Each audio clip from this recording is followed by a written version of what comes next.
There was dried chicken blood embedded under my fingernails. When you raise the dead for a living, you have to spill a little blood. It clung in flaking patches to my face and hands. I'd tried to clean the worst of it off before coming to this meeting, but some things only a shower would fix. I sipped coffee from a personalized mug that said, "Piss me off, pay the consequences," and stared at the two men sitting across from me. Mr. Jeremy Rubens was short, dark, and grumpy. I'd never seen him when he wasn't either frowning or shouting. His small features were clustered in the middle of his face as if some giant hand had mashed them together before the clay had dried. His hands smoothed over the lapel of his coat, the dark blue tie clip, white shirt collar. His hands folded in his lap for a second, then began their dance again. Coat, tie clip, collar, lap. I figured I could stand to watch him fidget maybe 5 more times before I screamed for mercy and promised him anything he wanted. The second man was Carl Inger. I'd never met him before. He was a few inches over 6 feet. Standing, he had towered over Rubens and me. A wavy mass of short-cut red hair graced a large face. He had honest-to-God mutton chop sideburns that grew into one of the fullest mustaches I'd ever seen. Everything was neatly trimmed except for his unruly hair. Maybe he was having a bad hair day. Rubens's hands were making their endless dance for the 4th time. 4 was my limit. I wanted to go around the desk, grab his hands, and yell, "Stop that!" But I figured that was a little rude, even for me. "I don't remember you being this twitchy, Rubens," I said. He glanced at me. "Twitchy?" I motioned at his hands, making their endless circuit. He frowned and placed his hands on top of his thighs. They remained there, motionless. Self-control at its best. "I am not twitchy, Miss Blake." "It's Ms. Blake. And why are you so nervous, Mr. Rubens?" I sipped my coffee. "I am not accustomed to asking help from people like you." "People like me?" I made it a question.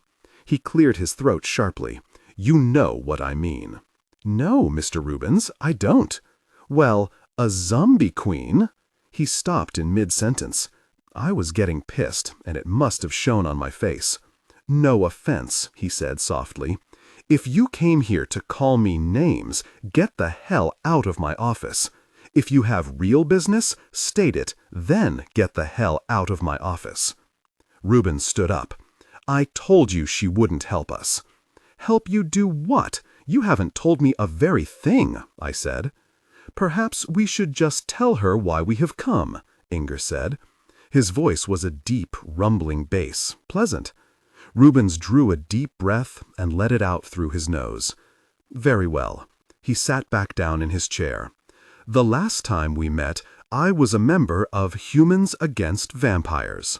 I nodded encouragingly and sipped my coffee. "I have since started a new group, Humans First. We have the same goals as HAV, but our methods are more direct." I stared at him. HAV's main goal was to make vampires illegal again, so they could be hunted down like animals. It worked for me. I used to be a vampire slayer, hunter, whatever. Now I was a vampire executioner. I had to have a death warrant to kill a specific vampire, or it was murder. To get a warrant, you had to prove the vampire was a danger to society, which meant you had to wait for the vampire to kill people. The lowest kill was 5 humans, the highest was 23. That was a lot of dead bodies. In the good old days, you could just kill a vampire on sight. What exactly does more direct methods mean? "You know what it means," Rubens said. "No," I said, "I don't." I thought I did, but he was going to have to say it out loud. "HAV has failed to discredit vampires through the media or the political machine. Humans First will settle for destroying them all." I smiled over my coffee mug. "You mean kill every last vampire in the United States?" "That is the goal," he said. "It's murder. You have slain vampires. Do you really believe it is murder?" It was my turn to take a deep breath. A few months ago, I would have said no, but now I just didn't know. "I'm not sure anymore, Mr. Rubens." If the new legislation goes through, Miss Blake, vampires will be able to vote. Doesn't that frighten you? Yes, I said. Then help us. Quit dancing around, Rubens. Just tell me what you want. Very well, then. We want the daytime resting place of the master vampire of the city. I just looked at him for a few seconds. Are you serious? I am in deadly earnest, Miss Blake. I had to smile. What makes you think I know the master's daytime retreat? It was Inger who answered. Miss Blake, come now. If we can admit to advocating murder, then you can admit to knowing the master. He smiled ever so gently. Tell me where you got the information, and maybe I'll confirm it. Or maybe I won't. His smile widened just a bit. Now who's dancing? He had a point. If I say I know the master, what then? Give us his daytime resting place, Rubens said. He was leaning forward, an eager, nearly lustful look on his face. I wasn't flattered. It wasn't about personal gratification for him. It was the thought of staking the master.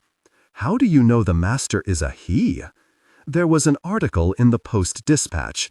It was careful to mention no name, but the creature was clearly male, Rubens said.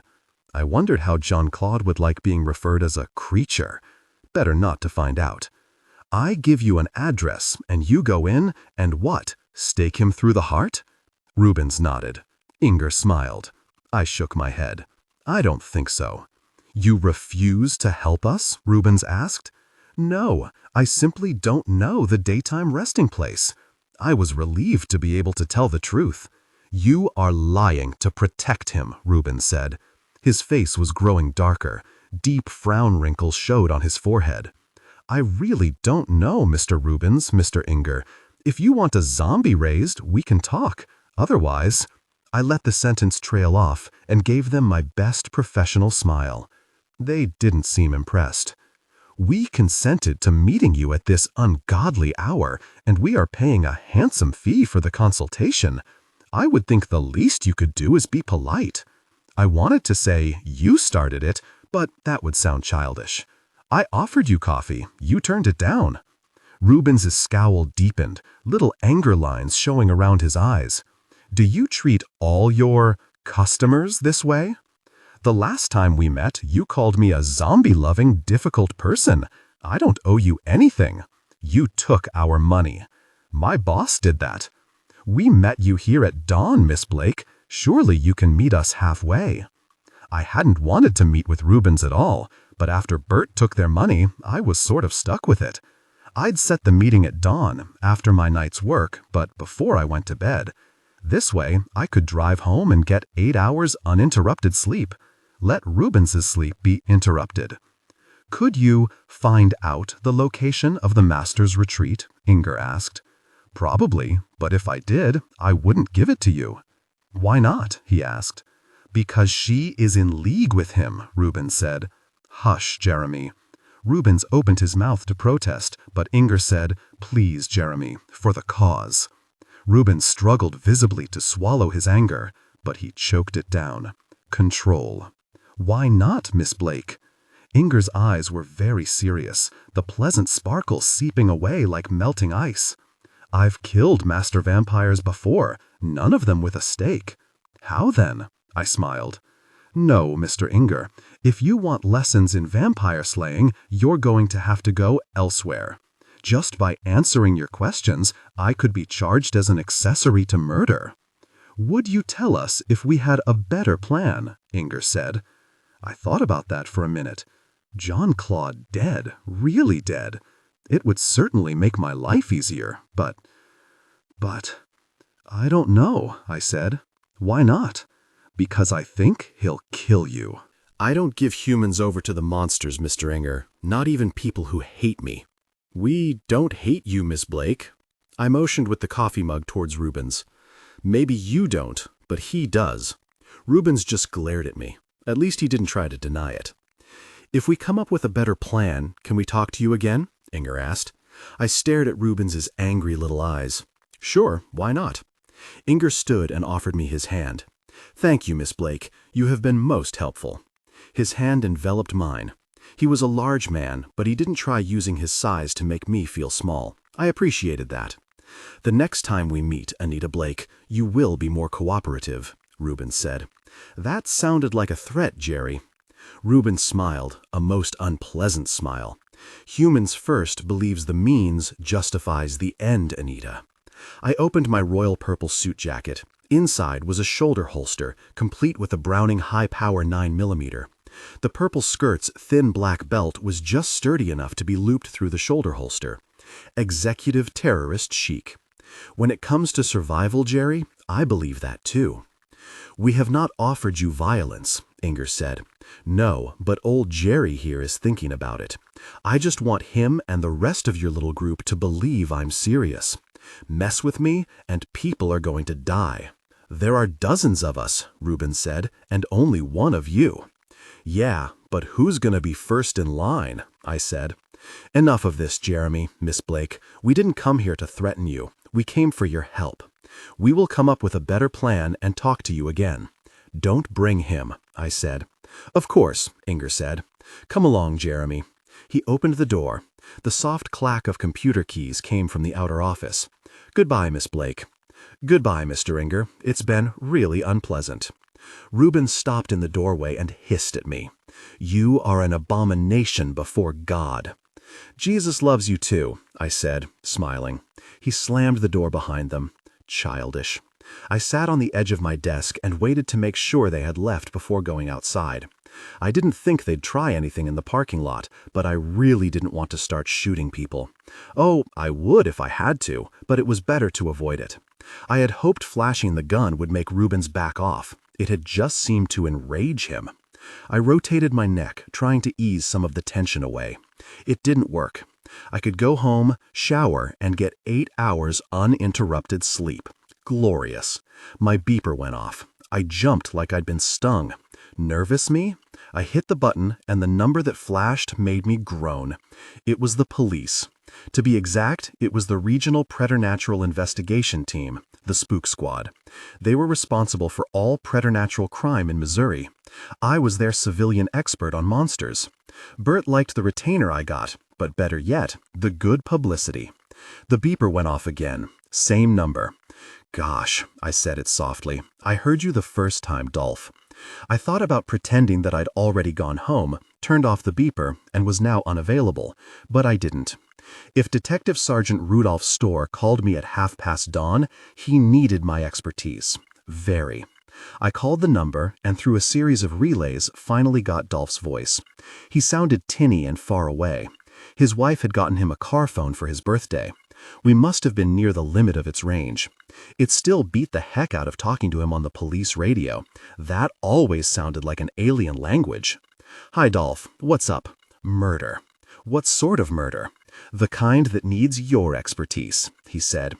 "It's too very early in the morning to play 20 questions. Just tell me what's happened." "You got up on the wrong side of bed this morning, didn't you?" "I haven't been to bed yet." "I sympathize, but get yourself out here. It looks like we have a vampire victim on our hands." I took a deep breath and let it out slowly. "Gosh, you could say that." "Give me the address," I said. He did. It was over the river and through the woods, way to heck and gone in Arnold. My office was just off Olive Boulevard. I had a 45-minute drive ahead of me, one way. Yippee. "I'll be there as soon as I can." "We'll be waiting," Dolph said, then hung up. I didn't bother to say goodbye to the dial tone. A vampire victim. I'd never seen a lone kill. They were like potato chips. Once the vamp tasted them, he couldn't stop at just one. The trick was, how many people would die before we caught this one? I didn't want to think about it. I didn't want to drive to Arnold. I didn't want to stare at dead bodies before breakfast. I wanted to go home. But somehow I didn't think Dolph would understand. Police have very little sense of humor when they're working on a murder case. Come to think of it, neither did I. The man's body lay on its back, pale and naked in the weak morning sunlight. Even limp with death, his body was good, a lot of weights, maybe jogging. His longish yellow hair mixed with the still green lawn. The smooth skin of his neck was punctured twice with neat fang marks. The right arm was pierced at the bend of the elbow, where a doctor draws blood. The skin of the left wrist was shredded, like an animal had gnawed it. White bone gleamed in the fragile light. I had measured the bite marks with my trusty tape measure. They were different sizes. At least 3 different vamps, but I would have bet everything I owned that it was 5 different vampires. A master and his pack, or flock, or whatever the heck you call a group of vampires. The grass was wet from early morning mist. The moisture soaked through the knees of the coveralls I had put on to protect my suit. Black Nikes and surgical gloves completed my crime scene kit. I used to wear white Nikes, but they showed blood too easily. I said a silent apology for what I had to do, then spread the corpse's legs apart. The legs moved easily, no rigor. I was betting that he hadn't been dead 8 hours, not enough time for rigor mortis to set in. The vamps hadn't cleaned him off. On the inside of his thigh, close to the upper leg, were more fang marks. They weren't as savage as the whist wound, but they weren't neat either. There was no blood on the skin around the wounds, not even the wrist wound. Had they cleaned the blood off? Wherever he was killed, there was a lot of blood. They'd never be able to clean it all up. If we could find where he died, we'd have all sorts of clues. But in the neatly clipped lawn, in the middle of a very ordinary neighborhood, there were no clues. I was betting on that. They dumped the body in a place as sterile and unhelpful as the dark side of the moon. Mist floated over the small residential neighborhood like waiting ghosts. The mist was so low to the ground that it was like walking through sheets of drizzling rain. Tiny beads of moisture clung to the body where the mist had condensed. Beads collected in my hair like silver pearls. I stood in the front yard of a small lime green house with white trim. A chain-link fence peeked around one side, encircling a roomy backyard. It was October, and the grass was still green. The top of a sugar maple loomed over the house. Its leaves were that brilliant orangey yellow that is peculiar to sugar maples, as if their leaves were carved from flame. The mist helped the illusion, and the colors seemed to bleed on the wet air. All down the street were other small houses with autumn-bright trees and bright green lawns. It was still early enough that most people hadn't gone to work yet, or school, or wherever. There was quite a crowd being held back by the uniformed officers. They had hammered stakes into the ground to hold the yellow "Do Not Cross" tape. The crowd pressed as close to the tape as they dared. A boy of about 12 had managed to push his way to the front. He stared at the dead man with huge brown eyes, his mouth open in a little wow of excitement. God, where were his parents? Probably gawking at the corpse, too. The corpse was paper white. Blood always pools to the lowest point of the body. In this case, dark purplish bruising should have set in at buttocks, arms, legs, the entire back of his body. There were no marks. He hadn't had enough blood in him to cause lividity marks. Whoever had murdered him had drained him completely. Good to the last drop? I fought the urge to smile and lost. If you spend a lot of time staring at corpses, you get a peculiar sense of humor. You have to, or you will go stark raving mad. "What's so funny?" a voice asked. I jumped and whirled. "God, Zebrowski, don't sneak up on me like that. Is the heap-big vampire slayer jumping at shadows?" He grinned at me. His unruly brown hair stuck up in 3 separate tufts like he'd forgotten to comb it. His tie was at half-mast over a pale blue shirt that looked suspiciously like a pajama top. The brown suit jacket and pants clashed with the top. "Nice pajamas." He shrugged. "I've got a pair with little choo-choos on them. Katie thinks they're sexy." "Your wife got a thing for trains?" I asked. His grin widened. "If I'm wearing 'em." I shook my head. "I knew you were perverted, Zebrowski, but little kids' jammies, that's truly sick." "Thank you." He glanced down at the body, still smiling. The smile faded. "What do you think of this?" He nodded towards the dead man. "Where's Dolph?" "In the house with the lady who found the body." He plunged his hands into the pockets of his pants and rocked on his heels. "She's taken it pretty hard. Probably the first corpse she's seen outside of a funeral." "That's the way most normal folks see dead people, Zebrowski." He rocked forward hard on the balls of his feet, coming to a standstill. "Wouldn't it be nice to be normal?" "Sometimes," I said. He grinned. "Yeah, I know what you mean." He got a notebook out of his jacket pocket that looked as if someone had crumbled it in their fist. Gee, Zebrowski. Hey, it's still paper. He tried smoothing the notebook flat but finally gave up. He posed, pen over the wrinkled paper. Enlighten me, oh preternatural expert. Am I going to have to repeat this to Dolph? I'd like to just do this once and go home to bed. Hey, me too. Why do you think I'm wearing my jammies? I just thought it was a daring fashion statement. He looked at me. Mm-hmm. Dolph walked out of the house. The door looked too small to hold him. He's 6'9" and built bulky like a wrestler. His black hair was buzzed close to his head, leaving his ears stranded on either side of his face. But Dolph didn't care much for fashion. His tie was tight against the collar of his white dress shirt. He had to have been pulled out of bed just like Zebrowski, but he looked neat and tidy and businesslike. It never mattered what hour you called Dolph, he was always ready to do his job. A professional cop down to his socks. So why was Dolph heading up the most unpopular special task force in St. Louis? Punishment for something? That much I was sure of, but I'd never asked what. I probably never would. It was his business. If he wanted me to know, he'd tell me. The squad had originally been a pacifier for the liberals. See, we're doing something about supernatural crime.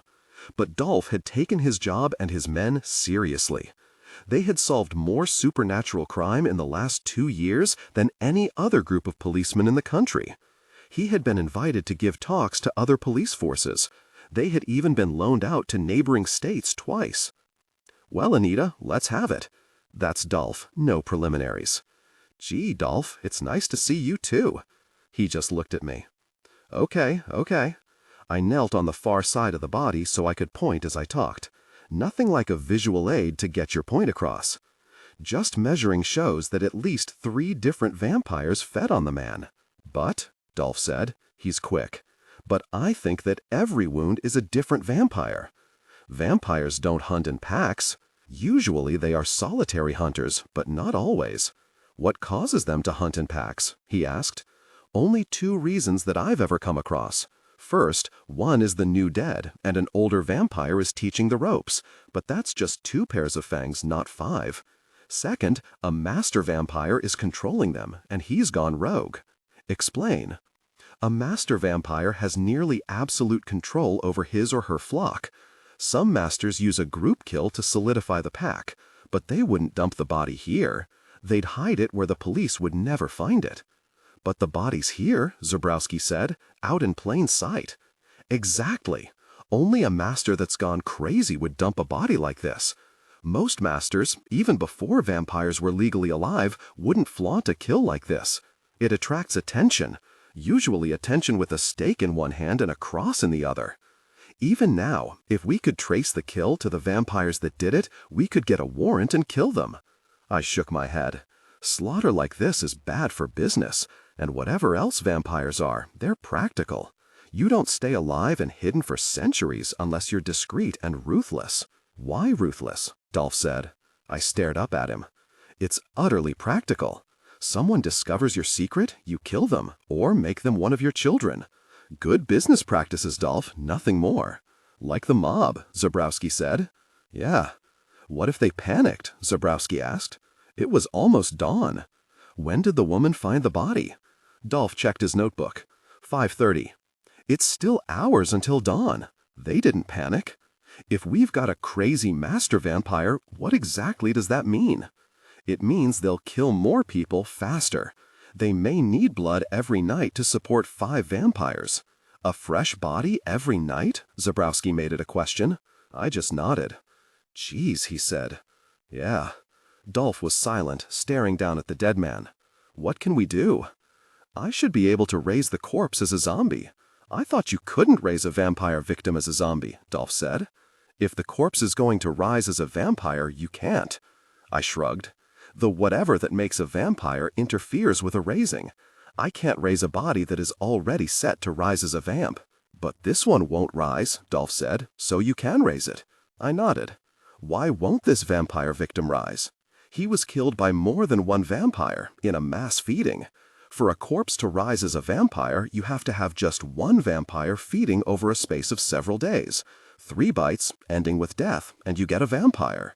If every vampire victim could come back, we'd be up to our butts in bloodsuckers. But this victim can come back as a zombie? Dolph said. I nodded. When can you do the animating? 3 nights from tonight, or really 2. Tonight counts as 1 night. What time? I'll have to check my schedule at work. I'll call you with a time. Just raise the murder victim and ask who killed him. I like it, Zebrowski said. It's not that easy, I said. You know how confused witnesses to violent crimes are. Have 3 people see the same crime, and you get 3 different heights, different hair colors? Yeah, witness testimony is a difficult person, Zebrowski said. Go on, Anita, Dolph said. It was his way of saying, Zebrowski, shut up. Zebrowski, shut up. A person who died as the victim of a violent crime is more confused, scared really badly, so that sometimes they don't remember very clearly. But they were there, Zebrowski said. He looked outraged. Zebrowski, let her finish. Zebrowski pantomimed locking his lips with a key and throwing the key away. Dolph frowned. I coughed into my hand to hide the smile. Mustn't encourage Zebrowski. What I'm saying is that I can raise the victim from the dead, but we may not get as much information as you'd expect. The memories we do get will be confused, painful, but it might narrow the field down as to which master vampire led the group. Explain, Dolph said. There are only supposed to be 2 master vampires in St. Louis right now, Malcolm, the undead Billy Graham, and the master of the city. There's always the possibility we've got someone new in town, but the master of the city should be able to police that. We'll take the head of the Church of Eternal Life, Dolph said. I'll take the master, I said. Take one of us with you for backup. I shook my head. Can't. If he knew I let the cops know who he was, he'd kill us both. How dangerous is it for you to do this? Dolph asked. What was I supposed to say? Very? Or did I tell them the master was attracted to me, so I'd probably be okay? Neither. I'll be all right. He stared at me, eyes very serious. Besides, what choice do we have? I motioned at the corpse. We'll get one of these a night until we find the vampires responsible. One of us has to talk to the master. He won't talk to police, but he will talk to me. Dolph took a deep breath and let it out. He nodded. He knew I was right. When can you do it? Tomorrow night, if I can talk Bert into giving my zombie appointments to someone else. You're that sure the master will talk to you? Yeah. The problem with Jean-Claude was not getting to see him. It was avoiding him. But Dolph didn't know that, and if he did, he might have insisted on going with me and gotten us both killed. Do it, he said. Let me know what you find out. Will do, I said. I stood up, facing him over the bloodless corpse. Watch your back, he said. Always. If the master eats you, can I have your nifty coveralls? Zebrowski asked. Buy your own, you cheap bastard. I'd rather have the ones that have enveloped your body. Give it a rest, Zebrowski. I'm not into little choo-choos. What the hell do trains have to do with anything? Dolph asked. Zebrowski and I looked at each other. We started giggling and couldn't stop. I could claim sleep deprivation. I'd been on my feet for 14 straight hours, raising the dead and talking to right-wing fruitcakes. The vampire victim was a perfect end to a perfect night. I had a right to be hysterical with laughter. I don't know what Zebrowski's excuse was. There are a handful of days in October that are nearly perfect. The sky stretches overhead in a clear blue, so deep and perfect that it makes everything else prettier. The trees along the highway are crimson, gold, rust, burgundy, orange. Every color is neon bright, pulsing in the heavy golden sunlight. The air is cool but not cold. By noon, you can wear just a light jacket. It was weather for taking long walks in the woods with someone you wanted to hold hands with. Since I didn't have anyone like that, I was just hoping for a free weekend to go away by myself. The chances of that were slim and none. October is a big month for raising the dead. Everyone thinks that Halloween is the perfect season for raising zombies. It isn't. Darkness is the only requirement. But everyone wants an appointment for midnight on Halloween. They think spending All Hallows Eve in a cemetery killing chickens and watching zombies crawl out of the ground is great entertainment. I could probably sell tickets. I was averaging 5 zombies a night. It was 1 more zombie than anyone else was doing in one night. I should never have told Bert that 4 zombies didn't wipe me out. My own fault for being too very truthful. Of course, truth was, 5 didn't wipe me out either, but I was damned if I'd tell Bert. Speaking of my boss, I had to call him when I got home. He was going to love me asking for the night off. It made me smile just thinking about it. Any day I could yank Bert's chain was a good day. I pulled into my apartment complex at nearly 1 in the afternoon. All I wanted was a quick shower and 7 hours of sleep. I had given up on 8 hours. It was too late in the day for that. I had to see Jean-Claude tonight. Joy. But he was the master vampire of the city. If there was another master vampire around, he'd know it. I think they can smell each other. Of course, if Jean-Claude had committed the murder, he wasn't likely to confess. But I didn't really believe he'd done it. He was much too good a business vampire to get messy. He was the only master vampire I'd ever met who wasn't crazy in some way. Psychotic or sociopath, take your pick. All right. Malcolm wasn't crazy, but I didn't approve of his methods. He headed up the fastest-growing church in America today. The Church of Eternal Life offered exactly that. No leap of faith, no uncertainty, just a guarantee. You could become a vampire and live forever, unless someone like me killed you, or you got caught in a fire, or hit by a bus. I wasn't sure about the bus part, but I'd always wondered. Surely there must be something massive enough to damage even a vampire beyond healing. I hoped someday to test the theory. I climbed the stairs slowly. My body felt heavy. My eyes burned with the need to sleep. It was 3 days before Halloween, and the month couldn't end too soon for me. Business would start dropping off before Thanksgiving.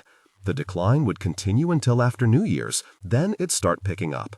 I prayed for a freak snowstorm. Business drops off if the snow is bad. People seem to think we can't raise the dead in deep snow. We can, but don't tell anyone. I need the break. The hallway was full of the quiet noises of my day-living neighbors. I was fishing my keys out of my coat pocket when the door opposite mine opened. Mrs. Pringle stepped out. She was tall, slender, thinning with age, white hair done in a small bun at the back of her head. The hair was perfectly white. Mrs. Pringle didn't bother with dyes or makeup. She was over 65 and didn't care who knew it. Custard, her Pomeranian, pranced at the end of his leash. He was a round ball of golden fur with little fox ears. Most cats outweighed him, but he's one of those little dogs with a big dog attitude. In a past life, he was a Great Dane. "Hello, Anita," Mrs. Pringle smiled as she said it. "You're not just getting in from work, are you?" Her pale eyes were disapproving. I smiled.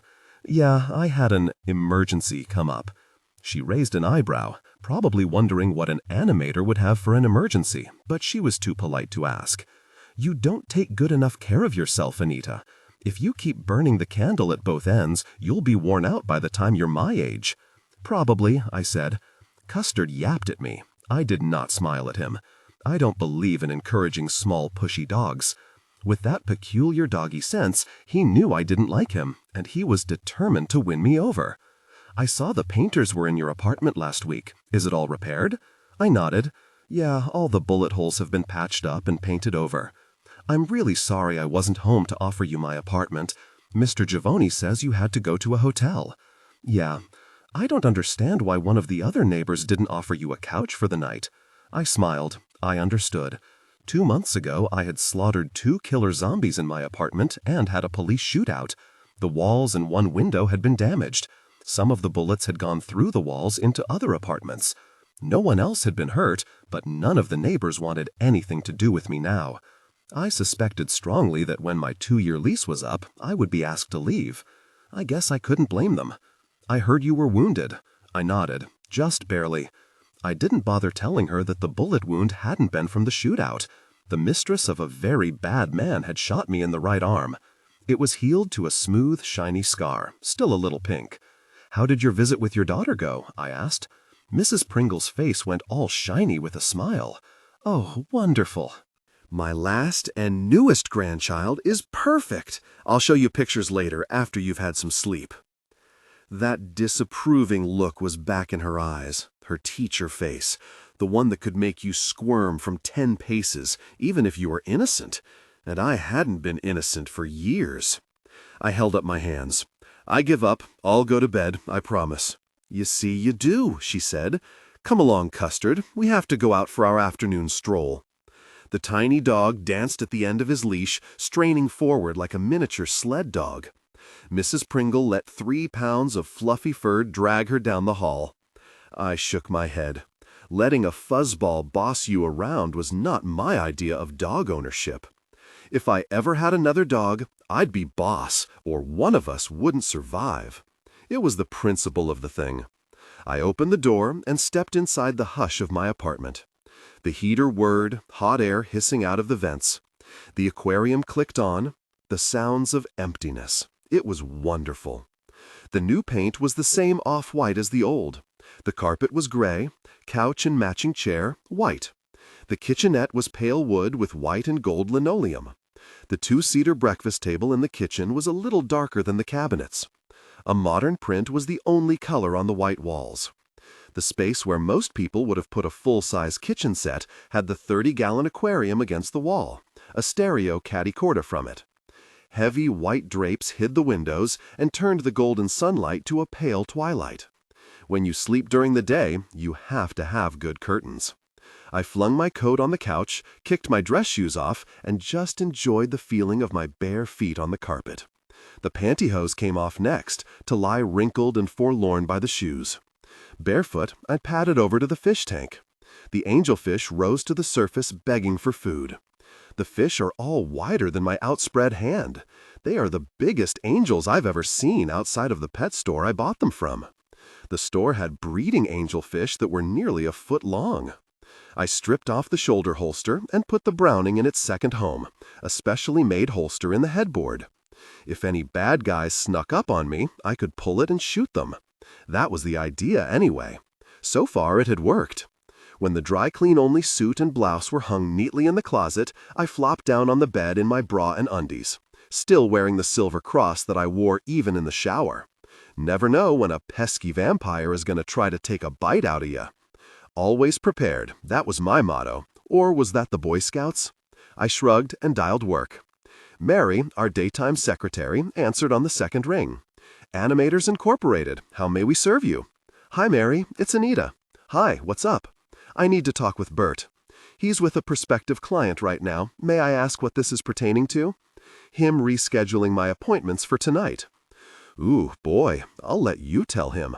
If he yells at someone, it should be you. She was only half kidding. Fine, I said. She lowered her voice and whispered, Client is on her way to the front door. He'll be with you in a jiffy. Thanks, Mary. She put me on hold before I could tell her not to. Muzak seeped out of the phone. It was a butchered version of the Beatles' Tomorrow. I'd have rather listened to Static. Mercifully, Bert came on the line and saved me. Anita, what time can you come in today? I can't. Can't what? Can't come in today. At all? His voice had risen an octave. You got it. Why the really not? Cursing at me already, a bad sign. I got beeped by the police after my morning meeting. I haven't even been to bed yet. You can sleep in. Don't worry about meeting new clients in the afternoon. Just come in for your appointments tonight. He was being generous, understanding. Something was wrong. I can't make the appointments tonight either. Anita, we're overbooked here. You have 5 clients tonight. 5. Divide them up among the other animators, I said. Everybody is already maxed. Listen, Bert, you're the one who said yes to the police. You're the one who put me on retainer to them. You thought it would be great publicity. It has been great publicity, he said. Yeah, but it's like working 2 full-time jobs sometimes. I can't do both. Then drop the retainer. I had no idea it'd take up this much of your time. It's a murder investigation, Bert. I can't drop it. Let the police do their own dirty work, he said. He was a fine one to talk about that. Him with his squeaky clean fingernails and nice safe office. They need my expertise and my contacts. Most of the monsters won't talk to the police. He was quiet on the other end of the phone. His breathing came harsh and angry. You can't do this to me. We've taken money, signed contracts. I asked you to hire extra help months ago. I hired John Burke. He's been handling some of your vampire slayings as well as raising the dead. Yeah, John's a big help, but we need more. In fact, I bet he could take at least one of my zombies tonight. Raise 5 in one night? I'm doing it, I said. Yeah, but John isn't you. That was almost a compliment. You have two choices, Bert.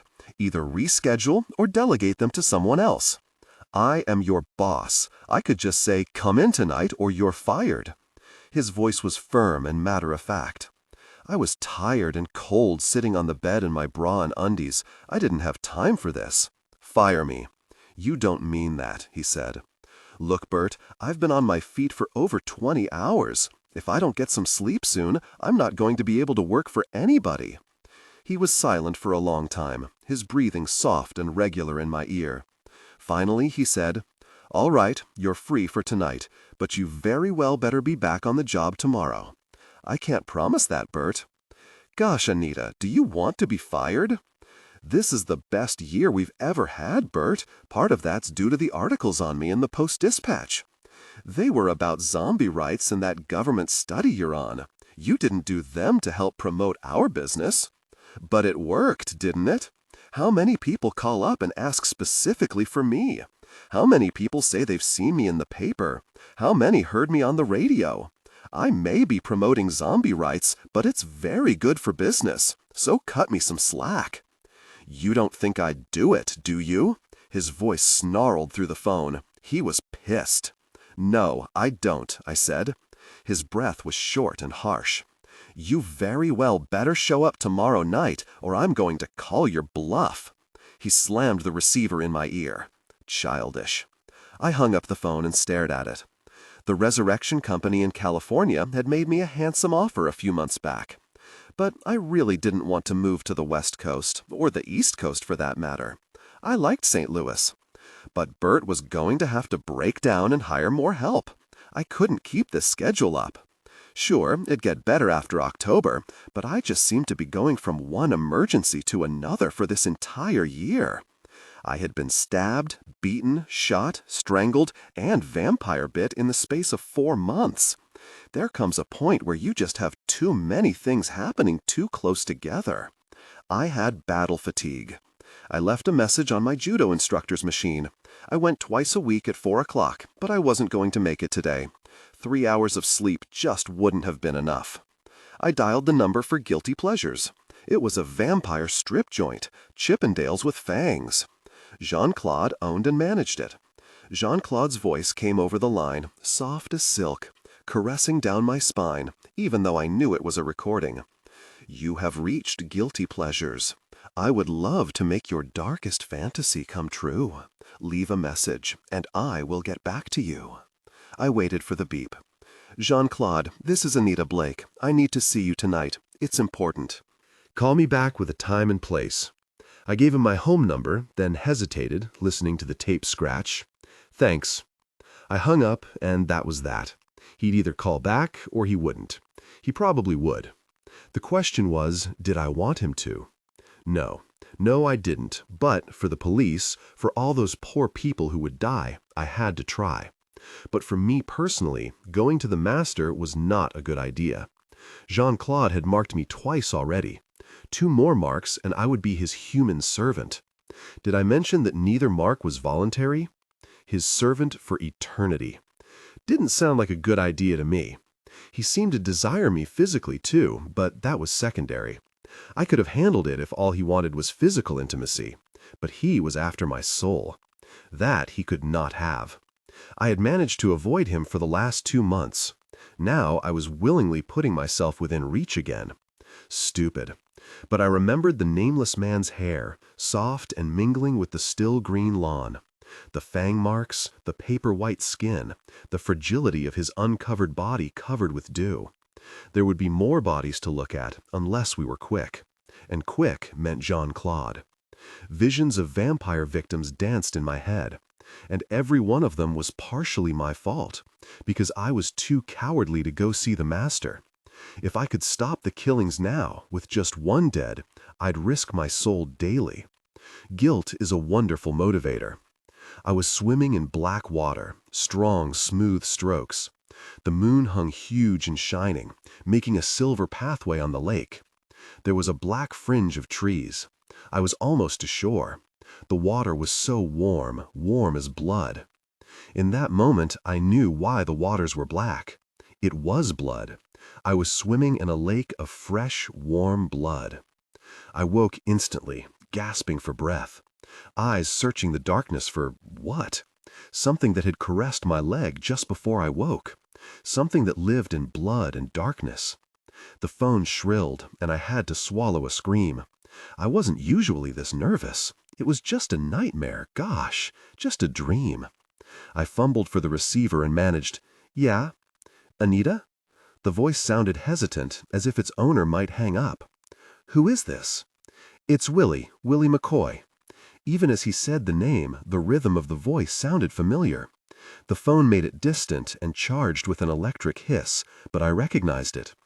"Willie, how are you?" The minute I said it, I wished I hadn't. Willie was a vampire now. How okay could a dead man be? "I'm doing real well." His voice had a happy lilt to it. He was pleased that I asked. I sighed. Truth was, I liked Willie. I wasn't supposed to like vampires. Any vampire. Not even if I'd known him when he was alive. "How you doing yourself?" "Okay, what's up?" "Jean-Claude got your message. He says to meet him at the Circus of the Damned at 8 o'clock tonight." "The Circus? What's he doing over there?" "He owns it now. You didn't know?" I shook my head, realized he couldn't see it, and said, "No, I didn't." "He says to meet him in a show that starts at 8. "Which show?" "He said you'd know which one." "Well, isn't that cryptic?" I said. "Hey, Anita, I just do what I'm told. You know how it is." I did know. Jean-Claude owned Willie lock, stock, and soul. "It's okay, Willie. It's not your fault." "Thanks, Anita." His voice sounded cheerful, like a puppy who expected a kick and got patted instead. Why had I comforted him? Why did I care whether a vampire got its feelings hurt or not? Answer: I didn't think of him as a dead man. He was still Willie McCoy, with his penchant for loud, primary-colored suits, clashing ties, and small, nervous hands. Being dead hadn't changed him that much. I wished it had. "Tell Jean-Claude I'll be there." "I will." He was quiet for a minute, his breath soft over the phone. "Watch your back tonight, Anita." "Do you know something I should know?" "No, but I don't know." "What's up, Willie?" "Nothing. His voice was high and frightened. "Am I walking into a trap, Willie?" No, nothing like that." I could almost see his small hands waving in the air. "I swear, Anita, nobody's gunning for you." I let that go. Nobody he knew of was all he could swear to. "Then what are you afraid of, Willie?" "It's just that there's more vampires around here than usual. Some of 'em ain't too careful who they hurt, that's all." "Why are there more vampires, Willie? Where did they come from?" "I don't know, and I don't want to know, you know. I gotta go, Anita." He hung up before I could ask anything else. There had been real fear in his voice. Fear for me or for himself? Maybe both. I glanced at the radio clock on my bedstand, 6:35. I had to hurry if I was going to make the appointment. The covers were toasty warm over my legs. All I really wanted to do was cuddle back under the blankets, maybe with a certain stuffed toy penguin I knew. Yeah, hiding sounded good. I threw back the covers and walked into the bathroom. I hit the light switch, and glowing white light filled the small room. My hair stuck up in all directions, a mass of tight black curls. That'd teach me not to sleep on it wet. I ran a brush through the curls, and they loosened slightly, turning into a frothing mass of waves. The curls went all over the place, and there wasn't a very thing I could do with it except wash it and start over. There wasn't time for that. The black hair made my pale skin look deathly, or maybe it was the overhead lighting. My eyes were so dark brown they looked black. 2 glittering holes in the pastiness of my face. I looked like I felt great. What do you wear to meet the master of the city? I chose black jeans, a black sweater with bright geometric designs, black Nikes with blue swooshes, and a blue and black sport bag clipped around my waist. Color coordination at its best. The Browning went into its shoulder holster. I put an extra ammo clip in the sport bag along with credit cards, driver's license, money, and a small hairbrush. I slipped on the short leather jacket I'd bought last year. It was the first one I'd ever tried on that didn't make me look like a gorilla. Most leather jackets were so long-sleeved I could never wear them. The jacket was black, so Bert wouldn't let me wear it to work.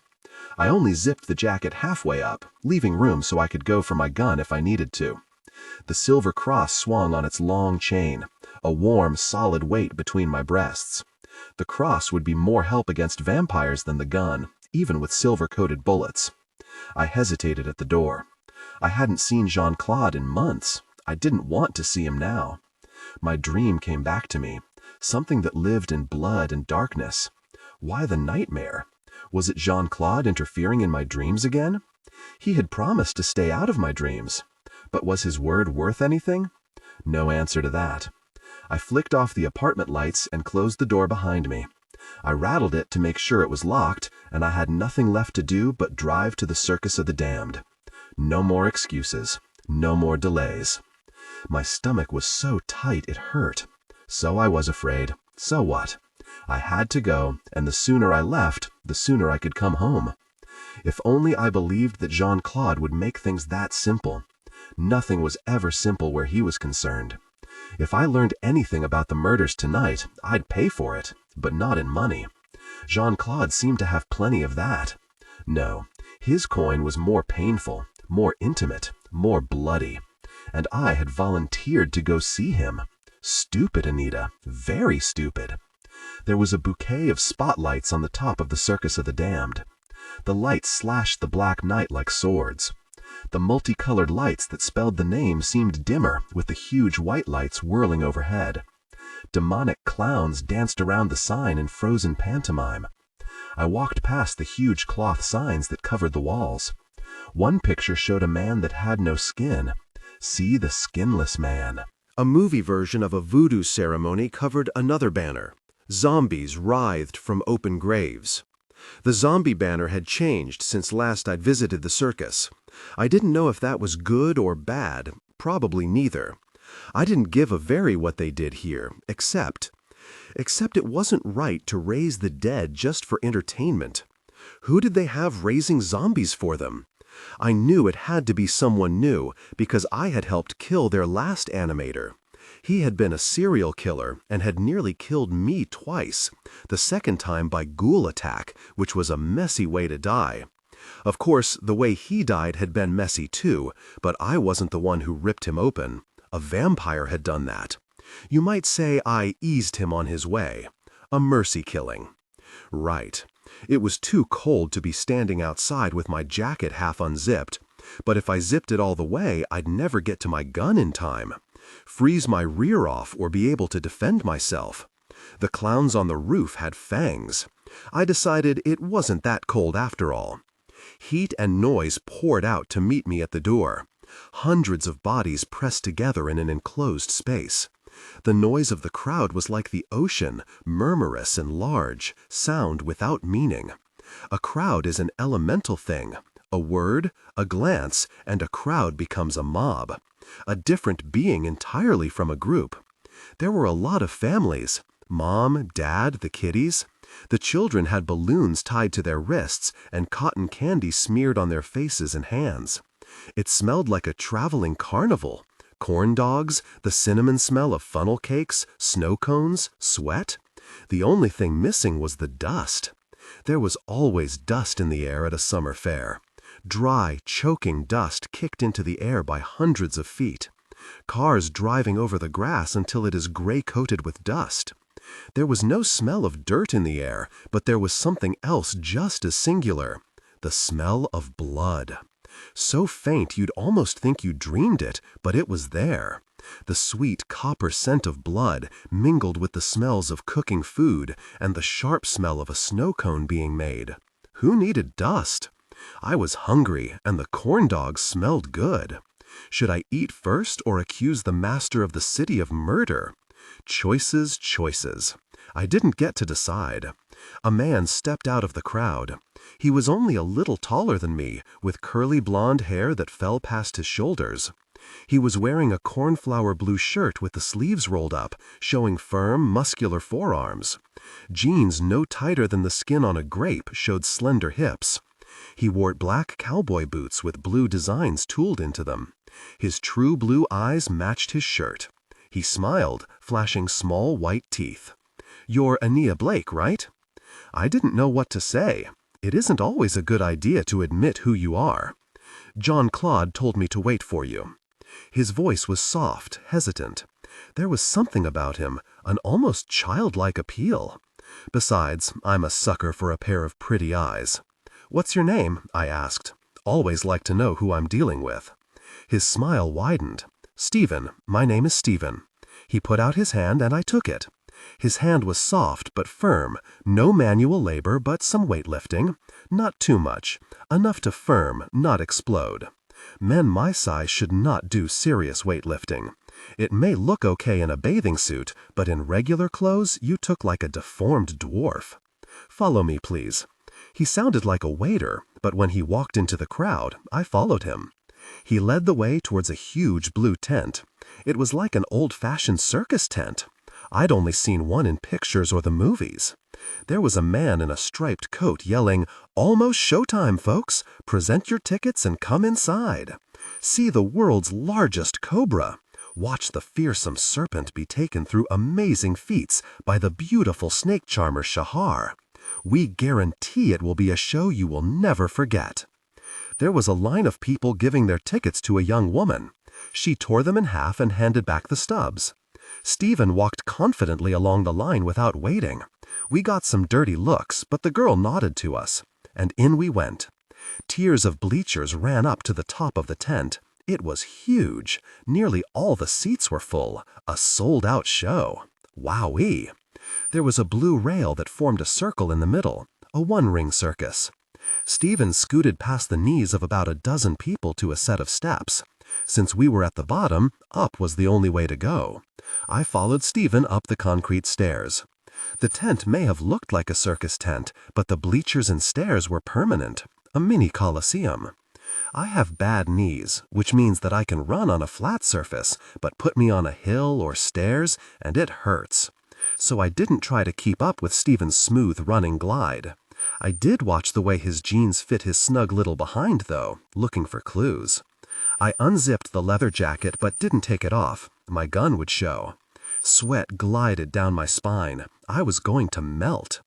Stephen glanced over his shoulder to see if I was following, or maybe for encouragement. He flashed a smile that was just lips curling back from teeth, almost a snarl. I stopped in the middle of the steps, watching his lithe form glide upward. There was an energy to Stephen, as if the air boiled invisibly around him. A shapeshifter.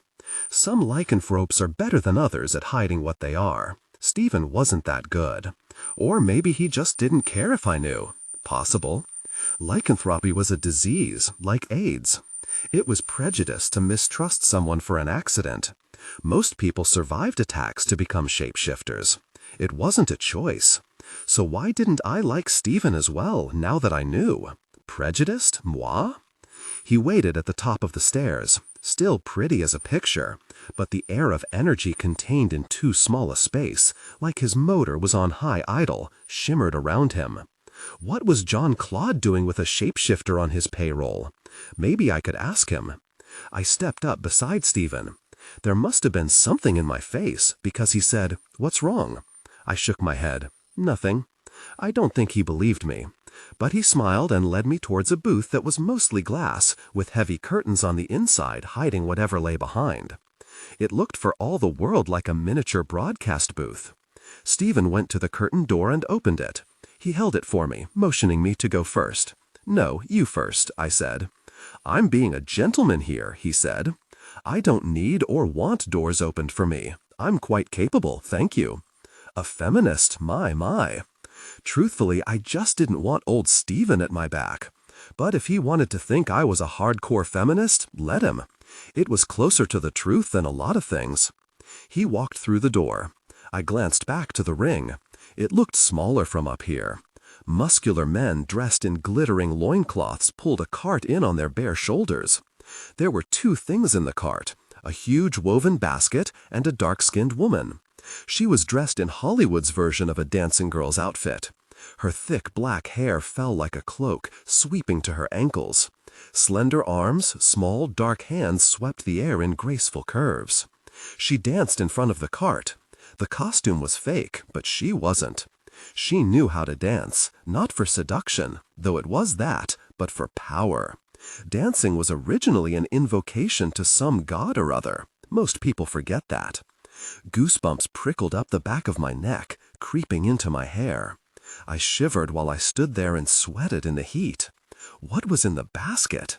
The barker outside had said a giant cobra, but there was no snake in the world that needed a basket that big. Not even the anaconda, the world's heaviest snake, needed a container over 10 feet tall and 20 feet wide. Something touched my shoulder. I jumped and spun. Stephen was standing nearly touching me, smiling. I swallowed my pulse back into my throat and glared at him. I make a big deal about not wanting him at my back, then let him sneak up behind me. Real swift, Anita, real swift. Because he'd scared me, I was mad at him. Illogical, but it was better to be mad than scared. Jean-Claude's just inside, he said. He smiled, but there was a very human glint of laughter in his blue eyes. I scowled at him, knowing I was being childish and not caring. After you, Furface. The laughter slipped away. He was very serious as he stared at me. How did you know? His voice was uncertain, fragile. A lot of lycanthropes pride themselves on being able to pass for human. It was easy, I said. Which wasn't entirely true, but I wanted to hurt him. Childish, unattractive, honest. His face suddenly looked very young, his eyes filled with uncertainty and pain. Gosh. Look, I've spent a lot of time around shapeshifters. I just know what to look for, okay? Why did I want to reassure him? Because I knew what it was like to be the outsider. Raising the dead makes a lot of people class me with the monsters. There are even days when I agree with them. He was still staring at me, with his hurt feelings like an open wound in his eyes. If he started to cry, I was leaving. He turned without another word and walked through the open door. I stared at the door for a minute. There were gasps, screams from the crowd. I whirled and saw it. It was a snake, but it wasn't just the world's biggest cobra.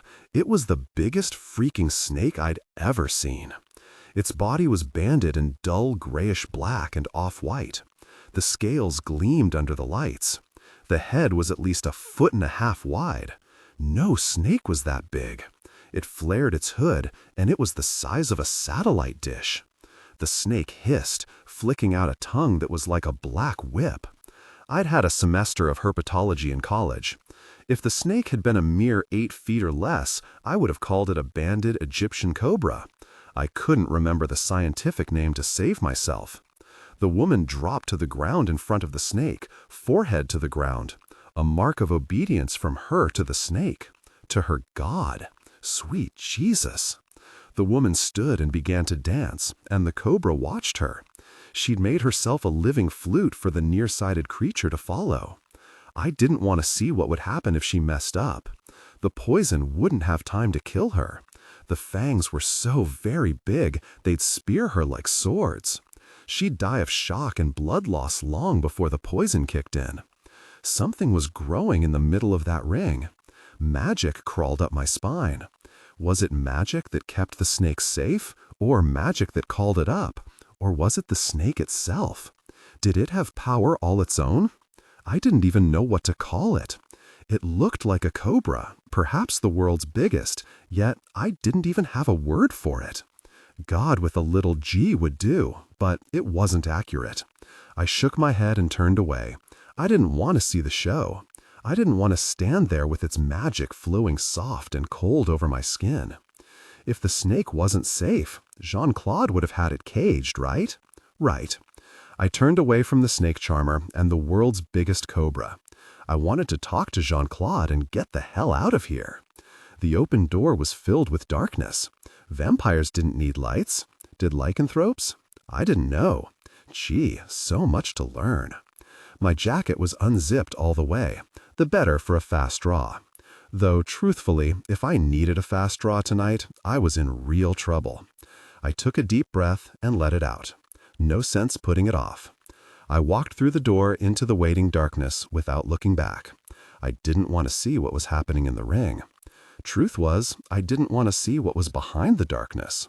Was there another choice? Probably not. The room was like a closet with drapes all the way around. There was no one in the curtained darkness but me. Where had Stephen gone? If he had been a vampire, I would have believed the vanishing act, but lycanthropes don't just turn into thin air. So there had to be a second door. If I had built this room, where would I put an inner door? Answer: opposite the first door. I swept the drapes aside. The door was there. Elementary, my dear Watson. The door was heavy wood with some flowering vine carved into it. The doorknob was white with tiny pink flowers in the center of it. It was an awfully feminine door. Of course, no rules against men liking flowers. None at all. It was a sexist comment. Forget I thought it. I did not draw my gun. See, I'm not completely paranoid. I turned the doorknob and swung the door inward. I kept pushing until it was flush against the wall. No one was hiding behind it. Good. The wallpaper was off-white with thin silver, gold, and copper designs running through it. The effect was vaguely oriental. The carpeting was black. I didn't even know carpet came in that color. A canopy bed took up most of one side of the room. Black, gauzy curtains covered it, made the bed indistinct, misty, like a dream. There was someone asleep in a nest of black covers and crimson sheets. A line of bare chest showed it was a man, but a wave of brown hair covered his face like a shroud. It all looked faintly unreal, as if he was waiting for movie cameras to roll. A black couch was against the far wall, with blood-red pillows thrown along it. A matching love seat was against the last wall. Stephen was curled up on the love seat. Jean-Claude sat on one corner of the couch. He wore black jeans tucked into knee-high leather boots, dyed a deep, almost velvet black. His shirt had a high lace collar pinned at the neck by a thumb-size ruby pendant. His black hair was just long enough to curl around the lace. The sleeves were loose and billowing, tied at the wrists with lace spilling over his hands until only his fingertips showed. "Where do you get your shirts?" I asked. He smiled. "Don't you like it?" His hands caressed down his chest. It was an invitation. I could touch that smooth white cloth and see if the lace was as soft as it looked. I shook my head. Mustn't get distracted. I glanced at Jean-Claude. He was staring at me with those midnight blue eyes. His eyelashes were like black lace. "She wants you, master," Stephen said. There was laughter in his voice, derision. I can smell her desire. Jean-Claude turned just his head, staring at Stephen. As can I. The words were innocent, but the feeling behind them wasn't. His voice slithered around the room, low and full of a terrible promise. "I meant no harm, master, no harm." Stephen looked scared. I didn't blame him. Jean-Claude turned back to me as if nothing had happened. His face was still pleasantly handsome, interested, amused. "I don't need your protection." "Oh, I think you do." I whirled and found another vampire standing at my back. I hadn't heard the door open. She smiled at me, without flashing fang, a trick that the older vampires learn. She was tall and slender, with dark skin and long ebony hair that swung around her waist. She wore crimson lycra bike pants that clung tightly. Her top was red silk, loose and blousy, with thin spaghetti straps holding it in place. It looked like the top to slinky pajamas. Red high-heeled sandals and a thin gold chain set with a single diamond completed the outfit. The word that came to mind was exotic. She glided towards me, smiling. "Is that a threat?" I asked. She stopped in front of me. "Not yet." There was a hint of some other language in her voice, something darker with rolling, sibilant sounds. "That is enough," Jean-Claude said. The dark lady twirled around, black hair like a veil behind her. "I don't think so. Yasmin." The one word was low and dark with warning. Yasmin laughed, a harsh sound like breaking glass. She stopped directly in front of me, blocking my view of Jean-Claude. Her hand stretched towards me, and I stepped back, out of reach. She smiled wide enough to show fangs and reached for me again. I stepped back, and she was suddenly on me, faster than I could blink, faster than I could breathe. Her hand gripped my hair, bending my neck backwards. Her fingertips brushed my skull. Her other hand held my chin, fingers digging in like fleshy metal. My face was immobile between her hands, trapped. Short of taking my gun out and shooting her, there was nothing I could do. And if her movement was any clue, I'd never get the gun out in time. I see why you like her. So pretty, so delicate. She half turned towards Jean-Claude, nearly giving me her back, but still holding my head immobile. I never thought you'd take in a human. She made it sound like I was a stray puppy. Yasmin turned back to me. I pressed my 9mm into her chest. No matter how fast she would be hurt if I wanted it. I can feel how old a vampire is inside my head. It's part natural ability and part practice. Yasmin was old, older than Jean-Claude. I was betting she was over 500. If she had been the new dead, high-tech ammo at point-blank range would have shredded her heart, killed her. But over 500 and a master vampire, it might not kill her. Or then again, it might. Something flickered over her face, surprise, and maybe just a touch of fear. Her body was statue still. If she was breathing, I couldn't tell. My voice sounded strained from the angle she held my neck, but the words were clear. Very slowly, take your hands away from my face.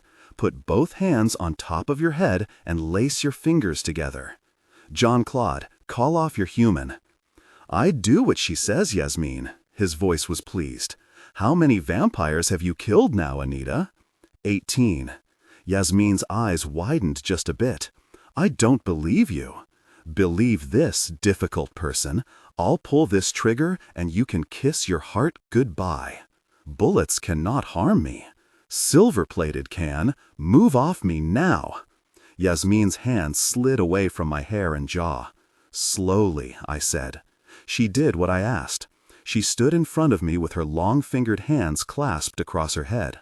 I stepped away from her, gun still pointed at her chest. Now what? Yasmin asked. A smile still curled her lips. Her dark eyes were amused.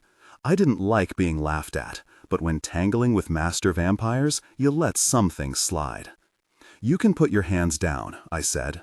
Yasmin did, but she continued to stare at me as if I'd sprouted a second head. Where did you find her, Jean-Claude? The kitten has teeth.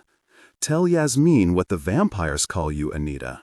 It sounded too much like an order, but this didn't seem the time to complain to him. The executioner. Yasmin's eyes widened, then she smiled, flashing a lot of fang. I thought you'd be taller. It disappoints me too sometimes, I said. Yasmin threw back her head and laughed, wild and brittle, with an edge of hysteria. I like her, Jean-Claude. She's dangerous, like sleeping with a lion. She glided towards me. I had the gun up and pointed at her. It didn't even slow her down. Jean-Claude, tell her I will shoot her if she doesn't back off. I promise not to hurt you, Anita. I will be oh so gentle. She swayed over to me, and I wasn't sure what to do. She was playing with me, sadistic, but probably not deadly. Could I shoot her for being a nuisance? I didn't think so. I can taste the heat of your blood, the warmth of your skin on the air like perfume. Her gliding, hip-swinging walk brought her right in front of me. I pointed the gun at her, and she laughed. She pressed her chest against the tip of my gun. Her words were suggestive. I wasn't sure who she was talking about, her or me. Neither option sounded pleasant. She moved against the gun. Dainty, but dangerous. The last word was a whispered hiss that flowed over my skin like ice water. She was the first master I'd ever met who had some of Jean-Claude's voice tricks. I noticed a change in her. Yikes! I pointed the gun at the floor and stepped away from her. Gosh, are all vampires over 200 so strange? I am over 200, Jean-Claude said. I rest my case. Yasmin let a warm trickle of laughter spill out of her mouth. The sound caressed my skin like a warm wind. She stalked towards me. I backed up until I hit the wall. She put a hand on either side of the wall near my shoulders and began to lean in like she was doing a push-up. I find her very appealing. I shoved the gun into her ribs, preventing further close contact. Nobody lays a fang on me, I said. Tough girl.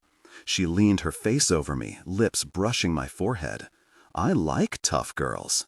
Jean-Claude, do something with her before one of us gets killed. Yasmin pushed away from me, elbows locked, as far away as she could get without moving her hands. Her tongue flicked over her lips, a hint of fang. She leaned back into me, lips half parted, clearly intending a kiss. I couldn't shoot her, not if she just wanted to kiss me. If she'd been a man, I wouldn't have shot her. Her hair fell forward over my hands, soft like thick silk.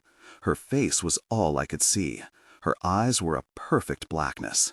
Her lips hovered just above my mouth. Her breath was warm and smelled of breath mints, but under the modern smell was something older, the sweet foulness of blood. "Your breath smells like old blood," I whispered. She whispered back, lips barely caressing my mouth. "I know." Her lips pressed into mine, a gentle kiss. She smiled with our lips still touching. The door opened, nearly pinning us to the wall. Yasmin stood up, but kept her hands around my shoulders. We both looked at the door. A woman with nearly white blonde hair looked wildly around the room. Her blue eyes widened as she saw us.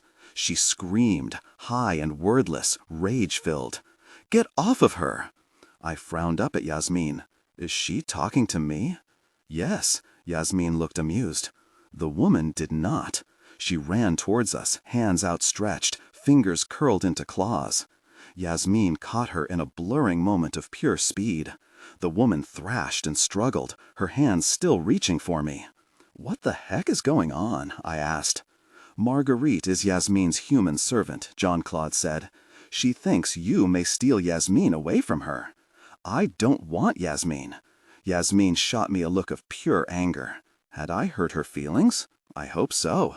"Marguerite, look, she's yours, all right?" The woman screamed at me, wordless and guttural. What might have been a pretty face was screwed up into something bestial. I'd never seen such instant rage. It was frightening even with a loaded gun in my hand. Yasmin had to lift the woman off her feet, holding her struggling in midair. "I'm afraid, Jean-Claude, that Marguerite is not going to be satisfied unless she answers the challenge." "What challenge?" I asked. "You challenged her claim to me." "Did not," I said. Yasmin smiled. The serpent must have smiled at Eve that way. Pleasant, amused, dangerous. "Jean-Claude, I didn't come here for whatever the heck is going on. I don't want any vampire, let alone a female one," I said. "If you were my human servant, ma petite, there would be no challenge, because once one is bound to a master vampire, it is an unbreakable bond." "Then what is Marguerite worried about?" "That Yasmin may take you as a lover. She does that from time to drive Marguerite into jealous rages. For some reason I do not understand, Yasmin enjoys it." "Oh yes, I do enjoy it." Yasmin turned towards me, with the woman still clasped in her arms. She was holding the struggling woman easily, no strain. Of course, vampires can bench press Toyotas. What was one medium-sized human to that? "So what exactly does this mean to me personally?" Jean-Claude smiled, but there was an edge of tiredness to it. Was he bored, or angry, or just tired? "You must fight Marguerite. If you win, then Yasmin is yours. If you lose, Yasmin is Marguerite's." "Wait a minute," I said. "What sort of fight? Pistols at dawn?" "No weapons," Yasmin said. "My Marguerite is not skilled in weapons. I don't want her hurt." "Then stop tormenting her," I said. Yasmin smiled. "It is part of the fun." "Sadistic, difficult person," I said. "Yes, I am. Gosh, some people you couldn't even insult. So you want us to fight barehanded over Yasmin?" I couldn't believe I was even asking this question. "Yes, ma petite." I took a deep breath, looked at my gun, looked back at the screaming woman, then holstered my gun. "Is there any way out of this besides fighting her? If you admit you are my human servant, then there will be no fight. There will be no need for one." Jean-Claude was watching me, studying my face. His eyes were very still. "You mean this was a setup?" I said. The first warm rumblings of anger chased up my gut. A setup, ma petite. I had no idea Yasmin would find you so enticing. Nonsense. Admit you are my human servant and all ends here. And if I don't, then you fight Marguerite. Fine, I said. Let's do it. What would it cost you to admit what is true, Anita? Jean-Claude asked. I am not your human servant. I will never be your human servant. I wish you'd just accept that and leave me really alone. He frowned. Ma petite, such language. Really off. He smiled then. As you like, ma petite. He sat up on the edge of the couch, maybe so he could see better. Yasmin, any time you are ready. Wait, I said. I took off my jacket and wasn't sure where to lay it. The man who had been sleeping on the black canopied bed reached a hand through the black gauze. I'll hold it for you, he said. I stared at him for a minute. He was naked from the waist up. His arms, stomach, chest showed signs of weightlifting, just enough, not too much. He either had a perfect tan or was naturally dark-complected. Hair fell in a wavy mass around his shoulders. His eyes were brown and very human. That was nice to see. I handed him my jacket. He smiled, a quick flash of teeth that chased the last signs of sleep from his face. He sat up with the jacket in one hand, arms encircling his knees that were still hidden under the black and red covers. He laid his cheek on his knees and managed to look winsome. Are you quite done, ma petite? Jean-Claude's voice was amused, with an edge of laughter that wasn't humor at all. It was mockery. But whether he was mocking me or himself, I couldn't tell. I'm ready, I guess, I said. Put her down, Yasmin. Let us see what happens. I heard Stephen say, 20 on Marguerite. Yasmin said, no fair. I can't bet against my own human servant. I'll spot you both 20 that Miss Blake wins. That came from the man in the bed. I had a second to glance at him, to see him smile at me. Then Marguerite was coming. She slapped at my face and I blocked it with my forearm. She fought like a girl, all open-handed slaps and fingernails. But she was fast, faster than a human. Maybe she got that from being a human servant, I don't know. Her fingernails raked down my face in a sharp, painful line. That was it. No more Miss Nice Guy. I held her off with one hand. She dug her teeth into that hand. I hit her with my right fist as hard as I could, turning my body into it. It was a nice solid hit to the solar plexus. Marguerite stopped biting my hand and bent over, hands covering her stomach. She was gasping for breath. Good. My left hand had a bloody imprint of her teeth in it. I touched my left cheek and came away with more blood. That hurt.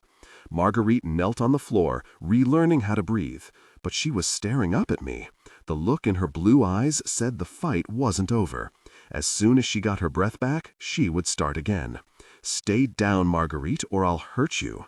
She shook her head. She can't give up, ma petite, or you win Yasmin's body, if not her heart. I don't want her body. I don't want anyone's body. Now that is simply not true, ma petite, Jean-Claude said. Stop calling me ma petite. You bear 2 of my marks, Anita. You are halfway to being my human servant. Admit that, and no one else needs suffer tonight. Yeah, right, I said. Marguerite was getting to her feet. I didn't want her on her feet. I moved in before she could stand and foot-swept her legs out from under her. I forced her shoulders backwards at the same time, and I rode her down. I got her right arm in a joint lock. She tried to get up, I increased the pressure, and she lay back down. Give up the fight. No. It was only the second coherent thing I'd heard her utter. I will break your arm. Break it! Break it! I don't care! Her face was wild, enraged. Gosh, there was no way to reason with her. Great. Using the joint lock as a lever, I turned her over on her stomach, increasing the pressure to almost breaking, but not quite. Breaking her arm might not stop the fight. I wanted it over with. I used my leg and one arm to keep the joint lock on, but knelt over her upper body until my weight would keep her pinned. I took a handful of yellow hair and pulled her neck back. I released her arm and brought my right arm across her neck, with my elbow in front of her Adam's apple and the arm squeezing the arteries on both sides of her neck. I put my right hand on my left wrist and squeezed. She scratched at my face, but I buried my eyes in her back and she couldn't reach me. She was making small, helpless sounds because she didn't have enough air to make big ones.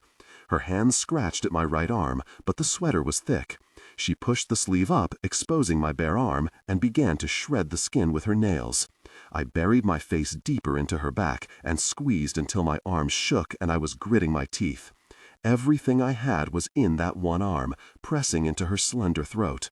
Her hands stopped scratching me. They beat against my arm like dying butterflies. It takes a long time to choke someone into unconsciousness. The movies make it look easy, quick, clean. It isn't easy, it isn't quick, and it sure as heck isn't clean. You can feel the pulse on either side of the neck pounding against your arm while you squeeze the life out of it. The person struggles a lot more than in the movies. And as far as choking someone to death, you better hold on for a long time after they stop moving. Marguerite went slowly limp, a body part at a time. When she was just dead weight in my arms, I let her go, slowly. She lay on the floor unmoving. I couldn't even see her breathe. Had I squeezed too long? I touched her neck and found the carotid pulse strong and even. Just out of it, not dead. Good. I stood and walked back towards the bed. Yasmin went to her knees beside Marguerite's still form. "My love, my only one, has she hurt you?" "She's just unconscious," I said. "She'll come to in a few minutes." "If you had killed her, I would have torn your throat out." I shook her head. "Let's not start this gosh again. I've had about all the grandstanding I can take for one night." The man in bed said, "You're bleeding." Blood was dripping down my right forearm.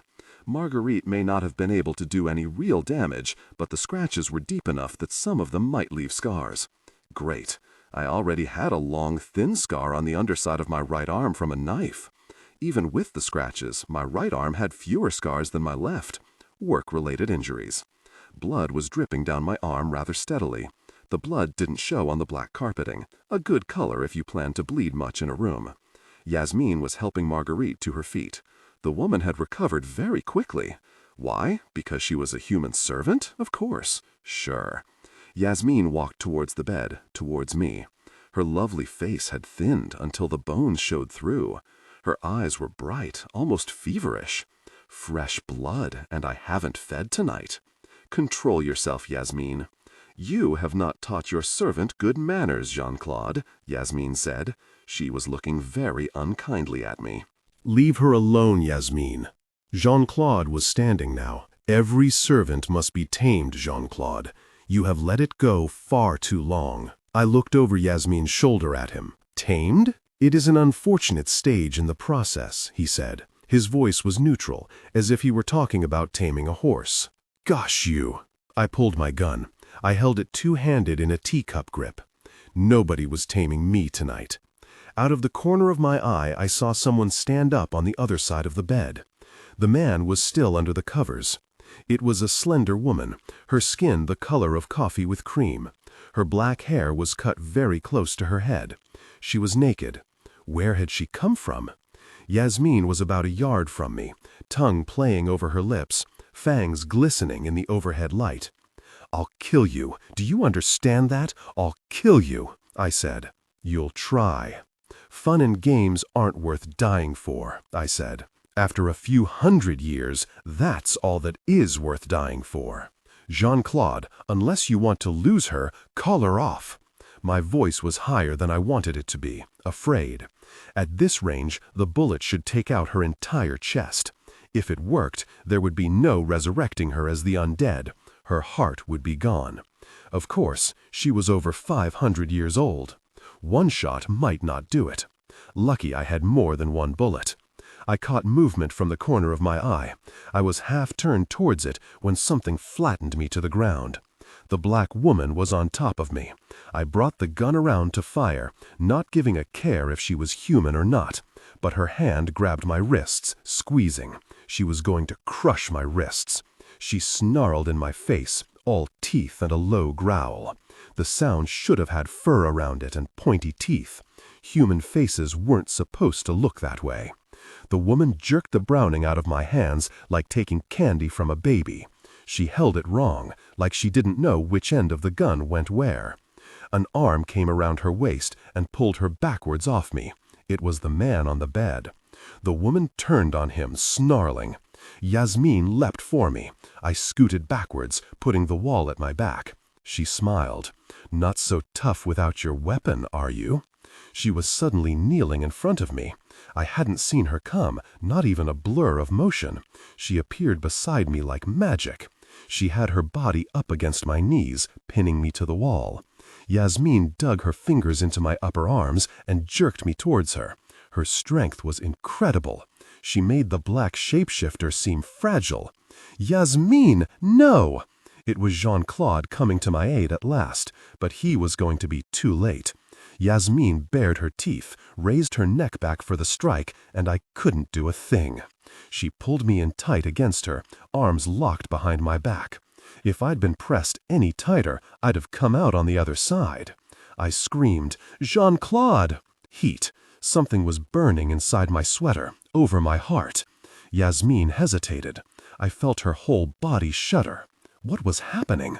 A tongue of blue-white flame curled up between us. I screamed, and Yasmin echoed it. We screamed together as we burned. She fell away from me. Blue-white flame crawled over her shirt. Flames licked around a hole in my sweater. I shrugged out of the shoulder holster and pulled the burning sweater off. My cross still burned with an intense blue-white flame. I jerked the chain, and it snapped. I dropped the cross to the carpet, where the flame smoldered, then died. There was a perfect cross-shaped burn on my chest, just above my breast, over the beat of my heart. The burn was covered in blisters already, a second-degree burn. Yasmin had ripped her own blouse off. She had an identical burn, but lower down between her breasts, because she was taller than I was. I knelt on the floor in just my bra and jeans. Tears were trailing down my face. I had a bigger cross-shaped burn scar on my left forearm. A vampire's human followers had branded me, thinking it was funny. They'd laughed right up to the minute I killed them. A burn is a difficult thing. Inch for inch, a burn hurts worse than any other injury. Jean-Claude stood in front of me. The cross glowed a white-hot light, no flames, but then he wasn't touching it. I looked up to find him shielding his eyes with his arm. "Put it away, ma petite. No one else will harm you tonight, I promise you that. Why don't you just back off and let me decide what I'm going to do?" He sighed. "I was childish to let it get so far out of hand, Anita. Forgive me for my foolishness." It was hard to take the apology seriously while he cowered behind his arm, not daring to look at my glowing cross. But it was an apology. From Jean-Claude, that was a lot. I picked the cross up by its chain. I had broken the clasp getting it off.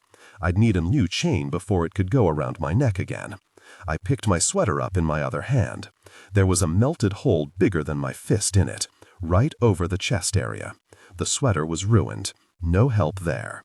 Where do you hide a glowing cross when you aren't wearing a shirt? The man in the bed handed my leather jacket to me. I met his eyes and saw in them concern, a little fear. His brown eyes were very close to me, and very human. It was comforting, and I wasn't even sure why. The shoulder holster was flopping down around my waist like suspenders. I shrugged back into the straps. They felt strange next to my bare skin. The man handed me my gun, butt first. The black shapeshifter stood on the other side of the bed, still naked, glaring at us. I didn't care how he'd gotten my gun from her. I was just glad to have it back. With the Browning in its holster, I felt safer, though I'd never tried wearing a shoulder holster over bare skin. I suspected it was going to chafe. Oh well, nothing's perfect. The man held out a handful of Kleenex to me. The red sheets had slid down, exposing a long, nude line of his body to about mid-thigh. The sheet was perilously close to falling off him altogether. "Your arm," he said. I stared down at my right arm. It was still bleeding a little. It hurt so much less than the burn, I had forgotten about it. I took the Kleenex and wondered what he was doing here. Had he been intimate with the naked woman, the shapeshifter? I hadn't seen her in the bed. Had she been hiding under it? I cleaned up my arm as best I could. Didn't want to bleed too heavily on the leather jacket. I slipped the jacket on and put the still glowing cross in my left pocket. Once it was hidden, the glow would stop. The only reason Yasmin and I had gotten in trouble was that the sweater had a loose weave, and her top had left a lot of bare flesh. Vampire flesh touching a blessed cross was always volatile. Jean-Claude stared down at me, now that the cross was safely hidden. "I am sorry, ma petite. I did not mean to frighten you tonight." He held one hand down towards me. The skin was paler than the white lace that covered it. I ignored his outstretched hand and used the bed to help me stand. He lowered his hand slowly. His dark blue eyes were very still, looking at me. "It never works as I want it to with you, Anita Blake. Why is that? Maybe you should take the hint and leave me alone." He smiled, a bare movement of lips. "I'm afraid it is too late for that." What's that supposed to mean? The door swung open, banging against the wall and bouncing back. A man stood in the doorway, eyes wide, sweat running down his face. Jean-Claude, the snake! He seemed to be having trouble breathing, as if he had run all the way up the stairs. "What about the snake?" Jean-Claude asked. The man swallowed, his breathing slowing. "It's gone crazy." "What happened?" The man shook his head. "I don't know. It attacked Shahar, its trainer. She's dead." "Is it in the crowd?" "Not yet. We will have to finish this discussion later, ma petite." He moved for the door, and the rest of the vampires followed at his heels. Stephen went with them, well trained. The slender black woman slipped a loose dress, black with red flowers on it, over her head. A pair of red high heels, and she was out the door. The man was out of the bed, naked. There was no time to be embarrassed. He was struggling into a pair of sweats. This wasn't my problem, but what if the cobra got into the crowd? Not my problem. I zipped the jacket up enough to hide the fact I was shirtless, but not so high up I couldn't draw my gun. I was out the door and into the bright open space of the tent before the nameless man had slipped on his sweatpants. The vampires and shapeshifters were at the edge of the ring, fanning out into a circle around the snake. It filled the small ring with black and white coils. The bottom half of a man in a glittering loincloth was disappearing down the cobra's throat. That's what had kept it out of the crowd. It was taking time to feed. Sweet Jesus! The man's legs twitched, kicking convulsively. He couldn't be alive. He couldn't be. But the legs twitched as they slid out of sight. Please, God, let it just be a reflex. Don't let him still be alive. The thought was worse than any nightmare I could remember, and I have a lot of material for nightmares. The monster in the ring wasn't my problem. I didn't have to be the bloody hero this time. People were screaming, running, arms full of children. Popcorn bags and cotton candy were getting crushed underfoot. I waded into the crowd and began pushing my way down. A woman carrying a toddler fell at my feet. A man climbed over them. I dragged the woman to her feet, taking the baby in one arm. People shoved past us. We shuddered just trying to stand still. I felt like a rock in the middle of a raging river. The woman stared at me, eyes too large for her face. I pushed the toddler into her arms and wedged her between the seats. I grabbed the arms of the nearest large male, sexist that I am, and shouted, "Help them!" The man's face was startled, as if I had spoken in tongues. But some of the panic faded from his face. He took the woman's arm and began to push his way towards the exit. I couldn't let the snake get into the crowd, not if I could stop it. Gosh, I was going to play hero, very. I started fighting against the tide, to go down when everybody else was coming up and over. An elbow caught me in the mouth and I tasted blood. By the time I fought my way through this mess, it would all be over. God, I hoped so. I stepped out of the crowd like I was flinging aside a curtain. My skin tingled with the memory of shoving bodies, but I stood alone on the last step. The screaming crowd was still up above me, struggling for the exits. But here, just above the ring, there was nothing. The silence lay in thick folds against my face and hands. It was hard to breathe through the thick air. Magic! But whether vampire or cobra, I didn't know. Stephen stood closest to me, shirtless, slim, and somehow elegant. Yasmin had on his blue shirt, hiding her naked upper body. She had tied the shirt up to expose a tanned, expansive tummy. Marguerite stood beside her. The black woman stood on Stephen's right. She had kicked off her high heels and stood flat-footed in the ring. Jean-Claude stood on the far side of the circle with two new blonde vampires on either side. He turned and stared at me across the distance. I felt his touch inside me where no hand was ever meant to go. My throat tightened, sweat broke on my body. Nothing at that moment would have made me go closer to him. He was trying to tell me something private and too intimate for words. A hoarse scream brought my attention to the center of the ring. Two men lay broken and bleeding to one side. The cobra reared over them. It was like a moving tower of muscle and scale. It hissed at us. The sound was loud, echoing. The men lay on the ground at its feet, tail. One of them twitched. Was he alive? My hand squeezed the guardrail until my fingers ached. I was so scared I could taste bile at the back of my throat. My skin was cold with it. You ever have those dreams where snakes are everywhere, so thick on the ground you can't walk unless you step on them? It's almost claustrophobic. The dream always ends with me standing in the middle of the trees, with snakes dripping down on me, and all I can do is scream.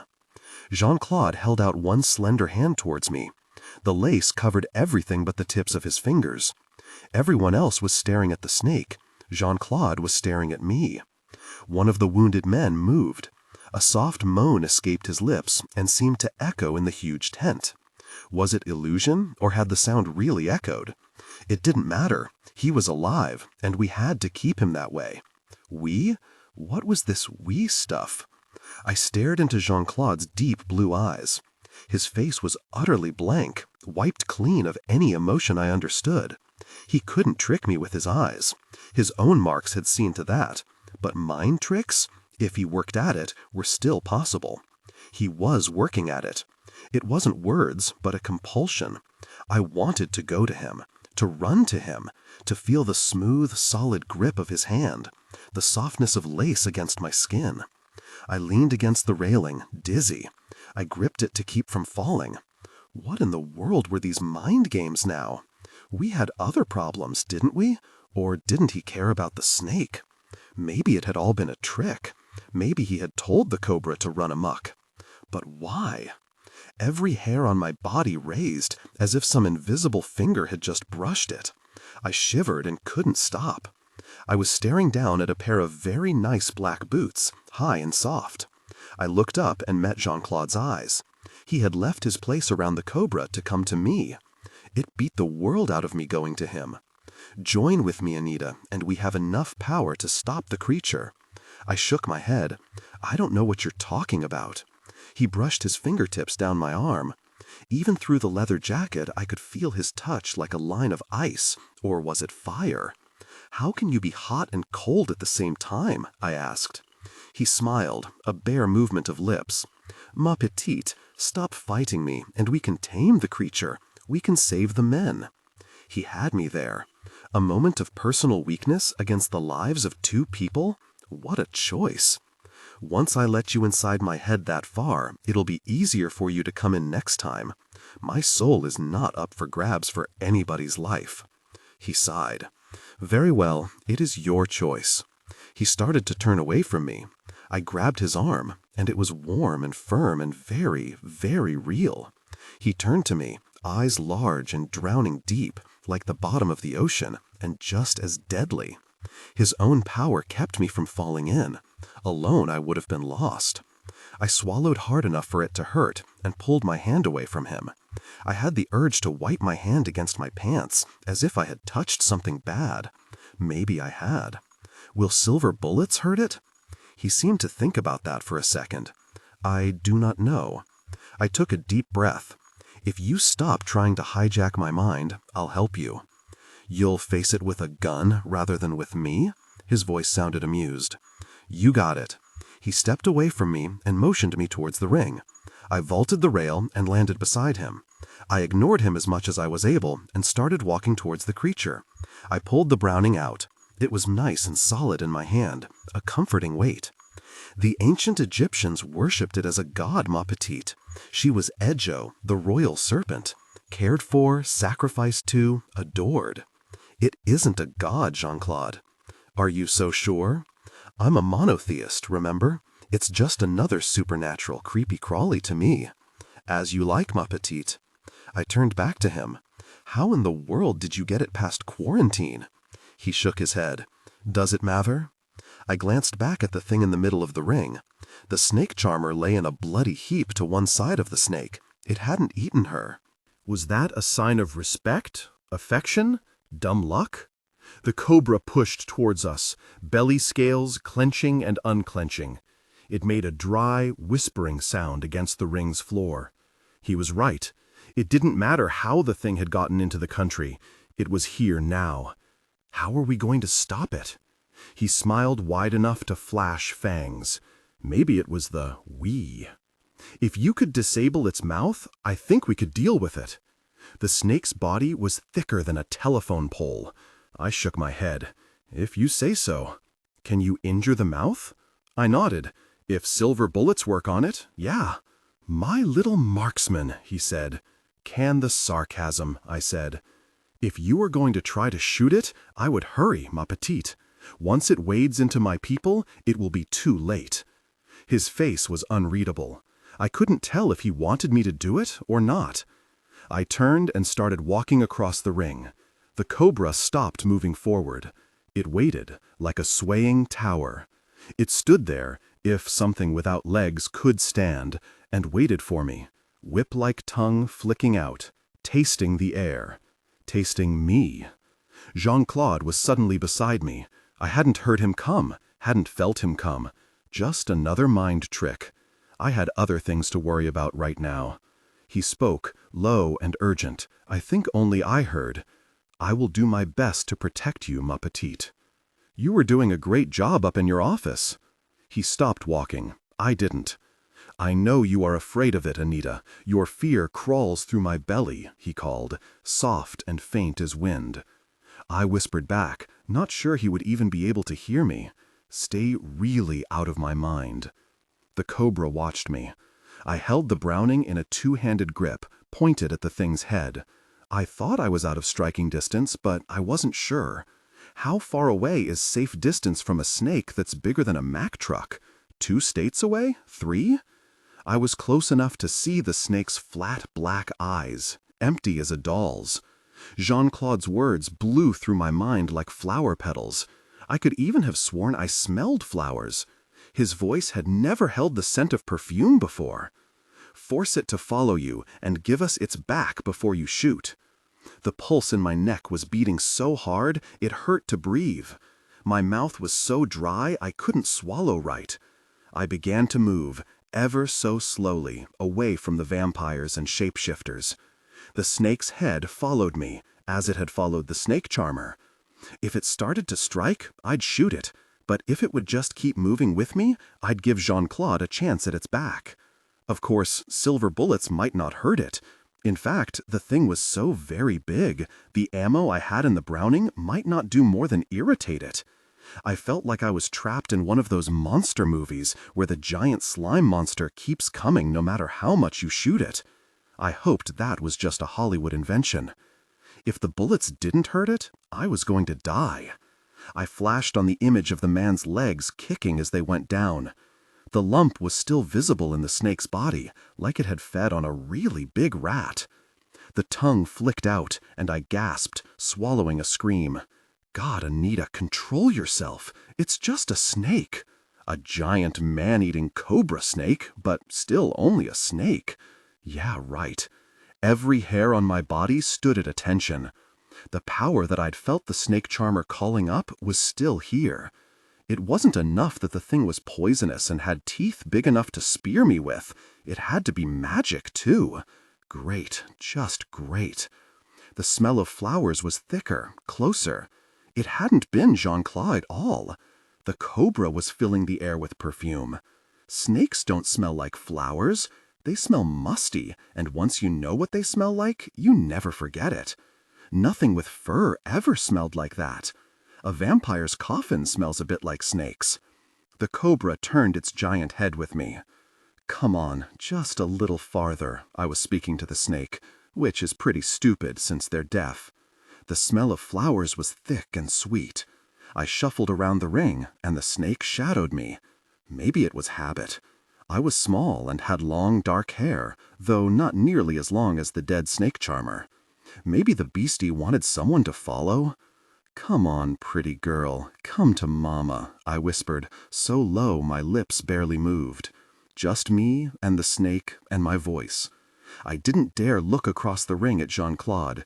Nothing mattered but my feet shuffling over the ground, the snake's movements, the gun in my hands. It was like some kind of dance. The cobra parted its mouth, tongue flicking, giving me a glimpse of scythe-like fangs. Cobras have fixed fangs, not retractable like a rattlesnake's.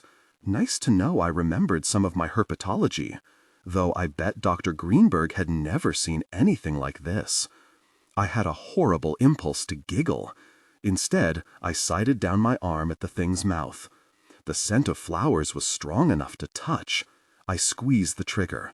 The snake's head jerked backwards, blood splattering the floor. I fired, and again and again. The jaws exploded into bits of flesh and bone. The cobra opened its ruined jaws, hissing. I think it was screaming. Its telephone pole body slashed the ground, whipping back and forth. Could I kill it? Could just bullets kill it?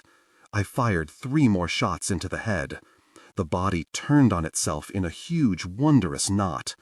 The black and white scales boiled over each other, frenzied, blood-spattered. A loop of body rolled out and punched my legs out from under me. I came up on knees and one hand, gun in the other hand ready to point. Another coil smashed into me. It was like being hit by a whale. I lay half-stunned under several 100 pounds of snake. One striped coil pinned me to the ground. The beast reared over me, blood and pale drops of poison running down its shattered jaws. If the poison hit my skin, it would kill me. There was too much of it not to. I lay flat on my back with the snake writhing across me and fired at it. I just kept squeezing the trigger as the head rushed down on me. Something hit the snake. Something covered in fur dug teeth and claws into the snake's neck. It was a werewolf with furry, man-shaped arms. The cobra reared, pressing me under its weight. The smooth belly scales pushed at my nearly naked upper body like a giant hand, squeezing. It wasn't going to eat me. It was going to crush me to death. I screamed and fired into the snake's body. The gun clicked empty. Gosh. Jean-Claude appeared over me. His pale, lace-covered hands lifted the coil off me as if it wasn't 1,000 pounds of muscle. I scooted backwards on hands and feet. I crab-walked until I hit the edge of the ring. Then I popped the empty clip and got the extra out of my sport bag. I didn't remember firing all 13 rounds, but I must have. I jacked a round into the chamber, and I was ready to rock and roll. Jean-Claude was elbow-deep in snake. He pulled a piece of glistening spine out of the meat, splitting the snake apart. Yasmin was tearing at the giant snake like a kid with taffy.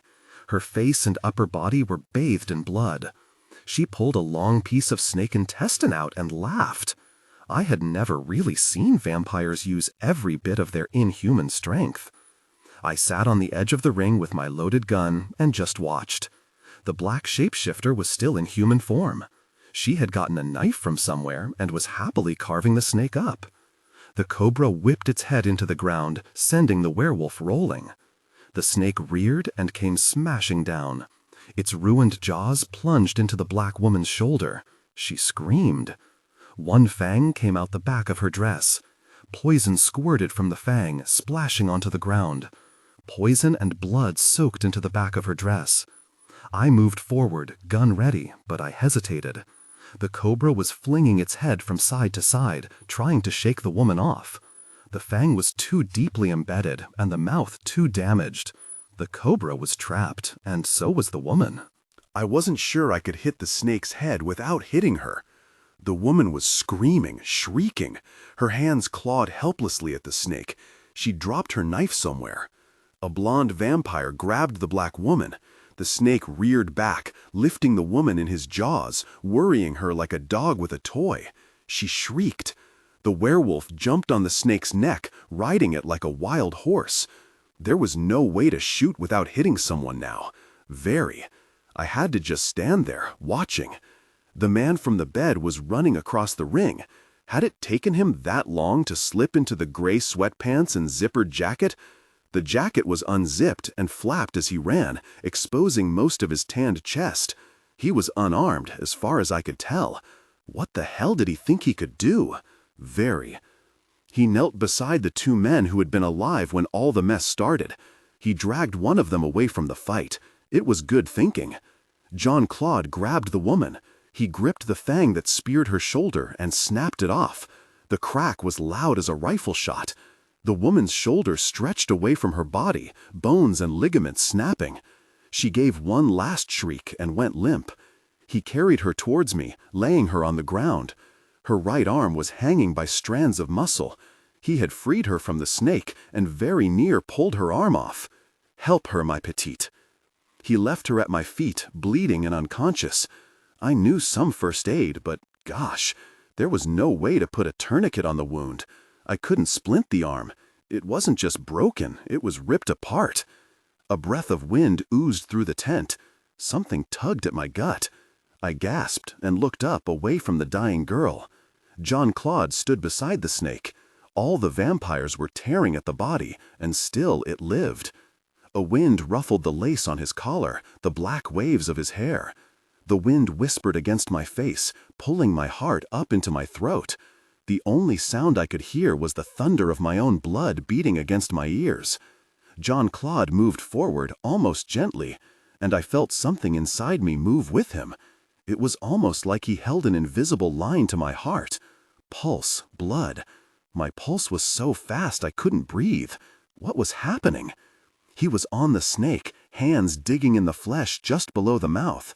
I felt my hands dig into the writhing flesh. My hands digging at bone, snapping it. My hands shoving in almost to the elbow. It was slick, wet, but not warm. Our hands pushed, then pulled until our shoulders strained with the effort.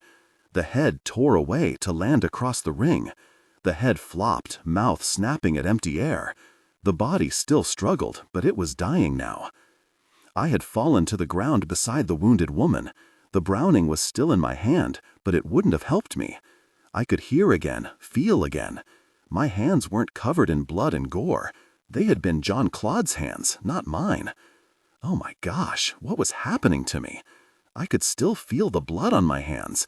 It was an incredibly powerful sensory memory. Gosh. Something touched my shoulder. I whirled, gun nearly shoved into the man's face. It was the man in the gray sweats. He was kneeling beside me, hands in the air, his eyes staring at the gun in my hands. "I'm on your side," he said. My pulse was still thumping in my throat.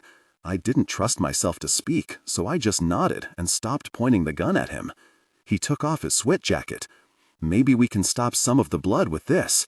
He wadded the jacket up and shoved it against the wound. "She's probably in shock," I said. My voice sounded strange, hollow. "You don't look so good yourself." I didn't feel so good either. Jean-Claude had entered my mind, my body. It had been like we were one person. I started to shiver and couldn't stop. Maybe it was shock. "I called the police and an ambulance," he said. I stared at him. His face was very strong, high cheekbones, square jaw, but his lips were softer, making it a very sympathetic face. His wavy brown hair fell forward like a curtain around his face. I remembered another man with long brown hair, another human tied to the vampires. He had died badly, and I hadn't been able to save him. I caught sight of Marguerite on the far side of the ring, watching. Her eyes were wide, her lips half-parted. She was enjoying herself. Gosh. The werewolf pulled back from the snake. The shapeshifter looked like a very classy version of every wolfman that had ever stalked the streets of London, except it was naked and distinctly masculine. Movie wolfmen were always smooth, sexless as a Barbie doll. The werewolf's fur was a dark honey color. A blonde werewolf? Was it Stephen? If it wasn't, then he had disappeared, and I don't think Jean-Claude would allow that. A voice yelled, "Everybody freeze!" Across the ring were two patrol cops with their guns out. One of them said, "Oh my gosh!" I put my gun away while they were staring at the dead snake. The body was still twitching, but it was dead. It just takes longer for a reptile's body to know it's dead than most mammals. I felt light and empty as air. Everything had a faintly unreal quality. It wasn't the snake, it was whatever Jean-Claude had done to me. I shook my head, trying to clear it, to think. The cops were here. I had things I needed to do. I fished the little plastic ID card out of my sport bag and clipped it to the collar of my jacket. It identified me as a member of the regional preternatural investigation team. It was almost as good as a badge. "Let's go talk to the cops before they start shooting." "The snake's dead," he said. The wolfman was tearing at the dead thing with a long pointed muzzle, ripping off chunks of meat.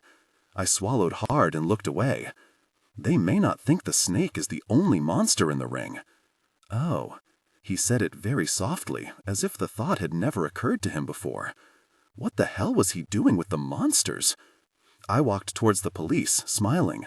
Jean-Claude stood there in the middle of the ring, his white shirt so bloody it clung to him like water, outlining his chest against the cloth. Blood was smeared down one side of his face. His arms were crimson to the elbows. The youngest vampire, a woman, had buried her face in the snake's blood. She was scooping the bloody meat into her mouth and sucking on it. The sounds were wet and seemed louder than they should have been. "My name's Anita Blake. I work with the regional preternatural investigation team. I've got ID." "Who's that with you?" The uniform nodded his head in the man's direction. His gun was still pointed vaguely towards the ring. I whispered out of the corner of my mouth, "What is your name?" "Richard Zeeman," he said softly. Out loud I said, "Richard Zeeman, just an innocent bystander." That last was probably a lie.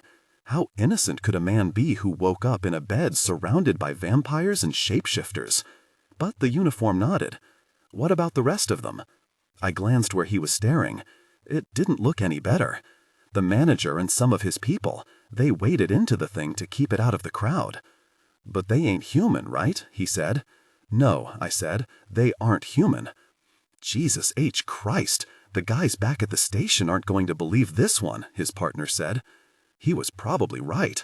I had been here, and I almost didn't believe it. A giant man-eating cobra. Jesus H. Christ, indeed. I was sitting in a small hallway that served as the performer's entrance to the big tent. The lighting was permanently dim, as if some of the things rolling through wouldn't like a lot of light. Big surprise there. There were no chairs, and I was getting a little tired of sitting on the floor. I'd given a statement, first to a uniform, then to a detective. Then RPIT had arrived, and the questioning started all over again. Dolph nodded to me, and Zerbrovsky shot at me with his thumb and forefinger. That had been an hour and 15 minutes ago. I was getting a wee bit tired of being ignored.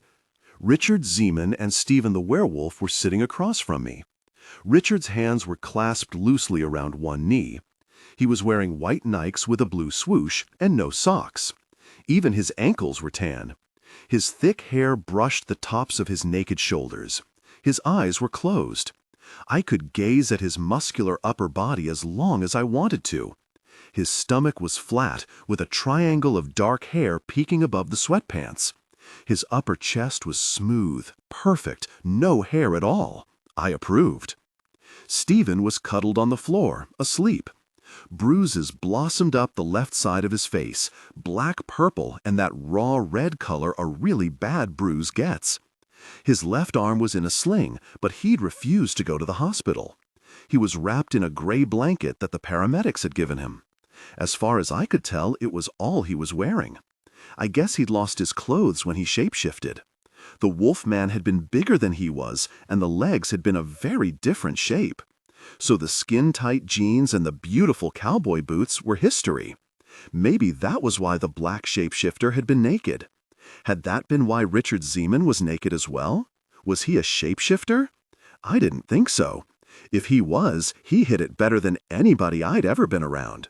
Besides, if he had been a shapeshifter, why didn't he join the fight against the cobra? He'd done a sensible thing for an unarmed human being. He'd stayed out of the way. Stephen, who had started out the night looking scrumptious, looked like, gosh. The long blonde curls clung to his face, wet with sweat. There were dark smudges under his closed eyes. His breathing was rapid and shallow. His eyes were struggling underneath his closed lids. Dream? Nightmare? Do werewolves dream of shape-shifted sheep? Richard still looked scrumptious, but then a giant cobra hadn't been slamming him into a concrete floor. He opened his eyes as if he had felt me staring at him. He stared back, brown eyes neutral. We stared at each other without saying anything. His face was all angles, high sculpted cheekbones and firm jaw. A dimple softened the lines of his face and made him a little too perfect for my taste. I've never been comfortable around men that are beautiful. Low self-esteem, maybe? Or maybe Jean-Claude's lovely face had made me appreciate the very human quality of imperfection. "Is he all right?" I asked. "Who?" "Stephen." He glanced down at the sleeping man. Stephen made a small noise in his sleep, helpless, frightened. Definitely a nightmare. "Should you wake him?" "You mean from the dream?" he asked. I nodded. He smiled. "Nice thought, but he won't wake up for hours. We could burn the place down around him and he wouldn't move." "Why not?" "You really want to know?" "Sure, I've got nothing better to do right now." He glanced up the silent hallway. "Good point." He settled back against the wall, bare back searching for a more comfortable piece of wall. He frowned. So much for a comfortable wall. Stephen changed back from wolfman to human in less than a 2-hour time span. He said it like it explained everything. It didn't. "So?" I asked. "Usually a shapeshifter stays in animal form for 8 to 10 hours, then collapses and changes back to human form. It takes a lot of energy to shapeshift early." I glanced down at the dreaming shapeshifter. "So this collapse is normal?" Richard nodded. "He'll be out for the rest of the night." "Not a great survival method," I said. "A lot of werewolves bite the dust after collapsing.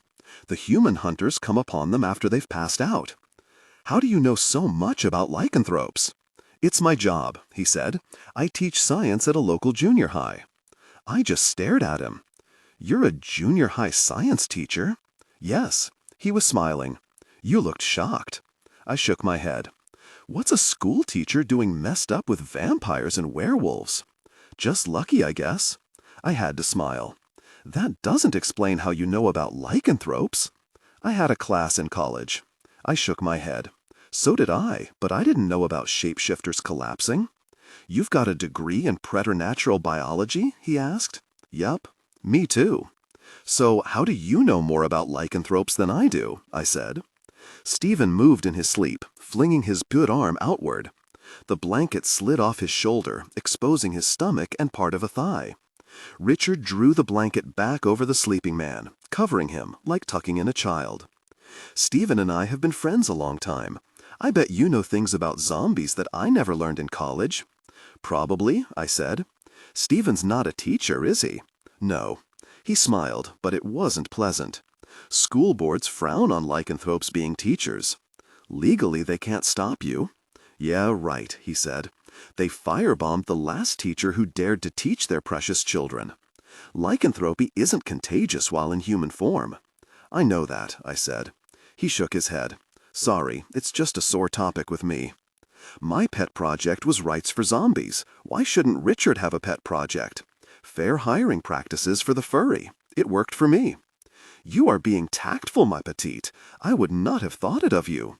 Jean-Claude was in the hallway. I hadn't heard him walk up. But I'd been distracted, talking with Richard. Yeah, that was it. "Could you stamp your feet next time? I'm getting sick of you sneaking up on me." "I wasn't sneaking, ma petite. You were distracted talking to our handsome Mr. Zeeman." His voice was pleasant, mild as honey, and yet there was a threat to it. You could feel it like a cold wind down your spine. "What's wrong, Jean-Claude?" I asked. "Wrong? What could possibly be wrong?" Anger and some bitter amusement flowed through his voice. "Cut it out, Jean-Claude." "Whatever could be the matter, ma petite?" "You're angry. Why?" "My human servant does not know my every mood. Shameful." He knelt beside me.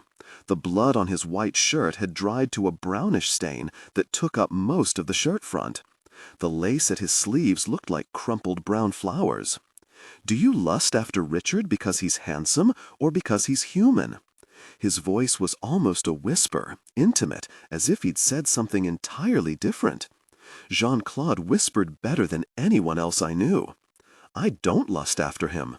Come, come, ma petite, no lies. He leaned towards me, long-fingered hand reaching for my cheek. There was dried blood on his hand. You've got blood under your fingernails, I said. He flinched, his hand squeezing into a fist. Point for my side. You reject me at every turn. Why do I put up with it? I don't know, I said, truthfully. I keep hoping you'll get tired of me. I am hoping to have you with me forever, ma petite. I would not make the offer if I thought I would grow bored. I think I would get tired of you, I said. His eyes widened a bit. I think it was real surprise. You are trying to taunt me. I shrugged. Yes, but it's still the truth. I'm attracted to you, but I don't love you. We don't have stimulating conversations. I don't go through my day saying, I must remember to share that joke with Jean-Claude, or tell him about what happened at work tonight. I ignore you when you let me. The only things we have in common are violence and the dead. I don't think that's much to base a relationship on. My, aren't we the philosopher tonight? His midnight blue eyes were only inches from mine. The eyelashes looked like black lace. Just being honest. We wouldn't want you to be less than honest, he said. I know how you despise lies. He glanced at Richard. How you despise monsters. Why are you angry with Richard? Am I? He said. You know very well you are. Perhaps, Anita, I am realizing that the one thing you want is the one thing I cannot give you. And what do I want? Me to be human, he said softly. I shook my head. If you think your only shortcoming is being a vampire, you're wrong. Really? Yeah, you're an egotistical, overbearing bully. A bully? He sounded genuinely surprised. You want me, so you can't believe that I don't want you. Your needs, your desires are more important than anyone else's. You are my human servant, ma petite. It makes our lives complicated. I am not your human servant. I have marked you, Anita Blake. You are my human servant. No, I said. It was a very firm no, but my stomach was tight with the thought that he was right, and I would never be free of him. He stared at me. His eyes were as normal as they ever got. Dark, blue, lovely. If you had not been my human servant, I could not have defeated the snake god so easily. You mind-raped me, Jean-Claude. I don't care why you did it. A look of distaste spread across his face. If you choose the word rape, then you know that I am not guilty of that particular crime. Nikolaos forced herself on you. She tore at your mind, ma petite. If you had not carried 2 of my marks, she would have destroyed you. Anger was bubbling up from my gut, spreading up my back and into my arms. I had this horrible urge to hit him. And because of the marks, you can enter my mind, take me over. You told me it made mind games harder on me, not easier. Did you lie about that too? My need was great tonight, Anita. Many people would have died if the creature had not been stopped. I drew power where I could find it. From me. Yes, you are my human servant. Just by being near me, you increase my power. You know that. I had known that, but I hadn't known he could channel power through me like an amplifier. I know I'm some sort of witch's familiar for you. If you would allow the last 2 marks, it would be more than that. It would be a marriage of flesh, blood, and spirit. I notice you didn't say soul, I said. He made an exasperated sound low in his throat. You are insufferable. He sounded genuinely angry. Good. Don't you ever force your way into my mind again. Or what? The words were a challenge, angry, confused. I was on my knees beside him, nearly spitting into his face. I had to stop and take a few deep breaths to keep from screaming at him. I spoke very calmly, low and angry. If you ever touch me like that again, I will kill you. You will try. His face was nearly pressed against mine, as if when he inhaled, he would bring me to him. Our lips would touch. I remembered how soft his lips were, how it felt to be pressed against his chest, the roughness of his cross-shaped burn under my fingers. I jerked back and felt almost dizzy. It had only been one kiss, but the memory of it burned along my body like every bad romance novel you'd ever read. "Leave me alone!" I hissed it in his face, hands balled into fists. "Gosh you! Gosh you!" The office door opened, and a uniformed officer stuck his head out. "There a problem out here?" We turned and stared at him. I opened my mouth to tell him exactly what was wrong, but Jean-Claude spoke first. "No problem, officer." It was a lie, but what was the truth? That I had 2 vampire marks on me and was losing my soul a piece at a time? Not something I really wanted to be common knowledge. The police sort of frown on people who have close ties with the monsters. The officer was looking at us, waiting. I shook my head. "Nothing's wrong, officer. It's just late. Could you ask Sergeant Storr if I can go home now?" "What's the name?" "Anita Blake." "Storr's pet animator?" I sighed. "Yeah, that Anita Blake. I'll ask." The uniform stared at the 3 of us for a minute. "You got anything to add to this?" He was speaking to Richard. "No." The uniform nodded. "Okay, but keep whatever isn't happening to a dull roar." "Of course, always glad to cooperate with the police," Jean-Claude said. He nodded his thanks and went back into the office. We were left kneeling in the hallway. The shapeshifter was still asleep on the floor. His breathing made a quiet noise that didn't so much fill the silence as emphasize it. Richard was motionless, dark eyes staring at Jean-Claude. I was suddenly very aware that Jean-Claude and I were only inches apart. I could feel the line of his body like warmth against my skin. His eyes flicked from my face down my body. I was still wearing only a bra underneath the unzipped jacket. Goosebumps rolled up my arms and down my chest. My body reacted to his gaze. My stomach clenched with a need that had nothing to do with blood. "Stop it! I am doing nothing, ma petite. It is your own desire that rolls over your skin, not mine." I swallowed and had to look away from him. Okay, I lusted after him. Great, fine, it didn't mean a thing. Right. I scooted away from him, putting my back to the wall, not looking at him as I spoke. I came here tonight for information, not to play footsie with the master of the city. Richard was just sitting there, meeting my eyes. There was no embarrassment, just interest, as if he didn't know quite what I was. It wasn't an unfriendly look. "Footsie," Jean-Claude said. I didn't need to see his face to hear the smile in his voice. "You know what I mean. I've never heard it called footsie before. Stop doing that." "What?" I glared at him, but his eyes were sparkling with laughter. A slow smile touched his lips. He looked very human just then. "What did you want to discuss, ma petite? It must be something very important to make you come near me voluntarily." I searched his face for mockery or anger or anything, but his face was as smooth and pleasant as carved marble. The smile, the sparkling humor in his eyes, was like a mask. I had no way of telling what lay underneath. I wasn't even sure I wanted to know. I took a deep breath and let it out slowly through my mouth. "All right, where were you last night?" I looked at his face, trying to catch any change of expression. "Here," he said. "All night?" He smiled. "Yes." "Can you prove it?" The smile widened. "Do I need to?" "Maybe," I said. He shook his head. "Coyness from you, ma petite. It does not become you. So much for being slick and trying to pull information from the master. Are you sure you want this discussed in public?" "You mean Richard?" "Yes. Richard and I have no secrets from one another, ma petite. He is my human hands and eyes, since you refuse to be." "What's that mean? I thought you could only have one human servant at a time." "So you admit it?"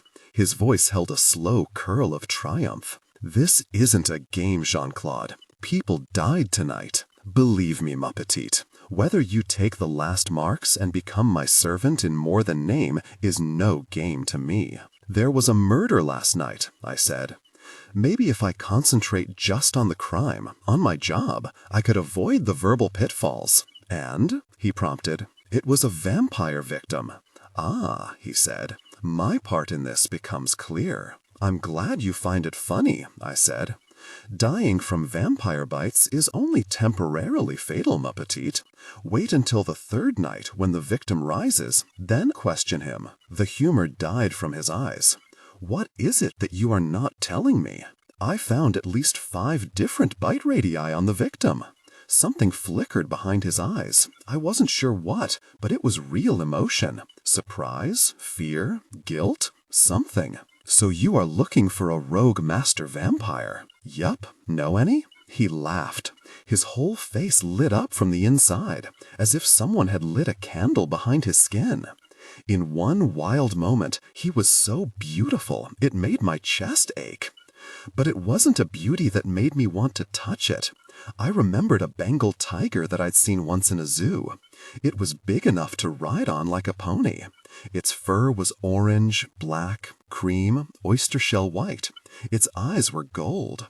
The heavy paws, wider than my outspread hand, paced, back and forth, until it had worn a path in the dirt. Some genius had put one barred wall so close to the fence that held back the crowd, I could have reached through and touched the tiger easily. I had to ball my hands into fists and shove them in my pockets to keep from reaching through those bars and petting that tiger. It was so close, so beautiful, so wild, so tempting. I hugged my knees to my chest, hands clasped tight together. The tiger would have taken my hand off, and yet there was that small part of me that regretted not reaching through the bars. I watched Jean-Claude's face, felt his laughter like velvet running down my spine. Would part of me always wonder what it would have been like if I had just said yes? Probably, but I could live with it. He was staring at me, the laughter dying from his eyes like the last bit of light seeping from the sky. "What are you thinking, ma petite?" "Can't you read my mind?" I asked. "You know I cannot." "I don't know anything about you, Jean-Claude, not a bloody thing." "You know more about me than anyone else in the city." "Yasmin included?" He lowered his eyes, almost embarrassed. "We are very old friends." "How old?" He met my eyes, but his face was empty, blank. "Old enough." "That's not an answer," I said. "No," he said, "it is an evasion." So he wasn't going to answer my question. What else was new? "Are there any other master vampires in town besides you, Malcolm, and Yasmin?" He shook his head. "Not to my knowledge." I frowned. What's that supposed to mean? Exactly what I said. "You're the master of the city. Aren't you supposed to know?" "Things are a little unsettled, ma petite." "Explain that." He shrugged, and even in the blood-stained shirt it looked graceful. "Normally, as master of the city, all other lesser master vampires would need my permission to stay in the city. But," he shrugged again, "there are those who think I am not strong enough to hold the city." "You've been challenged?" "Let us just say I am expecting to be challenged." "Why?" I asked. "The other masters were afraid of Nikolaus," he said. "And they're not afraid of you?" It wasn't a question. "Unfortunately, no." "Why not?" "They are not as easily impressed as you are, ma petite." I started to say I wasn't impressed, but it wasn't true. Jean-Claude could smell it when I lied, so why bother? "So there could be another master in the city without your knowledge?" "Yes." "Wouldn't you sort of sense each other?" "Perhaps, perhaps not." "Thanks for clearing that up." He rubbed fingertips across his forehead as if he had a headache. Did vampires get headaches? "I cannot tell you what I do not know." "Would I groped for a word and couldn't find one, more mundane vampires be able to kill someone without your permission?" "Mundane?"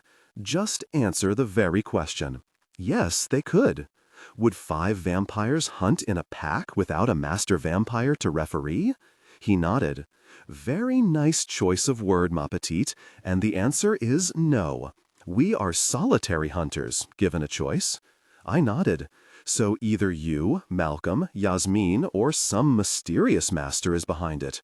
Not Yasmin, she is not strong enough. Okay, then you, Malcolm, or a mysterious master. Do you really think I have gone rogue? He was smiling at me, but his eyes held something more serious. Did it matter to him what I thought of him? I hoped not. I don't know. You would confront me, thinking I might be insane? How indiscreet of you. If you don't like the answer, you shouldn't have asked the question, I said. Very true. The office door opened. Dolph came out, notebook in hand. You can go home, Anita. I'll check the statements with you tomorrow. I nodded. Thanks. I know where you live. He smiled. I smiled back. Thanks, Dolph. I stood up. Jean-Claude stood in one smooth motion, like he was a puppet pulled up by invisible strings. Richard stood slower, using the wall to stand, as if he were stiff. Standing, Richard was taller than Jean-Claude by at least 3 inches, which made Richard 6'1", almost too tall for my taste, but no one was asking me. And could we talk to you some more, Jean-Claude? Dolph said. Jean-Claude said, Of course, detective. He walked down the hall. There was a stiffness in the way he moved. Did vampires bruise? Had he been hurt in the fight? Did it matter? No, it didn't. In a way, Jean-Claude was right. If he had been human, even an egotistical jerk, there might have been possibilities. I'm not prejudiced, but God help me, the man has to at least be alive. Walking corpses, no matter how pretty, are just not my cup of tea. Dolph held the door for Jean-Claude. Dolph looked back at us. You're free to go too, Mr. Zeeman. What about my friend Stephen? Dolph glanced at the sleeping shapeshifter. Take him home. Let him sleep it off. I'll talk to him tomorrow. He glanced at his watch wrist. Make that later today. I'll tell Stephen when he wakes up. Dolph nodded and closed the door. We were alone in the buzzing silence of the hallway. Of course, maybe it was just my own ears buzzing. Now what? Richard said. We go home, I said. Rashida drove? I frowned. Who? The other shapeshifter, the woman whose arm was torn up. I nodded. Take Stephen's car. Rashida drove us both. I shook my head. So you're stranded. Looks that way. You could call a cab, I said. No money. He almost smiled. Fine, I'll drive you home. And Stephen? And Stephen, I said. I was smiling and I didn't know why, but it was better than crying. You don't even know where I live. It could be Kansas City. If it's a 10-hour drive, you're on your own, I said. But if it's reasonable, I'll drive you. Is Merrimack Heights reasonable? Sure. Let me get the rest of my clothes, he asked. You look fully dressed to me, I said. I've got a coat around here somewhere. I'll wait here, I said. You'll watch Stephen? Something like fear crossed his face, filled his eyes. What are you afraid of? I asked. Airplanes, guns, large predators, and master vampires. I agree with 2 out of 4, I said. I'll go get my coat. I slid down to sit beside the sleeping werewolf. We'll be waiting. Then I'll hurry. He smiled when he said it. He had a very nice smile.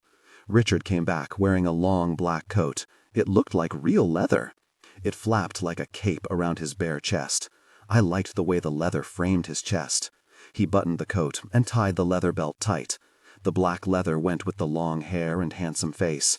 The gray sweats and Nikes did not. He knelt and picked Stephen up in his arms, then stood. The leather creaked as his upper arms strained. Stephen was my height and probably didn't weigh 20 pounds more than I did. Petite. Richard carried him like he wasn't heavy.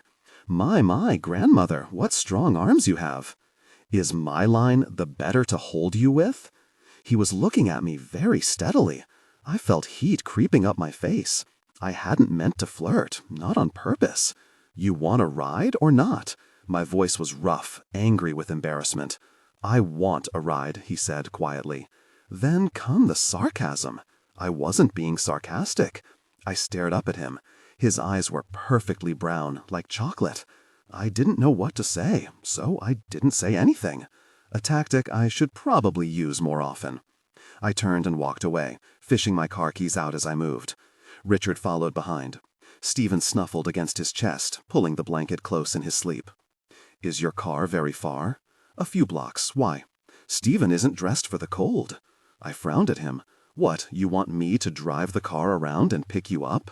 "That would be very nice," he said. I opened my mouth to say no, then closed it.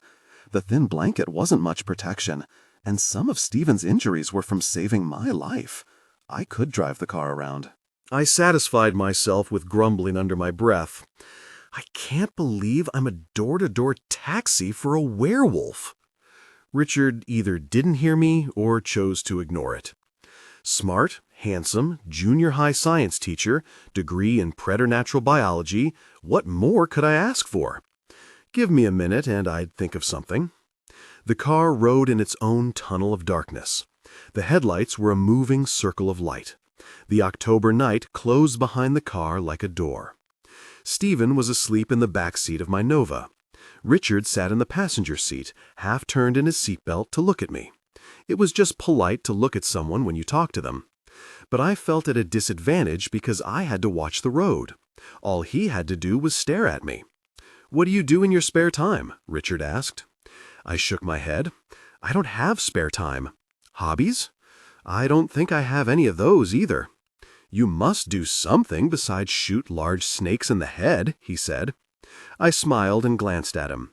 He leaned towards me as much as the seatbelt would allow. He was smiling too, but there was something in his eyes or his posture that said he was serious, interested in what I would say.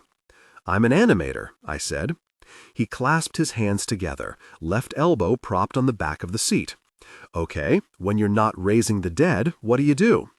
"Work on preternatural crimes with the police, mostly murders." "And?" he said. "And I execute rogue vampires." "And?" "And nothing," I said. I glanced at him again. In the dark, I couldn't see his eyes. Their color was too dark for that. But I could feel his gaze. Probably imagination. Yeah, I'd been hanging around Jean-Claude too long. The smell of Richard's leather coat mingled with a faint whiff of his cologne, something expensive and sweet. It went very nicely with the smell of leather. "I work, I exercise, I go out with friends," I shrugged. "What do you do when you're not teaching?" "Scuba diving, caving, bird watching, gardening, astronomy." His smile was a dim whiteness in the near dark. "You must have a lot more free time than I do." "Actually, the teacher always has more homework than the students," he said. "Sorry to hear that." He shrugged, the leather creaked and slithered over his skin. Good leather always moved like it was still alive. "Do you watch TV?" he asked. "My television broke 2 years ago, and I never replaced it." "You must do something for fun." I thought about it. "I collect toy penguins." The minute I said it, I wished I hadn't. He grinned at me. "Now we're getting somewhere. The executioner collects stuffed toys. I like it." "Glad to hear it." My voice sounded grumpy even to me. "What's wrong?" he said. "I'm not very good at small talk," I said. "You were doing fine." No, I wasn't, but I wasn't sure how to explain it to him. I didn't like talking about myself to strangers, especially strangers with ties to Jean-Claude. "What do you want from me?" I said. "I'm just passing the time." "No, you weren't." His shoulder-length hair had fallen around his face. He was taller, thicker, but the outline was familiar. He looked like Philip in the shadowed dark. Philip was the only other human being I'd ever seen with the monsters. Philip sagged in the chains. Blood poured in a bright red flood down his chest. It splattered onto the floor like rain. Torchlight glittered on the wet bone of his spine. Someone had ripped his throat out. I staggered against the wall as if someone had hit me. I couldn't get enough air. Someone kept whispering, "Oh God, over and over, and it was me. I walked down the steps with my back pressed against the wall. I couldn't take my eyes from him, couldn't look away, couldn't breathe, couldn't cry. The torchlight reflected in his eyes, giving the illusion of movement. A scream built in my gut and spilled out my throat. "Philip!" Something cold slithered up my spine. I was sitting in my car with the ghost of guilty conscience. It hadn't been my fault that Philip died. I certainly didn't kill him, but I still felt guilty. Someone should have saved him, and since I was the last one with a chance to do it, it should have been me. Guilt is a many-splendored thing. "What do you want from me, Richard?" I asked. "I don't want anything," he said. "Lies are ugly things, Richard."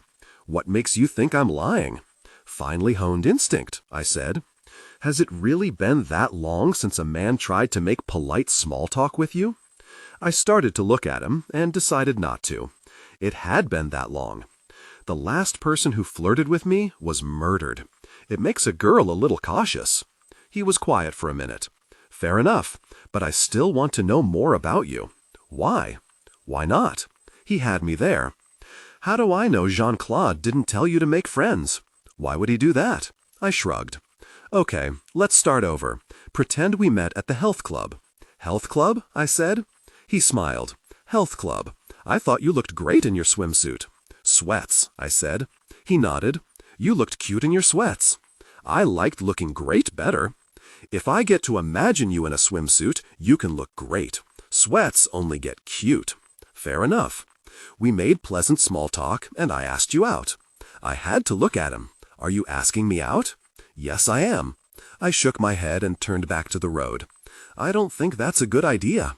Why not? He asked. I told you. Just because one person got kills on you doesn't mean everyone will. I gripped the steering wheel tight enough to make my hands hurt. I was 8 when my mother died. My father remarried when I was 10. I shook my head. People go away, and they don't come back. Sounds scary. His voice was soft and low. I didn't know what had made me say that. I didn't usually talk about my mother to strangers, or anybody else for that matter. Scary, I said softly. You could say that. If you never let anyone get close to you, you don't get hurt. Is that it? There are also a lot of very jerky men in the 21 to 30 age group, I said. He grinned. I'll give you that. Nice-looking, intelligent, independent women are not exactly plentiful either. Stop with the compliments, or you'll have me blushing. You don't strike me as someone who blushes easily. A picture flashed in my mind. Richard Zeeman, naked beside the bed, struggling into his sweatpants. It hadn't embarrassed me at the time. It was only now, with him so warm and close in the car, that I thought about it. A warm flush crept up my face. I blushed in the dark, glad he couldn't see. I didn't want him to know I was thinking about what he looked like without his clothes on. I don't usually do that. Of course, I don't usually see a man buck naked before I've even gone out on a date. Come to think of it, I didn't see men naked on dates either.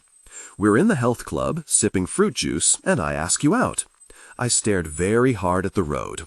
I kept flashing on the smooth line of his thigh. It was embarrassing, but the harder I tried not to think about it, the clearer the picture seemed to get. Movies and dinner? I said. No, he said. Something unique. Caving. You mean crawling around in a cave on a first date? Have you ever been caving? Once. Did you enjoy it? We were sneaking up on bad guys at the time. I didn't think much about enjoying it. Then you have to give it another chance. I go caving at least twice a month. You get to wear your oldest clothes and get really dirty, and no one tells you not to play in the mud. Mud? I said. Too messy for you? I was a biolab assistant in college. Nothing's too messy for me. At least you can say you get to use your degree in your work. I laughed. True. I use my degree too, but I went in for educating the munchkins. Do you like teaching? Very much. Those 2 words held a warmth and excitement that you didn't hear much when people talked about their work. I like my job, too. Even when it forces you to play with vampires and zombies? I nodded. Yeah. We're sitting in the juice bar, and I've just asked you out. What do you say? I should say no. Why? I don't know. You sound suspicious. Always, I said. Never taking a chance is the worst failure of all, Anita. Not dating is a choice, not a failure. I was feeling a wee bit defensive. Say you'll go caving this weekend. The leather coat crinkled and moved as he tried to move closer to me than the seatbelt would allow. He could have reached out and touched me. Part of me wanted him to, which was sort of embarrassing all on its own. I started to say no, then realized I wanted to say yes, which was silly, but I was enjoying sitting in the dark with the smell of leather and cologne. Call it chemistry, instant attraction, whatever. I liked Richard. He sparked my interest. It had been a long time since I had liked anybody. Jean-Claude didn't count. I wasn't sure why, but he didn't. Being dead might have something to do with that. All right, I'll go caving. When and where? Great. Meet in front of my house at, say, 10 o'clock on Saturday. 10 in the morning? I said. Not a morning person? He asked. Not particularly. We have to start early, or we won't get to the end of the cave in one day. What do I wear? Your oldest clothes. I'll be dressed in coveralls over jeans. I've got coveralls. I didn't mention that I used my coveralls to keep blood off my clothes. Mud sounded a lot more friendly. Great. I'll bring the rest of the equipment you need. How much more equipment do I need? A hard hat, a light, maybe knee pads. Sounds like a boffo first date, I said. It will be, he said. His voice was soft, low, and somehow more private than just sitting in my car. It wasn't Jean-Claude's magical voice, but then what was? Turn right here, he said, pointing to a side street. Third house on the right. I pulled into a short, black-topped driveway. The house was half brick and some pale color. It was hard to tell in the dark. There were no streetlights to help you see. You forget how dark the night can be without electricity. Richard unbuckled his seatbelt and opened the door. Thanks for the ride. Do you need help getting him inside? My hand was on the key as I asked. No, I got it. Thanks, though. Don't mention it. He stared at me. Did I do something wrong? Not yet, I said. He smiled, a quick flash in the darkness. Good. He unlocked the back door behind him and got out of the car. He leaned in and scooped Stephen up, holding the blanket close so it didn't slide off. He lifted with his legs more than his back. Weightlifting will teach you that. A human body is a lot harder to lift than even free weights. A body just isn't balanced as well as a barbell. Richard shut the car door with his back. The back door clicked shut, and I unbuckled my seatbelt so I could lock the doors. Through the still open passenger side door, Richard was watching me. Over the idling of the car's engine, his voice carried. Locking out the boogeymen? You never know, I said. He nodded. Yeah. There was something in that one word that was sad, wistful, innocence lost. It was nice to talk with another person who understood. Dolph and Zerbrovsky understood the violence and the nearness of death, but they didn't understand the monsters. I closed the door and scooted back behind the steering wheel. I buckled my seatbelt and put the car in gear. The headlights sparkled over Richard, Stephen's hair like a yellow splash in his arms. Richard was still staring at me. I left him in the dark in front of his house, with the singing of autumn crickets the only sound. I pulled up in front of my apartment building at a little after 2 a.m. I'd planned to be in bed a long time before this. The new cross-shaped burn was a burning, acid-eating ache. It made my whole chest hurt. My ribs and stomach were sore, stiff. I turned on the dome light in the car and unzipped the leather jacket. In the yellow light, bruises were blossoming across my skin. For a minute, I couldn't think how I'd gotten hurt. Then I remembered the crushing weight of the snake crawling over me. Jesus, I was lucky it was bruises and not broken ribs. I clicked off the light and zipped the jacket back up. The shoulder straps were chafing on my bare skin, but the burn hurt so much more that the bruises and the chafing seemed pretty darn minor. A good burn will take your mind off everything else. The light that usually burned over the stairs was out. Not the first time. I'd have to call the office once it opened for the day and report it, though. If you didn't report it, it didn't get fixed. I was 3 steps up before I saw the man. He was sitting at the head of the stairs waiting for me. Short blonde hair, pale in the darkness. His hands sat on the top of his knees, palms up to show that he didn't have a weapon. Well, that he didn't have a weapon in his hands. Edward always had a weapon, unless someone had taken it away from him. Come to think of it, so did I. Long time no see, Edward. 3 months, he said. Long enough for my broken arm to heal completely. I nodded.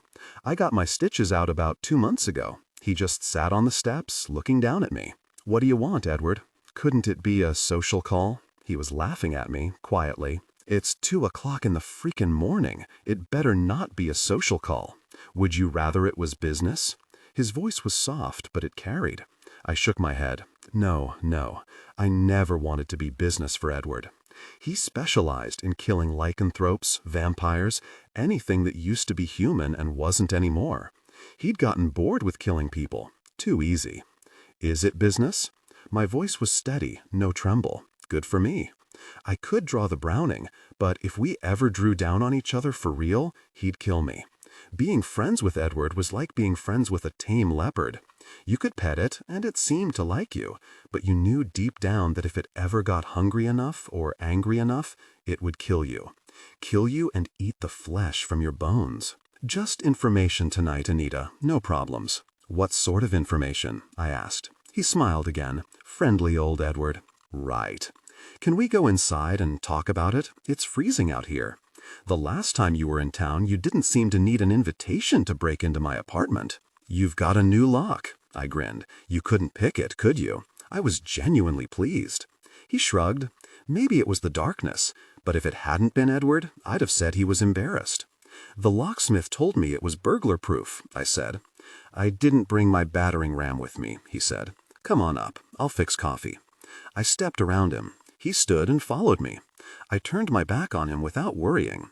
Edward might shoot me someday, but he wouldn't do it in the back after telling me he was just here to talk. Edward wasn't honorable, but he had rules. If he planned to kill me, he'd have announced it, told me how much people were paying him to off me, watched the fear slide through my eyes. Yeah, Edward had rules. He just had fewer of them than most people did. But he never broke a rule, never betrayed his own skewed sense of honor. If he said I was safe for tonight, he meant it.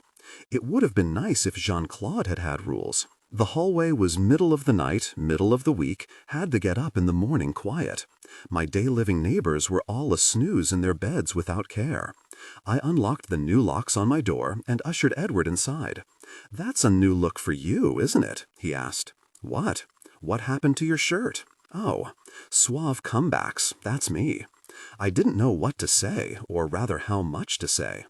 "You've been playing with vampires again," he said. "What makes you think so?" I asked. "The cross-shaped burn on your, chest." "Oh, that. Fine." I unzipped the jacket and folded it over the back of the couch. I stood there in my bra and shoulder holster and met his eyes without blushing. Brownie point for me. I undid the belt and slipped out of the shoulder holster, then took it into the kitchen with me. I laid the gun still in its holster on the countertop and got coffee beans out of the freezer, wearing just my bra and jeans. In front of any other male, alive or dead, I would have been embarrassed, but not Edward. There had never been sexual tension between us. We might shoot each other one fine day, but we'd never sleep together. He was more interested in the fresh burn than my breasts. "How'd it happen?" he asked. I ground the beans in the little electric spice mill I'd bought for the occasion. Just the smell of freshly ground coffee made me feel better. I put a filter in my Mr. Coffee, poured the coffee in, poured the water in, and pushed the button. This was about as fancy as my cooking skills got. "I'm going to get a shirt to throw on," I said. "The burn won't like anything touching it," Edward said. "I won't button it then." "Are you going to tell me how you got burned?" "Yes." I took my gun and walked into the bedroom. In the back of my closet, I had a long-sleeved shirt that had once been purple but had faded to a soft lilac. It was a man's dress shirt and hung down nearly to my knees, but it was comfortable. I rolled the sleeves up to my elbows and buttoned it halfway up. I left it gapping over the burn. I glanced in the mirror and found that most of my cleavage was covered. Perfect. I hesitated, but finally put the Browning High Power in its holster behind the headboard. Edward and I weren't fighting tonight, and anything that came through the door, with its new locks, would have to go through Edward first. I felt pretty safe. He was sitting on my couch, legs out in front of him, crossed at the ankle. He'd sunk down until the top of his shoulders rested on the couch's arm. "Make yourself at home," I said. He just smiled. "Are you going to tell me about the vampires?" "Yes, but I'm having trouble deciding exactly how much to tell you." The smile widened. "Naturally." I set out 2 mugs, sugar, and real cream from the refrigerator. The coffee dripped into the little glass pot. The smell was rich, warm, and thick enough to wrap your arms around. "How do you like your coffee?" "Fix it the way you'd fix it for yourself." I glanced back at him. "No preference?" He shook his head, still resting against the couch arm. "Okay." I poured the coffee into the mugs, added 3 sugars and a lot of cream to each, stirred, and sat them on the 2-seater breakfast table. "You're not going to bring it to me?" "You don't drink coffee on a white couch," I said. "Ah." He got up in one smooth motion, all grace and energy. He'd have been very impressive if I hadn't spent most of the night with vampires. We sat across from each other. His eyes were the color of spring skies, that warm, pale blue that still manages to look cold. His face was pleasant, his eyes neutral and watching everything I did. I told him about Yasmin and Marguerite. I left out Jean-Claude, the vampire murder, the giant cobra, Stephen the werewolf, and Rick Zeeman, which meant it was a very short story. When I finished, Edward sat there, sipping his coffee and staring at me. I sipped coffee and stared back. "That does explain the burn," he said. "Great," I said, "but you left out a lot." "How do you know?" "Because I was following you." I stared at him, choking on my coffee. When I could talk without coughing, I said, "You were what?" "Following you," he said. His eyes were still neutral, smile still pleasant. "Why?" "I've been hired to kill the master of the city." "You were hired for that 3 months ago." "Nicolassos is dead. The new master isn't." "You didn't kill Nicolassos," I said. "I did." "True. You want half the money?" I shook my head. "Then what's your complaint? I got my arm broken helping you kill her." "And I got 14 stitches, and we both got vampire bit," I said. "And cleansed ourselves with holy water," Edward said. "Which burns like acid," I said. Edward nodded, sipped his coffee. Something moved behind his eyes, something liquid and dangerous. His expression hadn't changed, I'd swear to it, but it was suddenly all I could do to meet his eyes. "Why were you following me, Edward?" "I was told you would be meeting with the new master tonight." "Who told you that?" He shook his head, that inscrutable smile curling his lips. "I was inside the circus tonight, Anita. I saw who you were with. You played with the vampires, then you went home, so one of them has to be the master." I fought to keep my face blank, too blank, so the effort showed, but the panic didn't show. Edward had been following me, and I hadn't known it. He knew all the vampires I had seen tonight. It wasn't that big a list. He'd figure it out. "Wait a minute," I said. "You let me go up against that snake without helping me?" "I came in after the crowd ran out. It was almost over by the time I peeked into the tent." I drank coffee and tried to think of a way to make this better. He had a contract to kill the master, and I had led him right to him. I had betrayed Jean-Claude. Why did that bother me? Edward was watching my face as if he would memorize it.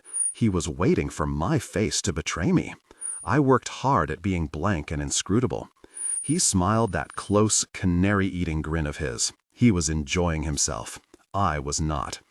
"You only saw 4 vampires tonight. Jean-Claude, the dark exotic one who must be Yasmin, and the 2 blondes. You got names for the blondes?" I shook my head. His smile widened. "Would you tell me if you had?" "Maybe." "The blondes aren't important," he said. "Neither of them were master vamps." I stared at him, forcing my face to be neutral, pleasant, attentive, blank.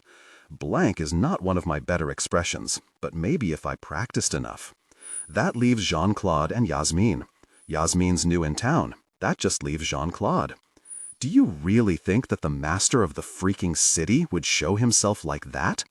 I put all the scorn I could find into my voice. I wasn't the best actor in the world, but maybe I could learn. Edward stared at me. "It's Jean-Claude, isn't it?" "Jean-Claude isn't powerful enough to hold the city. You know that. He's, what, a little over 200? Not old enough." He frowned at me. "Good. It's not Yasmin." "True. You didn't talk to any other vampires tonight?" "You may have followed me into the circus, Edward, but you didn't listen at the door when I met the master. You couldn't have. The vamps or the shapeshifters would have heard you." He acknowledged it with a nod. "I saw the master tonight, but it wasn't anyone who came down to fight the snake."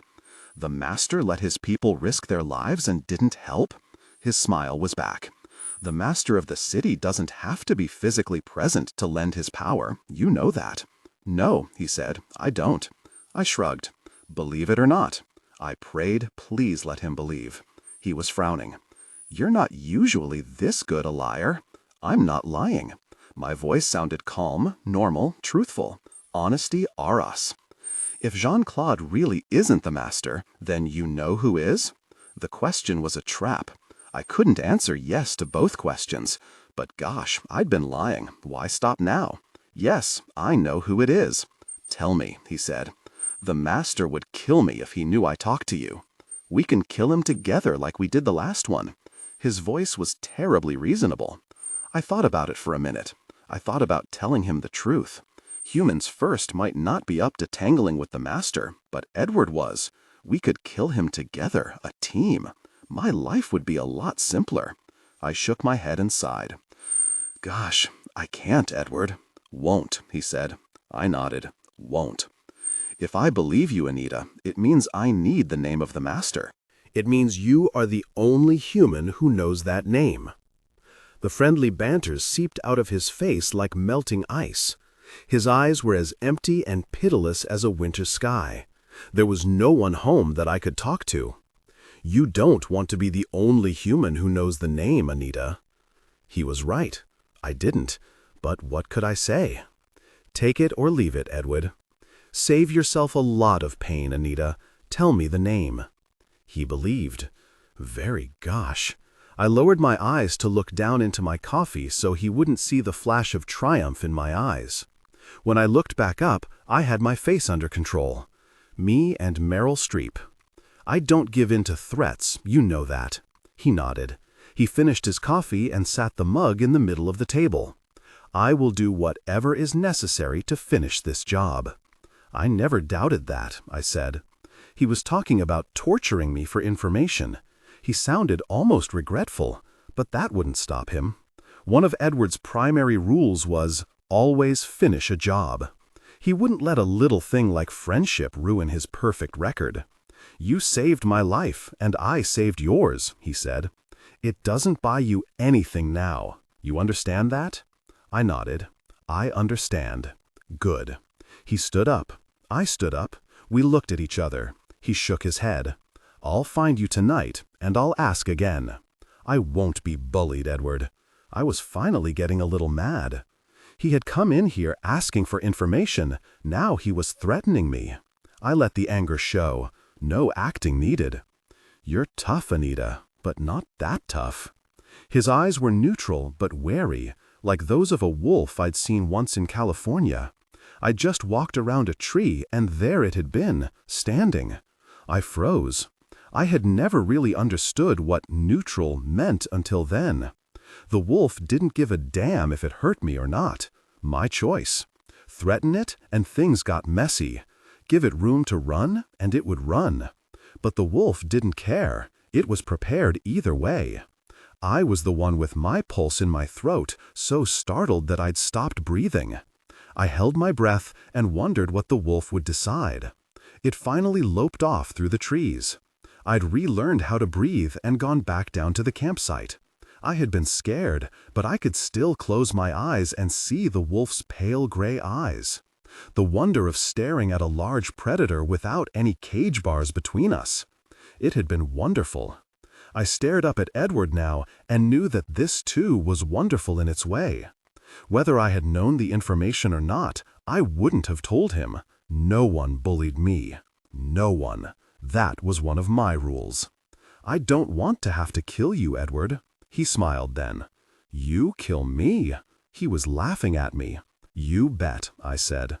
The laughter seeped out of his eyes, his lips, his face, until he stared at me with his neutral, predator eyes. I swallowed and remembered to take slow, even breaths. He will kill me. Maybe, maybe not. Is the master worth one of us dying? I asked. It's a matter of principle, he said. I nodded. Me too. We know where we stand then, he said. Yeah. He walked towards the door. I followed and unlocked the door for him. He paused in the doorway. You've got until full dark tonight. The answer will be the same. I know, he said. He walked out without even glancing back. I watched him until he disappeared down the stairs. Then I shut the door and locked it. I stood leaning my back against the door and tried to think of a way out. If I told Jean-Claude, he might be able to kill Edward, but I didn't give humans to the monsters, not for any reason. I could tell Edward about Jean-Claude. He might even be able to kill the master. I could even help him.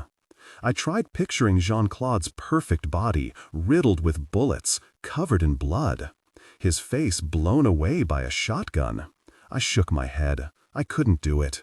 I didn't know why exactly, but I couldn't hand Jean-Claude over to Edward. I couldn't betray either of them. which left me in a very difficult situation. So what else was new? I stood on the shore under a black fringe of trees. The black lake lapped and rolled away into the dark. The moon hung huge and silver in the sky. The moonlight made glittering patterns on the water. Jean-Claude rose from the water. Water was streaming in silver lines from his hair and shirt. His short black hair was in tight curls from being wet. The white shirt clung to his body, making his nipples clear against the cloth. He held out his hand to me. I was wearing a long, dark dress. It was heavy and hung around me like a weight. Something inside the skirt made it stick out to either side like a tiny, malformed hoop. A heavy cloak was pushed back over my shoulders. It was autumn, and the moon was harvest full. Jean-Claude said, "Come to me." I stepped off the shore and sank into the water. It filled the skirt, soaking into the cloak. I tore the cloak off, letting it sink out of sight. The water was warm as bath water, warm as blood. I raised my hand to the moonlight, and the liquid that streamed down it was thick and dark and had never been water. I stood in the shallows in a dress that I had never imagined, by a shore I did not know, and stared at the beautiful monster as he moved towards me, graceful and covered in blood. I woke, gasping for air, hands clutching at the sheets like a lifeline. "You difficult person," I whispered. The radio clock beside the bed read 2 p.m. I'd been asleep for 10 hours. I should have felt better, but I didn't. It was as if I'd been running from nightmare to nightmare and hadn't really gotten to rest. The only dream I remembered was the last one. If they had all been that bad, I didn't want to remember the rest. Why was Jean-Claude haunting my dreams again? He'd given his word, but maybe his word wasn't worth anything. Maybe. I stripped in front of the bathroom mirror. My ribs and stomach were covered in deep, nearly purple bruises. My chest was tight when I breathed, but nothing was broken. The burn on my chest was raw, the skin blackened where it wasn't covered in blisters. A burn hurts all the way down, as if the pain burrows from the skin down to the bone. A burn is the only injury where I am convinced I have nerve endings below skin level. How could it hurt so very bad otherwise? I was meeting Ronnie at the health club at 3. Ronnie was short for Veronica. She said it helped her get more work as a private detective if people assumed she was male. Sad but true. We would lift weights and jog. I slipped a black sports bra very carefully over the burn. The elastic pressed in on the bruises, but everything else was okay. I rubbed the burn with antiseptic cream and taped a piece of gauze over it. A man's red t-shirt with the sleeves and neck cut out went over everything else. Black biker pants, jogging socks with a thin red stripe, and black Nike Airs completed the outfit. The t-shirt showed the gauze, but it hid the bruises.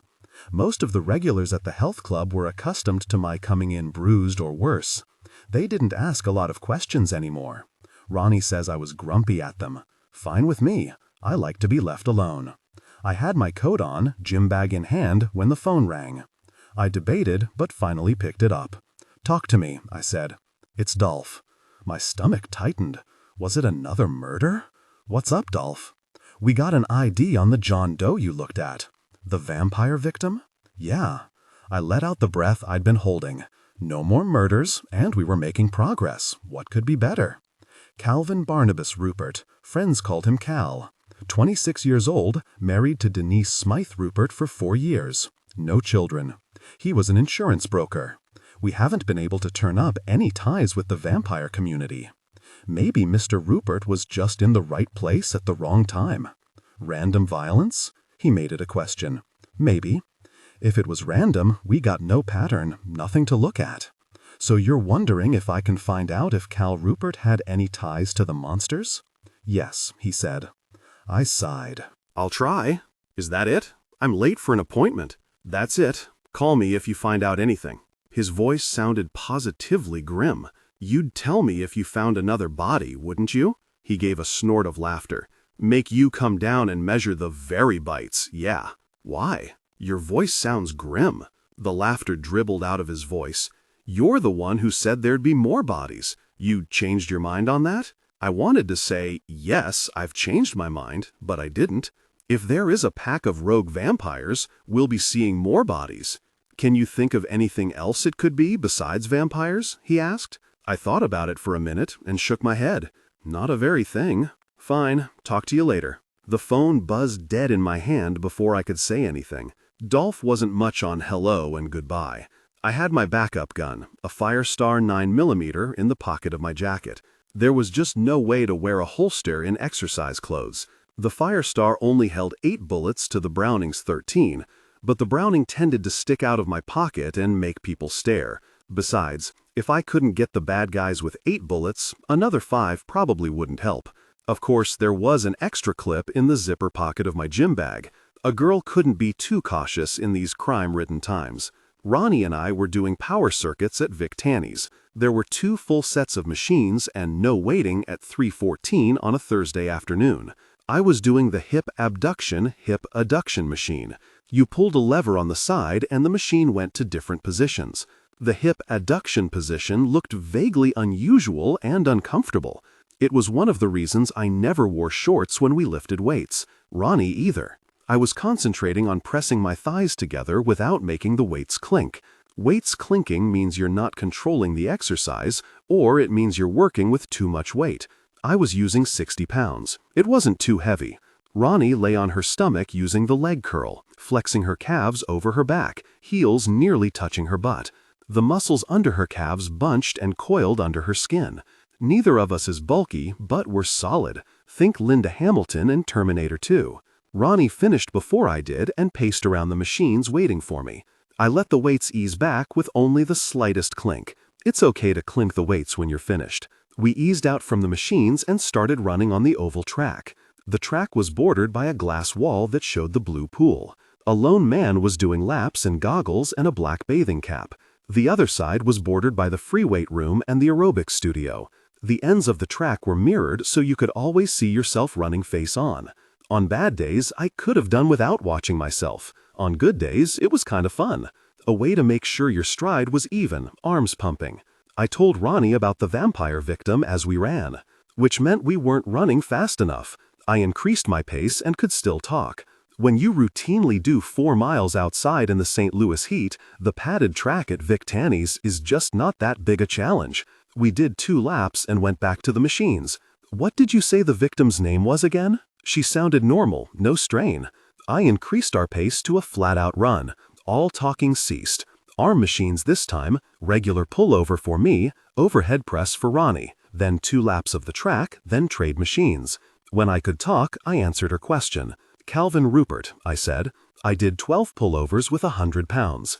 Of all the machines, this one is easiest for me. Weird, huh? Cal Rupert? She asked. That's what his friends called him, I said. Why? She shook her head. I know a Cal Rupert. I watched her and let my body do the exercise without me. I was holding my breath, which is bad. I remembered to breathe and said, tell me. When I was asking questions around humans against vampires during that rash of vampire deaths, Cal Rupert belonged to have. Describe him for me. Blonde, blue or gray eyes, not too tall, well-built, attractive. There might be more than one Cal Rupert in St. Louis, but what were the odds that they'd look that much alike? I'll have Dolph check it out, but if you was a member of HAV, it might mean the vampire kill was an execution. What do you mean? Some of HAV thinks the only good vampire is a dead vampire. I was thinking of Humans First, Mr. Jeremy Rubens's little group. Had they killed a vampire already? Was this retaliation? I need to know if Cal was still a member of HAV or if he'd joined a new, more radical group called Humans First. Catchy, Ronnie said. Can you find out for me? If I go down there asking questions, they'll burn me at the stake. Always glad to help my best friend and the police at the same time. A private detective never knows when having the police owe you one may come in handy. True, I said. I got to wait for Ronnie this time. On leg machines, she was faster. Upper body was my area. I'll call Dolph as soon as we're finished here. Maybe it's a pattern. A hell of a coincidence if it's not. We started around the track and Ronnie said, So, have you decided what you're wearing to Catherine's Halloween party? I glanced at her, nearly stumbling. Gosh, I said, I take that to mean you forgot about the party. You were complaining about it only 2 days ago. I've been a little busy, okay, I said, but it wasn't all right. Catherine Mason Gillette was one of my best friends. I'd worn a pink prom dress with puff sleeves in her wedding. It had been humiliating. We'd all told the great lie of all bridesmaids. We could cut the dress short and wear it in normal life. No way. Or I could wear it at the next formal occasion I was invited to. How many formals are you invited to once you graduate college? None. At least none where I'd willingly wear a pink, puff-sleeved, hoop-skirted reject from Gone with the Wind. Catherine was throwing her very first party since the wedding. The Halloween festivities started long before dark so that I could make an appearance. When someone goes to that much trouble, you have to show up. Very much. I made a date for Saturday, I said. Ronnie stopped running and stared at me in the mirror. I kept running. If she wanted to ask questions, she'd have to catch me first. She caught me. Did you say date? I nodded, saving my breath for running. Talk, Anita. Her voice was vaguely threatening. I grinned at her and told her an edited version of my meeting with Richard Zeeman. I didn't leave out much, though. He was naked in a bed the first time you saw him? She was cheerfully outraged. I nodded. You do meet men in the most interesting places, she said. We were jogging on the track again. When's the last time I met a man? What about John Burke? Other than him. Difficult people did not count. She thought about that for a minute. She shook her head. Too long. Yep, I said. We were on our last machine. The last 2 laps, then stretching, showers, and done. I didn't really enjoy exercising. Neither did Ronnie. But we both needed to be in good shape so we could run away from the bad guys or run them down. Though I hadn't chased after many villains lately, I seemed to do a lot more running away. We moved over to the open area near the racquetball courts and the tanning rooms. It was the only place with enough room to stretch out. I always stretched before and after exercising. I'd had too many injuries not to be careful. I started rotating the neck slowly. Ronnie followed me. I guess I'll have to cancel the date. Don't you dare, Ronnie said. Invite him to the party. I looked at her. You've got to be kidding. A first date surrounded by people he doesn't know? Who do you know besides Catherine? She asked. She had a point there. I've met her new husband. You were in the wedding, Ronnie said. Oh, yeah. Ronnie frowned at me. Be serious. Ask him to the party. Make plans for the caving next week. 2 dates with the same man? I shook my head. What if we don't like each other? No excuses, Ronnie said. This is the closest you've been to a date in months. Don't blow it. I don't date because I don't have time to date. You don't have time to sleep either, but you manage it, she said. I'll do it, but he may say no to the party. I would rather not go myself. Why not? I gave her a long look. She looked innocent enough. I'm an animator, a zombie queen. Having me at a Halloween party is redundant. You don't have to tell people what you do for a living. I'm not ashamed of it. I didn't say you were, Ronnie said. I shook my head. Just forget it. I'll make the counteroffer to Richard, then we'll go from there. You'll want a sexy outfit for the party now, she said. Do not, I said. She laughed. Do too. All right. A sexy outfit if I can find one in my size 3 days before Halloween. I'll help you. We'll find something. She'd help me? We'd find something. It sounded sort of ominous. Prenate jitters. Who, me? At 5:15 that afternoon, I was on the phone to Richard Zeeman. Hi, Richard. This is Anita Blake. Nice to hear your voice. His voice was smiling over the phone. I could almost feel it. I forgot that I've got a Halloween party to go to Saturday afternoon. They started the party during daylight so I could make an appearance. I can't not show up. I understand, he said. His voice was very carefully neutral cheerful. Would you like to be my date for the party? I have to work Halloween night, of course, but the day could be ours. And the caving? A range check, I said. 2 dates? This could be serious. You're laughing at me, I said. Never. Gosh, do you want to go or not? If you promise to go caving a week from Saturday. My solemn word, I said. It's a deal. He was quiet on the phone for a minute. I don't have to wear a costume for this party, do I? Unfortunately, yes, I said. He sighed. Backing out? No, but you owe me 2 dates for humiliating myself in front of strangers. I grinned and was glad he couldn't see it. I was entirely too pleased. Deal. What costume are you wearing? He asked. I haven't got one yet. I told you I forgot the party. I meant it. He said. I think picking out costumes should tell a lot about a person, don't you? This close to Halloween, we'll be lucky to find anything in our size. He laughed. I might have an ace up my sleeve. What? He laughed again. Don't sound so very suspicious. I've got a friend who's a Civil War buff. He and his wife do recreations. You mean like dress up? Yes. Will they have the right sizes? What size dress do you wear? That was a personal question for someone who'd never even kissed me. 7, I said. I would have guessed smaller. I'm too full-figured for a 6, and they don't make 6.5s. Oh, really? Stop it. Sorry, couldn't resist, he said. My beeper went off. Very much. What's that sound? My beeper, I said. I pressed the button, and it flashed the number. The police. I have to take it. Can I call you back in a few minutes, Richard? I'll wait with bated breath. I'm frowning at the phone. I hope you know that. Thanks for sharing that. I'll wait here by the phone. Call me when you're done with work. Cut it out, Richard. What I do? Bye, Richard. Talk to you soon. I'll be waiting, he said. Bye, Richard. I hung up before he could make any more pitiful me jokes. The really sad part was I thought it was cute. Gag me with a spoon. I called Dolph's number. Anita? Yeah. We got another vampire victim. Looks the same as the first one, except it's a woman. Gosh, I said softly. Yeah, we're over here at DeSoto. That's farther south than Arnold, I said. So? He said. Nothing, just give me the directions. He did. It'll take me at least an hour to get there, I said. The stiff's not going anywhere, and neither are we. He sounded discouraged. Cheer up, Dolph. I may have found a clue. Talk. Veronica Sims recognized the name Cal Rupert. Description matches. What are you doing talking to a private detective? He sounded suspicious. She's my workout partner, and since she just gave us our first clue, I'd sound a little more grateful if I were you. Yeah, hurrah for the private sector. Now talk. A Cal Rupert was a member of HAV about 2 months ago. The description matches. Revenge killings? He asked. Maybe. Half of me hopes it's a pattern. At least we'd have someplace to start looking. He made a sound between a laugh and a snort.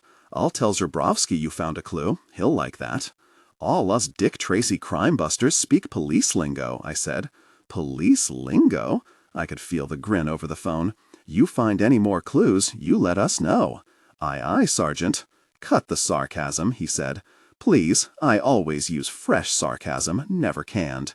He groaned. Just get your butt out here so we can all go home. The phone went dead. I hung up. Richard Zeeman answered on the second ring. Hello? It's Anita. What's up? The message was from the police. They need my expertise. A preternatural crime? He asked. Yeah. Is it dangerous? To the person who was killed, yeah. You know that's not what I meant, he said. It's my job, Richard. If you can't deal with it, maybe we shouldn't date at all. Hey, don't get defensive. I just wanted to know if you would be in any personal danger. His voice was indignant. Fine, I've got to go. What about the costumes? Do you want me call my friend? Sure. Will you trust me to pick your costume? He asked. I thought about that for a few heartbeats. Did I trust him to get me a costume? No. Did I have time to hunt up a costume on my own? Probably not. Why not? I said. Beggars can't be choosers. We'll survive the party, and then next week we'll go crawl in the mud. I can't wait, I said. He laughed. Neither can I. I've got to go, Richard.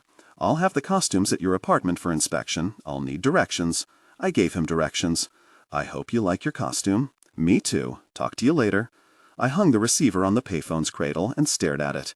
That had been too easy, too smooth. He'd probably pick out a terrible costume for me. We'd both have a miserable time and be trapped into a second date with each other. Ugh. Ronnie handed me a can of fruit juice and took a sip of her own. She had cranberry and I had ruby red grapefruit. I couldn't stand cranberry. What's Cutesy Pie say? Please don't call him that, I said. She shrugged. Sorry, it just sort of slipped out. She had the grace to look embarrassed. I forgive you, this once. She grinned, and I knew she wasn't repentant. But I'd ribbed her often enough about her dates. Turnabout is fair play. Payback is a difficult person. The sun was sinking in a slash of crimson like a fresh bleeding wound. Purple clouds were piling up to the west. The wind was strong and smelled like rain. Ruffo Lane was a narrow gravel road, barely wide enough for 2 cars to pass each other. The reddish gravel crunched underfoot. Wind rustled the tall, dry weeds in the ditch. The road disappeared over the rise of a hill. Police cars, marked and plain, were lined up along one side of the road as far as I could see. The road disappeared over the rise of a hill. There were a lot of hills in Jefferson County. I was already dressed in a clean pair of overalls, black Nikes, and surgical gloves when my beeper went off. I had to scramble at the zipper and drag the very thing out into the dying light. I didn't have to see the number. I knew it was Bert. It was only a half hour until full dark, if that. My boss was wondering where I was and why I wasn't at work. I wondered if Bert would really fire me. I stared down at the corpse and wasn't sure I cared. The woman was curled on her side, arms shielding her naked breasts, as if even in death she was modest. Violent death is the ultimate invasion. She would be photographed, videotaped, measured, cut open, sewn back up. No part of her, inside or out, would be left untouched. It was wrong. We should have been able to toss a blanket over her and leave her in peace, but that wouldn't help us prevent the next killing. And there would be a next one. The second body was proof of that. I glanced around at the police and the ambulance team, waiting to take the body away. Except for the body, I was the only woman. I usually was, but tonight, for some reason, it bothered me. Her waist-length hair spilled out into the weeds in a pale flood. Another blonde. Was that coincidence? Or not? 2 was a pretty small sample. If the next victim was blonde, then we'd have a trend. If all the victims were Caucasian, blonde, and members of Humans Against Vampires, we'd have our pattern. Patterns helped solve the crime. I was hoping for a pattern. I held a penlight in my mouth and measured the bite marks. There were no bite marks on the wrists this time. There were rope burns instead. They'd tied her up, maybe hung her from the ceiling like a side of beef. There is no such thing as a good vampire who feeds off humans. Never believe that a vampire will only take a little, that it won't hurt. That's like believing your date will be considerate. Just trust him. Yeah, right. There was a neat puncture wound on either side of the neck. There was a bit of flesh missing from her left breast, as if something had taken a bite out of her just above the heart. The bend of her right arm was torn apart. The ball joint was naked in the thin beam of light. Pinkish ligaments strained to hold the arm together. The last serial murderer that I'd worked on had torn the victims into pieces. I had walked on carpet so drenched with blood that it squelched underfoot. I had held pieces of intestine in my hand, looking for clues. It was the new worst thing I'd ever seen. I stared down at the dead woman and was glad she hadn't been torn apart. And it wasn't because I figured it had been an easier death, though I hoped it had. And it wasn't because there were more clues, because there weren't. It was just that I didn't want to see any more slaughtered people. I'd had my quota for the year.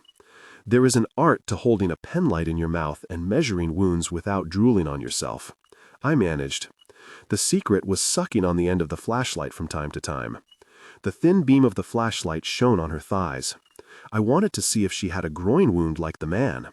I wanted to be sure this was the work of the same killers. It would be a very big coincidence if there were 2 vampire packs hunting separately, but it was possible. I needed to be as sure as I could that we had just 1 rogue pack. 1 was plenty, 2 was a screaming nightmare. Surely God would not be that unkind, but just in case. I wanted to see if she had a groin wound. The man's hands had shown no rope marks. Either the vampires were getting more organized, or it was a different group. Her arms had been glued over her chest, tied in place by rigor mortis. Nothing short of an axe was going to move her legs, not until final rigor went away, which would be 48 hours or so. I couldn't wait 2 days, but I didn't want to chop the body into pieces either. I got down on all fours in front of the corpse. I apologized for what I was about to do, but couldn't think of anything better. The flashlight's thin beam trembled over her thighs like a tiny spotlight. I touched the line that separated her legs and pushed my fingers in that line, trying to feel by fingertip if there was a wound there. It must have looked like I was groping the corpse, but I couldn't think of a more dignified way to do it. I glanced up, trying not to feel the solid rubberiness of her skin. The sun was just a splash of crimson in the west like dying coals. True darkness slipped over the sky like a flood of ink. and the woman's legs moved under my hands. I jumped, nearly swallowing the flashlight. Nervous, me? The woman's flesh was soft. It hadn't been a moment ago. The woman's lips were half parted. Hadn't they been closed before? This was crazy. Even if she had been a vampire, she wouldn't rise until the third night after death. And she died from multiple vampire bites in one massive blood feast. She was dead, just dead. Her skin shimmered white in the darkness. The sky was black. If the moon was up in those black-purple clouds, I couldn't see it. Yet her skin shimmered as if touched by moonlight. She wasn't exactly glowing, but it was close. Her hair glimmered like spider silk spread over the grass. She'd just been dead a minute ago. Now she was beautiful. Dolph loomed over me. At 6'9", he loomed even when I was standing up. With me kneeling, he was gigantic. I stood up, peeled off one surgical glove, and took the penlight out of my mouth. Never touch anything you're likely to put in your mouth after touching the open wounds of a stranger. AIDS, you know. I shoved the penlight into the breast pocket of the coveralls. I took off the other glove and crumpled them both into a side pocket. "Well," Dolph said. "Does she look different to you?" I asked. He frowned. "What?" "The corpse. Does it look different to you?" He stared down at the pale body. "Now that you mention it, it looks like she's asleep." He shook his head. "We're going to have to call an ambulance and have a doctor pronounce her dead. She's not breathing."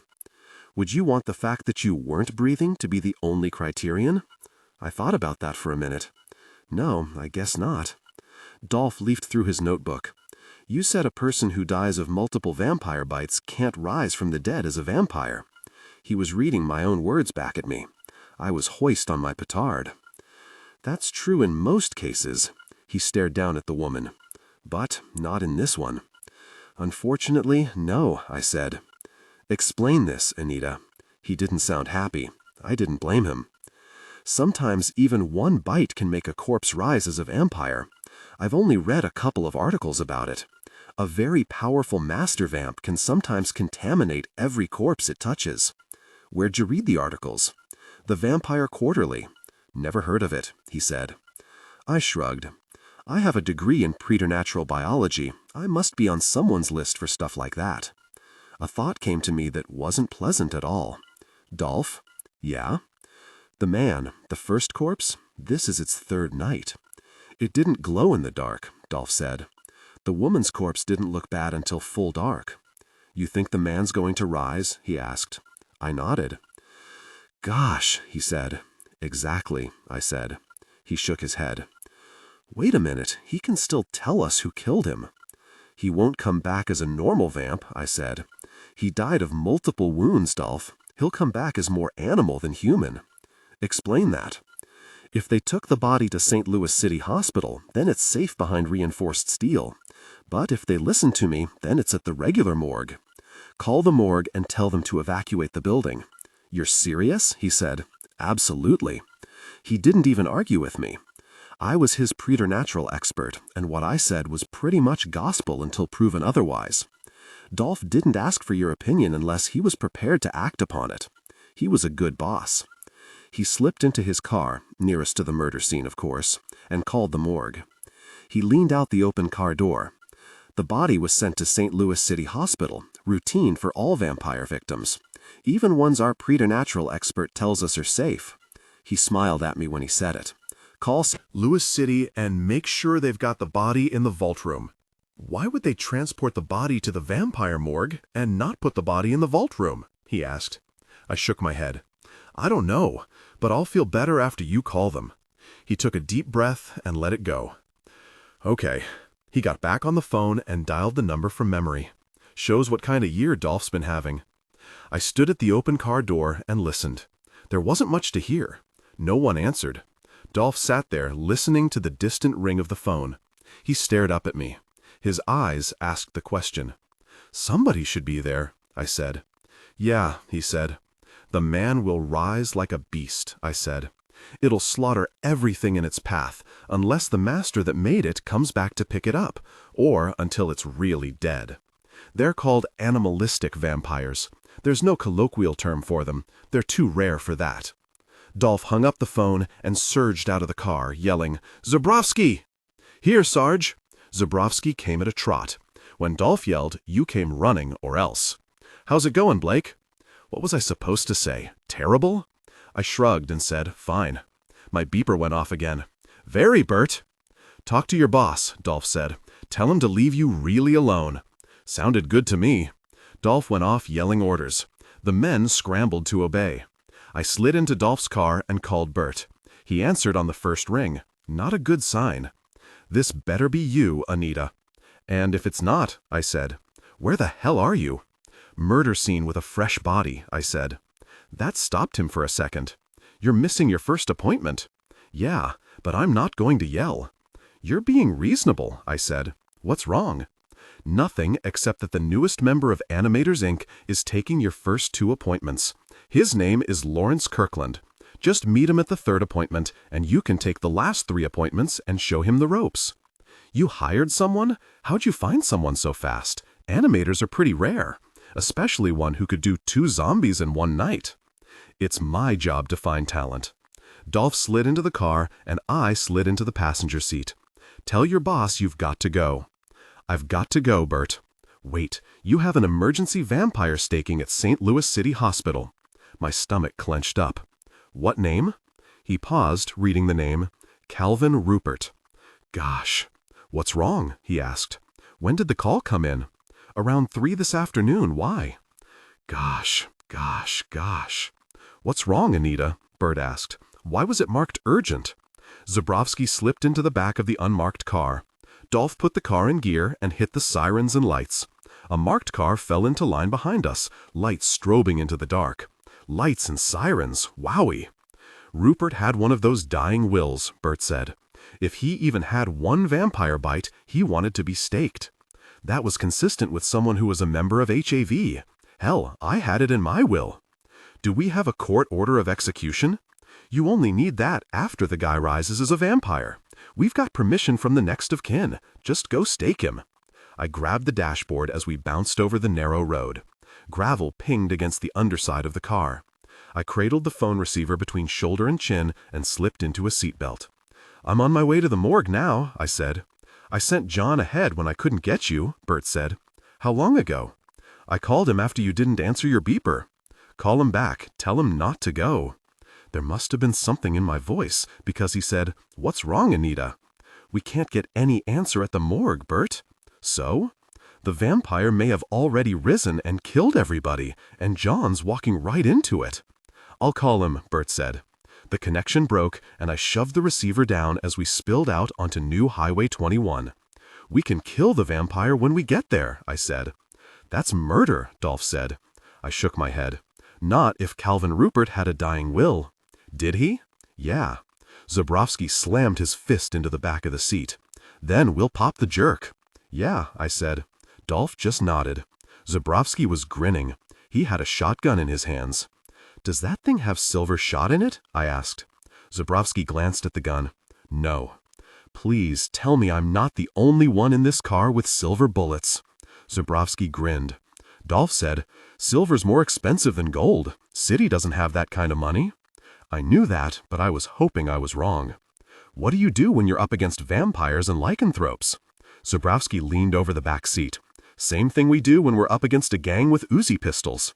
"Which is?" I said. "Be outgunned," he said. He didn't look happy about it. I wasn't too happy about it either. I was hoping that the morgue attendants had just gotten out, but I wasn't counting on it. My vampire kit included a sawed-off shotgun with silver shot, stakes, mallet, and enough crosses and holy water to drown a vampire. Unfortunately, my vampire kit was sitting in my bedroom closet. I used to carry it in the trunk, minus the sawed-off shotgun, which has always been illegal. If I was caught carrying the vampire kit without a court order of execution on me, it was an automatic jail term.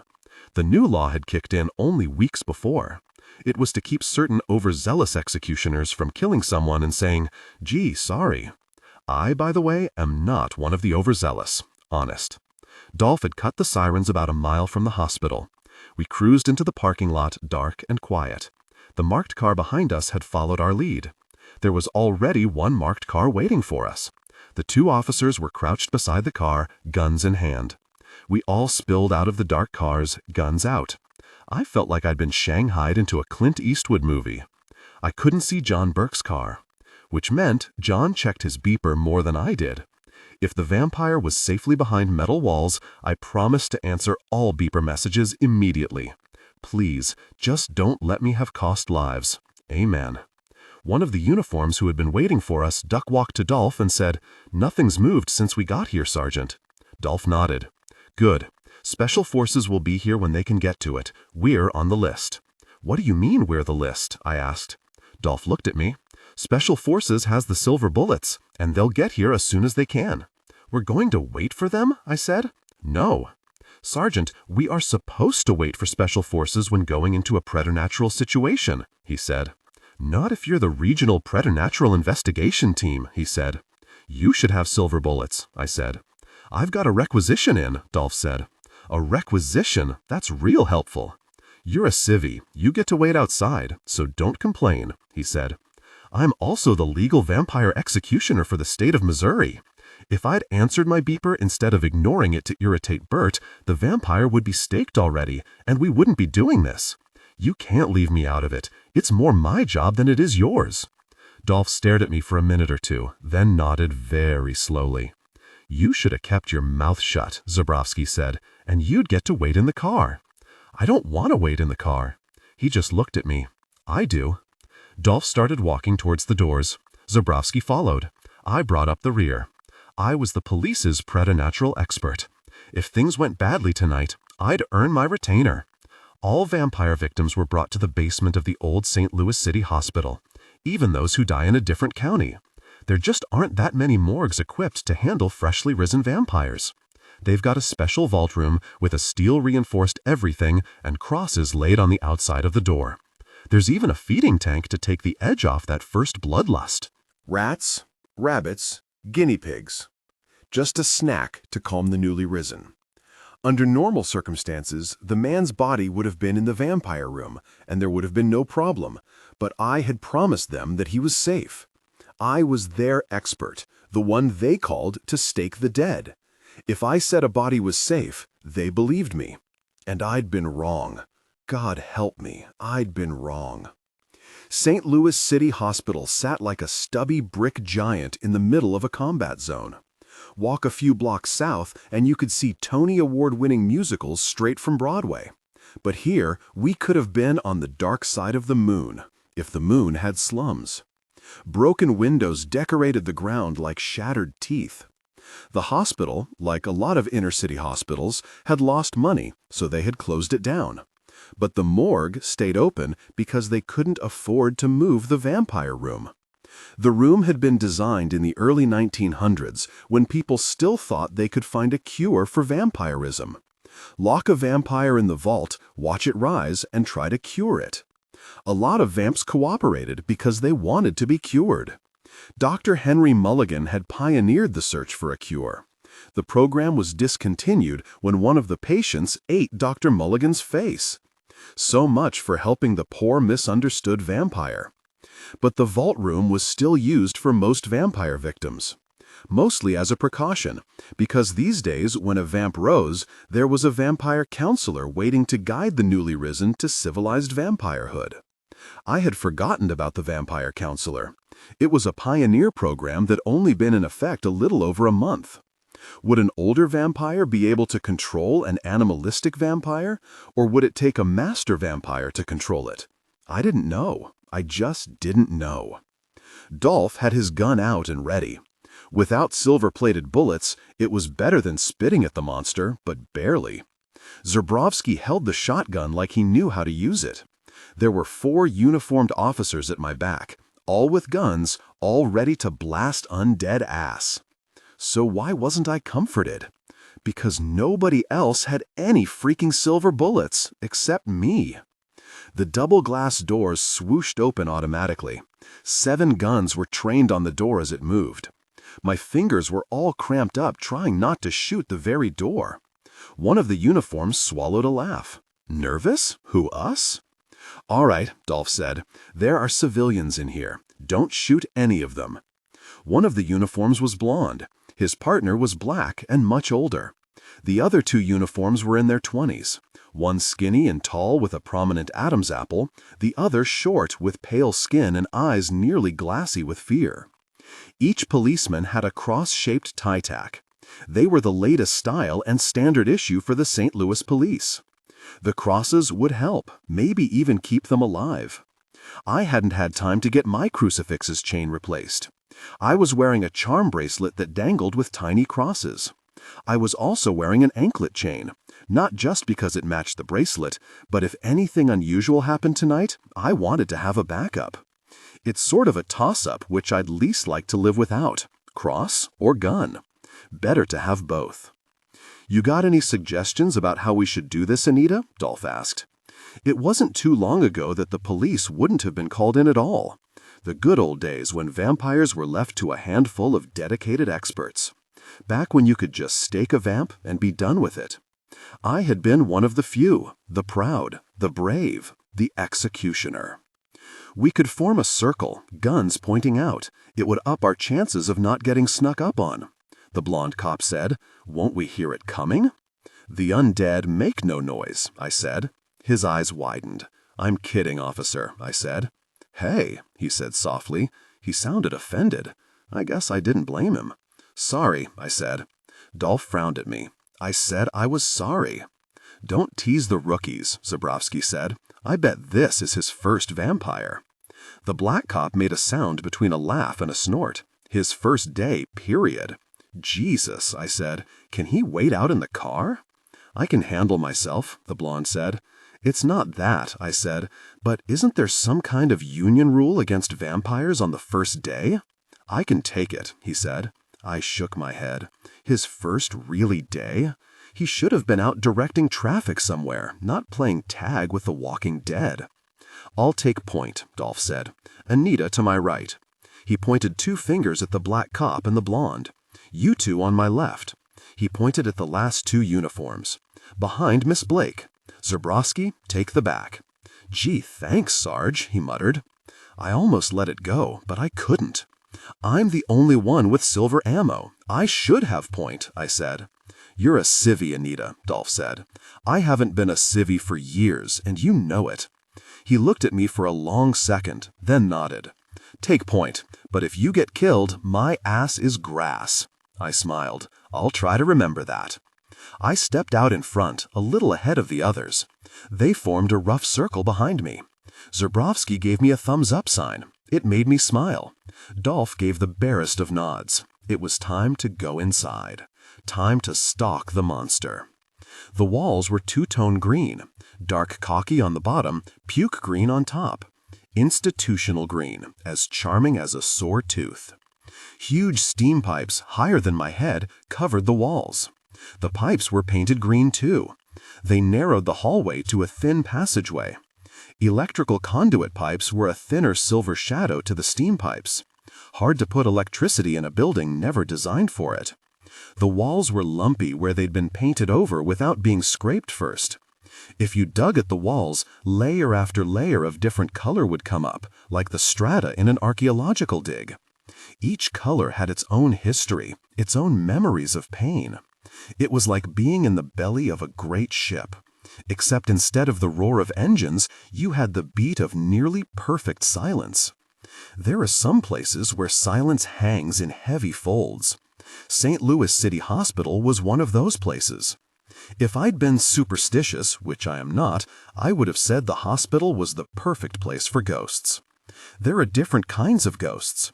The regular kind are spirits of the dead left behind when they should have gone to heaven or hell. Theologians had been arguing over what the existence of ghosts meant for God and the church for centuries. I don't think God is particularly bothered by it, but the church is. Enough people had died in this place to make it thick with real ghosts, but I'd never seen any personally. Until a ghost wraps its cold arms around me, I'd just as soon not believe in it. But there is another kind of ghost. Psychic impressions, strong emotions, soak into the walls and floors of a building. It's like an emotional tape recorder. Sometimes with video images, sometimes just sound. Sometimes just a shiver down your spine when you walk over a certain spot. The old hospital was thick with shivery places. I personally had never seen or heard anything, but walking down the hallway, you knew, somewhere, near at hand, there was something. Something waiting just out of sight, just out of hearing, just out of reach. Tonight, it was probably a vampire. The only sounds were the scrape of feet, the brush of cloth, us moving. There was no other sound. When it's really quiet, you start hearing things, even if it's just the buzz of your own blood pounding in your ears. The first corner loomed before me. I was Point. I'd volunteered to be Point. I had to go around the corner first. Whatever lay around the bend, it was mine. I hate it when I play hero. I went down on one knee, gun held in both hands, pointing up. It didn't do any good to stick my gun around the corner first. I couldn't shoot what I couldn't see. There are a variety of ways to go around blind corners, none of them foolproof. It mostly matters whether you're more afraid of getting shot or getting grabbed. Since this was a vampire, I was more worried about being grabbed and having my throat ripped out. I pressed my right shoulder against the wall, took a deep breath, and threw myself forward. I didn't do a neat shoulder roll into the hallway. I just sort of fell on my left side with the gun held two-handed out in front of me. Trust me, this is the fastest way to be able to aim around a corner. I wouldn't necessarily advise it if the monsters were shooting back. I lay in the hallway, heart pounding in my ears. The good news was there was no vampire. The bad news was that there was a body. I came up to one knee, still searching the shadowed hallway for hints of movement. Sometimes with a vampire, you don't see anything. You don't even hear it. You feel it in your shoulders and back, the fine hairs on the back of your neck. Your body responds to rhythms older than thought. In fact, thinking instead of doing can get you dead. "It's clear," I said. I was still kneeling in the middle of the hallway, gun out, ready for bear. "You through, rolling around on the floor?" Dolph asked. I glanced at him, then back to the hallway. There was nothing there. It was all right, really. The body was wearing a pale blue uniform. A gold and black patch on the sleeves said security. The man's hair was white. Heavy jowls, a thick nose, his eyelashes like gray lace against his pale cheeks. His throat was just so much raw meat. The spine glistened wetly in the overhead lights. Blood splashed the green walls like a macabre Christmas card. There was a gun in the man's right hand. I put my back to the left-hand wall and watched the corridor to either side until the corners cut my view. Let the police investigate the body. My job tonight was to keep us alive. Dolph crouched beside the body. He leaned forward, doing a sort of push-up to bring his face close to the gun. "It's been fired." "I don't smell any powder near the body," I said. I didn't look at Dolph when I said it. I was too busy watching the corridor for movement. "The gun's been fired," he said. His voice sounded rough, clogged. I glanced down at him. His shoulders were stiff, his body rigid with some kind of pain. "You know him, don't you?" I said. Dolph nodded. "Jimmy Dugan. He was my partner for a few months when I was younger than you are. He retired and couldn't make it on the pension, so he got a job here." Dolph shook his head. "Gosh, what could I say? I'm sorry didn't cut it. I'm sorry very was a little better, but it still wasn't enough. Nothing I could think of to say was adequate. Nothing I could do would make it better. So I stood there in the blood-spattered hall and did nothing. Said nothing. Zebrowski knelt beside Dolph. He put a hand on his arm. Dolph looked up. There was a flash of some strong emotion in his eyes. Anger, pain, sadness. All the above, none of the above. I stared down at the dead man, gun still clasped tight in his hand, and thought of something useful to say. "Did they give the guards here silver bullets?" Dolph glanced up at me.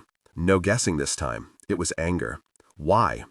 "The guards should have silver bullets. One of you take it, and we'll have 2 guns with silver bullets." Dolph just stared at the gun. "Zebrowski." Zebrowski took the gun gently, as if afraid of waking the man. But this vampire victim wasn't going to rise. His head lolled to one side, muscles and tendons snapped.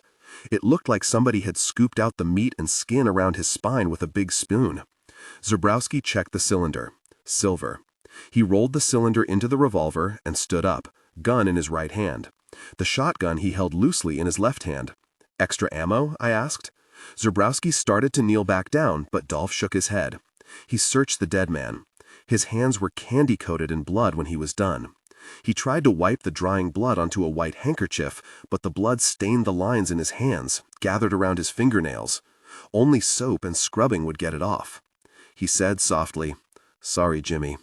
He still didn't cry. I would have cried.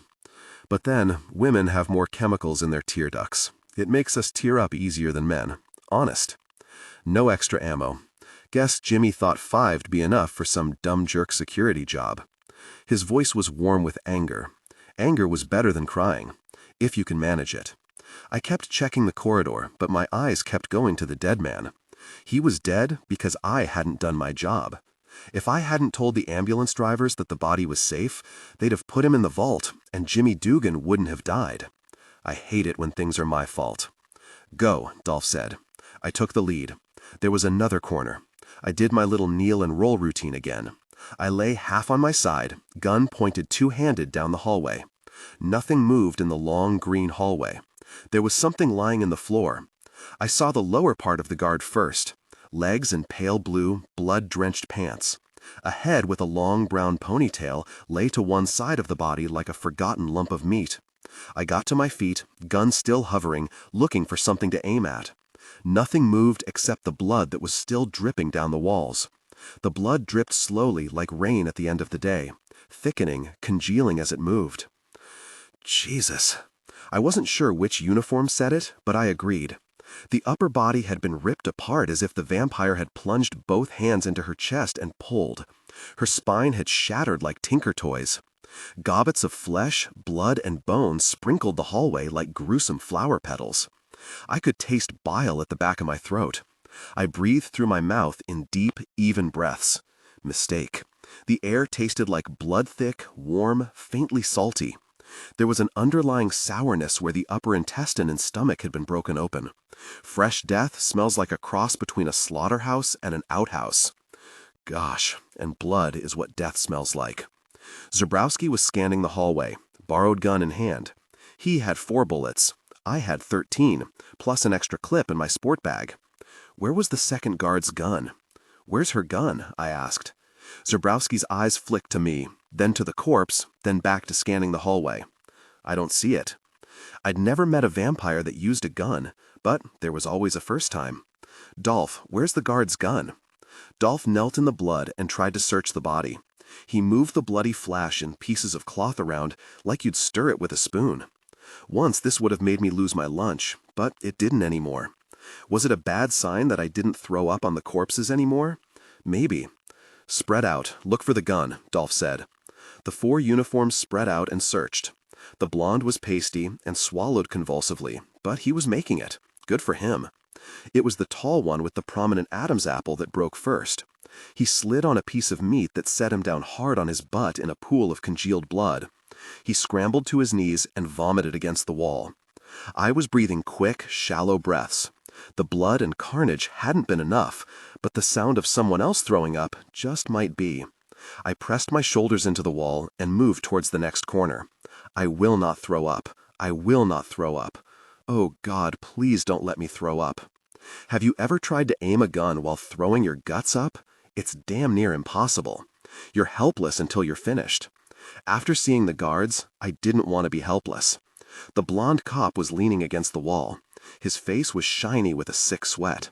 He looked at me, and I could read it in his eyes. "Don't," I whispered. "Please don't." The rookie fell to his knees, and that was it. I lost everything I'd eaten that day. At least I didn't throw up on the corpse. I'd done that once, and Zebrowski had never let me live it down. On that particular case, the complaint was that I'd tampered with evidence. If I'd been the vampire, I would have come then, while half of us were vomiting our guts out. But nothing slithered around the corner. Nothing came screaming out of the darkness. Lucky us. "If you're all done," Dolph said, "we need to find her gun, and what did this." I wiped my mouth on the sleeve of my coveralls. I was sweating, but there hadn't been time to take them off. My black Nikes stuck to the floor with little squeach sounds.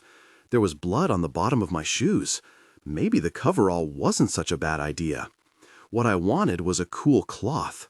What I got was to continue down the green hallway, making little bloody footprints behind me. I scanned the floor, and there it was. Footprints going away from the body, back down the hall towards the first guard. "Dolph?" "I see them," he said. The faint footprints walked through the carnage and down the corner, away from us. Away sounded good, but I knew better. We were here to get up close and personal. Very it. Dolph knelt by the largest piece of the body. Anita. I walked over to him, avoiding the bloody footprints. Never step on clues. The police don't like it. Dolph pointed at a blackened piece of cloth. I knelt carefully, glad that I was still in my overalls. I could kneel in all the blood I wanted without messing my clothes. Always prepared, like a good Boy Scout. The woman's shirt was charred and blackened. Dolph touched the material with the tip of his pencil. The cloth flaked in heavy layers, cracking like stale bread. Dolph poked a hole through one of the layers. It crumbled. A burst of ash and a sharp, acrid smell came up from the body. "What really happened to her?" Dolph asked. I swallowed, still tasting vomit at the back of my throat. This wasn't helping. "It's not cloth. What is it then?" "Flesh." Dolph just looked at me. He held the pencil like it might break. "You're serious?" "Third-degree burn," I said. "What caused this?" "Can I borrow your pencil?" I asked. He handed it to me without a word. I dug at what was left of her chest. The flesh was so badly fried that her shirt melted into it. I pushed the layers aside, digging downward with the pencil. The body felt horribly light and crisp like the burned skin of a chicken. When I'd plunged half the length of the pencil into the burn, I touched something solid. I used the pencil to pry it upward. When it was almost at the surface, I put fingers inside the hole and pulled a lump of twisted metal from the burned flesh. "What is it?" Dolph asked. "It's what's left of her cross." "No," he said. The lump of melted silver glinted through the black ash. "This was her cross, Dolph. It melted into her chest, caught her clothing on fire. What I don't understand is why the vampire kept contact with the burning metal. The vampire should be nearly as burned as she is, but it's not here." "Explain that," he said. "Animalistic vampires are like PCP addicts. They don't feel pain. I think the vampire crushed her to his chest. The cross touched him, burst into flames, and the vampire stayed against her, tearing her apart while they burned. Against any normal vampire, she would have been safe." "So crosses can't stop this one," he said. I stared at the lump of metal. Apparently not. The 4 uniforms were looking at the dim hallway, a little frantically. They hadn't bargained on the crosses not working. Neither had I. The bit about not feeling pain had been a small footnote to one article. No one had theorized that that would mean crosses didn't protect you. If I survived, I'd have to work up a little article for the Vampire Quarterly. Crosses melting into flesh? Wowee. Dolph stood up. "Keep together, people." "The crosses don't work," one uniform said. "We gotta go back and wait for special teams." Dolph just looked at him. "You can go back if you want to." He glanced down at the dead guard. "It's volunteer only. The rest of you go back outside and wait for special teams." The tall one nodded and touched his partner's arm. His partner swallowed hard, his eyes flicking to Dolph, then to the guard's crispy crittered body. He let his partner drag him away down the hall. Back to safety and sanity. Wouldn't it have been nice if we all could have gone? But we couldn't let something like this escape. Even if I hadn't had an order of execution, we would have had to kill it rather than take the risk of letting it get outside. "What about you and the rookie?" Dolph asked the black cop. "I've never run from the monsters. He's free to go back with the others." The blonde shook his head, gun in hand, fingers mottled with tension. "I'm staying." The black cop gave him a smile that meant more than words. He'd made a man's choice. Or would that be a mature person's choice? Whatever, he was staying. "One more corner and the vault should be in sight," I said. Dolph glanced at the last corner. His eyes met mine, and I shrugged. I didn't know what was going to be around the corner. This vampire was doing things that I would have said were impossible. The rules had been changed, and not in our favor. I hesitated on the wall farthest from the corner. I pushed my back into the wall and slid slowly into sight around the corner. I was staring down a short, straight hallway. There was a gun lying in the middle of the floor. The second guard's gun? Maybe. On the left-hand wall, there should have been a big steel door with crosses hanging on it. The steel had exploded outward in a twisted silver mess. They'd put the body in the vault after all. I hadn't gotten the guards killed. They should have been safe. Nothing moved. There was no light in the vault. It was just a blasted darkness. If there was a vampire waiting in the room, I couldn't see it. Of course, I wasn't all that close either. Close did not seem to be a good idea. Clear, as far as I can see, I said. You don't sound sure, Dolph said. I'm not, I said. Peek around the corner at what's left of the vault. He didn't peek, but he looked. He let out a soft whistle. Zebrovsky said, Gosh. I nodded. Yeah. Is it in there? Dolph asked. I think so. You're our expert. Why don't you sound sure? Dolph asked. If you would have asked me if a vampire could plow through 5 feet of silver steel with crosses hung all over the very place, I'd have said no way. I stared into the black hole. But there it is. Does this mean you're as confused as we are? Zebrovsky asked. Yup. Then we're in deep mess, he said. Unfortunately, I agreed. The vault loomed up before us, pitch black with a crazy vampire waiting inside. Just my cup of tea. Right. I'll take point now, Dolph said. He had the second guard's gun in his hands. His own gun was tucked out of sight. He had silver bullets now. He'd go first. Dolph was good about that. He'd never order one of his men to do something he wouldn't do himself. Wish Bert was like that. Bert was more likely to promise your firstborn child than ask if it was all right with you. Dolph hesitated at the open mouth of the vault. The darkness was thick enough to cut. It was the absolute darkness of a cave, the kind where you can touch your eyeballs with your fingers and not blink. He motioned us forward with the gun, but he went past the darkness, farther down the hallway. The bloody footprints entered the darkness and came back out. Bloody footprints going down the hall, around the corner. I was getting tired of corners. Zebrovsky and I moved up to stand on either side of Dolph. The tension slid along my neck, shoulders. I took a deep breath and let it out, slowly. Better. Look, my hand's not even shaking. Dolph didn't roll around on the floor to clear the corner. He just went around, back to the wall, two-handed aim, ready for bear. A voice said, Don't shoot, I'm not dead. I knew the voice. It's John Burke, he's with me. Dolph glanced back at me. I remember him. I shrugged. Better safe than sorry. I trusted Dolph not to shoot John by accident, but there were 2 cops here I'd never met. Always err on the side of caution when it comes to firearms. Words to survive by. John was tall, slender, dark-complected. His short hair was perfectly black with a broad white streak in front. It was a startling combination. He'd always been handsome, but now that he'd shaved off his beard, he looked less like a Hollywood villain and more like a leading man. Tall, dark, and handsome, and knew how to kill vampires. What more could you ask for? Plenty, but that's another story. John came around the corner smiling. He had a gun out, and better yet, he had his vampire kit in one hand. I came ahead to make sure the vampire didn't get loose while you were en route. Thanks, John, I said. He shrugged. Just protecting the public welfare. It was my turn to shrug. Anything you say. Where's the vampire? Dolph asked. I was tracking it, John said. How? I asked. Bloody bare footprints. Bare footprints? Sweet gosh. The corpse didn't have shoes, but John did. I turned towards the vault. Too late, too slow, too very bad.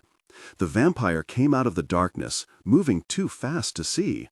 It was just a blur that smashed into the rookie, driving him into the wall. He screamed, gun pressed to the vampire's chest.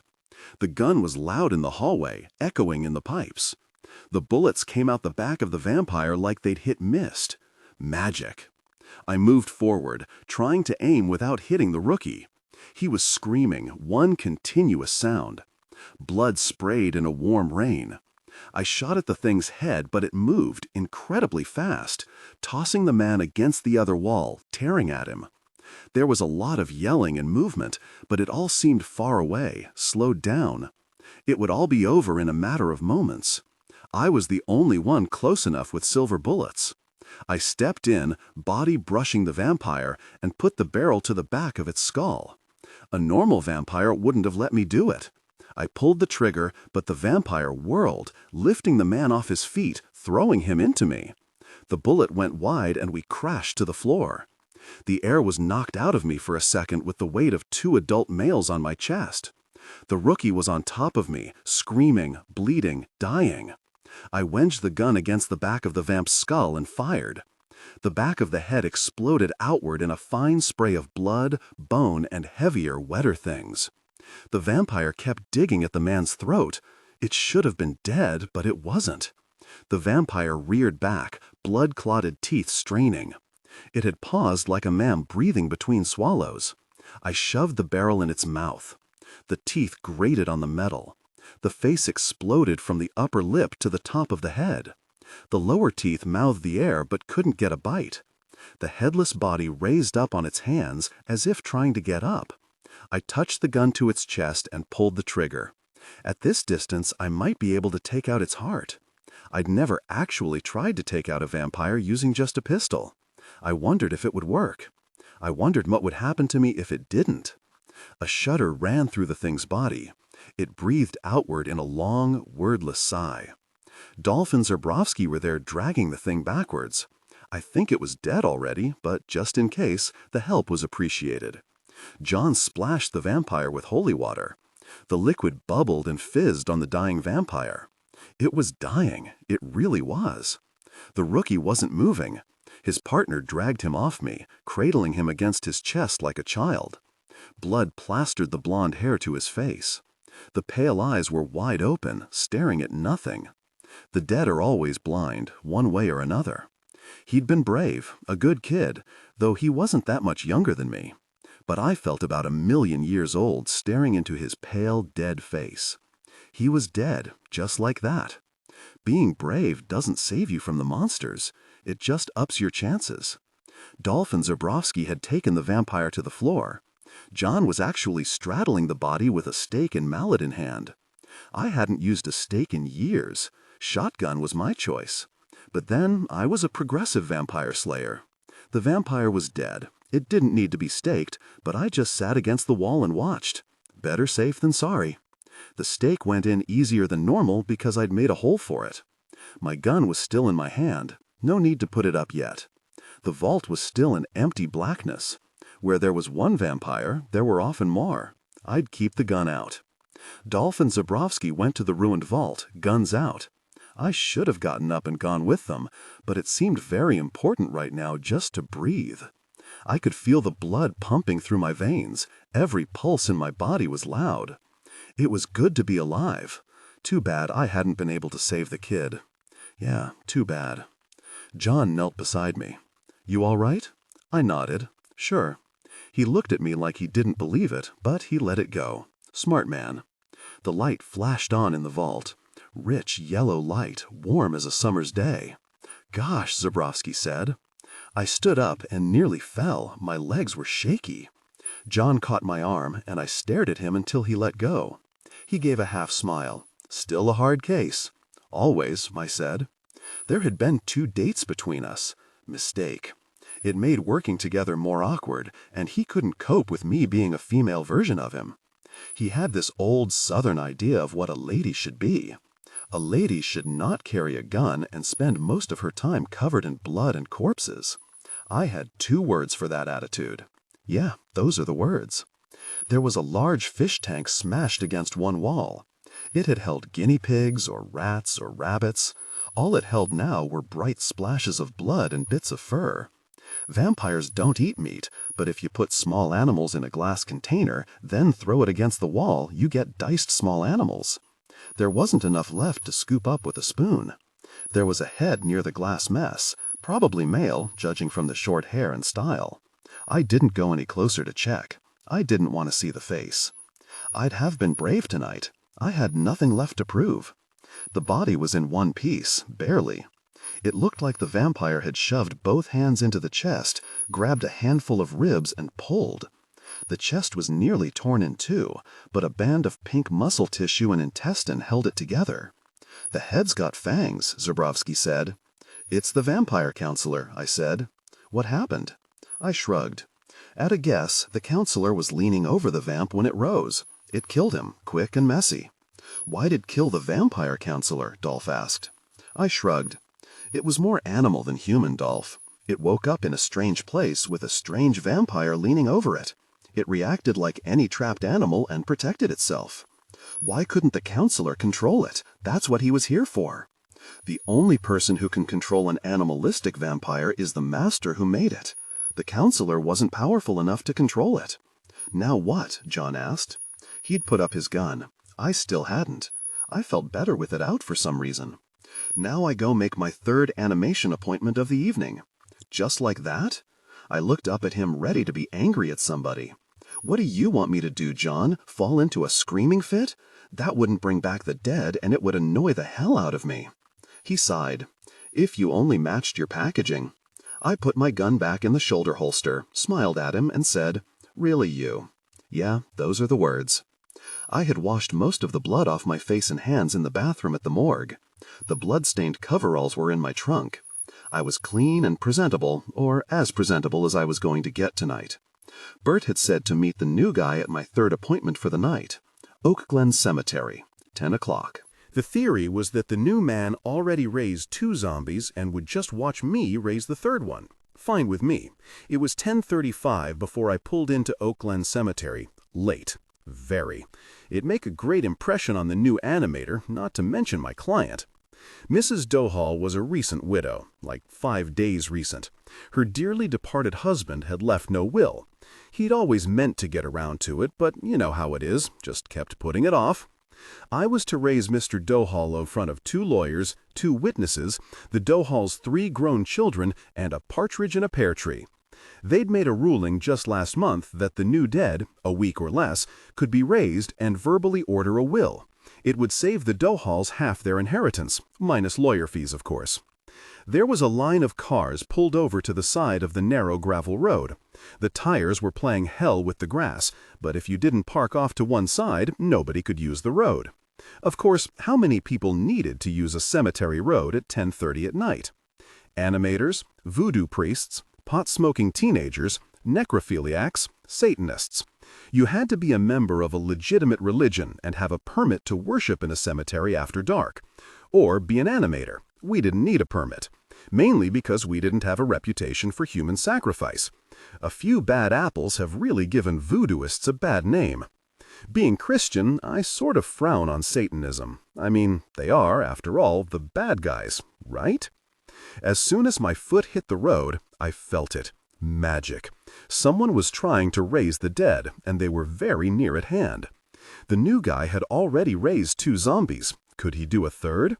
Charles and Jameson could only do 2 a night. Where had Bert found someone this powerful on such short notice? I walked past 5 cars, not counting my own. There were nearly a dozen people pressed around the grave. The women were in skirt suits. The men all wore ties. It was amazing how many people dressed up to come to the graveyard. The only reason most people come to the graveyard is for a funeral. A lot of clients dress for one, semi-formal, basic black. It was a man's voice leading the mourners in rising calls of, "Andrew Dohall, arise! Come to us! Andrew Dohall, come to us!" The magic built on the air until it pressed against me like a weight. It was hard to get a full breath. His magic rode the air, and it was strong but uncertain. I could feel his hesitation like a touch of cold air. He would be powerful, but he was young. His magic tasted untried, undisciplined. If he wasn't under 21, I'd eat my hat. That's how Bert had found him. He was a baby, a powerful baby, and he was raising his 3rd zombie of the night. Hot, very. I stayed in the shadows under the tall trees.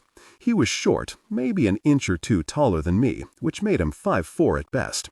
He wore a white dress shirt and dark slacks.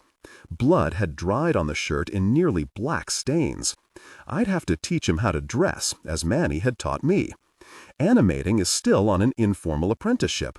There are no college courses to teach you how to raise the dead. He was very earnest as he stood there calling, "Andrew Dohall," from the grave. The crowd of lawyers and relatives huddled at the foot of the grave. There was no family member inside the blood circle with the new animator. Normally, you put a family member behind the tombstone so he or she could control the zombie. This way, only the animator could control it. But it wasn't an oversight. It was the law. The dead could be raised to request and dictate a will, but only if the animator or some neutral party had control of it. The mound of flowers shuddered, and a pale hand shot upward, grabbing at the air. 2 hands, the top of a head. The zombie spilled from the grave like it was being pulled by strings. The new animator stumbled. He fell to his knees in the soft dirt and dying flowers. The magic stuttered, wavering. He'd bitten off 1 zombie more than he could finish. The dead man was still struggling from the grave, still trying to get its legs free, but there was no one controlling it. Lawrence Kirkland had raised the zombie, but he couldn't control it. The zombie would be on its own with no one to make it mind. Uncontrolled zombies give animators a bad name. One of the lawyers was saying, "Are you all right?" Lawrence Kirkland nodded his head, but he was too exhausted to speak. Did he even now realize what he'd done? I didn't think so. He wasn't scared enough. I walked up to the huddled group. "Ms. Blake, we missed you," the lawyer said. "Your associate seems to be ill." I gave them my best professional smile. See nothing wrong. A zombie isn't about to go amok. Trust me. I walked to the edge of the blood circle. I could feel it like a wind pushing me back. The circle was shut, and I was on the outside. I couldn't get in unless Lawrence asked me in. He was on all fours, hands lost in the flowers of the grave. His head hung down, as if he was too tired to raise it. He probably was. "Lawrence," I said softly. "Lawrence Kirkland." He turned his head in slow motion. Even in the dark, I could see the exhaustion in his pale eyes. His arms were trembling. God help us. I leaned in close so the audience couldn't hear what I said. We'd try to keep the illusion that this was just business as usual, as long as I could. If we were lucky, the zombie would just wander away. If we weren't lucky, it would hurt someone. The dead are usually pretty forgiving of the living, but not always. If Andrew Dohall hated one of his relatives, it would be a long night. "Lawrence, you have to break the circle and let me in," I said. He just stared at me, eyes dull, no glimmer of understanding. Gosh, break the circle, Lawrence, now. The zombie was free to his knees. Its white dress shirt gleamed against the darkness of the burial suit. Uncomfortable for all eternity. Dohall looked pretty good for the Walking Dead. He was pale with thick gray hair, the skin was wavy, pale, but there were no signs of rot. The kid had done a good job for the 3rd zombie of the night. Now if only I could control it, we were home free. "Lawrence, break the circle, please." He said something, too low for me to hear. I leaned as close as the blood would let me get and said, "What?" "Larry, name's Larry." I smiled. It was too ridiculous. He was worried about me calling him Lawrence instead of Larry with a rogue zombie climbing out of the dirt. Maybe he'd snapped under the pressure. "Nah. Open the circle, Larry," I said. He crawled forward, nearly falling face first into the flowers. He scraped his hand across the line of blood. The magic snapped. The circle of power was gone, just like that. Now it was just me. "Where's your knife?" He tried to look back over his shoulder but couldn't manage it. I saw the blade gleam in the moonlight on the other side of the grave. "Just rest," I said. "I'll take care of it." He collapsed into a little ball, hugging his arms around himself, as if he was cold. I let him go, for now. The first order of business had to be the zombie.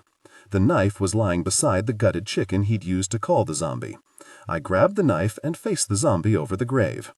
Andrew Dohall was leaning against his own tombstone, trying to orient himself. It's hard on a person, being dead. It takes a few minutes to wake up the dead brain cells. The mind doesn't quite believe that it should work, but it will eventually. I pushed back the sleeve of my leather jacket and took a deep breath. It was the only way, but I didn't have to like it. I drew the blade across my wrist. A thin, dark line appeared. The skin split and blood trickled out, nearly black in the moonlight. The pain was sharp, stinging. Small wounds always felt worse than big ones, at first. The wound was small and wouldn't leave a scar. Short of slitting my wrist or someone else's, I couldn't remake the blood circle. It was too late in the ceremony to get another chicken and start over. I had to salvage this ceremony, or the zombie would be free with no boss. Zombies without bosses tended to eat people. The zombie was still sitting on its tombstone. It stared at nothing with empty eyes. If Larry had been strong enough, Andrew Doggle might have been able to talk, to reason on his own. Now he was just a corpse waiting for orders or a stray thought.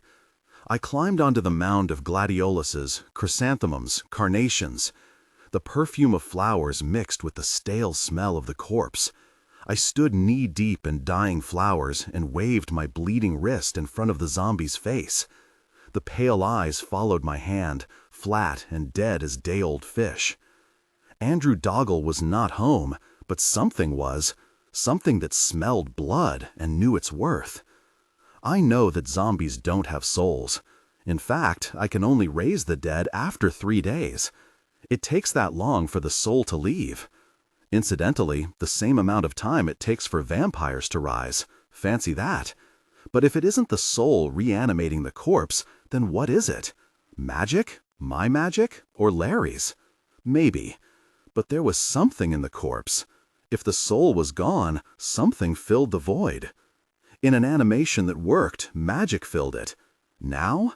Now I didn't know. I wasn't even sure I wanted to know. What did it matter as long as I pulled the fat out of the fire? Yeah, maybe if I kept repeating that, I'd even believe it. I offered the corpse my bleeding wrist. The thing hesitated for a second. If it refused, I was out of options. The zombie stared at me. I dropped the knife and squeezed the skin around the wound. Blood welled out, thick and viscous. The zombie snatched at my hand. Its pale hands were cold and strong. Its head bowed over the wound, mouth sucking. It fed at my wrist, jaws working convulsively, swallowing as hard and as fast as it could. I was going to have the world's worst hickey, but at least it hurt. I tried to draw my hand away, but the zombie just sucked harder. It didn't want to let go. Great. Larry, can you stand? I asked softly. We were still trying to pretend that nothing had gone wrong. The zombie had accepted blood. I controlled it now. If I could get it to let go. Larry looked up at me in slow motion. Sure, he said. He got to his feet using the burial mound for support. When he was standing, he asked, "What now?" Good question. Help me get it loose. I tried to pull my wrist free, but the thing hung on for dear life. Larry wrapped his arms around the corpse and pulled. It didn't help. Try the head, I said. He tried pulling back on the corpse's hair, but zombies don't feel pain. Larry pried a finger along the corpse's mouth, breaking the suction with a little pop. Larry looked like he was going to be sick. Poor him. It was my arm. He wiped his finger on his dress slacks as if he had touched something slimy. I wasn't sympathetic. The knife wound was already red. It would be a really bad bruise tomorrow. The zombie stood on top of its grave, staring at me. There was life in the eyes. Someone was home. The trick was it the right someone? Are you Andrew Doggle? I asked. He licked his lips and said, I am. It was a rough voice, a voice for ordering people about. I wasn't impressed. It was my blood that gave him the voice. The dead really are mute, really do forget who and what they are until they taste fresh blood. Homer was right. Makes you wonder what else was true in the Iliad. I put pressure on the knife wound with my other hand and stepped back, off the grave. He'll answer your questions now, I said, but keep them simple. He's been mostly dead all day. The lawyers didn't smile. I guess I didn't blame them. I waved them forward. They hung back. Squeamish lawyers? Surely not. Mrs. Doggle poked her lawyer in the arm. Get on with it. This is costing a fortune. I started to say we don't charge by the minute, but for all I knew, Bert had arranged for the longer the corpse was up, the more expensive it was. That actually was a good idea. Andrew Doggle was fine tonight. He answered questions in his cultured, articulate voice. If you ignored the way his skin glistened in the moonlight, he looked alive. But give it a few days or weeks. He'd rot. They all rotted. If Bert had figured out a way to make clients put the dead back in their graves before pieces started to fall off, so much the better. There were few things as sad as the family bringing dear old Mom back to the cemetery with expensive perfume covering up the smell of decay. The worst was the client who had bathed her husband before bringing him back. She had to bring most of his flesh in a plastic garbage sack. The meat had just slid off the bone in the warm water. Larry moved back, stumbling over a flower pot. I caught him and he fell against me, still unsteady. He smiled. "Thanks for everything." He stared at me, our faces inches apart. A trickle of sweat oozed down his face in the cold October night. "You got a coat?" "In my car." "Get it and put it on. You'll catch your death sweating in this cold." His smile flashed into a grin. "Anything you say, boss." His eyes were bigger than they should have been, a lot of white showing. "You pulled me back from the edge. I won't forget." "Gratitude is great, kid, but go get your coat. You can't work if you're homesick with the flu." Larry nodded and started slowly towards the cars. He was still unsteady, but he was moving. The flow of blood had almost stopped on my wrist. I wondered if I had a Band-Aid in my car big enough to cover it. I shrugged and started to follow Larry towards the cars. The lawyers' deep, courtroom voices filled the October dark, words echoing against the trees. Who were they really trying to impress? The corpse didn't care. Larry and I sat on the cool autumn grass watching the lawyers draw up the will. "They're so serious," he said. "It's their job to be serious," I said. "Being a lawyer means you can't have a sense of humor?" "Absolutely," I said. He grinned. His short, curly hair was a red so bright it was nearly orange. His eyes were blue and soft as a spring sky. I'd seen both hair and eyes in the dome light from our cars. Back in the dark, he looked gray-eyed and brown-haired. I'd hate to have to give a witness description of someone I only saw in the dark. Larry Kirkland had that milk-pale complexion of some redheads. A thick sprinkling of golden freckles completed the look. He looked like an overgrown howdy-doody puppet. I mean that in a cute way. Being short, really short for a man, I was sure he wouldn't like being called cute. It was one of my least favorite endearments. I think if all short people could vote, the word cute would be stricken from the English language. I know it would get my vote. "How long have you been an animator?" I asked. He glanced at the luminous dial of his watch. "About 8 hours." I stared at him. "This is your first job? Anywhere?" He nodded. "Didn't Mr. Vaughn tell you about me?" "Bert just said he'd hired another animator named Lawrence Kirkland. I'm in my senior year at Washington University, and this is my semester of job co-op." "How old are you?" 20. Why?" "You're not even legal," I said. "So I can't drink or go to certain adult venues. No big loss, unless the job takes us to places like that." He looked at me and leaned in. "Does the job take us to those kinds of places?" His face was neutrally pleasant, and I couldn't tell if he was teasing or not. I gambled that he was kidding. 20 is fine, I shook my head. "You don't look like 20's fine," he said. "It's not your age that bothers me," I said. "But something bothers you." I wasn't sure how to put it into words, but there was something pleasant and humorous in his face. It was a face that laughed more often than it cried. He looked bright and clean as a new penny, and I didn't want that to change. I didn't want to be the one who forced him to get down in the dirt and roll. Have you ever lost someone close to you? Family, I mean. The humor slipped away from his face. He looked like a solemn little boy. "You're serious?" "Deadly," I said. He shook his head. "I don't understand. Just answer the question. Have you ever lost someone close to you?" He shook his head. "I've even got all my grandparents. Have you ever seen violence up close and personal? I got into fights in high school." "Why?" He grinned. "They thought short meant weak." I had to smile. "And you showed them different?" "Really? No. They beat me up quite a bit for 4 years." He smiled. "You ever win a fight?" "Sometimes," he said. "But the winning's not the important part," I said. He looked very steadily at me, eyes serious. "No, it's not." There was a moment of nearly perfect understanding between us, A shared history of being the smallest kid in class. Years of being the last picked for sports. Being the automatic victim for bullies. Being short can make you mean. I was sure that we understood each other, but being female, I had to verbalize it. Men do a lot of this mind-reading stuff, but sometimes you're wrong. I needed to know. The important part is taking the beating and not giving up, I said. He nodded. Takes a beating and keeps on ticking. Now that I'd spoiled our first moment of perfect understanding by making us both verbalize, I was happy. Other than school fights, you've never seen violence? I go to rock concerts. I shook my head. Not the same. You got a point to make? He asked. You should never have tried to raise a third zombie. I did it, didn't I? He sounded defensive, but I pressed on.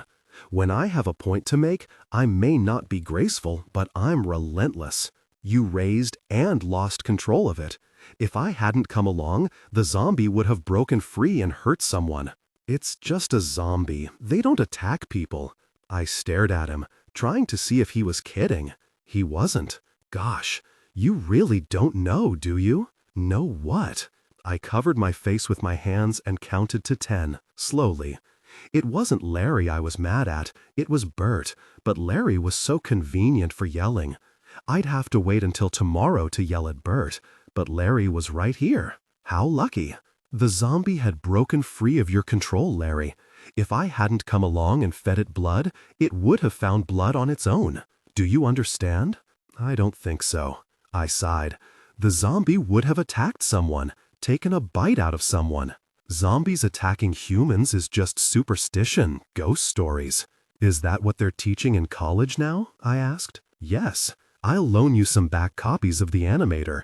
Trust me, Larry, zombies do attack people. I've seen people killed by them. You're just trying to scare me, he said. Scared would be better than stupid. I raised it. What do you want from me? He looked completely baffled. I want you to understand what nearly happened here tonight. I want you to understand that what we do isn't a game. It's not parlor tricks. It's real, and it can be dangerous. All right, he said. He'd given in too easily. He didn't really believe. He was humoring me. But there are some things you can't tell someone. He or she has to learn some things in person.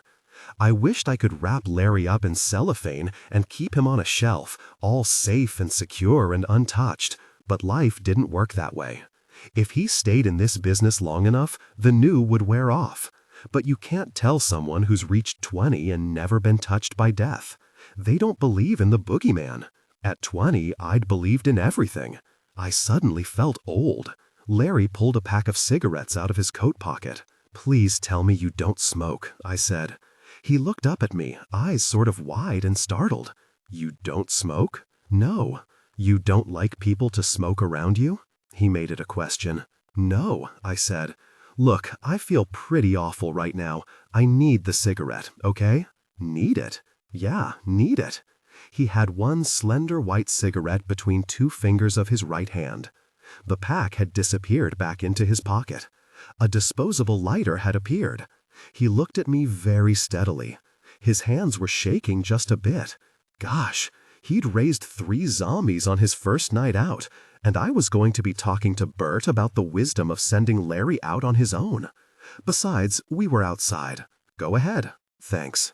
He lit the cigarette and drew a deep breath of nicotine and tar. Smoke curled out of his mouth and nose like pale ghosts. Feel better already, he said. I shrugged. Just so you don't smoke in the car with me. No problem, he said. The tip of his cigarette pulsed orange in the dark as he sucked on it. He looked past me, letting smoke curl from his lips as he said, We're being paged. I turned, and sure enough, the lawyers were waving at us. I felt like a janitor being called in to clean up the messy necessities. I stood up, and Larry followed me. You sure you feel well enough for this? I asked. I couldn't raise a dead ant, but I think I'm up to watching you do it. There were bruises under his eyes, and the skin was too tight around his mouth. But if he wanted to play macho man, who was I to stop him? Great, let's do it. I got salt out of my trunk.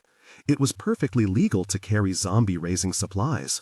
I suppose the machete that I used for beheading chickens could be used as a weapon, but the rest of the stuff was considered harmless. Shows you what the legal system knows about zombies. Andrew Dogal had recovered himself. He still looked a little waxy, but his face was serious, concerned, alive. He smoothed a hand down the stylish lapel of his suit coat. He looked down at me, not just because he was taller, but because he was good at looking down. Some people have a real talent for being condescending. "Do you know what's happening, Mr. Dogal?" I asked the zombie. He looked down his narrow patrician nose. "I am going home with my wife." I sighed. I hated it when zombies didn't realize they were dead. They acted so human. "Mr. Dogal, do you know why you're in a cemetery?" "What's happening?" one of the lawyers asked. "He's forgotten that he's dead," I said softly. The zombie stared at me, perfectly arrogant. He must have been a real difficult person when he was alive, but even jerks are piteous once in a while. "I don't know what you are babbling about," the zombie said. "You obviously are suffering from some delusion. Can you explain why you are here in a cemetery?" I asked. "I don't have to explain anything to you. Do you remember how you got to the cemetery?" We drove, of course." The first hint of unease wavered through his voice. "You're guessing, Mr. Dogal. You don't really remember driving to the cemetery, do you?" He looked at his wife, his grown children, but they were walking to their cars. No one even looked back. He was dead, no getting around that. But most families didn't just walk away. They might be horrified, or saddened, or even sickened, but they were never neutral. The Dogals had gotten the will signed, and they were leaving. They had their inheritance. Let good old Dad crawl back into his grave. He called Emily? She hesitated, stiffening, but one of her sons grabbed her arm and hurried her toward the cars. Was he embarrassed or scared? "I want to go home," he yelled after them. The arrogance had leaked away, and all that was left was that sickening fear, the desperate need not to believe. He felt so alive. How could he possibly be dead? His wife half turned. "Andrew, I'm sorry." Her grown children hustled her into the nearest car. You would have thought they were the getaway drivers for a bank robbery. They peeled out so fast. The lawyers and secretaries left as fast as was decent.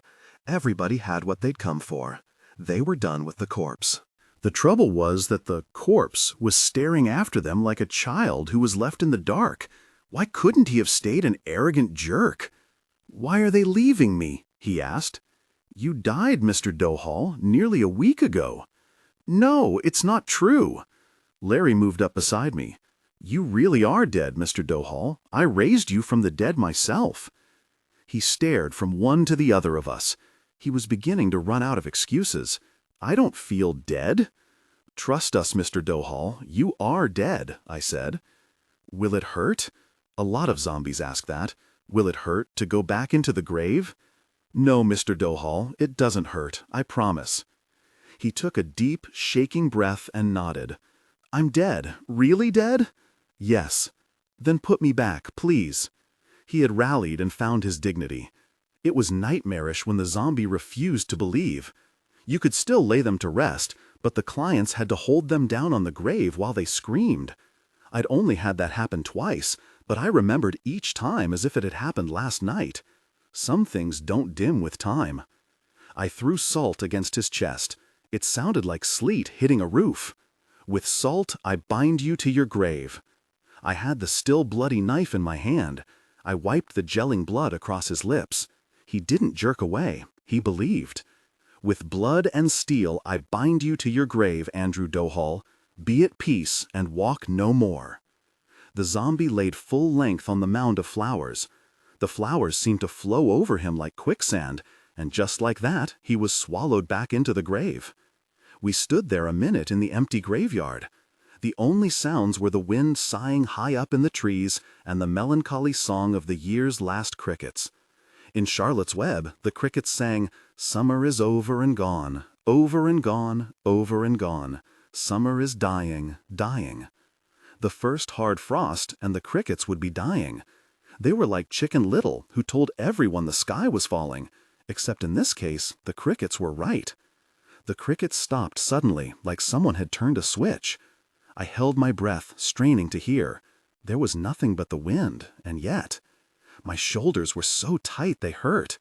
"Larry?" He turned innocent eyes to me. "What?" There, 3 trees to our left, a man's figure was silhouetted against the moonlight. I caught movement out of the corner of my eye, on the right side. More than one. The darkness felt alive with eyes. More than 2. I used Larry's body to shield me from the eyes, drawing my gun, holding it along my leg so it wouldn't be obvious. Larry's eyes widened. "Jesus, what's wrong?" His voice was a hoarse whisper. He didn't give us away. Good for him. I started herding him towards the cars. Slowly, just your friendly neighborhood animators finished with their night's work and going home to a well-deserved rest. "There are people out here." "After us?" "After me, more likely," I said. "Why?" I shook my head. No time for explanations. When I say run, run like hell for the cars. "How do you know they mean to hurt us?" His eyes were flashing a lot of white. He saw them now too. Shadows moving closer, people out in the dark. "How do you know they don't mean to hurt us?" I asked. "Good point," he said. His breathing was fast and shallow. We were maybe 20 feet from the cars. "Run," I said. "What?" His voice sounded startled. I grabbed his arm and dragged him into a run for the cars. I pointed the gun at the ground, still hoping whoever it was wouldn't be prepared for a gun. Larry was running on his own, puffing a little from fear, smoking, and maybe he didn't run 4 miles every other day. A man stepped in front of the cars. He brought up a large revolver. The Browning was already moving. It fired before my aim was steady. The muzzle flashed brilliant in the dark. The man jumped, not used to being shot at. His shot whined into the darkness to our left. He froze for the seconds it took me to aim and fire again. Then he crumpled to the ground and didn't get up again. Gosh. Larry breathed it like a sigh. A voice yelled, "She's got a gun! Where's Martin? She shot him!" I guess Martin was the one with the gun. He still wasn't moving. I didn't know if I killed him or not. I wasn't sure I cared, as long as he didn't get up and shoot at us again. My car was closer. I shoved car keys into Larry's hands. "Open the door, open the passenger side door, then start the car. Do you understand me?" He nodded, freckles standing out in the pale circle of his face. I had to trust that he wouldn't panic and take off without me. He wouldn't do it out of malice, just fear. Figures were converging from all directions. There had to be a dozen or more. The sound of running feet whispering on grass came over the wind. Larry stepped over the body. I kicked a .45 away from the limp hand. The gun slid out of sight under the car. If I hadn't been pressed for time, I'd have checked his pulse. I always like to know if I've killed someone.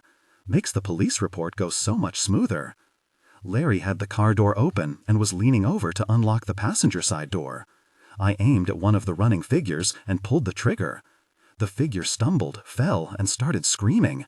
The others hesitated. They weren't used to being shot at. Poor babies. I slid into the car and yelled, "Drive, drive, drive!" Larry peeled out in a spray of gravel. The car fishtailed, headlights swaying crazily. "Don't wrap us around a tree, Larry." His eyes flicked to me. "Sorry." The car slowed from stomach-turning speed to grab the door handle and hold on speed. We were staying between the trees. That was something. The headlights bounced off trees. Tombstones flashed white. The car skidded around a curve, gravel spitting. A man stood framed in the middle of the road. Jeremy Rubens of Humans First stood pale and shining in the lights. He stood in the middle of a flat stretch of road. If we could make the turn beyond him, we'd be out on the highway and safe. "The car is slowing down." "What are you doing?" I asked. "I can't just hit him," Larry said. "The hell you can't." "I can't." His voice wasn't outraged, it was scared. "He's just playing chicken with us, Larry. He'll move." "Are you sure?" A little boy's voice asking if there really was a monster in the closet. "I'm sure. Now floor it and get us out of here." He pressed down on the accelerator. The car jumped forward, rushing toward the small, straight figure of Jeremy Rubens. "He's not moving," Larry said. "He'll move," I said. "Are you sure?" "Trust me." His eyes flicked to me, then back to the road. "You better be right," he whispered. I believed Rubens would move, honest. But even if he wasn't bluffing, the only way out was either past him or through him. It was Reuben's choice. The headlights bathed him in glaring white light. His small, dark features glared at us. He wasn't moving. "He isn't moving," Larry said. "Gosh," Larry said. The headlights roared up onto Jeremy Rubens, and he threw himself to one side. There was the sound of brushing cloth as his coat slid along the car's side. Close, very close. Larry picked up speed and swung us around the last corner and into the last straight stretch. We spilled out onto the highway in a shower of gravel and spinning tires. But we were out of the cemetery. We'd made it. Thank you, God. Larry's hands were white on the steering wheel. "You can ease down now," I said. "We're safe." He swallowed hard enough for me to hear it, then nodded. The car started gradually approaching the speed limit. His face was beaded with sweat that had nothing to do with the cool October evening. "You all right?" "I don't know." His voice sounded sort of hollow. Shock. "You did good back there." I thought I was going to run over him. I thought I was going to kill him with the car.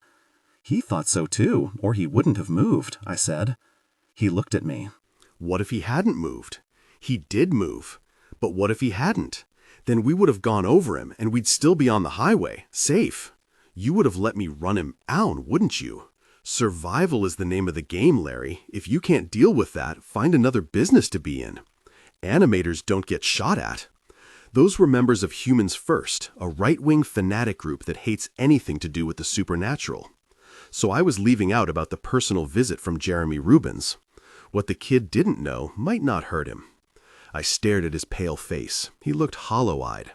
He'd met the dragon, a little dragon as dragons go.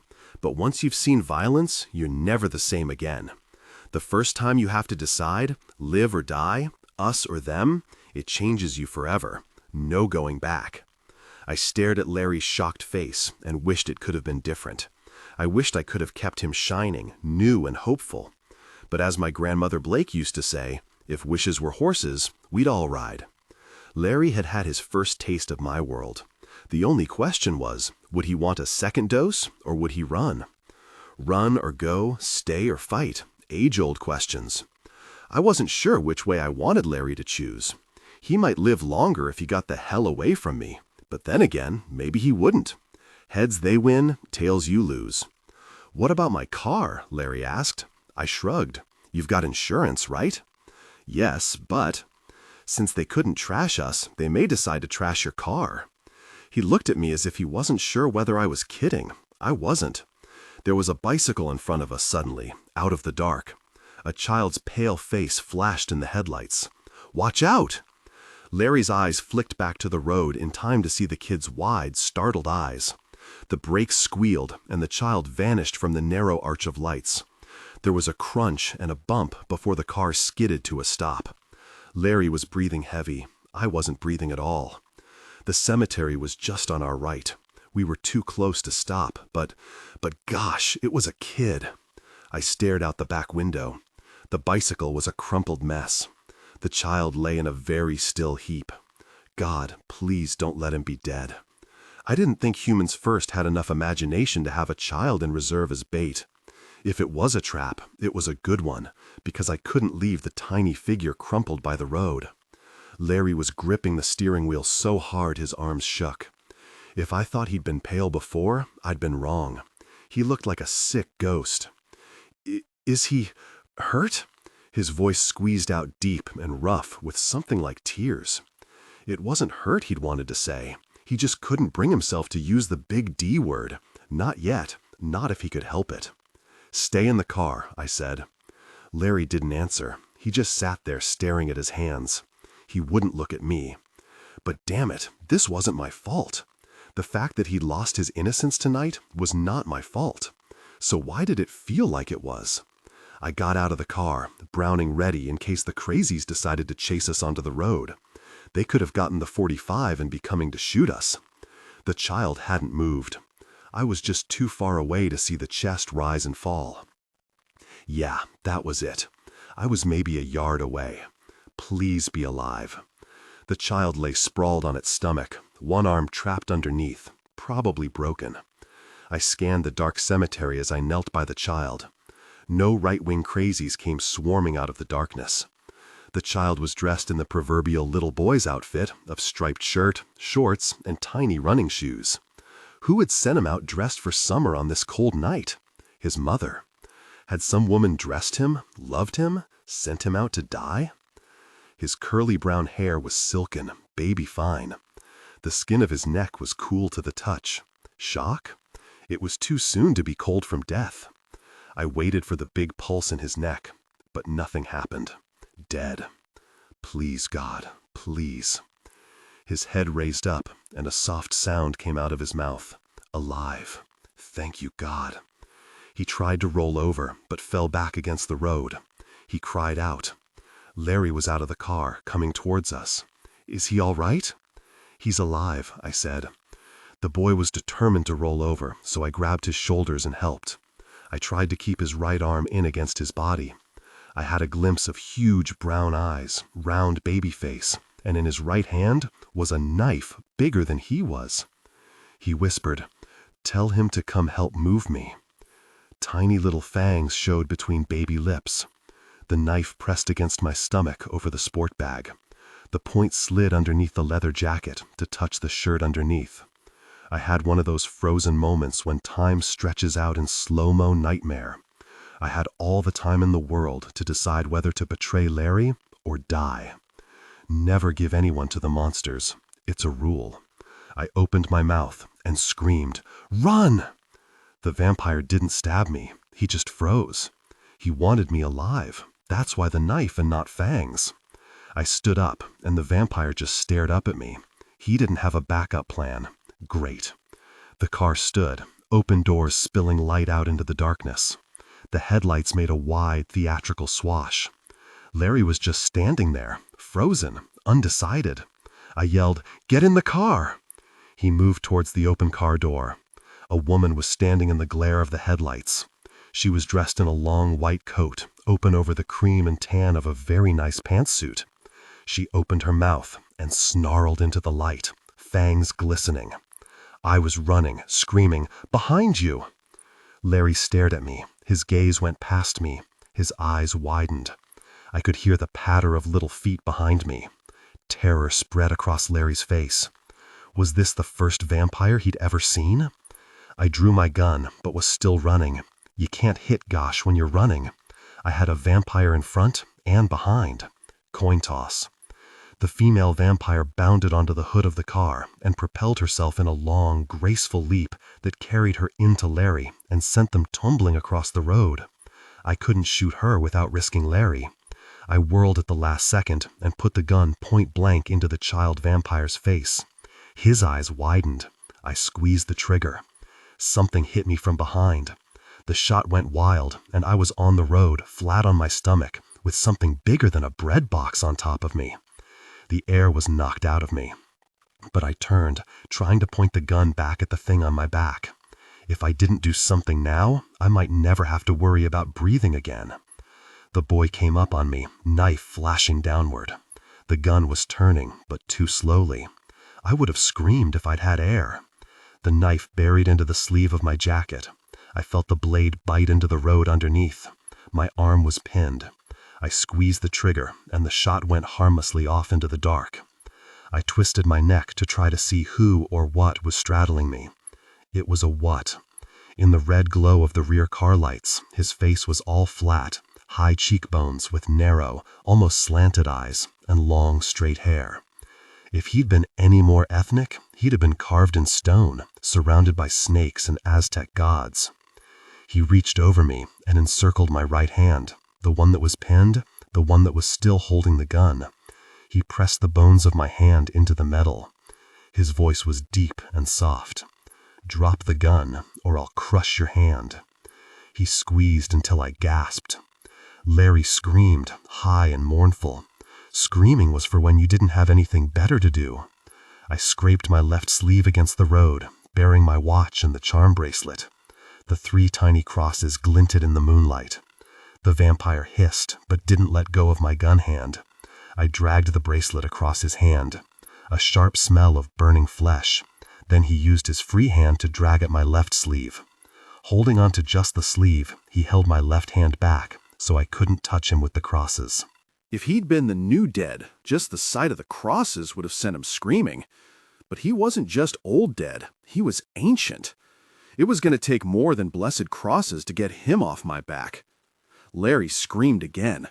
I screamed too, because I couldn't do anything else except hold on to the gun and make him crush my hand. Not productive. They didn't want me dead, but hurt. Hurt was okay. He could crush my hand into bloody pulp. I gave up my gun, screaming, tugging at the knife that held my arm pinned, trying to jerk my left sleeve free of his hand so I could plunge the crosses into his flesh. A shot exploded above our heads. We all froze and stared back at the cemetery. Jeremy Rubens and company had recovered their gun and were shooting at us. Did they think we were in cahoots with the monsters? Did they care who they shot? A woman screamed, "Alejandro, help me!" The scream was from behind us. The vampire on my back was suddenly gone. I didn't know why, and I didn't care. I was left with the child monster looming over me, staring at me with large, dark eyes. "Doesn't it hurt?" he asked. It was such an unexpected question that I answered it. "No." He looked disappointed. He squatted down beside me, hands on his small thighs. "I meant to cut you so I could lick the blood."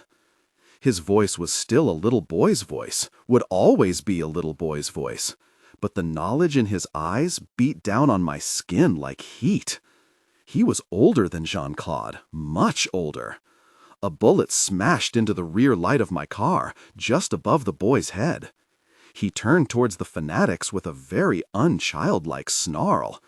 I tried to pull the knife out of the road, but it was embedded. I couldn't budge it. The boy crawled into the darkness, vanishing with a backwash of wind. He was going for the fanatics. God help them. I looked back over my shoulder. Larry was on the ground with a woman with long, waving brown hair on top of him. The man who'd been on top of me, Alejandro, and another woman were struggling with the vampire on Larry. She wanted to kill him, and they were trying to stop her. It seems like a good plan to me. Another bullet whined towards us. It didn't come close. A half-strangled scream, and then no more gunshots. Had the boy gotten him? Was Larry hurt? And what the hell could I do to help him and me? The vampires seemed to have their hands full. Whatever I was going to do, now was the time. I tried unzipping the leather jacket left-handed, but it stuck halfway down. Great. I bit the side of the jacket, using my teeth in place of the trapped hand. Unzipped. Now what? I pulled the sleeve off my left hand with my teeth, then put the sleeve under my hip and wiggled out of it. Slipping my right hand free of the pin sleeve was the easy part. Alejandro picked up the brown-haired woman and threw her over the car.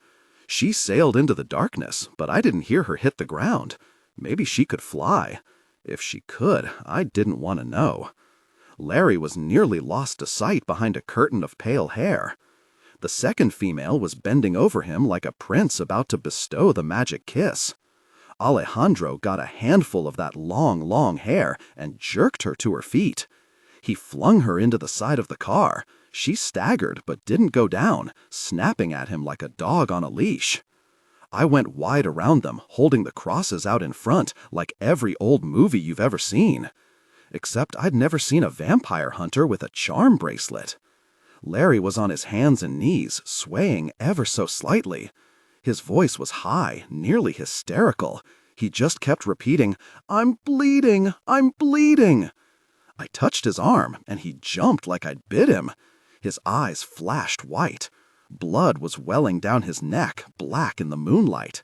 She'd bit him. Jesus help us. She'd bit him. The pale female was still fighting to get to Larry. "Can't you smell the blood?" It was a plea. "Control yourself, or I'll do it for you." Alejandro's voice was a low scream. The anger in his voice cut and sliced. The pale woman went very still. "I'm all right now." Her voice held fear.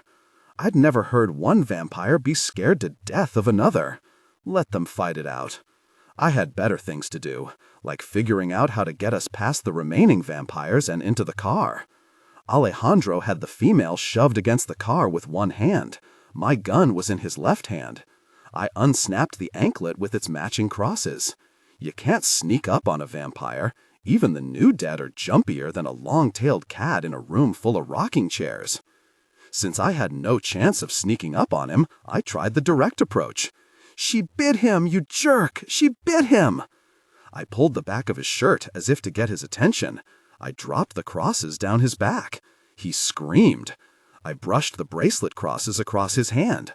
He dropped the gun. I caught it. A tongue of blue flame licked up his back. He clawed and scrambled, but he couldn't reach the crosses. Burn, baby, burn. He whirled, shrieking. His open hand caught me on the side of the head. I was airborne. I slammed back first into the road. I tried to take as much of the impact as I could with my arms, but my head rocked back, slamming into the road. The world swam with black spots. When my vision cleared, I was staring up into a pale face. Long yellow-white hair, the color of corn silk, traced over my cheek as the vampire knelt to feed. I still had the Browning in my right hand. I pulled the trigger. Her body jerked backwards like someone had shoved her. She fell back onto the road, blood pouring out of a hole in her stomach that was nothing compared to the wound in her back. I hoped I'd shattered her spine. I staggered to my feet. The male vampire, Alejandro, tore off his shirt. The crosses fell to the road in a little pool of molten blue fire. His back was burned black, with blisters here and there to add color. He whirled on me, and I shot him once in the chest. The shot was rushed, and he didn't go down. Larry grabbed the vampire's ankle. Still, Alejandro kept coming, dragging Larry across the blacktop like a child. He grabbed Larry's arm, jerking him to his feet. Larry threw a chain over the vampire's head. The heavy silver cross burst into flame. Alejandro screamed. I yelled, "Get in the car, now!" Larry slid into the driver's seat and kept sliding until he was in the passenger seat. He slammed the passenger side door shut, and for what good it would do. The vampire tore the chain and threw the cross end over end into the roadside trees. The cross winked out of sight like a falling star. I slid into the car, slamming the door and locking it. I clicked the safety on the Browning and shoved it between my legs. The vampire, Alejandro, was huddled around his pain, too hurt to give chase right that second. Goody. I shoved the car in gear and gunned it. The car fishtailed. I slowed to the speed of light, and the car straightened out on the road. We poured down the dark tunnel in a circle of flickering light and tree shadows. And down at the end of our tunnel was a figure in white with long brown hair spilling in the wind. It was the vampire that had jumped Larry. She was just standing there in the middle of the road, just standing there. We were about to find out if vampires played chicken. I was about to take my own advice. I put the gas pedal to the floorboards. The car lurched forward. The vampire just stood there while we barreled down at her. At the last second, I realized she wasn't going to move, and I didn't have time to. We were about to test my theory about cars and vampiric flesh. Where's a silver car when you need one? The headlights flashed on the vampire like a spotlight. I had an image of pale face, brown hair, fangs stretched wide. We hit her going 60. The car shuddered. She rolled in painful slow motion up over the hood, and yet it was happening too fast for me to do anything. She hit the windshield with a sharp, crackling sound. Metal screamed. The windshield crumbled into a mass of spiderweb cracks. I was suddenly trying to see through the wrong end of a smashed prism. The safety glass had done its job. It hadn't shattered and cut us to ribbons. It had just cracked all to hell, and I couldn't see to drive. I stamped down on the brakes. An arm shot through the glass, raining glittering shards down on Larry. He screamed. The hand closed on his shirt, pulling him into the broken teeth of the windshield. I turned the wheel to the left as hard as I could. The car spun out, and all I could do was let off the gas, not touch the brake, and ride. Larry had a death grip on the door arm and the headrest. He was screaming, fighting not to be pulled through the jagged glass. I said a quick prayer and let go of the wheel. The car spun helplessly. I shoved a cross against the hand. It smoked and bubbled. The hand let go of Larry and vanished through the hole in the crumbled glass. I grabbed at the steering wheel, but it was too little too late. The car careened off the road into the ditch. Metal screamed as something under the car broke, something large. I was slammed into the driver's side door. Larry was suddenly on top of me, then we were both tumbling to the other side. Then it was over. The silence was startling. It was as if I'd gone deaf. There was a great roaring whiteness in my ears. Someone said, "Thank God," and it was me. The passenger side door peeled open like the shell of a nut. I scrambled back away from the opening. Larry was left stranded and staring. He was jerked out of the car. I slid into the front floorboard, aiming where Larry had vanished. I was staring up at Larry's body with a dark hand clamped so tight on his throat I didn't know if he could breathe. I stared down the barrel of my gun at the dark face of the vampire, Alejandro. His face was unreadable as he said, "I will tear his throat out." "I'll blow your head off," I said. A hand came fishing through the broken windshield. "Back off, or you lose that pretty face." "He will die first," the vampire said. But the hand vanished back through the hole. There was the sound of some other language in the vampire's English. Emotion gave him an accent. Larry's eyes were too wide, showing too much white. He was breathing, shallow and too fast. He'd hyperventilate if he lived that long. "Decide," the vampire said. His voice was flat, empty of everything. Larry's terror-filled eyes were eloquent enough for both of them.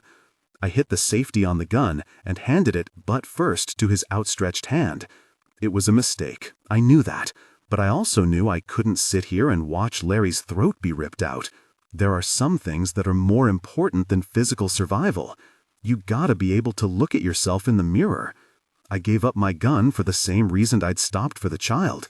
There was no choice. I was one of the good guys. Good guys were self-sacrificing. It was a rule somewhere. Larry's face was a bloody mask. No single cut seemed to be serious, but nothing bleeds like a shallow scalp wound. Safety glass was not designed to be vampire-proof. Maybe I could write in and suggest it. Blood trickled over Alejandro's hand, still gripping Larry's throat. The vampire had stuffed my gun in the back of his pants.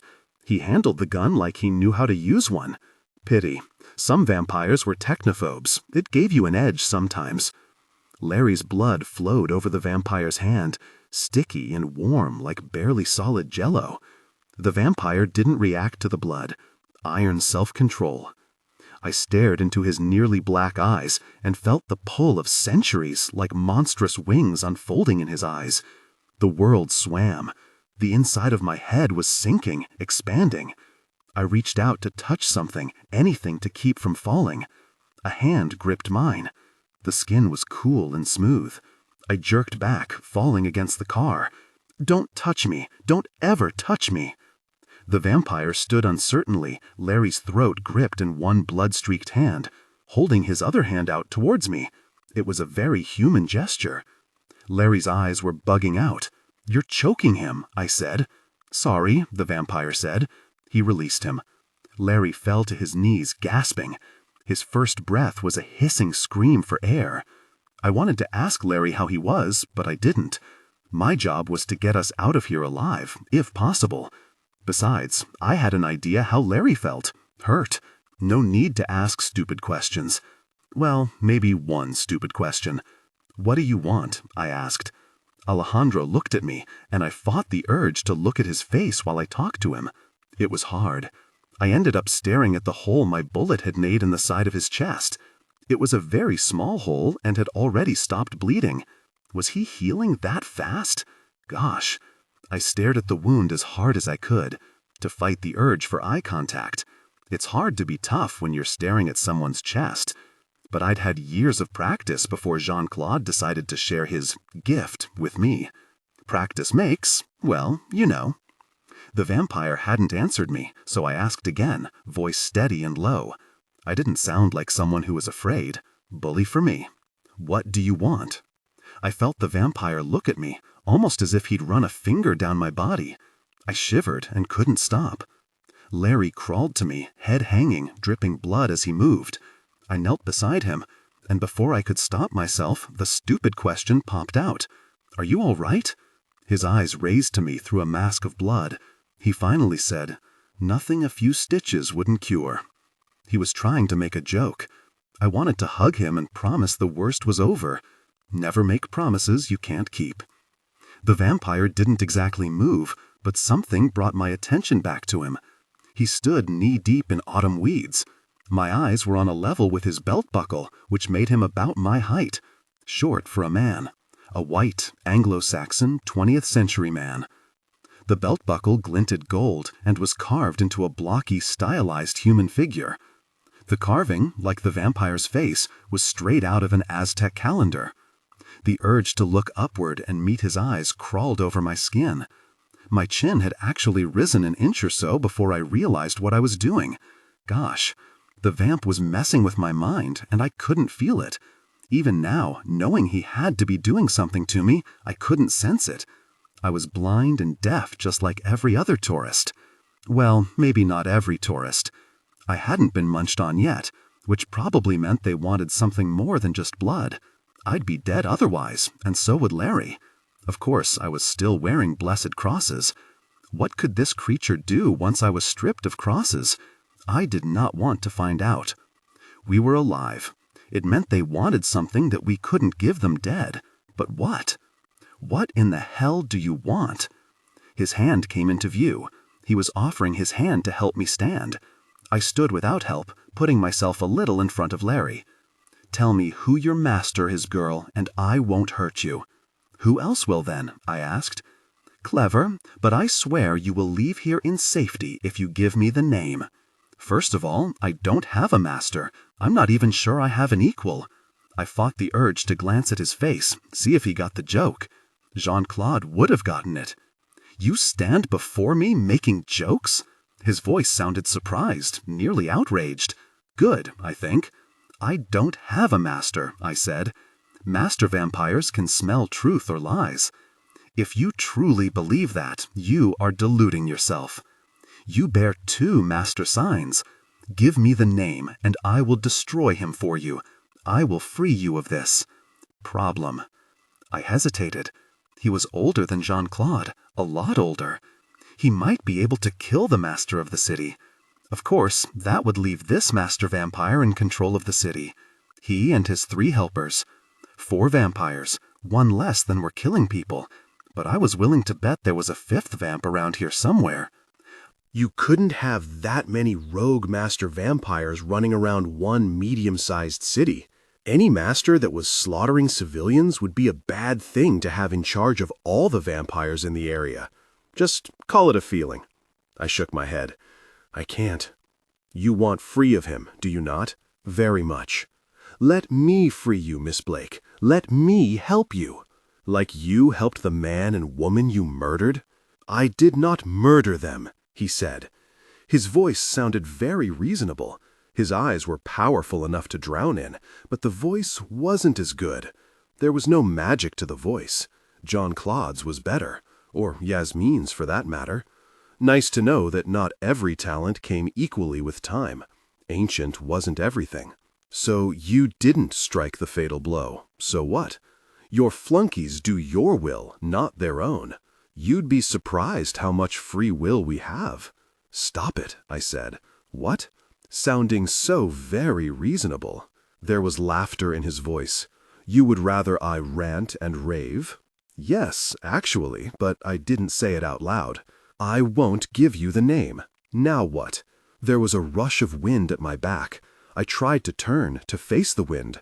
The woman in white rushed at me, fangs straining, hands clawing, spattered with other people's blood. The vampire smashed into me. We fell backwards into the weeds with her on top. She darted towards my neck like a snake.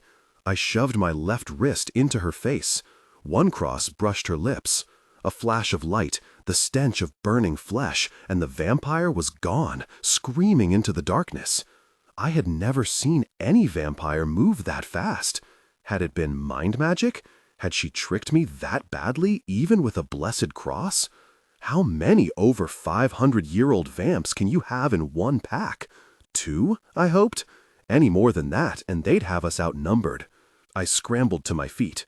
The master vampire was on his hands and knees beside the remains of my car. Larry was nowhere in sight. A flutter of panic clawed at my chest. Then I realized Larry had crawled underneath the car, so the vampire couldn't make him a hostage again. When all else fails, hide. It works for rabbits.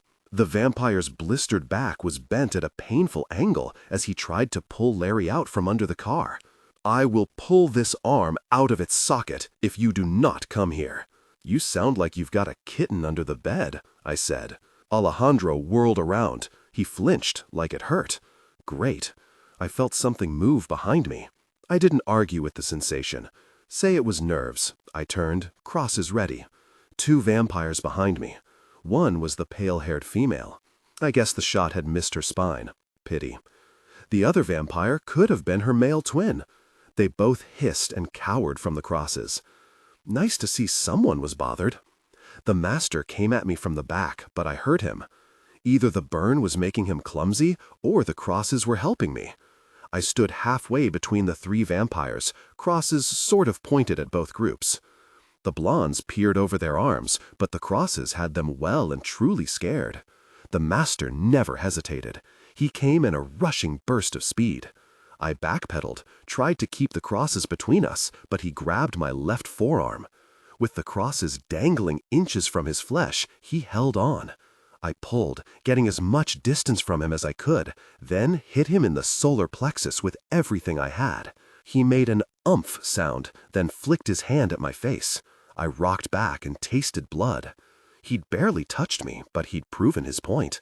If I wanted to exchange blows, he'd beat the crap out of me. I hit him in the throat. He gagged and looked surprised. Beaten to snot was still a hell of a lot better than being bitten. I'd rather be dead than have pointy teeth.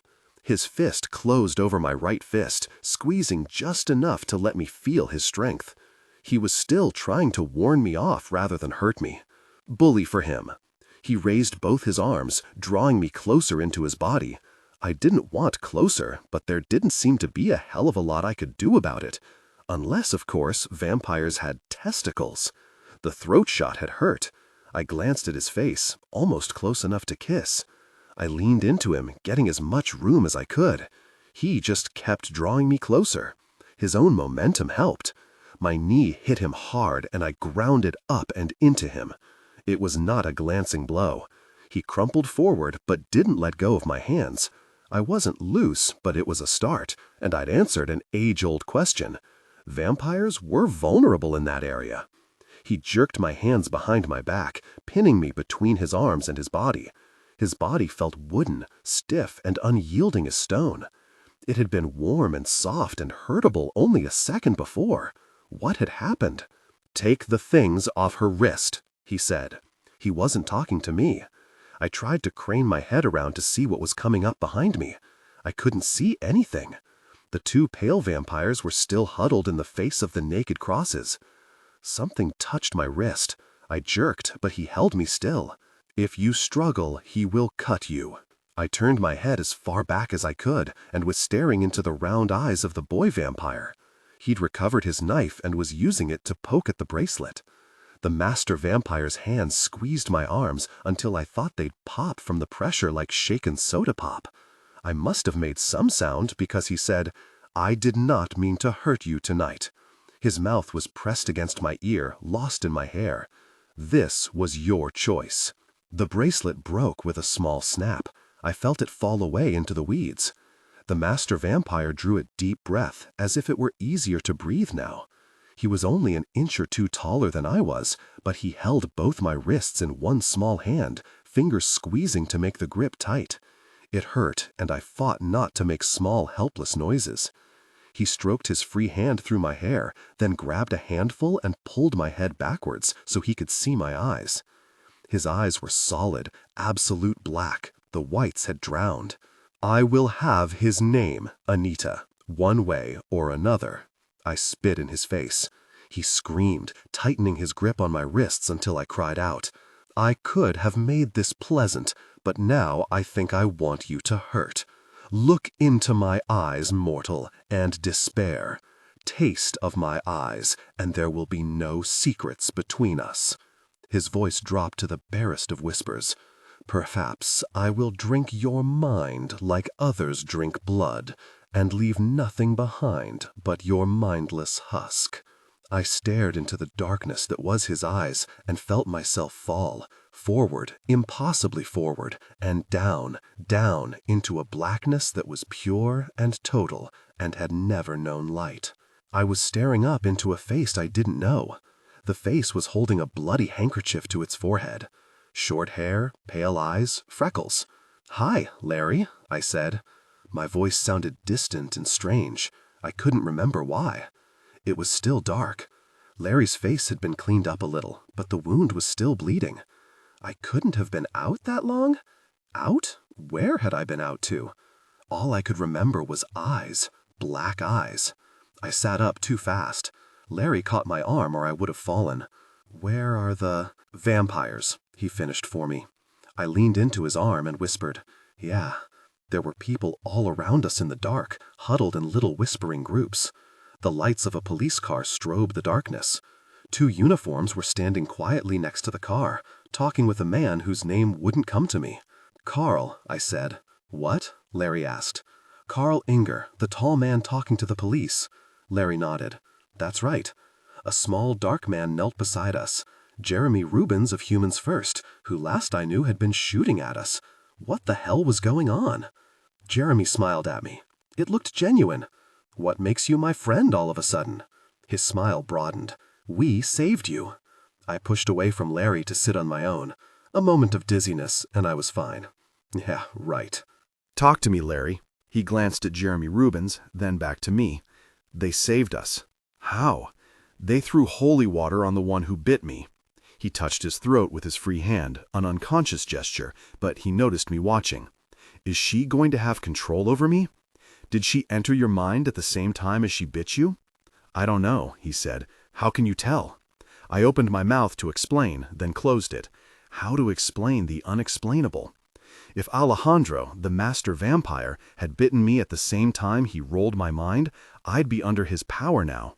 Alejandro? That's what the other vampires called the master. I shook my head, but the world swam in black waves and I had to swallow hard not to vomit. What had he done to me? I'd had mind games played on me before, but I'd never had a reaction like this. "There's an ambulance coming," Larry said. "I don't need one." "You've been unconscious for over an hour, Miss Blake," Rubens said. "We had the police call an ambulance when we couldn't wake you." Rubens was close enough for me to reach out and touch him. He looked friendly, positively radiant, like a bride on her big day. Why was I suddenly his favorite person?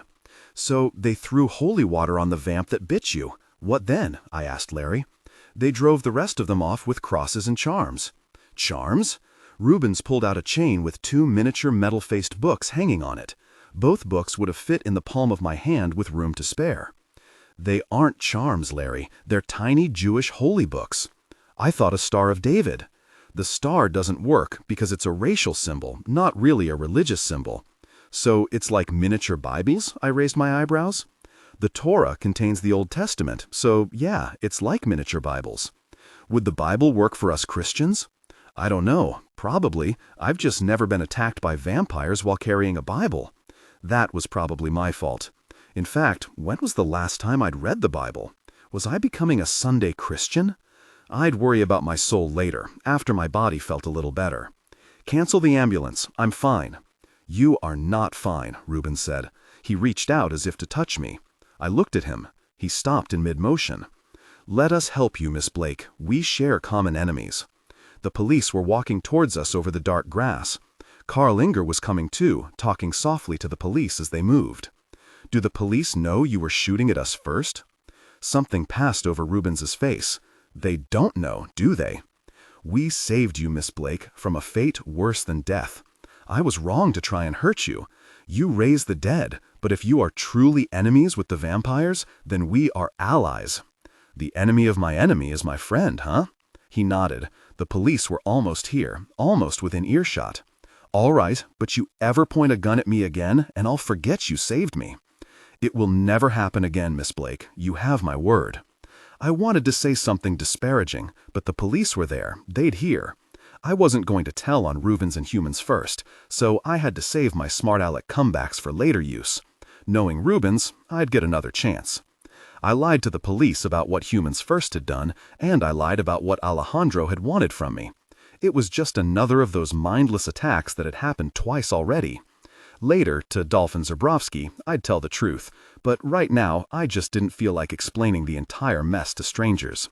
I wasn't even sure Dolph would get the whole story. Like the fact that I was almost assuredly Jean-Claude's human servant? Nope, no need to mention that. Larry's car was a late-model Mazda. The vampires had kept Humans First, so they hadn't had time to trash the car. Lucky for us, since my car was totaled. Oh, I'd have to go through the insurance company and let them tell me the car was totaled, but there was something large broken underneath the car. Fluids darker than blood were leaking out. The front end looked like we'd hit an elephant. I knew totaled when I saw it. We'd spent the last several hours at the emergency room. The ambulance attendants insisted I see a doctor, and Larry needed 3 small stitches in his forehead. His orangey hair fell forward and hid the wound, his first scar. The first of many if he stayed in this business and hung around me. "You've been on the job, what, 14 hours? What do you think so far?" I asked. He glanced at me sideways, then back to the road. He smiled, but it didn't look funny. "I don't know." "Do you want to be an animator when you graduate?" "I thought I did," he said. Honesty, a rare talent. "Not sure now?" "Not really." I let it rest there. My instinct was to talk him out of it, to tell him to go into some sane, normal business. But I knew that raising the dead wasn't just a job choice. If your talent was strong enough, you had to raise the dead or risk the power coming out at odd moments. Does the term roadkill mean anything to you?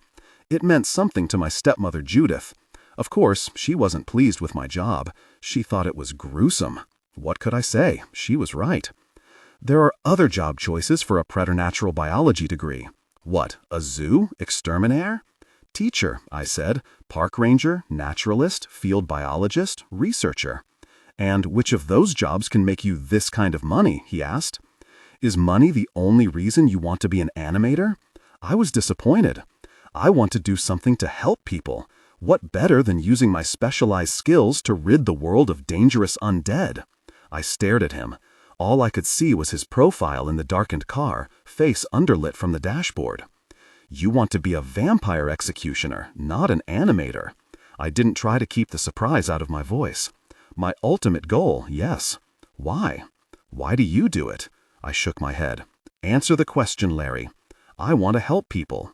Then be a policeman. They need people on the force who know preternatural creatures. I thought I did pretty good tonight. You did. Then what's wrong? I tried to think how to phrase it in 50 convincing words or less. What happened tonight was awful, but it gets worse. All is coming up. Which way do I turn? Left. The car took the exit and slid into the turning lane. We sat at the light with the turn signal blinking in the dark. You don't know what you're getting into, I said. Then tell me, he said. I'll do better than that. I'll show you. What's that supposed to mean? Turn right at the third light. We rolled into the parking lot. First building on the right. Larry slid into the only open space he could find. My parking space. My poor little Nova wouldn't be coming back to it. I took off my jacket in the darkness of the car. Hit the overhead light, I said. He did as he was told. He was better at following orders than I was, which, since he'd be following my orders, was fine.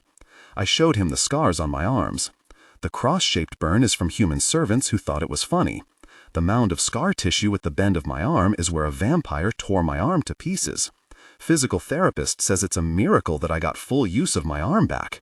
14 stitches from a human servant, and that's just my arms. There's more? His face looked pale and strange in the dome light. A vampire shoved a broken end of a stake in my back. He winced, and my collarbone was broken at the same time my arm got chewed up. You're trying to scare me. You bet, I said. I won't be scared off. Tonight should have scared him off without my showing him my scars. But it hadn't. Gosh, he'd stick if he didn't get killed first. All right, you're staying for the rest of the semester. Great. But promise me you won't go hunting vampires without me. But Mr. Burke, he helps execute vampires, but he doesn't hunt them alone. What's the difference between an execution and a hunt? An execution just means a body that needs staking, or a vampire that's all nice and chained up waiting for the final stroke.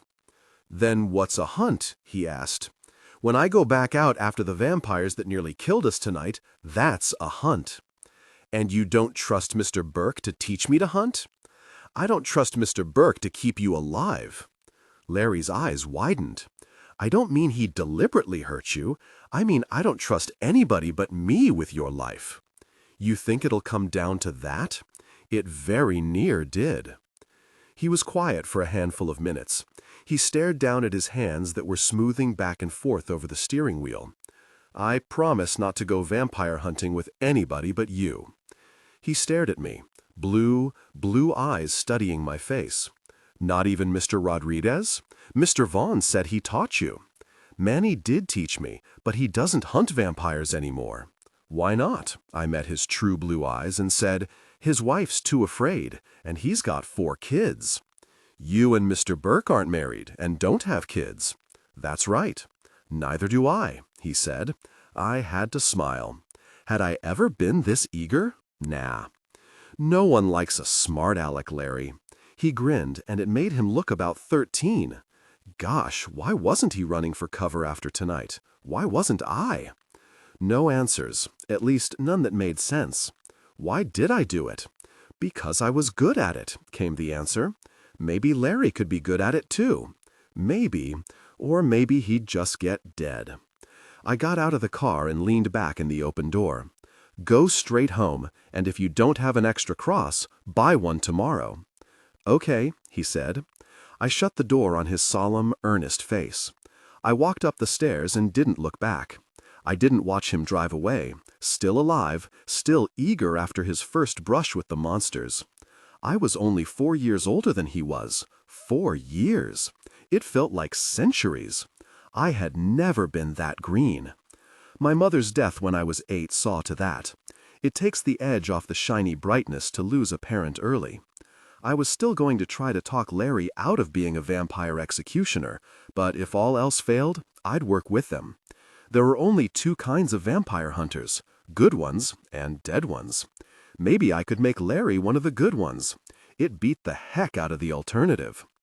It was 3:34, Friday morning. It had been a long week. Of course, when hadn't it been a long week this year? I had told Bert to hire more help. He hired Larry. Why didn't that make me happy? Because Larry was just another victim waiting for the right monster. Please keep him safe, God, please. I'd had about as many innocents die on me as I thought I could handle. The hallway had that middle-of-the-night feel to it. The only sounds were the hush of the heating vents, the muffled sound of my Nike Airs on the carpeting. It was too late for my day-living neighbors to stay up, and too early for them to get up. 2 hours before dawn, you get privacy. I opened my brand-new burglar-proof lock and stepped into the darkness of my apartment. I hit the lights and flooded the white walls, carpet, couch, and chair with bright light. No matter how good your night vision is, everyone likes light. We're creatures of the daylight, no matter what we do for a living. I threw my jacket on the kitchen counter. It was too dirty to toss on the white couch. I had mud and bits of weed plastered all over me, but very little blood. The night had turned out all right.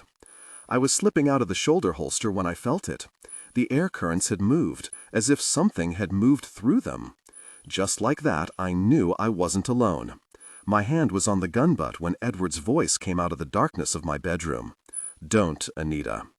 I hesitated, fingers touching the gun.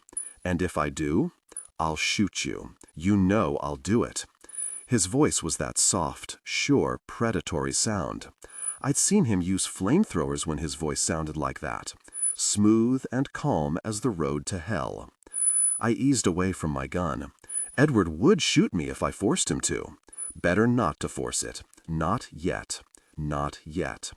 I clasped my hands on top of my head without waiting for him to tell me. Maybe I'd get brownie points for being a cooperative prisoner. Nah.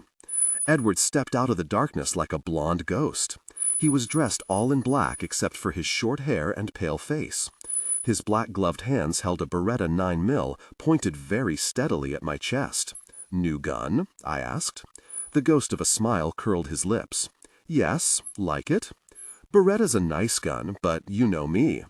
"A Browning fan," he said. I smiled at him, just two old buddies talking shop. He pressed the gun barrel against my body while he took the Browning from me. "Lean and spread it." I leaned on the back of the couch while he patted me down. There was nothing to find, but Edward didn't know that. He was never careless. That was one of the reasons he was still alive. That, and the fact that he was very, very good. "You said you couldn't pick my lock," I said. "I brought better tools," he said. "So it's not burglar-proof?" "It would be to most people, but not to you." He stared at me, his eyes as empty and dead as winter's sky. "I am not most people." I had to smile. "You can say that again." He frowned at me. "Give me the master's name, and we don't have to do this." The gun never wavered. My Browning stuck out of the front of his belt. I hoped he'd remembered the safety. Or maybe I didn't. I opened my mouth, closed it, and just looked at him. I couldn't give Jean-Claude over to Edward. I was the executioner, but the vampires called Edward Death. He'd earned the name. "I thought you'd be following me tonight." "I went home after watching you raise the zombie. Guess I should have stayed around." "Who bloodied your mouth?" "I'm not going to tell you a frickin' thing. You know that." "Everyone breaks, Anita. Everyone. Even you?" That ghost of a smile was back again. "Even me." "Someone got the better of death? Tell, tell." The smile widened. "Some other time." "Nice to know there'll be another time," I said. "I'm not here to kill you. Just to frighten or torture me into revealing the master's name, right?" "Right," he said, voice soft and low. "I was hoping you'd say wrong." He almost shrugged. "Give me the master of the city, Anita, and I'll go away." "You know I can't do that." "I know you have to, or it's going to be a very long night." "Then it's going to be a long night, because I'm not going to give you gosh." "You won't be bullied," he said. "Nope." He shook his head. "Turn around, lean your waist up against the couch, and put your hands behind your back." "Why?" "Just do it." "So you can tie my hands?" "Do it, now." "I don't think so." The frown was back. "Do you want me to shoot you?" "No, but I'm not going to just stand here while you tie me up either." "The tying up doesn't hurt. It's what comes after that I'm worried about." "You knew what I'd do if you didn't help me." "Then do it," I said. "You're not cooperating." "So sorry. Anita." "I just don't believe in helping people who are going to torture me. Though I don't see any bamboo slivers. How can you possibly torture someone without bamboo slivers?"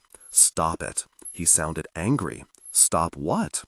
I widened my eyes and tried to look innocent and harmless. Me and Kermit the Frog? Edward laughed, a soft chuckle that rolled and expanded until he squatted on the floor, gun loose in his hands, staring up at me.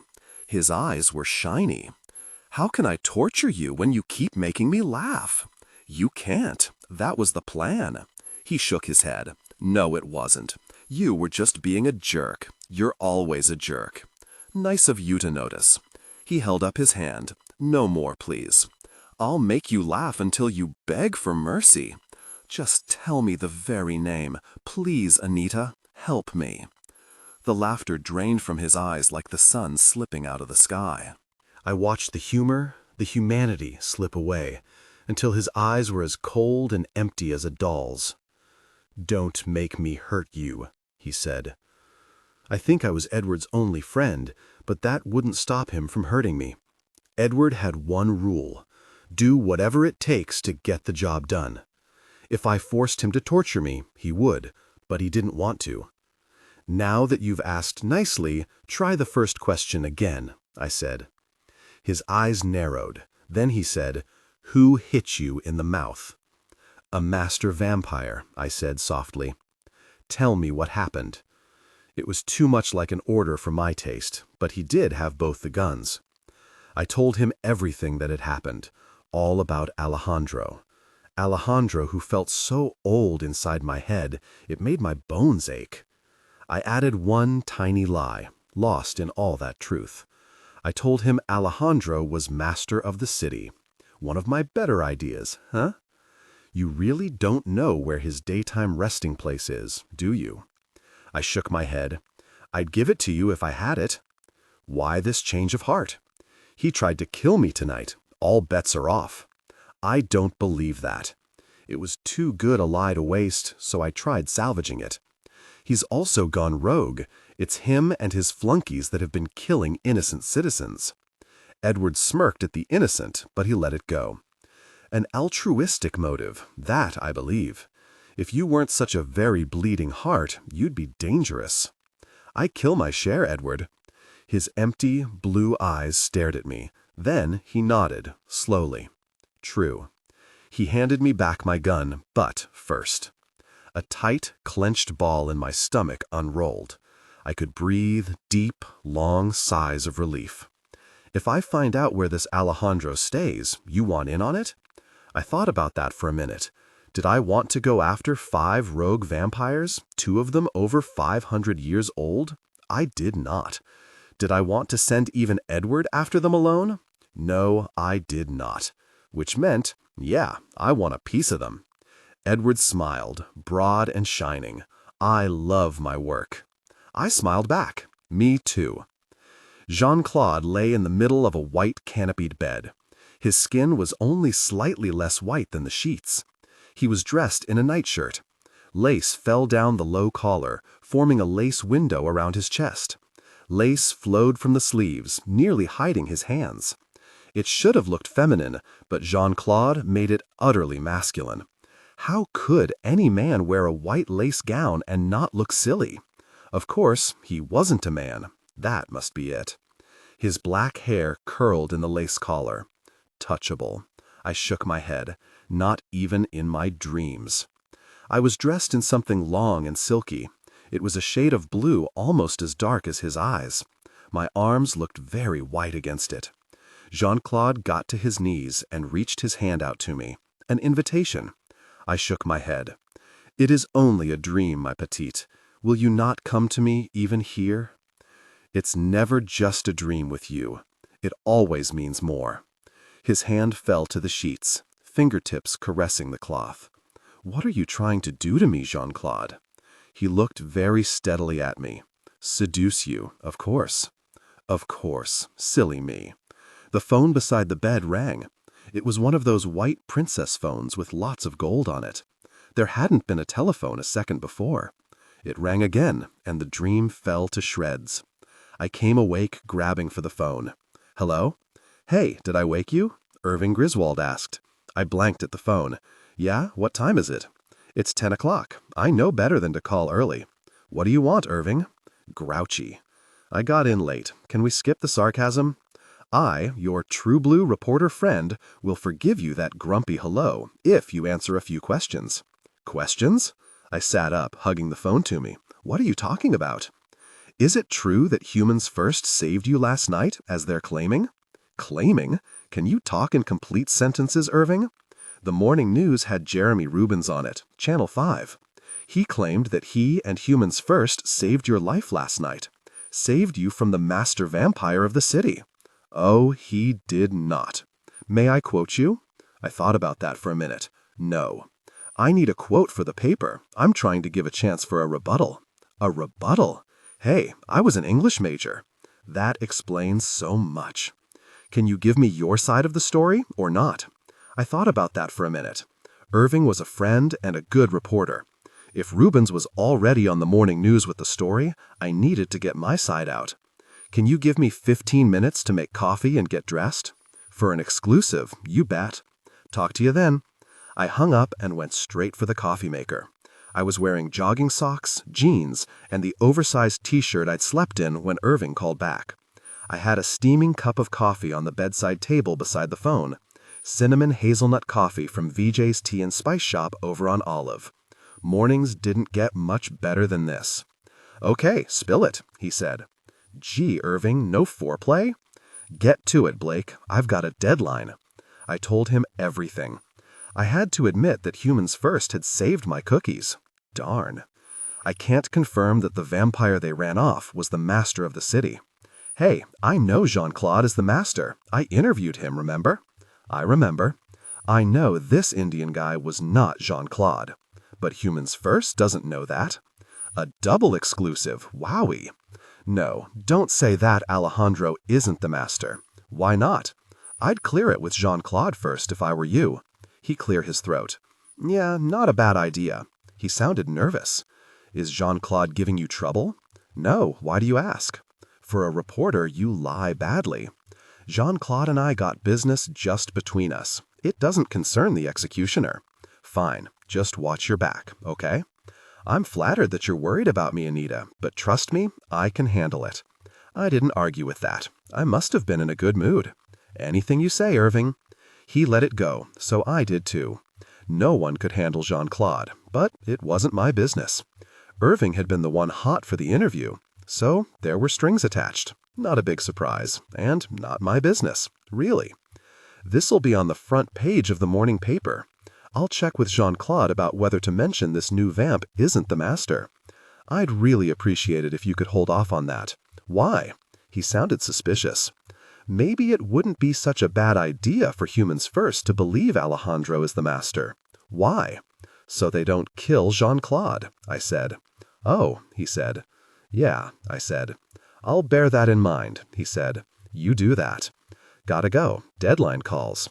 Okay, Irving, talk to you later. Bye, Anita, thanks. He hung up. I sipped the still steaming coffee, slowly. The first cup of the day should never be rushed. If I could get Humans First to believe the same lie Edward bought, then no one would be hunting Jean-Claude. They'd be hunting Alejandro, the master that was slaughtering humans. Put the police on the case, and we had the rogue vamps outnumbered. Yeah, I liked it. The trick was, would everyone buy it? Never know until you try. I had finished a pot of coffee and managed to get dressed when the phone rang again. One of those mornings. Yeah, I said. Miss Blake? The voice sounded very uncertain. Speaking. This is Carl Inger. Sorry if I sounded abrupt. What's up, Mr. Inger? You said you'd speak to me again if we had a better plan. I have a better plan, he said. For killing the master of the city? I made it a question. Yes. I took a deep breath and let it out slow, away from the phone. Didn't want him to think I was heavy breathing at him. Mr. Inger, please hear me out. We saved your life last night. That must be worth something. What's your plan, Mr. Inger? I'd rather tell you in person. I'm not going to my office for some hours yet. Could I come to your home? No, it was automatic. You don't bring business home? Not when I can help it, I said. Suspicious of you. Always, I said. Can we meet somewhere else? There's someone I want you to meet. Who and why? The name won't mean anything to you. Try me. Mr. Oliver. First name? I don't know it. Okay, then why should I meet him? He has a good plan for killing the master of the city. What? No, I think it will be better if Mr. Oliver explains it in person. He's much more persuasive than I am. You're doing okay, I said. Then you'll meet me? Sure, why not? That's wonderful. Do you know where Arnold is? Yes. There's a pay fishing lake just outside of Arnold on Tesson Ferry Road. Do you know it? I had an impression that I had driven by it on the way to 2 murders. All roads led to Arnold. I can find it. How soon can you meet me there? He asked. An hour. Great, I'll be waiting. Is this Mr. Oliver going to be at the lake? No, I'll drive you from there. Why all the secrecy? Not secrecy, he said. His voice dropped, embarrassed. I'm just not very good at giving directions. It'll be easier if I just take you. I can follow you in my car. Why, Miss Blake? I don't think you entirely trust me. I don't entirely trust anybody, Mr. Inger. Nothing personal. Not even people who save your life? Not even. He let that drop, probably for the best, and said, I'll meet you at the lake in an hour. Sure. Thank you for coming, Miss Blake. I owe you. You've made sure I'm aware of that. You sound defensive, Miss Blake. I did not mean to offend you. I sighed. I'm not offended, Mr. Inger. I just don't like owing people. Visiting Mr. Oliver today will clear the slate between us. I promise that. I'll hold you to that, Inger. I'll meet you in an hour, he said. I'll be there, I said. We hung up. Gosh, I'd forgotten I hadn't gotten to eat yet today. If I'd remembered, I'd have said 2 hours. Now I'd have to literally grab something on the way. I hated eating in the car. But, what's a little mess between friends? Or even between people who've saved your life? Why did it bother me so much that I owed Inger? Because he was a right-wing fruitcake, a zealot. I didn't like doing business with zealots, and I certainly didn't like owing my life to one. Well, I'd meet him, then we'd be square. He had said so. Why didn't I believe it? Chipaway Lake was about half an acre of man-made water and thin, raised man-made bank. There was a little shed that sold bait and food. It was surrounded by a flat gravel parking lot. A late-model car sat near the road with a sign that read, "For sale." A pay fishing lake and a used car lot combined. How clever. An expanse of grass spread out to the right of the parking lot. A small ramshackle shed and what looked like the remains of some large industrial barbecue. A fringe of woods edged the grass, rising higher into a wooded hill. The Merrimack River edged the left side of the lake. It seemed funny to have free-flowing water so close to the man-made lake. There were only 3 cars in the parking lot this cool autumn afternoon. Beside a shiny burgundy Chrysler LeBaron stood Inger. A handful of fishermen had bundled up and put poles in the water. Fishing must be good to get people out in the cold. I parked beside Inger's car. He strode towards me smiling, hand out like a real estate salesman who was happy I'd come to see the property. Whatever he was selling, I didn't want. I was almost sure of that. "Miss Blake, so glad you came." He clasped my hand with both of his, hearty, good-natured, insincere. "What do you want, Mr. Inger?" His smile faded around the edges. "I don't know what you mean, Miss Blake." "Yes, you do." "No, I really don't." I stared into his puzzled face. Maybe I spent too much time with slime balls. After a while, you forget that not everyone in the world is a slime ball.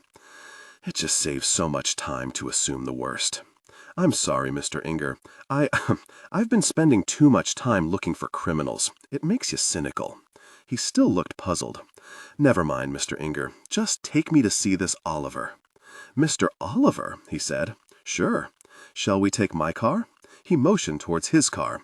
"I'll follow you in mine." "You don't trust me." He looked hurt. "I guess most people aren't used to being suspected of wrongdoing before they've done anything wrong. The law says innocent until proven guilty. But the truth is, if you see enough pain and death, it's guilty until proven innocent." "All right, you drive." He looked very pleased. Heartwarming. Besides, I was carrying 2 knives, 3 crosses, and a gun. Innocent or guilty, I was prepared. I didn't expect to need the weaponry with Mr. Oliver, but later, I might need it later. It was time to go armed to the teeth, ready for bear or dragon or vampire. Inger drove down Old Highway 21 to East Rock Creek. Rock Creek was a narrow, winding road, barely wide enough for 2 cars to pass. Inger drove slow enough for the curves, but fast enough so you didn't get bored. There were farmhouses that had stood for years, and new houses in subdivisions where the earth was raw and red as a wound. Inger turned into one of those new subdivisions. It was full of large, expensive-looking houses, very modern. Thin, spindly trees were tied to stakes along the gravel road. The pitiful trees trembled in the autumn wind, a few surprised leaves still clinging to the spider-thin limbs. This area had been a forest before they bulldozed it. Why do developers destroy all the mature trees, then plant new trees that won't look good for decades? We pulled up in front of a fake log cabin that was bigger than any real cabin had ever been. Too much glass, the yard naked dirt the color of rust. The white gravel that made up the driveway had to have been brought in from miles away. All the native gravel was as red as the dirt. Inger started to go around the car, to open my door, I think. I opened my own door. Inger seemed a little lost, but he'll get over it. I'd never seen the sense in perfectly healthy people not opening their own doors, especially car doors, where the man had to walk all the way around the car, and the woman just waited like a lump. Inger led the way up the porch steps. It was a nice porch, wide enough to sit on come summer evenings. Right now it was all bare wood and a huge picture window with closed drapes in a barn-red design with wagon wheels drawn all over it. Very rustic. He knocked on the carved wooden door. A pane of leaded glass decorated the center of the door, high up and sparkling, more for decoration than for seeing through. He didn't wait for the door to be opened, but used a key and walked in. He didn't seem to expect an answer, so why not? The house was in a thick twilight of really nice drapes, all closed against the syrup-heavy sunlight. The polished wood floors were utterly bare. The mantel of the heavy fireplace was naked, the fireplace cold. The place smelled new and unused, like new toys on Christmas. Inger never hesitated. I followed his broad back into the wooden hallway. He didn't look behind to see if I was keeping up. Apparently, when I'd decided not to let him open my door for me, he seemed to have decided that no further courtesy was necessary. Fine with me. There were doors at widely spaced intervals along the hallway. Inger knocked at the third door on the left. A voice said, "Enter." Inger opened the door and went inside. He held the door for me, standing very straight by the door. It wasn't courtesy. He stood like a soldier at attention. Who was in the room to make Inger toe the line? One way to find out. I went into the room. There was a bank of windows to the north with heavy drapes pulled across them. A thin line of sunlight cut across the room, bisecting a large, clean desk. A man sat in a large chair behind the desk. He was a small man, almost a midget or a dwarf.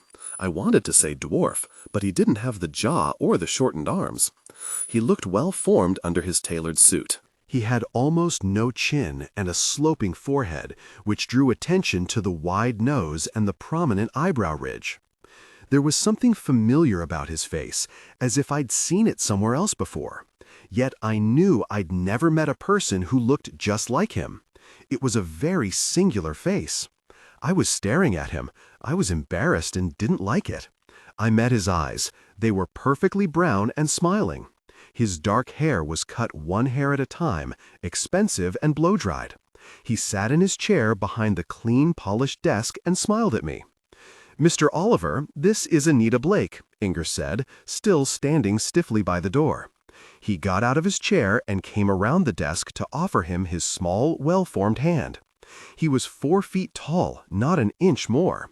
His handshake was firm and much stronger than he looked. A brief squeeze, and I could feel the strength in his small frame. He didn't look muscle-bound, but that easy strength was there, in his face, hand, stance. He was small, but he didn't think it was a defect. I liked that. I felt the same way. He gave a close-lipped smile and sat back down in his big chair. Inger brought a chair from the corner and put it facing the desk. I took the chair. Inger remained standing by the now closed door. He was definitely at attention. He respected the man in the chair. I was willing to like him. That was a first for me. I'm more likely to instantly mistrust than like someone. I realized that I was smiling. I felt warm and comfortable facing him, like he was a favorite and trusted uncle. I frowned at him. What the heck was happening to me? "What's going on?" I said. He smiled, his eyes sparkling warmly at me. "Whatever do you mean, Miss Blake?" His voice was soft, low, rich, like cream in coffee. You could almost taste it, a comforting warmth to your ears. I only knew one other voice that could do similar things. I stared at the thin band of sunlight only inches from Oliver's arm. It was broad daylight. He couldn't be, could he? I stared at his very alive face. There was no trace of that otherness that vampires gave off. And yet, his voice, this warm, cozy feeling, none of it was natural. I'd never liked and trusted anyone instantly. I wasn't about to start now. "You're good," I said. "Very good." "Whatever do you mean, Miss Blake?" You could have cuddled into the warm fuzziness of his voice like a favorite blanket. "Stop it." He looked quizzically at me, as if confused. The act was perfect, and I realized why. It wasn't an act. I'd been around ancient vampires, but never one that had been able to pass for human, not like this. You could have taken him anywhere, and no one would have known. Well, almost no one. "Believe me, Miss Blake, I'm not trying to do anything." I swallowed hard. Was that true? Was he so very powerful that the mind tricks and the voice were automatic? No, if Jean-Claude could control it, this thing could too. Cut the mind tricks and curb the voice, okay? If you want to talk business, talk, but cut the games. His smile widened, still not enough to show fangs. After a few hundred years, you must get really good at smiling like that. He laughed then. It was wonderful, like warm water falling from a great height. You could have jumped into it and bathed and felt good. Stop it, stop it. Fangs flashed as he finished chuckling at me. It isn't the vampire marks that allowed you to see through my, as you call them, games. It is natural talent, isn't it? I nodded. Most animators have it. But not to the degree you do, Miss Blake. You have power too. It crawls along my skin. You are a necromancer. I started to deny it, but stopped. Lying to something like this was useless. He was older than anything I'd ever dreamed of, older than any nightmare I'd ever had. But he didn't make my bones ache. He felt good, better than Jean-Claude, better than anything. I could be a necromancer. I choose not to be. No, Miss Blake, the dead respond to you. All the dead. Even I feel the pull. You mean I have a sort of power over vampires, too? If you could learn to harness your talents, Miss Blake, yes, you have a certain power over all the dead, in their many guises. I wanted to ask how to do that, but stopped myself. A master vampire wasn't likely to help me gain power over his followers. You're taunting me. I assure you, Miss Blake, that I am very serious. It is your potential power that has drawn the master of the city to you. He wants to control that emerging power, for fear it will be turned against him. How do you know that? I can taste him through the marks he has laid upon you. I just stared at him. He could taste Jean-Claude? Gosh, what do you want from me? Very direct. I like that. Human lives are too short to waste in trivialities. Was that a threat? Staring into his smiling face, I couldn't tell. His eyes were still sparkling, and I was still feeling very warm and fuzzy towards him. Eye contact. I knew better than that. I stared at the top of his desk and felt better, or worse. I could be scared now. Inger said you had a plan for taking out the master of the city. What is it? I spoke, staring at his desk. My skin crawled with the desire to look up, to meet his eyes, to let the warmth and comfort wash over me, make all the decisions easy. I shook my head. Stay out of my mind or this interview is over. He laughed again, warm and real. It raised goosebumps on my arms. You really are good. I haven't met a human in centuries that rivaled you. A necromancer. Do you realize how rare that talent is? Really, I didn't, but I said, yes. Lies, Miss Blake. To me, please don't bother. We're not here to talk about me. Either state your plan or I'm leaving. I am the plan, Miss Blake. You can feel my powers, the ebb and flow of more centuries than your little master has ever dreamed of. I am older than time itself. That I didn't believe, but I let it go. He was old enough. I wasn't going to argue with him, not if I could help it. Give me your master, and I will free you of his marks. I glanced up, then quickly down. He was still smiling at me, but the smile didn't look real anymore. It was an act, like everything else. It was just a very good act. If you can taste my master and the marks, can't you just find him yourself? I can taste his power, judge how worthy a foe he would be, but not his name, and not where he lies. That is hidden. His voice was very serious now, not trying to trick me. Or at least I didn't think it was. Maybe that was a trick too. What do you want from me? His name and his daytime resting place. I don't know the daytime resting place. I was glad it was the truth, because he would smell a lie. Then his name. Give me his name.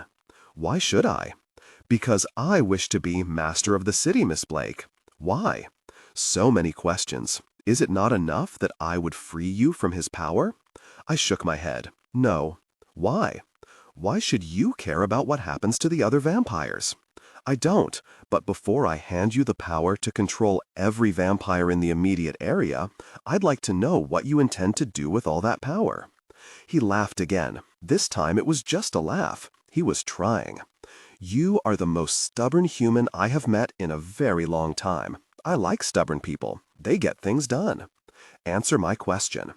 I think it is wrong to have vampires as legal citizens. I wish to put things back as they were. Why should you want vampires to be hunted again? They are too powerful to be allowed to spread unchecked. They will take over the human race much quicker through legislation and voting rights than they ever could through violence. I remembered the Church of Eternal Life, the fastest growing denomination in the country. Say you're right, how would you stop it? By forbidding the vampires to vote or take part in any legislation. There are other master vampires in town.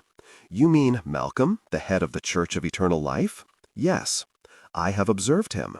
He will not be able to continue his one-man crusade to make vampires legitimate. I shall forbid it and dismantle his church. Surely you see the church as the larger danger, as I do. I did, but I hated agreeing with an ancient master vampire. It seemed wrong somehow. St. Louis is a hotbed of political activity and entrepreneurial vampires. They must be stopped. We are predators, Miss Blake. Nothing we do can change that. We must go back to being hunted, or the human race is doomed. Surely you see that. I did see that. I believed that. Why would you care if the human race is doomed? You're not part of it anymore. As the oldest living vampire, it is my duty to keep us in check, Miss Blake.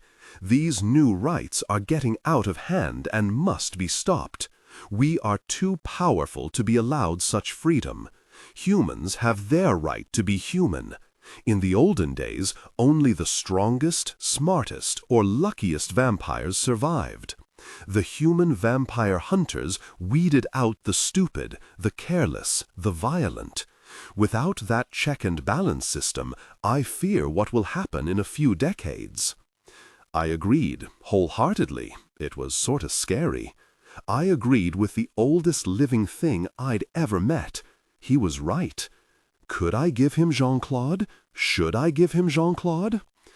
I agree with you, Mr. Oliver, but I can't just give him up, just like that. I don't know why, really, but I can't. Loyalty. I admire that. Think upon it, Miss Blake, but do not take too long. I need to put my plan into action as soon as possible. I nodded.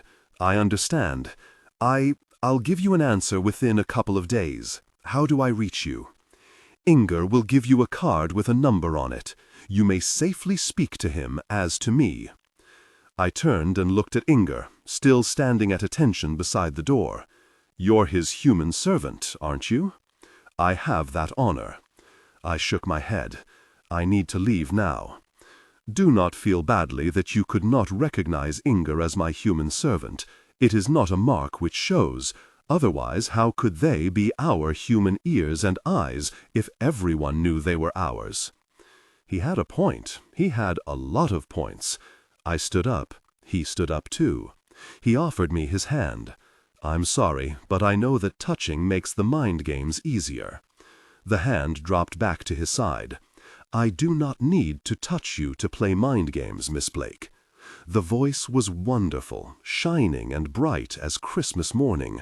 My throat was tight, and the warmth of tears filled my eyes. Gosh, gosh, gosh, gosh! I backed for the door, and Inger opened it for me. They were just going to let me leave. He wasn't going to force his way into my mind and get the name. He was really going to let me walk away. That did more to prove him a good guy than anything else, because he could have squeezed my mind dry, but he let me go. Inger closed the door behind us, slowly, reverently. How old is he? I asked. You couldn't tell? I shook my head. How old? Inger smiled. I am over 700 years old. Mr. Oliver was ancient when I met him. He's older than 1,000 years? Why do you say that? I've met a vampire that was a little over 1,000. She was scary, but she didn't have that kind of power. He smiled. If you wish to know his true age, then you must ask him yourself. I stared up at Inger's smiling face for a minute. I remembered where I'd seen a face like Oliver's. I'd had one anthropology class in college. There'd been a drawing that looked just like Oliver. It had been a reconstruction of a Homo erectus skull. which made Oliver about 1,000,000 years old. "My God," I said. "What's wrong, Miss Blake?" I shook my head. "He can't be that old. How old is that?" I didn't want to say it out loud, as if that would make it real. 1,000,000 years? How powerful would a vampire grow in 1,000,000 years? A woman walked up the hallway towards us, coming from deeper in the house. She swayed on bare feet, toenails painted a bright scarlet that matched her fingernails. The belted dress she wore matched the nail polish. Her legs were long and pale, but it was that kind of paleness that promised to tan if it ever got enough sunlight. Her hair fell past her waist, thick and absolute black. Her makeup was perfect, her lips scarlet. She smiled at me. Fangs showed below her lips. But she wasn't a vampire. I didn't know what she was, but I knew what she wasn't. I glanced at Inger. He didn't look happy. "Shouldn't we be going?" I said.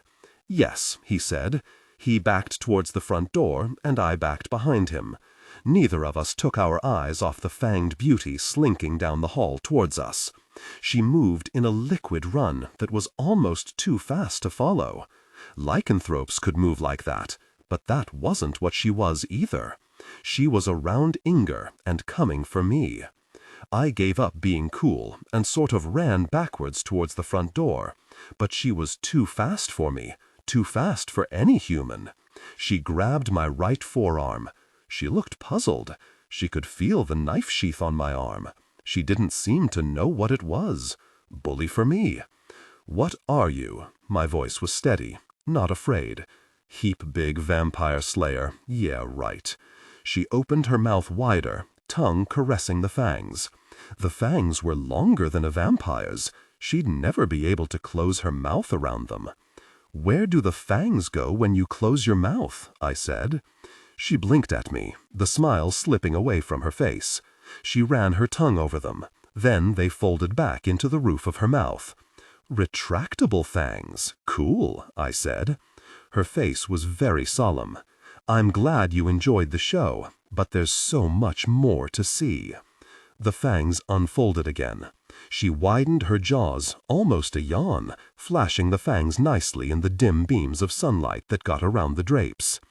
"Mr. Oliver will not like you threatening her," Inger said. "He grows weak, sentimental." Her fingers dug into my arm stronger than she should have been. She was holding my right arm, so I couldn't go for the gun. The knives were out for similar reasons. Maybe I should wear more guns. She hissed at me, a violent explosion of air that no human throat ever made. The tongue that flicked out was forked. "Goodness, what are you?" She laughed, but it didn't sound right now. Maybe the split tongue. Her pupils had narrowed to slits. Her irises turned a golden yellow while I watched. I tugged on my arm, but her fingers were like steel. I dropped to the floor. She lowered my arm, but didn't let go. I leaned back on my left side, drew my legs up under me, and kicked her right kneecap with everything I had. The leg crumpled. She screamed and fell to the floor, but she let my arm go. Something was happening to her legs. They seemed to be growing together, the skin spreading. I'd never seen anything like it, and I didn't want now. "Melanie, what are you doing?" The voice was behind us. Oliver stood in the hallway, just short of the brighter light of the living room. His voice was the sound of rocks falling, trees breaking, a storm that was just words, but seemed to cut and slash. The thing on the floor cringed from the voice. Her lower body was becoming serpentine, a snake of some kind. Jesus! "She's a lamia," I said softly. I backed away, putting the outside door to my back, hand on the doorknob. I thought they were extinct. "She is the last one," Oliver said. "I keep her with me because I fear what she would do left to her own desires." "Your creature that you can call, what is it?" I asked. He sighed, and I felt the years of sadness in that one sound, a regret too deep for words. "Snakes. I can call snakes."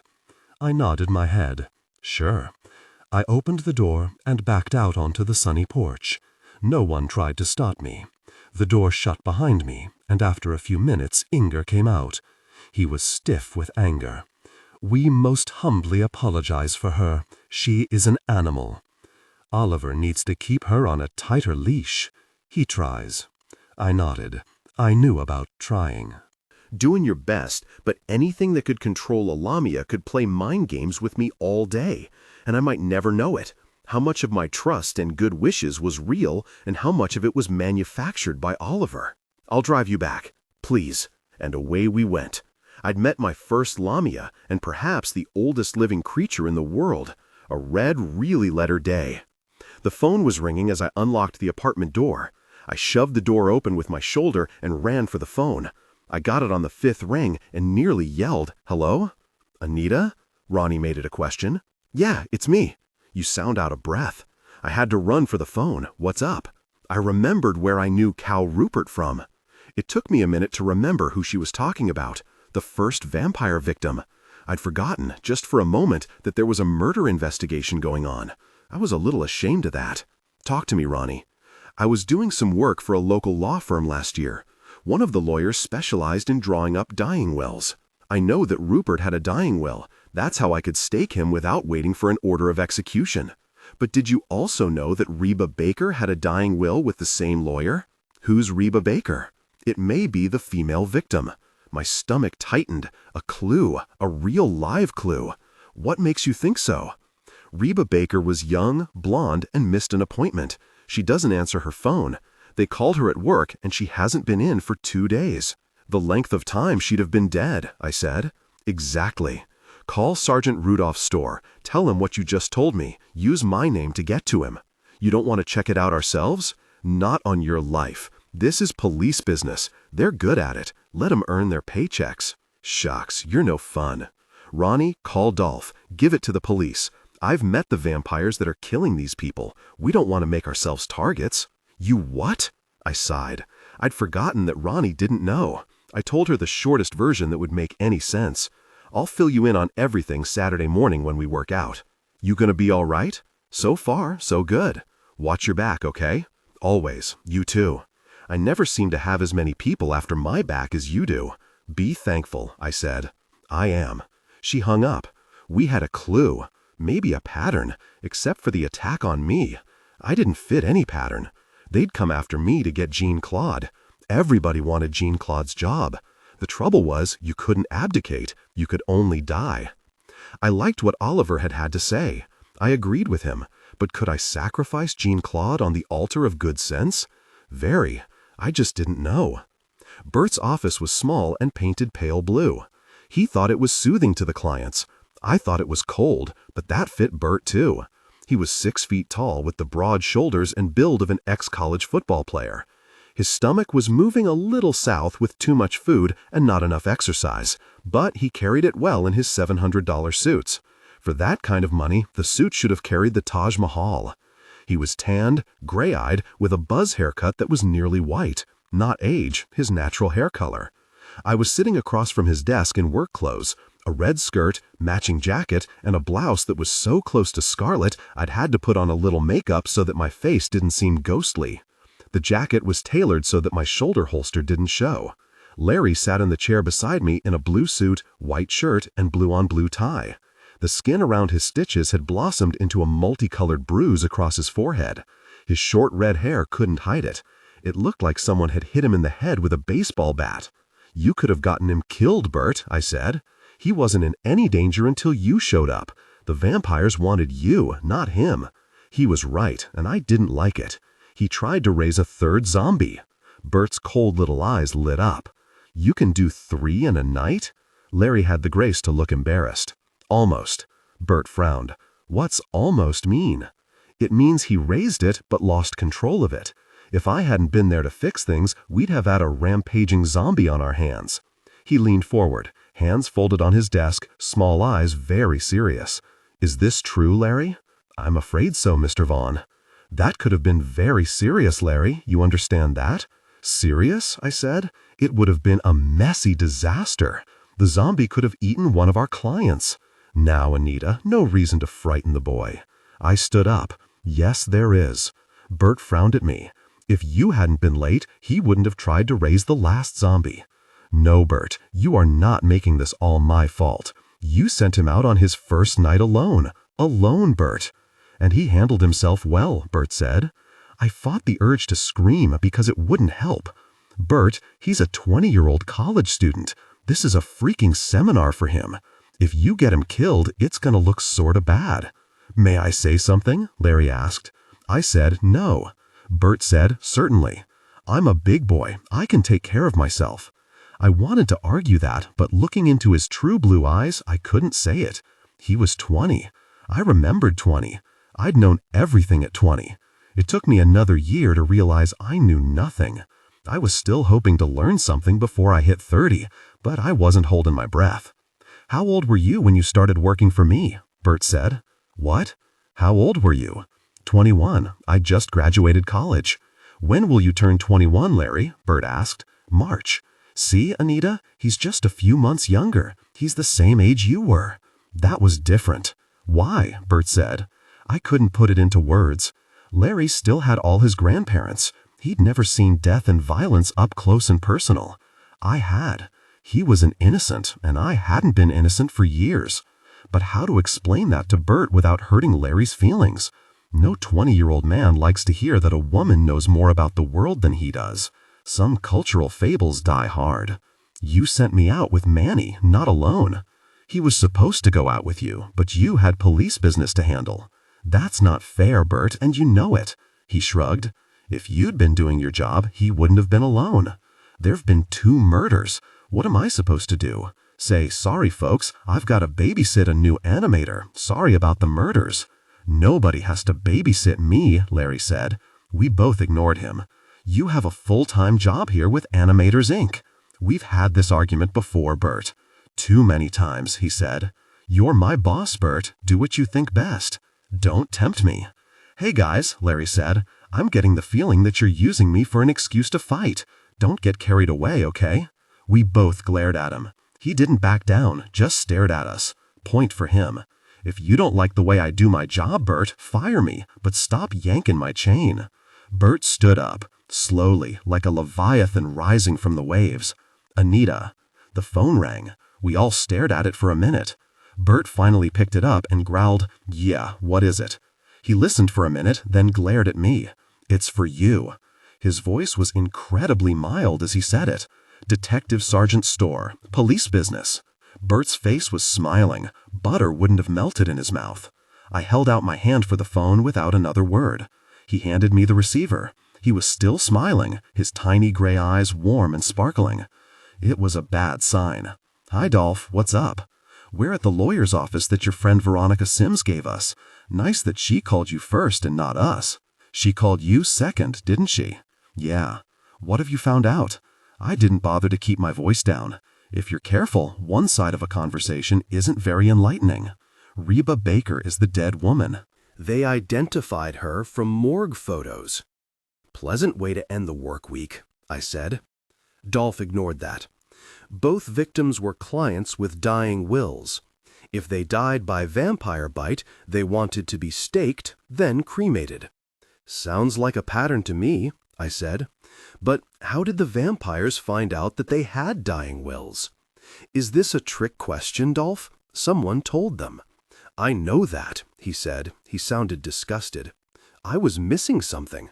What do you want from me, Dolph?" "I've questioned everyone, and I'd swear they were all telling the truth. Could someone have been giving the information and not remember?"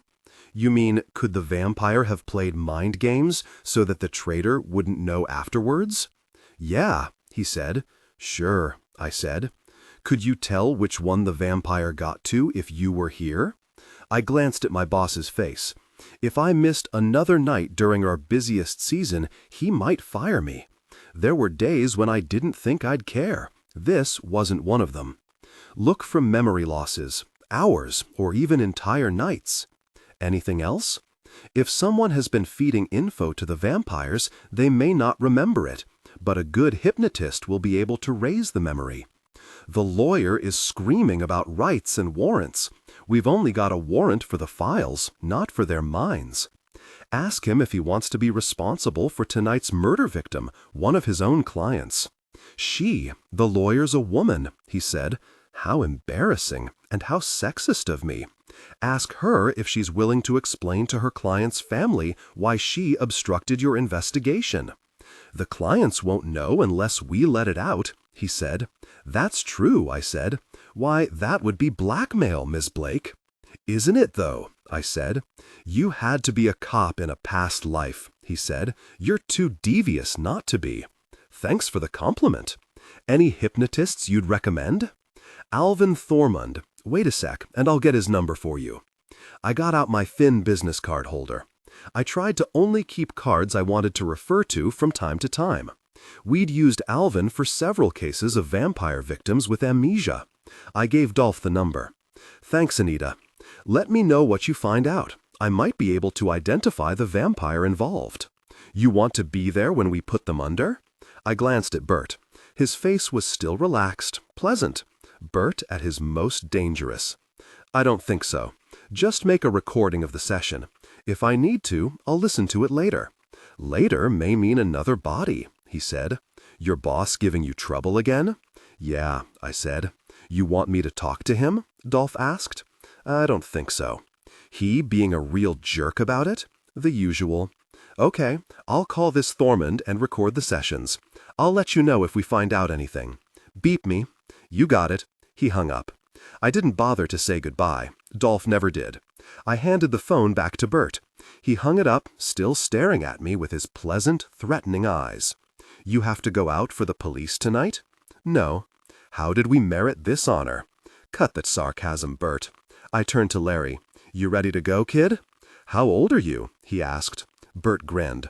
What difference does it make? I asked. Just answer the question, okay? I shrugged. 24. You're only 4 years older than me. Don't call me kid. I had to smile. Deal. But we'd better be going. We have dead to raise, money to make. I glanced at Bert. He was leaning back in his chair, blunt-fingered hands clasped over his belly. He was grinning. I wanted to wipe the grin off his face with a fist. I resisted the urge. Who says I have no self-control? It was an hour before dawn, when all the Whos down in Whoville were a snooze in their beds without care. Sorry, wrong book. If I get to stay awake until dawn, I get just a tad slap-happy. I'd been up all night teaching Larry how to be a good, law-abiding animator. I wasn't sure Bert would appreciate the last, but I knew I would. The cemetery was small, a family plot with pretensions. A narrow 2-lane road rounded a hill, and suddenly there it was, a swath of gravel beside the road. You had seconds to decide to turn in, that this was it. Tombstones climbed up the hill. The angle was so steep, it looked like the coffins should have slid downhill. We stood in the dark, with a canopy of trees whispering overhead. The woods were thick on either side of the road. The little plot was just a narrow space beside the road, but it was well cared for. There were still living family members to see to the upkeep. I didn't even want to imagine how they mowed the hillside. Maybe a rope and pulley system to make sure the mower didn't roll over and add another corpse. Our last clients of the night had just driven away back to civilization. I'd raised 5 zombies. Larry had raised 1. Yeah, he could have raised 2, but we just ran out of darkness. It doesn't take that long to raise a zombie, at least for me, but there's travel time included. In 4 years, I'd only had 2 zombies in the same cemetery, on the same night. Most of the time you were driving like a maniac to make all the appointments. My poor car had been towed to a service station, but the insurance people hadn't seen it yet. It would take days or weeks for them to tell me it was totaled. There hadn't been time to rent a car for the night, so Larry was driving. He'd have been with me even if I'd had the car. I was the one complaining about not having enough help, so I got to train him. It was only fair, I guessed. The wind rushed through the trees. Dry leaves scurried across the road. The night was full of small, hurried noises. Rushing, rushing. Towards what? All Hallows' Eve. You could feel Halloween on the air. I love nights like this, Larry said. I glanced over at him. We were both standing with our hands in our pockets, staring out into the darkness, enjoying the evening. We were also both covered in dried chicken blood. Just a nice, normal night. My beeper went off. The high-pitched beep sounded very wrong in the quiet, windswept night. I hit the button. Mercifully, the noise stopped. The little light flashed a phone number at me. I didn't recognize the number. I hoped it wasn't Dolph, because an unfamiliar number this late at night or early in the morning meant another murder, another body. Come on, we gotta get to a phone. Who is it? I'm not sure. I started down the hill. He followed me and asked, "Who do you think it is?" "Maybe the police." "The murders you're working on?" I glanced back at him and rammed my knee into a tombstone. I stood there for a few seconds, holding my breath while the pain ran through me. "Gosh," I said softly and with feeling. "Are you all right?" Larry touched my arm. I drew away from his hand, and he let his hand drop. I wasn't much into casual touching. "I'm fine." Truth was, it still hurt, but what the hell. I needed to get to a phone, and the pain would get better the more I walked on it. Honest. I stared carefully ahead to avoid other hard objects. "What do you know about the murders?" "Just that you're helping the police on a preternatural crime, and that it's taking you away from your animating jobs." "Bert told you that." "Mr. Vaughn, yes." We were at the car. "Look, Larry, if you're going to work for Animators, Inc., you've got to drop all this Mr. and Miss stuff. We aren't your professors. We're co-workers." He smiled, a flash of white in the dark. "All right, Ms. Anita. That's better. Now, let's go find a phone." We drove into Chesterfield on the theory that, as the closest town, it would have the closest phone. We ended up at a bank of payphones in the parking lot of a closed service station. The station glowed softly in the dark, but a halogen street light beamed over the payphones, turning night into day. Insects and moths danced around the light. The swift, flitting shapes of bats swam in and out of the light, eating the insects. I dialed the number while Larry waited in the car. Give him a point for discretion. The phone rang twice. Then a voice said, "Anita, is that you?" It was Irving Griswold, reporter and friend. "Irving, what in blazes are you doing paging me at this hour?" "Jean-Claude wants to see you tonight, now." His voice sounded rushed and uncertain. "Why are you delivering the message?" I was afraid I wasn't going to like the answer. "I'm a werewolf," he said. "What's that got to do with anything?" "You didn't know?" He sounded surprised. "Know what?" I was getting angry. I hate 20 questions. "Jean-Claude's animal is a wolf." That explains Stephen the werewolf and the black woman. "Why weren't you there the other night, Irving? Did he let you off your leash?" "That's not fair." He was right, it wasn't. "I'm sorry, Irving. I'm just feeling guilty because I introduced the two of you." "I wanted to interview the master of the city. I got my interview." "Was it worth the price?" I said.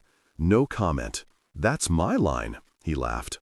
"Can you come to the Circus of the Damned? Jean-Claude has some information on the master vampire that jumped you." "Alejandro?" "That's the one." "We'll be there as soon as we can, but it's going to be very close to dawn before we can get to the riverfront." "Who's we?" "A new animator I'm breaking in. He's driving." I hesitated.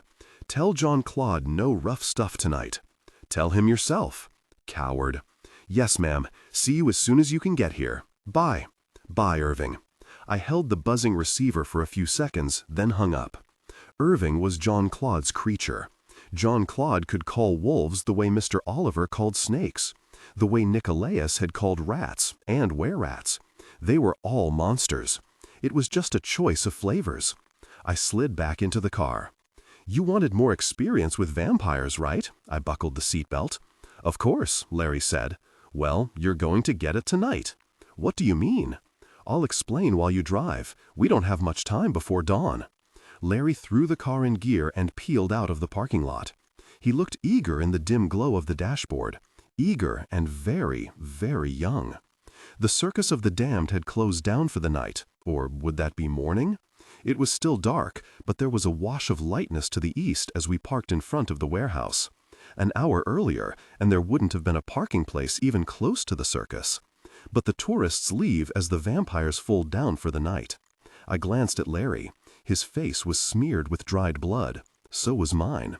It hadn't occurred to me until just now to find some place to clean up first. I glanced up at the eastern sky and shook my head. There was no time. Dawn was coming. The toothed clown still glowed and twirled atop the marquee, but it was a tired dance. Or maybe I was the one who was tired. Follow my lead in here, Larry.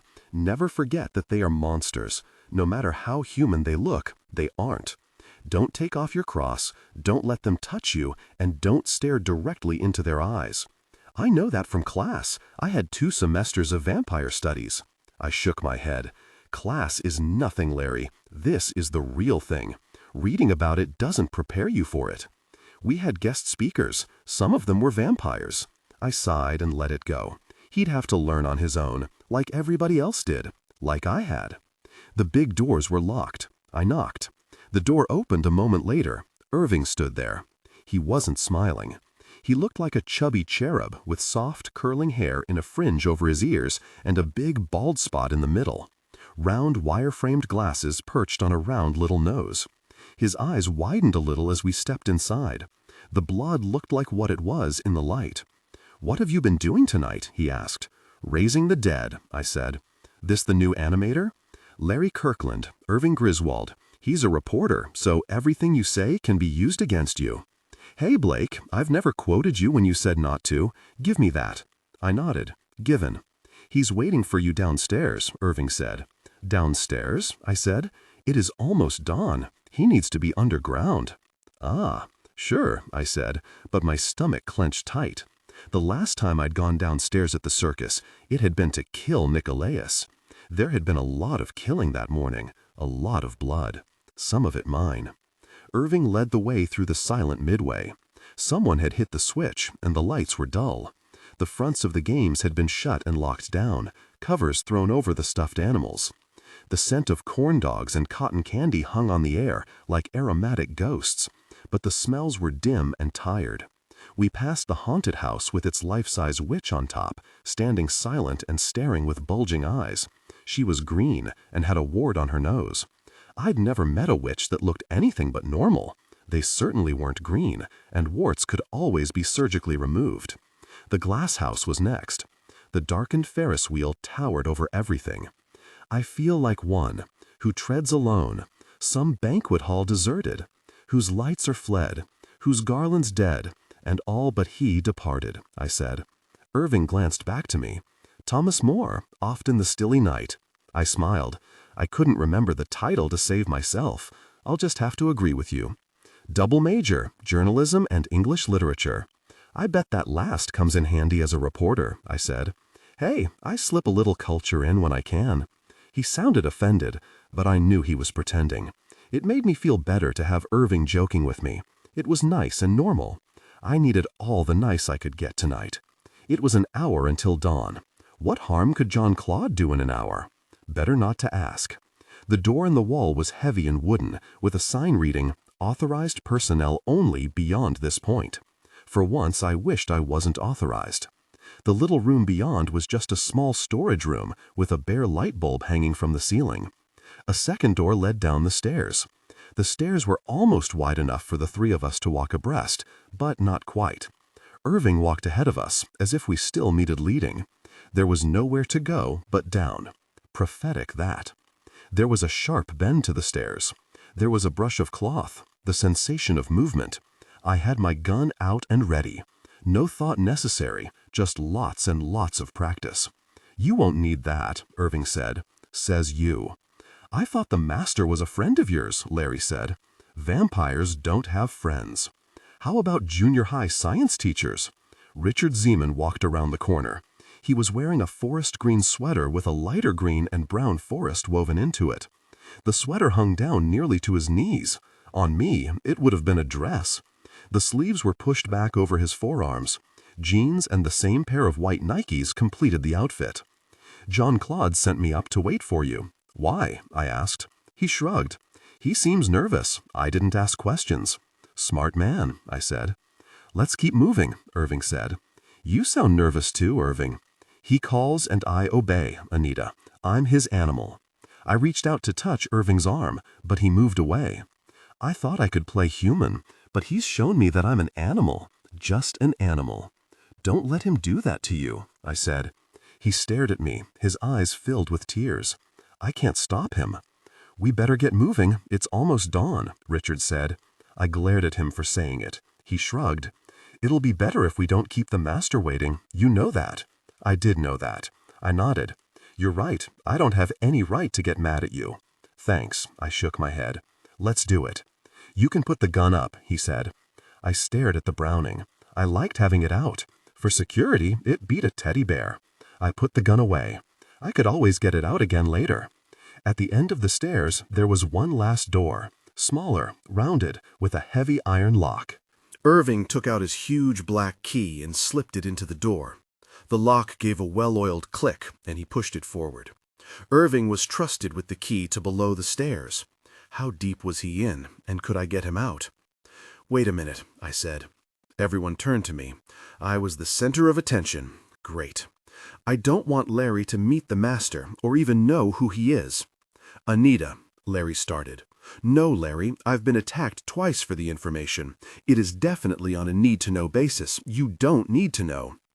"I don't need you to protect me," he said. "Listen to her," Irving said. "She told me to stay away from the master. I said I could handle myself. I was wrong, real wrong." Larry crossed his arms over his chest, a stubborn set to his blood-stained cheeks. "I can take care of myself. Irving, Richard, I want a promise on this. The less he knows, the safer he'll be." They both nodded. "Doesn't anyone care what I think?" Larry asked. "No," I said. "Gosh, I'm not a child." "You two can fight later," Irving said. "The master's waiting." Larry started to say something. I raised my hand. "Lesson number 1. Never keep a nervous master vampire waiting." Larry opened his mouth to argue, then stopped. "Okay, we'll argue later." I wasn't looking forward to later, but arguing with Larry over whether I was being overprotective beat what lay beyond the door. I knew that. Larry didn't, but he was about to learn, and there wasn't a very thing I could do to stop it. The ceiling stretched upward into the darkness. Huge drapes of silky material fell in white and black, forming cloth walls. Minimalist chairs in black and silver formed a small conversation group. A glass and dark wood coffee table took up the center of the room. A black vase with a bouquet of white lilies was the only decoration. The room looked half-finished, as if it needed paintings hung on the walls. But how do you hang paintings on cloth walls? I was sure Jean-Claude would figure it out eventually. I knew the rest of the room was a huge, cavernous warehouse made of stone, but the only thing left of that was the high ceiling. There was even black carpeting on the floor, soft and cushioned. Jean-Claude sat in one of the black chairs. He was slumped in the chair, ankles crossed, hands clasped across his stomach. His white shirt was plain, just a simple dress shirt, except for the fact that the front sides were sheer. The line of buttons, cuffs, and collar was solid, but the chest was laid bare through a film of gauze. His cross-shaped burn was brown and clear against the pale skin. Marguerite sat at his feet, head laid on his knee like an obedient dog. Her blonde hair and pale pink pantsuit seemed out of place in the black and white room. "You've redecorated," I said. "A few comforts," Jean-Claude said. "I'm ready to meet the master of the city," I said. His eyes widened, a question forming on his face. "I don't want my new co-worker to meet the master. It seems to be dangerous information right now." Jean-Claude never moved. He just stared at me, one hand absently rubbing Marguerite's hair. Where was Yasmin? In a coffin somewhere, tucked safely away from the coming dawn. "I will take you alone to meet the master," he said at last. His voice was neutral, but I could detect a hint of laughter underneath the words. It wasn't the first time Jean-Claude had found me funny, and it probably wouldn't be the last. He stood in one graceful movement, leaving Marguerite kneeling beside the empty chair. She looked displeased. I smiled at her, and she glared at me. Baiting Marguerite was childish, but it made me feel better. Everyone needs a hobby. Jean-Claude swept the curtains aside to show darkness. I realized then that there was discreet electric light in the room, indirect lighting set in the walls themselves. There was nothing but the flicker of torches beyond the curtains. It was like that one piece of cloth held back the modern world with all its comforts. Beyond lay stone and fire and secrets best whispered in the dark. "Anita?" Larry called after me. He looked uncertain, maybe even scared. But I was taking the most dangerous thing in the room with me. He'd be safe with Irving and Richard. I didn't think Marguerite was a danger without Yasmin to hold her leash. "Stay here, Larry, please. I'll be back as soon as I can." "Be careful," he said. I smiled. "Always." He grinned. "Yeah, sure." Jean-Claude motioned me through, and I went, following the sweep of his pale hand. The curtain fell behind us, cutting off the light. Darkness closed around us like a fist. Torches sparked against the far wall, but couldn't touch the swelling dark. Jean-Claude led the way into the dark. "We wouldn't want your co-worker to overhear us," his voice whispered in the dark, growing like a wind to beat against the curtains. My heart hammered against my ribcage. How the heck did he do that? Save the dramatics for someone you can impress. Brave words, ma petite, but I taste your heartbeat in my mouth. The last word breathed over my skin, as if his lips had passed just over the nape of my neck. Goosebumps marched down my arms. "If you want to play games until after dawn, that's fine with me. But Irving told me that you had information on the master vampire that attacked me. Do you, or was it a lie?" "I have never lied to you, ma petite." "Oh, come on." "Partial truths are not the same thing as lies." "I guess that depends on where you're sitting," I said. He acknowledged that with a nod. "Shall we sit against the far wall, out of hearing range?" "Sure." He knelt in the thin circle of a torch's light. The light was for my benefit, and I appreciated it, but no sense telling him that. I sat across from him, back to the wall. "So, what do you know about Alejandro?" He was staring at me, a peculiar look on his face.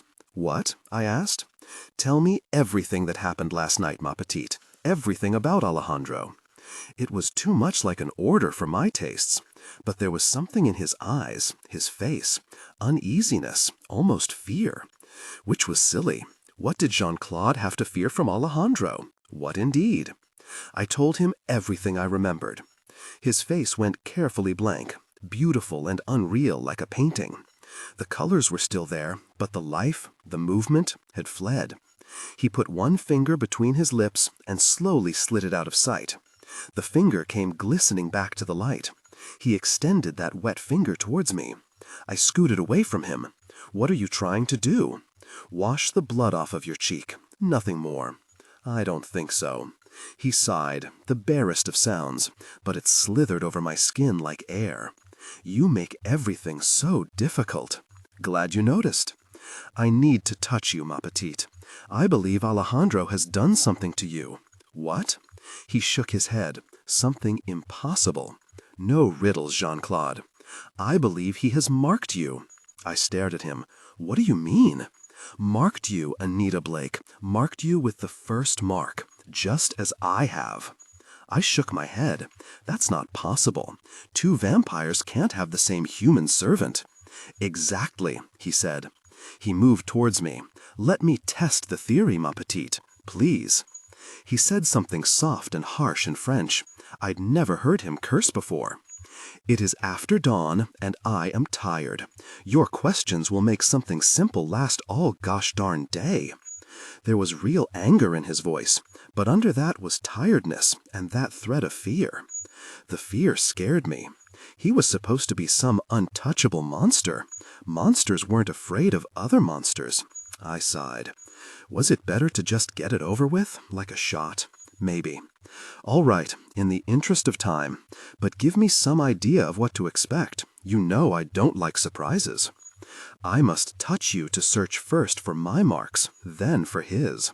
You should not have fallen so easily into his eyes. That should not have happened." "Get it over with," I said. Is my touch so repulsive that you must prepare yourself as for pain? Since that was almost exactly what I was doing, I wasn't sure what to say. "Just do it, Jean-Claude, before I change my mind."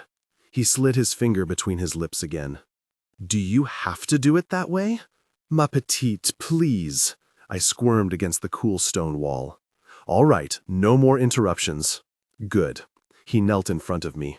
His fingertip traced my right cheek, leaving a line of wetness down my skin. The dried blood was gritty under his touch. He leaned into me, as if he was going to kiss me. I put my hands on his chest to keep him from touching me. His skin was hard and smooth under the gauze of his shirt. I jerked away and hit my head against the wall. "Gosh Darn it. He smiled. His eyes glinted blue in the torchlight. Trust me. He moved in, lips hovering over my mouth. I won't hurt you. The words whispered into my mouth, a soft push of air. Yeah, right, I said, but the words came out soft and uncertain. His lips brushed mine, then pressed gently against my mouth. The kiss moved from my lips to my cheek. His lips were soft as silk, gentle as marigold petals, hot as the noonday sun. They worked down my skin until his mouth hovered over the pulse in my neck. Jean-Claude. Alejandro was alive when the Aztec Empire was just a dream. He whispered it against my skin. He was there to greet the Spaniards and watch the Aztecs fall. He has survived when others have died or gone mad. His tongue flicked out, hot and wet. Stop it! I pushed against him. His heart beat against my hands. I pushed my hands upward to his throat. The big pulse in his throat fluttered against my skin. I placed a thumb over the smoothness of one of his eyelids. Move it or lose it, I said. My voice was breathy with panic, and something worse. Desire. The feel of his body against me, under my hands, his lips touching some hidden part of me wanted it, wanted him. So I lusted after the master. So what? Nothing new. His eyeball trembled under my thumb, and I wondered if I could do it. Could I blank out one of those midnight blue orbs? Could I blind him? His lips moved against my skin. Teeth brushed my skin. The hard brush of fangs rubbed against my throat. And the answer was, suddenly, yes. I tensed to press inward, and he was gone, like a dream or a nightmare. He stood in front of me, looking down, his eyes all dark, no white showing. His lips had drawn back from his teeth to expose glistening fangs. His skin was marble white and seemed to glow from inside, and still he was beautiful. Alejandro has given you the first mark, ma petite. We share you. I do not know how, but we do. 2 more marks, and you are mine. 3 more, and you are his. Would it not be better to be mine? He knelt in front of me again, but was careful not to touch me. You desire me as a woman desires a man. Is that not better than some stranger taking you by force? You didn't ask my permission for the first 2 marks. They weren't by choice. I am asking permission now. Let me share with you the 3rd mark. No. You would rather serve Alejandro? I'm not going to serve anyone, I said. This is a war, Anita. You cannot be neutral. Why not? He stood up and paced a tight circle. Don't you understand? The killings are a challenge to my authority, and his marking you is another challenge. He will take you from me if he can. I don't belong to you or to him. What I have tried to get you to believe, to accept, he will shove down your throat. So I'm in the middle of an undead turf war because of your marks? He blinked, opened his mouth, then closed it. Finally, yes. I stood up. Thanks a lot. I walked past him. If you have any more info on Alejandro, send me a letter. This will not go away just because you wish it to. I stopped in front of the curtain. Heck, I knew that. I've wished hard enough for you to leave me alone. You would miss me if I were not here. Don't flatter yourself. And do not lie to yourself, ma petite. I would give you a partnership. He will give you slavery. If you really believed this partnership mess, you wouldn't have forced the first 2 marks on me. You would have asked. For all I know, the 3rd mark can't be given without my cooperation. I stared at him. That's it, isn't it? You need my help or something for the 3rd mark? It's different from the first 2. You jerk. The 3rd mark, without your help, would be a violation, not a partnership.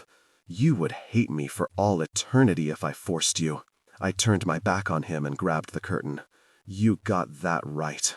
Alejandro will not care if you hate him. He wants only to hurt me.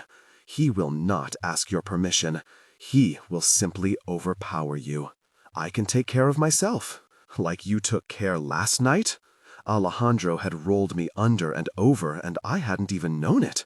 What protection did I have against something like that? I shook my head and jerked back the curtain. The light was so bright, I was blind. I stood in the glare waiting for my eyes to adjust. The cool darkness blew against my back. The light was hot and intrusive after the darkness, but anything was better than whispers in the night. Blinded by the light or blinded by darkness, I'd take light every time. Larry was lying on the floor, head cradled in Yasmin's lap. She held his wrists. Marguerite had restrained his body. She was licking the blood off his face. Richard lay in a crumpled heap, blood running down his face. There was something on the floor. It writhed and moved. Gray fur flowed over it like water. A hand reached skyward, then shrank like a dying flower, bones glistening, shoving upward through the flesh. The fingers shrank, flesh rolling over the nubs of raw flesh. All that raw meat and no blood. The bones slid in and out with wet, sucking noises. Drops of clear fluid spattered the black rug, but no blood. I drew the Browning and moved so I could point it somewhere between Yasmin and the thing on the floor. I had my back to the curtain, but moved away from it. Too easy for something to reach through. Let him go, now. We haven't hurt him, Yasmin said. Marguerite leaned into Larry's body, maintaining her hold. Anita! His eyes were wide, skin pale, freckles stood out like ink spots. I fired a shot inches from Yasmin's head. The sound was sharp and echoed. Yasmin snarled at me. I can rip his throat out before you squeeze that trigger again. I aimed for Marguerite's head, right over one blue eye. You kill him, I kill Marguerite. You willing to make the trade? Yasmin, what are you doing? Jean-Claude came in at my back. My eyes flicked to him, then back to Marguerite. Jean-Claude wasn't the danger, not now. The thing on the floor rose on 4 shaky legs and shook itself like a dog after a bath. It was a huge wolf. Thick gray-brown fur covered the animal, fluffy and dry, as if the wolf had been freshly washed and blow-dried. Liquid formed a thick puddle on the carpet. Bits of clothing were scattered around. The wolf had emerged from the mess newly formed, reborn. A pair of round wire-framed glasses sat on the glass and black coffee table, neatly folded. Irving? The wolf gave a small half-growl, half-bark. Was that a yes? I had always known that Irving was a werewolf, but seeing it was something else entirely. Until just that moment, I hadn't really believed. Not really. Staring into the wolf's pale brown eyes, I believed. Marguerite lay on the ground behind Larry now, her arms wrapped around his chest, holding him tightly. Most of her was hidden behind him, shielded. I had spent too much time gazing at Irving. I couldn't shoot Marguerite without risking Larry. Yasmin was kneeling beside them, one hand gripping a handful of Larry's hair. I will snap his neck. You will not harm him, Yasmin, Jean-Claude said. He stood beside the coffee table. The wolf moved up beside him, growling softly. His fingers brushed the top of the wolf's head. Call off your dogs, Jean-Claude, or this one dies. She stretched Larry's throat into one straining, pale line to emphasize her point. The Band-Aid that had been hiding his vampire bite had been removed. Marguerite's tongue flicked out, making contact with the straining flesh. I was betting that I could shoot Marguerite in the forehead while she touched Larry's neck, but Yasmin could and might break his neck. I couldn't take the chance. Do something, Jean-Claude, I said. You're the master of the city. She's supposed to take your orders. Yes, Jean-Claude, order me. What's going on here, Jean-Claude? I asked. She is testing me. Why? Yasmin wants to be master of the city, but she isn't strong enough. I was strong enough to keep you and your servant from hearing this one's screams. Richard called your name, and you heard nothing because I kept you from it. Richard stood just behind Jean-Claude. Blood was smeared from the corner of his mouth. There was a small cut on his right cheek that trickled blood down his face. I tried to stop her. You did not try hard enough, Jean-Claude said. Argue amongst yourselves later, I said. Right now, we have a problem. Yasmin laughed. The sound wriggled down my spine like someone had spilled a can of worms. I shuddered and decided then and there that I'd shoot Yasmin first. We'd find out if a master vampire was really faster than a speeding bullet. She released Larry with a laugh and stood. Marguerite still clung to him. He got to his hands and knees with the woman still holding on to him. She was laughing, kissing his neck. I kicked her in the face as hard as I could. She slid off Larry and lay dazed on the floor. Yasmin started forward and I fired at her chest. Jean-Claude hit my arm and the shot went wide. I need her alive, Anita. I jerked away from him. She's crazy.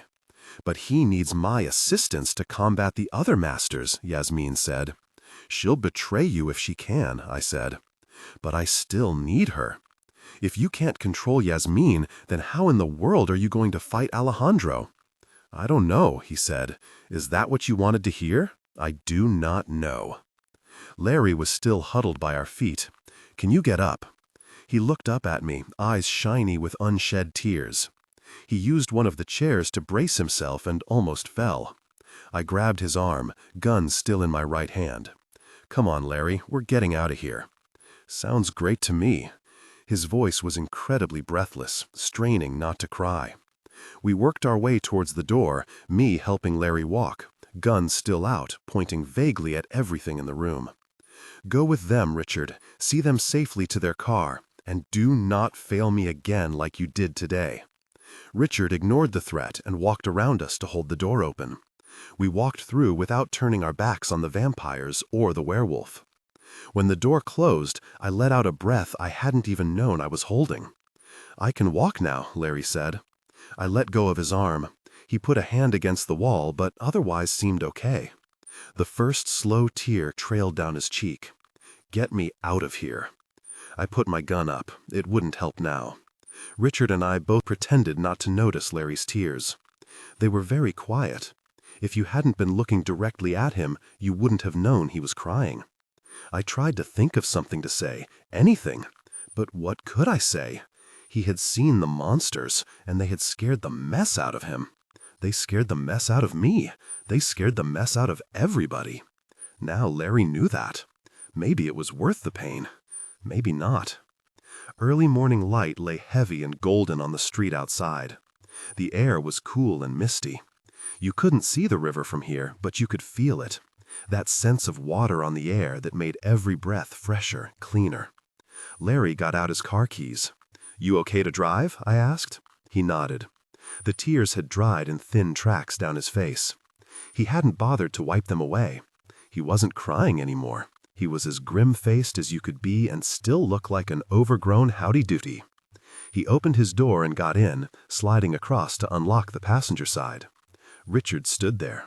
The cool wind blew his hair across his face. He ran fingers through it to keep it from his face. The gesture was achingly familiar. Philip had always been doing that.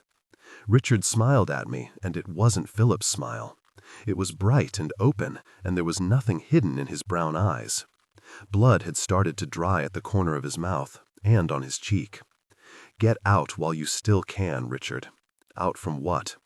There's going to be an undead war. You don't want to be caught in the middle. I don't think Jean-Claude would let me walk away, he said. He wasn't smiling when he said it. I couldn't decide whether he was handsome or smiling or solemn. Humans don't do too well in the middle of the monsters, Richard. Get out if you can. You're human. I shrugged. Some people would argue that. Not me. He reached out to touch me. I stood my ground and didn't move away. His fingertips brushed the side of my face, warm and very alive. See you at 3 o'clock this afternoon, unless you're going to be too tired. I shook my head, and his hand dropped away from my face. Wouldn't miss it, I said. He smiled again. His hair blew in a tangle across his face. I kept the front of my own hair cut short enough so that it stayed out of my eyes most of the time. Layering was a wonderful thing. I opened the passenger side door. I'll see you this afternoon. I'll bring your costume with me. What am I going to be dressed as? A Civil War bride, he said. Does that mean a hoop skirt? Probably, I frowned. And what are you going to be? A Confederate officer. You get to wear pants, I said. I don't think the dress would fit me. I sighed. It's not that I'm not grateful, Richard, but hoop skirts aren't your style? Not hardly. My offer was grubbies and all the mud we could crawl in. The party was your idea. I'd get out of it if I could. It might be worth all the trouble just to see you dressed up. I get the feeling it's a rarity. Larry leaned across the seat and said, "Can we get a move on? I need a cigarette and some sleep." "I'll be right there." I turned back to Richard, but suddenly didn't know what to say. "See you later," he nodded. "Later." I got in the car, and Larry pulled away before I got my seatbelt fastened. "What's the rush?" "I want to get as far away from this place as I can." I looked at him. He still looked pale. "You all right?" "No, I'm not all right." He looked at me, blue eyes bright with anger. "How can you be so casual after what just happened? You were calm after last night. You got bitten last night." "But that was different," he said. "That woman sucked on the bite. His hands clenched the steering wheel so tightly his hands shook. "You were hurt worse last night. What makes this tougher?" "Last night was violent, but it wasn't perverted. The vampires last night wanted something, the name of the master. The ones tonight didn't want anything. They were just being cruel," I offered. "Yes, cruel. They're vampires, Larry. They aren't human. They don't have the same rules. She would have killed me tonight on a whim." "Yes, she would have," I said. "How can you bear to be around them?" I shrugged. "It's my job. And my job, too." "It doesn't have to be, Larry. Just refuse to work on vampire cases. Most of the rest of the animators do." He shook his head. "No, I won't give up." "Why not?" I asked. He didn't say anything for a minute. He pulled onto 270 headed south. "How could you talk about a date this afternoon after what just happened? You have to have a life, Larry. If you let this business eat you alive, you'll never make it." I studied his face. And you never answered my question. What question? Why won't you give up the idea of being a vampire executioner? Larry hesitated, concentrating on driving. He suddenly seemed very interested in passing cars. We drove under a railroad bridge, warehouses on either side. Many of the windows were broken or missing. Rust dripped down the bridge overpass. "Nice section of town," he said. "You're avoiding the question. Why?" "I don't want to talk about it. I asked about your family. You said they were all alive. What about friends? You lose a friend to the vamps?" He glanced at me. "Why ask that? I know the signs, Larry. You're determined to kill the monsters because you've got a grudge, don't you?" He hunched his shoulders and stared straight ahead. The muscles in his jaws clenched and unclenched. "Talk to me, Larry," I said. "The town I come from is small, 1,500 people. While I was away at college my freshman year, 12 people were murdered by a pack of vampires.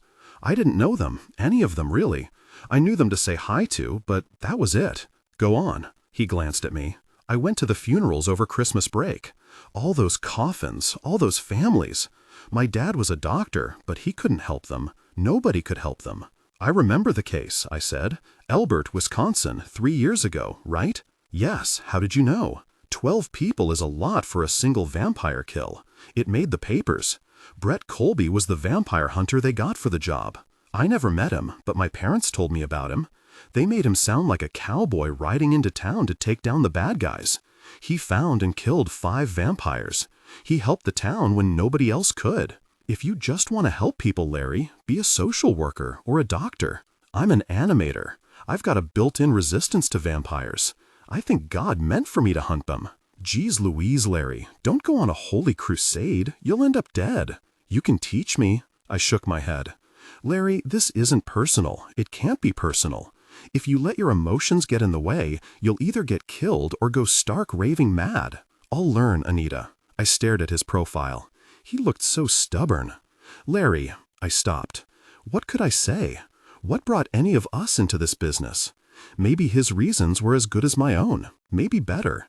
It wasn't just love of killing, like with Edward, and heaven knew I needed help. There were getting to be too many vampires for just little old me. "All right, I'll teach you, but you do what I say when I say it. No arguments." "Anything you say, boss." He grinned at me briefly, then turned back to the road. He looked determined and relieved and young. But we were all young once.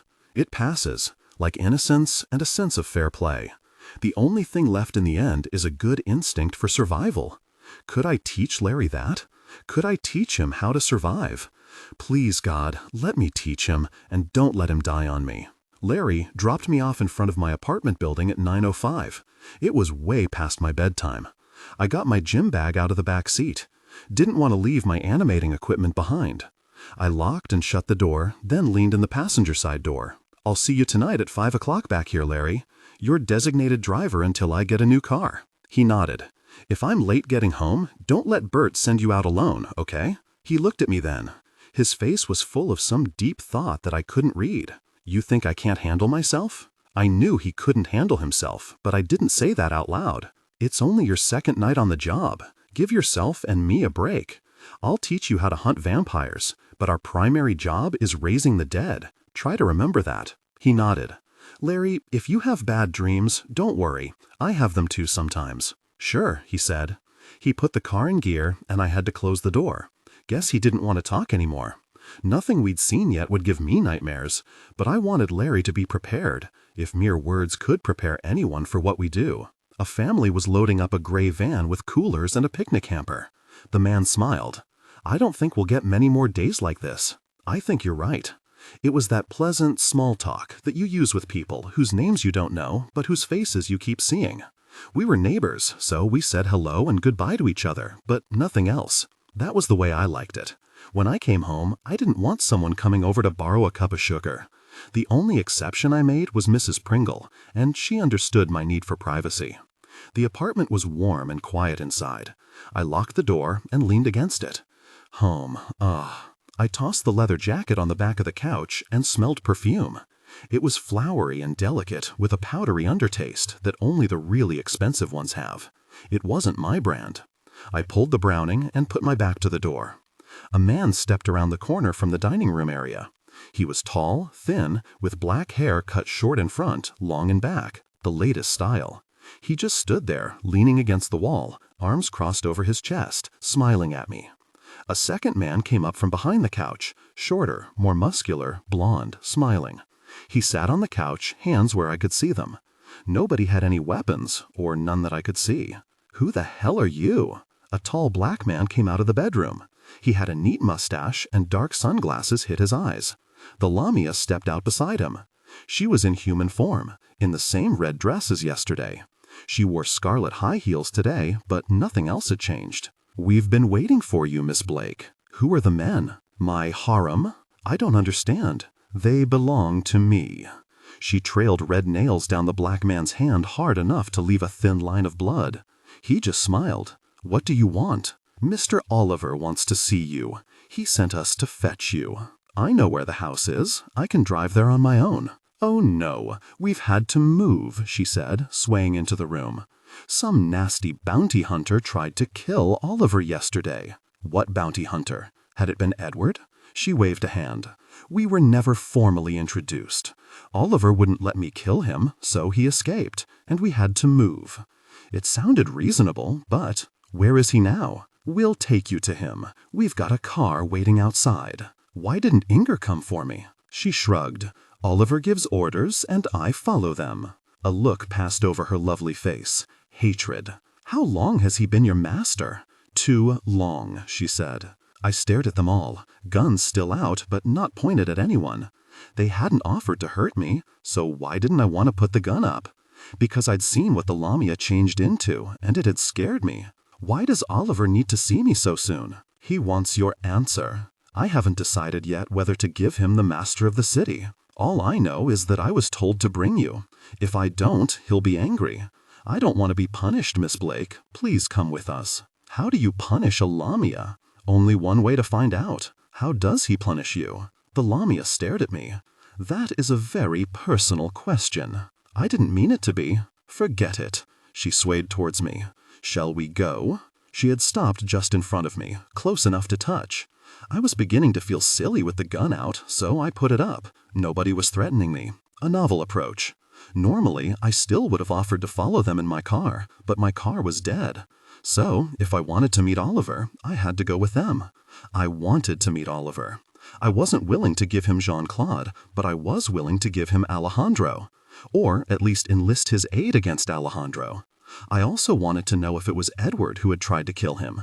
There weren't that many of us in the business. Who else could it be? All right, let's go, I said. I got my leather jacket from the couch and opened the door. I motioned them all out the door. The men went without a word, the Lamia last. I locked the door behind us. They waited politely out in the hall for me. The Lamia took the tall black man's arm. She smiled. "Boys, one of you offer the lady your arm." Blondie and Black Hair turned to look at me. Black Hair smiled.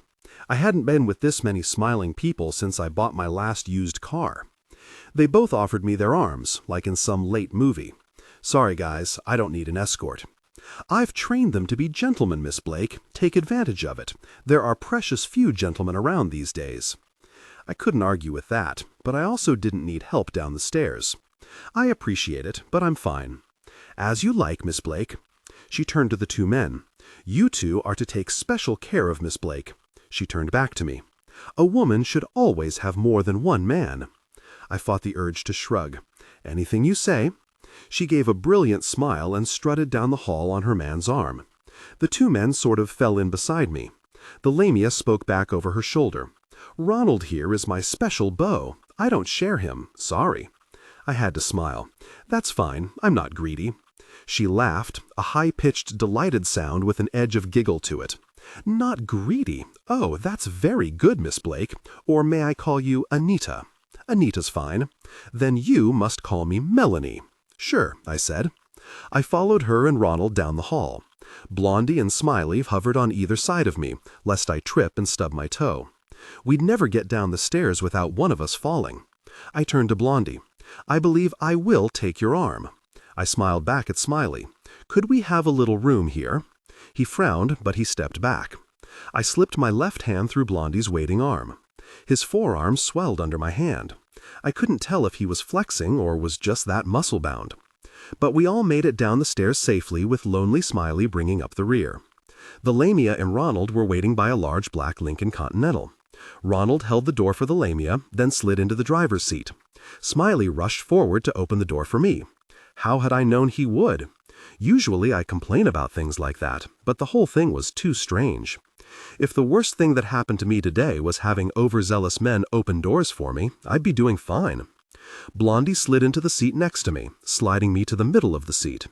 The other one had run around and was getting in the other side. I was going to end up sandwiched between them. No big surprise. The Lamia, named Melanie, turned around in her seat, propping her chin on her arm. Feel free to get to know them on the way. They're both very good. I stared into her cheerful eyes. She seemed to be serious. Smiley put his arm across the back of the seat, brushing my shoulders. Blondie tried to take my hand, but I eluded him. He settled for touching my knee. Not an improvement. "I'm really not into public displays of affection," I said.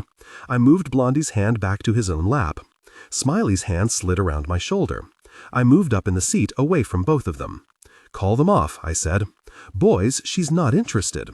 The men scooted back from me, as close to their sides of the car as they could get. Their legs still gently touched mine, but at least nothing else was touching. "Thank you," I said. "If you change your mind during the drive, just tell them. They love taking orders, don't you boys?" The two men nodded, smiling. My, weren't we a happy little bunch? "I don't think I'll change my mind." The Lamia shrugged. "As you like, Anita, but the boys will be sorely disappointed if you don't at least give them a goodbye kiss."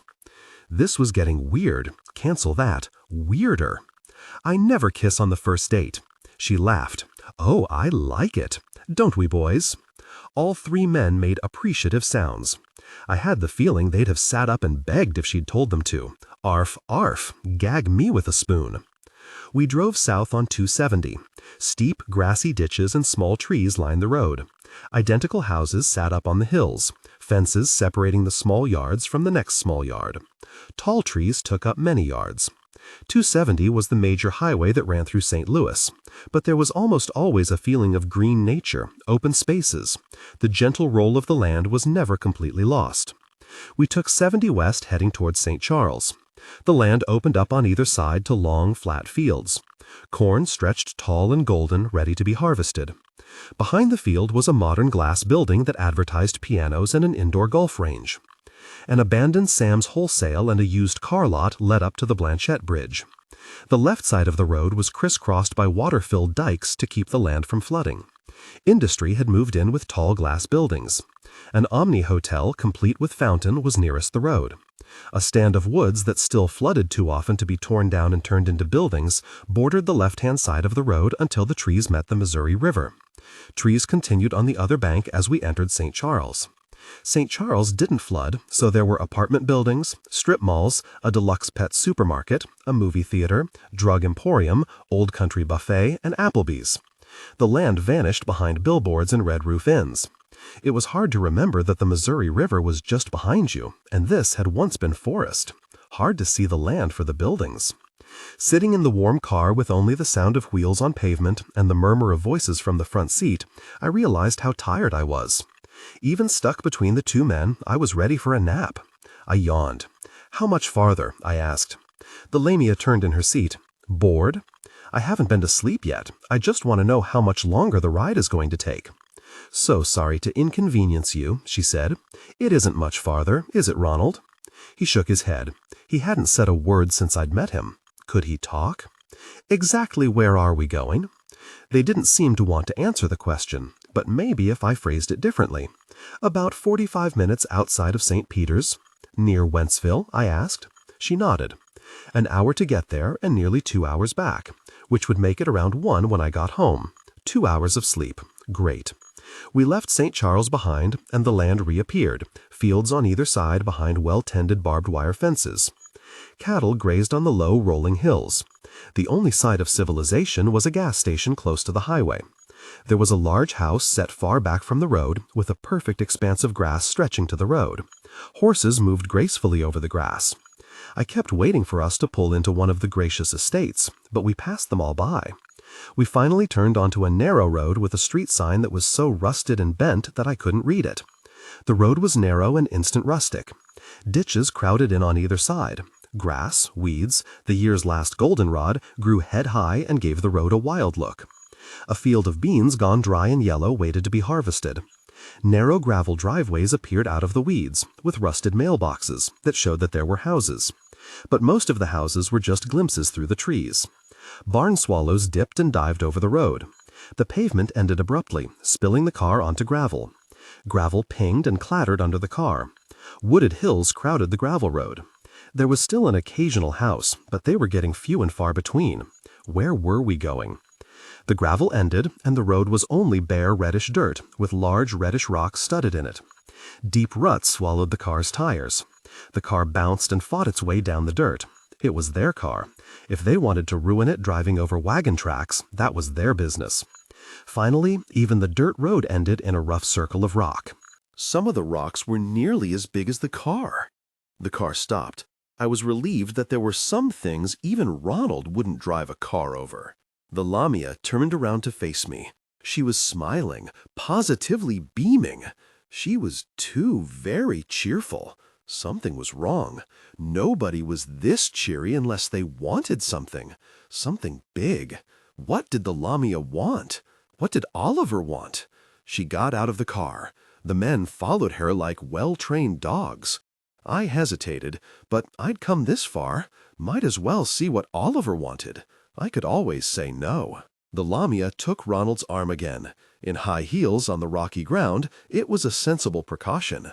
I, in my little Nikes, didn't need help. Blondie and Smiley offered an arm apiece. I ignored them. Enough of this play-acting. I was tired and didn't like being dragged to the edge of the world. Even Jean-Claude had never dragged me to some forsaken backwoods area. He was a city boy. Of course, Oliver had struck me as a city boy too. Shows that you can't judge a vampire by one meeting. The rocky ground led up to a hillside. More boulders had crashed down the side of the hill to lie in crumbled, broken heaps. Ronald actually picked Melanie up and carried her over the worst of the ground. I stopped the men before they could offer. "I can make it myself. Thanks anyway." They looked disappointed. The blonde said, Melanie has told us to look after you. If you trip and fall in the rocks, she'll be unhappy with us." The brunette nodded. "I'll be fine, boys, really." I went ahead of them, not waiting to see what they'd do. The ground was treacherous with small rocks. I scrambled over a rock bigger than I was. The men were right behind me, hands extended, ready to catch me if I fell. I'd never even had a date who was this paranoid. Someone cursed, and I turned to see the brunette sprawled on the ground. I had to smile. I didn't wait for them to catch up. I'd had enough nursemaiding, and the thought of getting no sleep today had put me in a bad mood. Our biggest night of the year, and I was going to be wasted. Oliver better have something important to say. Around a tall pile of rubble was a slash of black opening, a cave. Ronald carried the lamia inside without waiting for me. A cave? Oliver had moved to a cave? Somehow it didn't fit my picture of him in his modern, sunlit study. Light hovered at the entrance to the cave, but a few feet in, the darkness was thick. I waited at the edge of the light, unsure what to do. My 2 caretakers came in behind me. They pulled small pen lights out of their pockets. The beams seemed pitifully small against the darkness. Blondie took the lead. Smiley brought up the rear. I walked in the middle of their thin strings of light. A faint pool followed my feet and kept me from tripping over stray bits of rock, but most of the tunnel was smooth and perfect. A thin trickle of water took up the center of the floor, working its patient way through the stone. I stared up at the ceiling, lost in darkness. All this had been done by water. Impressive. The air was cool and moist against my face. I was glad I had the leather jacket on.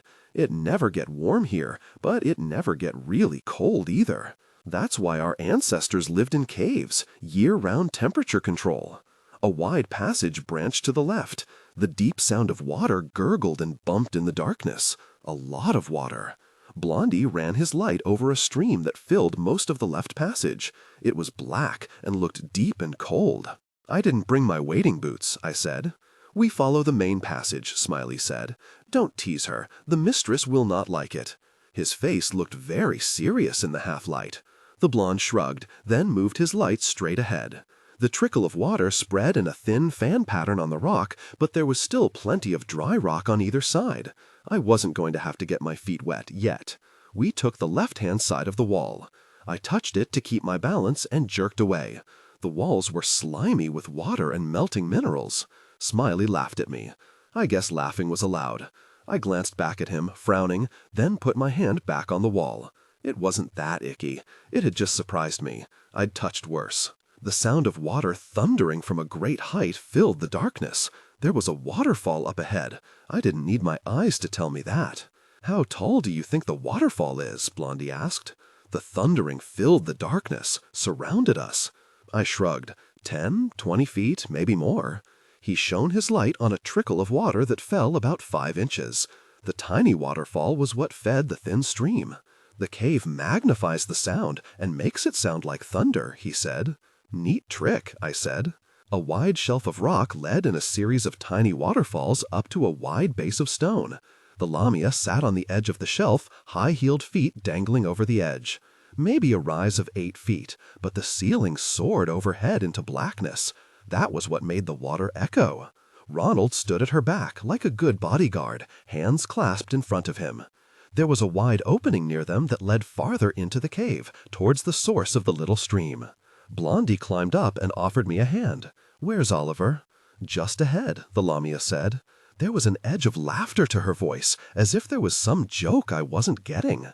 It was probably going to be at my expense. I ignored Blondie's hand and made it up to the shelf by myself.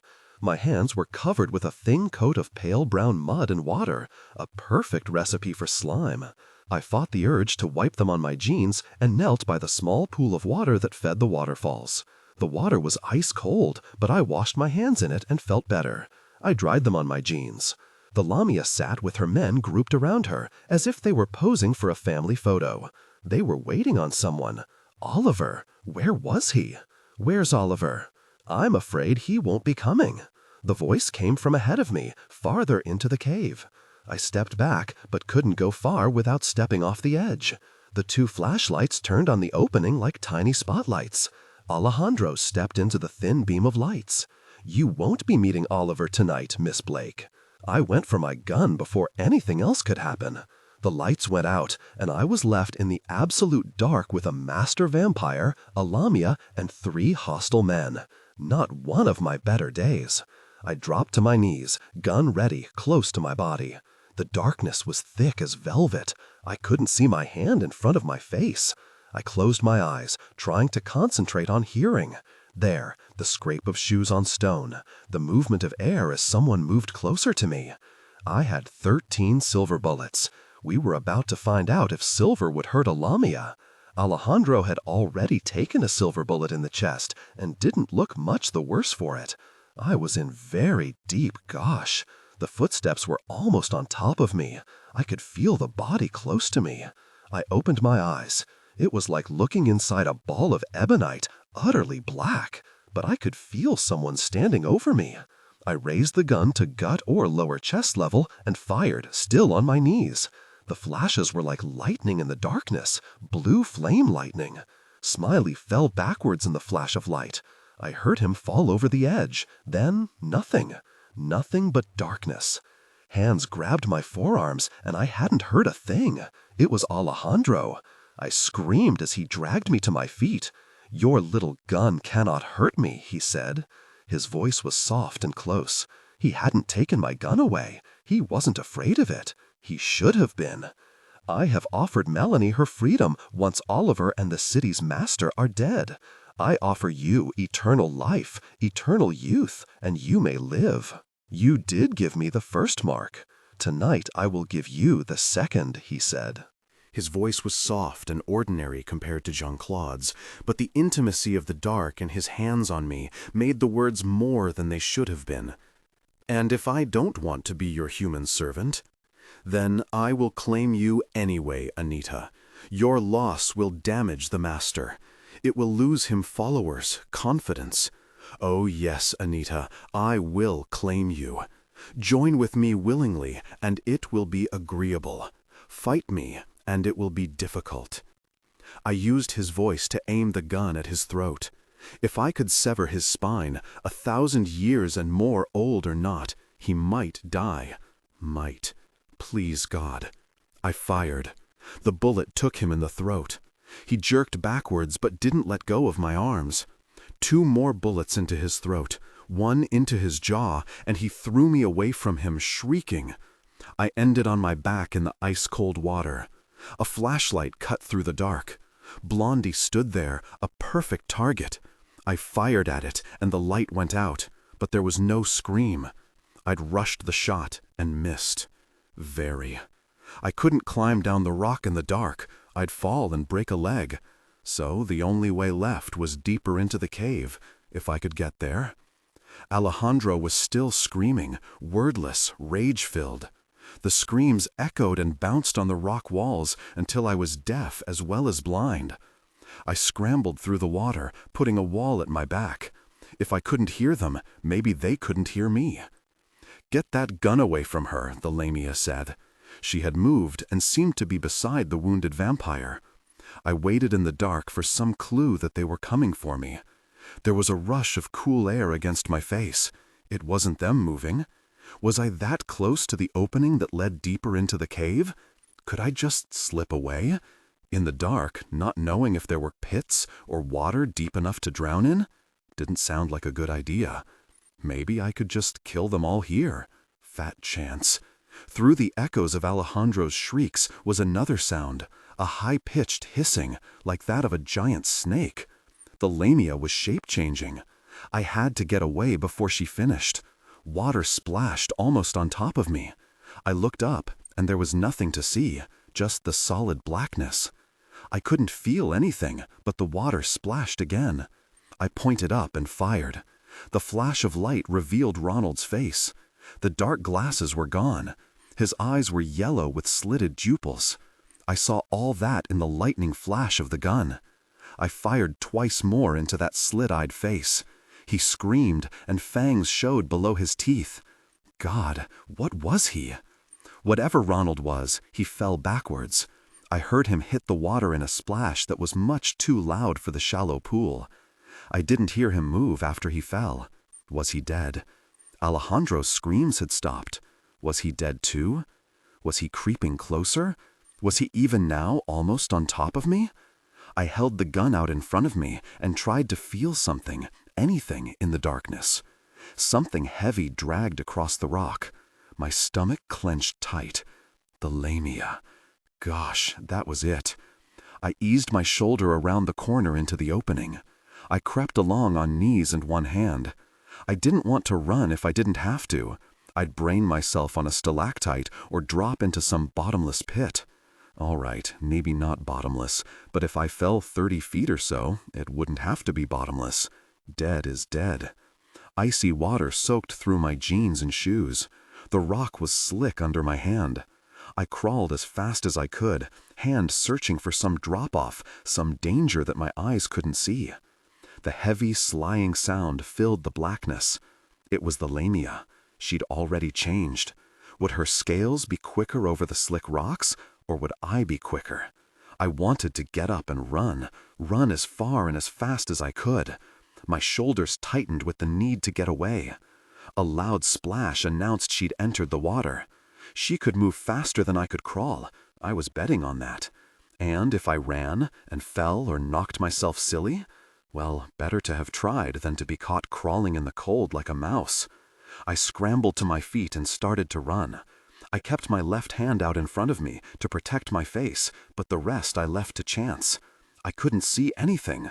I was running full out, blind as a bat, my stomach tight with anticipation of some pit opening up under my feet. The sounds of sliding scales was getting farther away.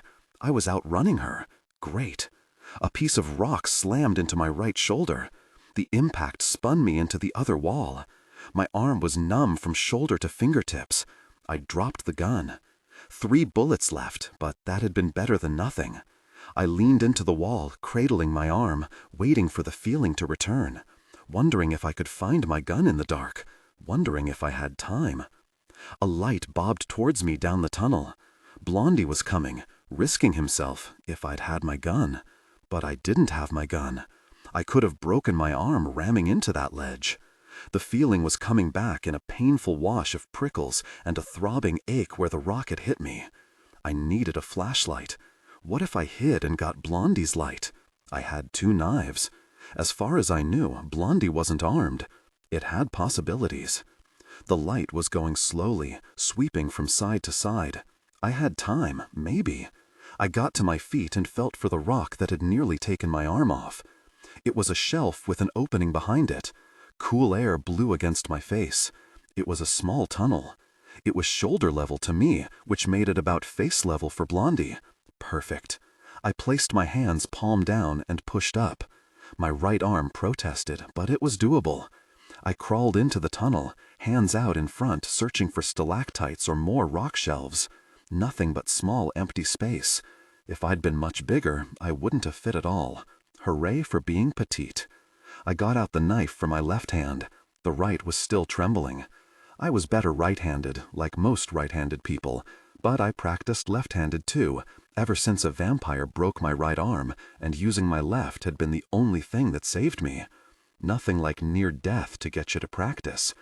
I crouched on my knees in the tunnel, knife gripped, using my right hand for balance. I would only get one chance at this. I had no illusions about my chances against an athletic man who outweighed me by at least 100 pounds. If the first rush didn't work, he'd beat me to a pulp or give me to the lamia. I'd rather be beaten. I waited in the dark with my knife and prepared to slit someone's throat. Not pretty when you think of it that way, but necessary, wasn't it? He was almost here. The thin penlight looked bright after the darkness. If he shone the light in the direction of my hiding place before he got beside it, I was sunk.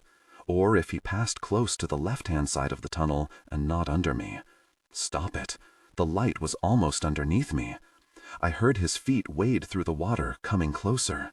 He was hugging the right-hand side of the wall, just like I wanted him to. His pale hair came into sight, nearly even with my knees. I moved forward, and he turned. His mouth made a little O of surprise.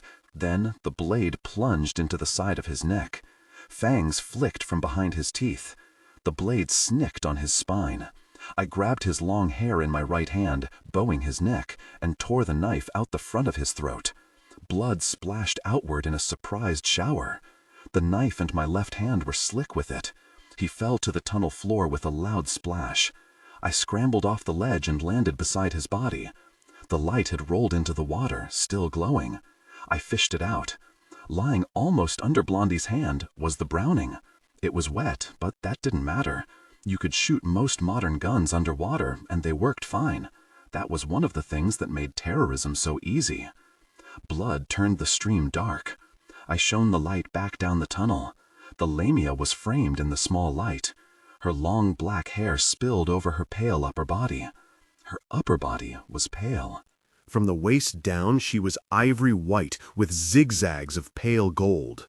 The long belly scales were white, speckled with black. She reared on that long, hard tail and flicked her forked tongue at me. Alejandro stood up behind her, covered in blood, but walking, moving.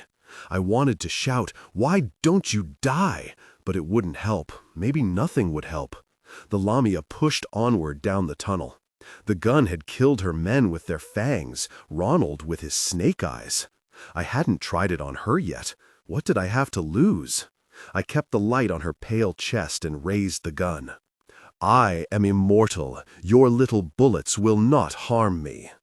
"Come a little closer and let's test the theory," I said. She slid towards me, arms moving as if in time with legs. Her whole body moved with the muscular thrusts of the tail. It looked curiously natural. Alejandro stayed leaning against the wall. He was hurt. Yippee! I let her get within 10 feet, close enough to hit her, far enough away to run like hell if it didn't work. The first bullet took her just above the left breast.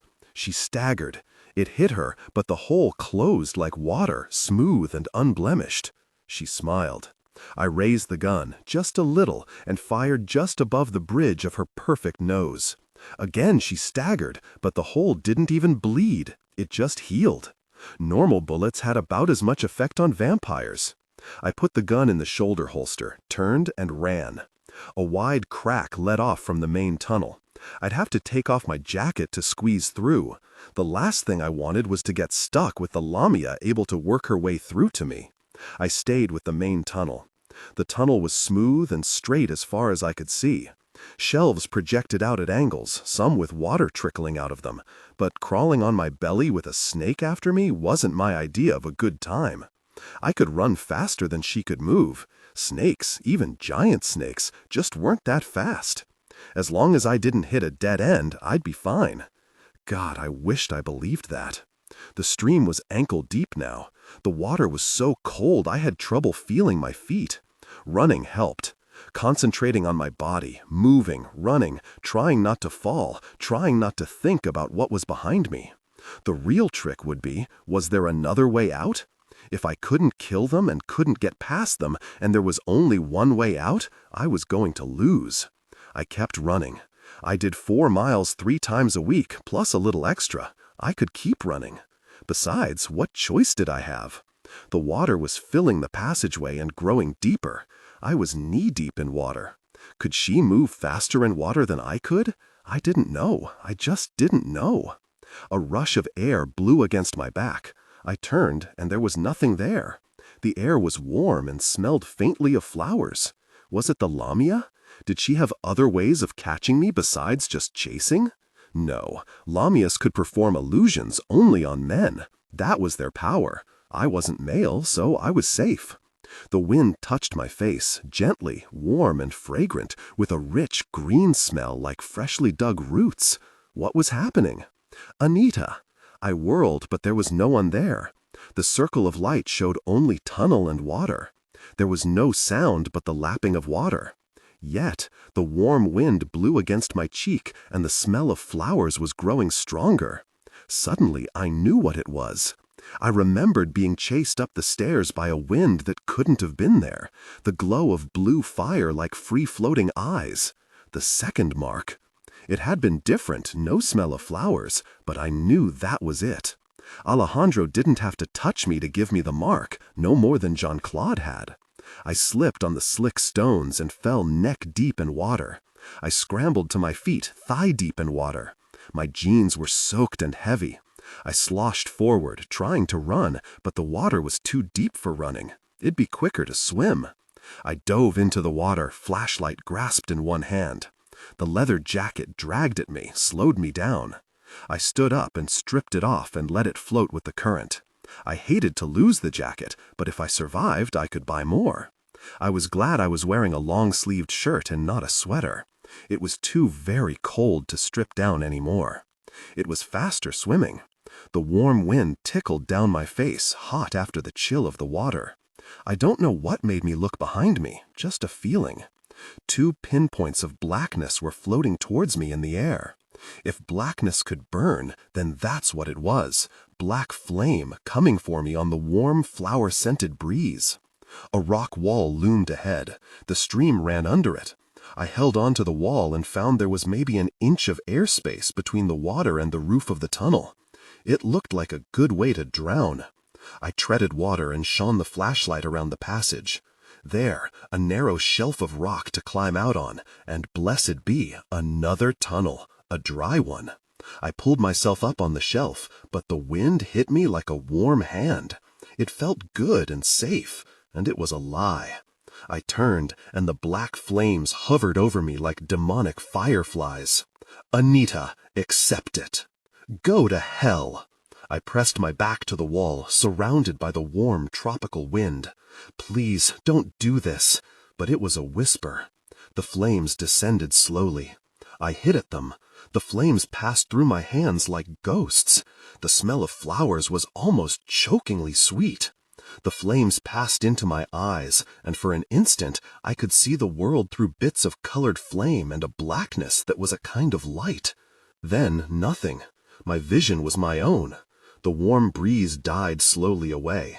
The scent of flowers clung to me like some expensive perfume. There was the sound of something large moving in the dark. I brought the flashlight up slowly into the dark-skinned face of a nightmare. Straight black hair was cut short and smooth around a thin face. Golden eyes with pupils like slits stared at me unblinking, immobile. His slender upper body dragged his useless lower body closer to me. From the waist down he was all translucent skin. You could still see his legs, but they were all blending together to form a rough snake-like shape. Where do little lamias come from when there are no male lamias? I stared at what had once been a human being and screamed. He opened his mouth and fangs flicked into sight.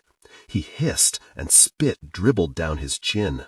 There was nothing human left in those slitted eyes.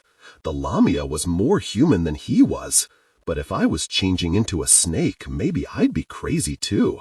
Maybe crazy was a blessing. I drew the Browning and fired point blank into his mouth. He jerked back, shrieking, but no blood, no dying. Very. There was a scream from farther away, echoing towards us. Raju! The lamia was screaming for her mate or warning him. Anita, don't hurt him. This from Alejandro. At least he had to yell. He couldn't whisper in my mind anymore. The thing pulled itself towards me, mouth gaping, fangs straining. Tell him not to hurt me, I yelled back.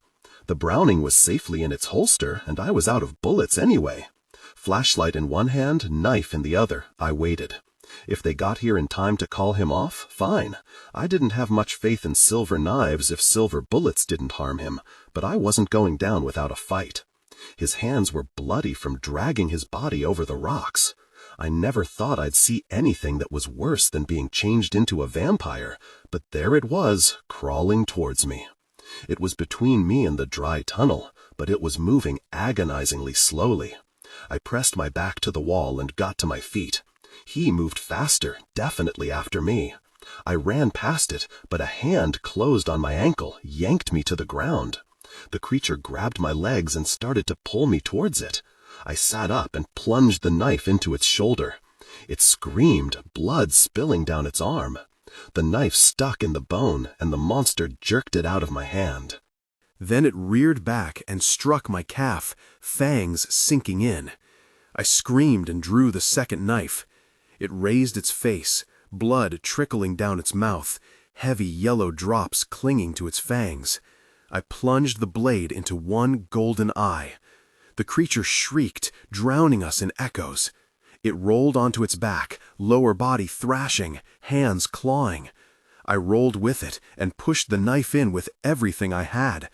I felt the tip of the knife scrape on its skull. The monster continued to thrash and fight, but it was as hurt as I could make it. I left the knife in its eye, but jerked the one free of its shoulder. "Raju, no!" I flashed the light on the Lamia. Her pale upper body gleamed wet in the light. Alejandro was beside her. He looked nearly healed. I'd never seen a vampire that could heal that fast. "I will kill you for their deaths," the Lamia said. "No, the girl is mine. She has killed my mate. She must die.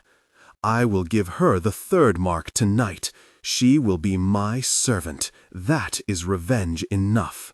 "No!" she screamed. I was waiting for the poison to start working, but so far the bite just hurt. No burning, no nothing. I stared at the dry tunnel, but they'd just follow me, and I couldn't kill them. Not like this. Not today. But there'd be other days. I slipped back into the stream. There was still only an inch of airspace. Risk drowning or stay and either be killed by a Lamia or enslaved by a vampire. Choices, choices. I slipped into the tunnel, mouth pressed near the wet roof. I could breathe. I might survive the day. Miracles do happen. Small waves began to slosh through the tunnel. A wave washed over my face and I swallowed water.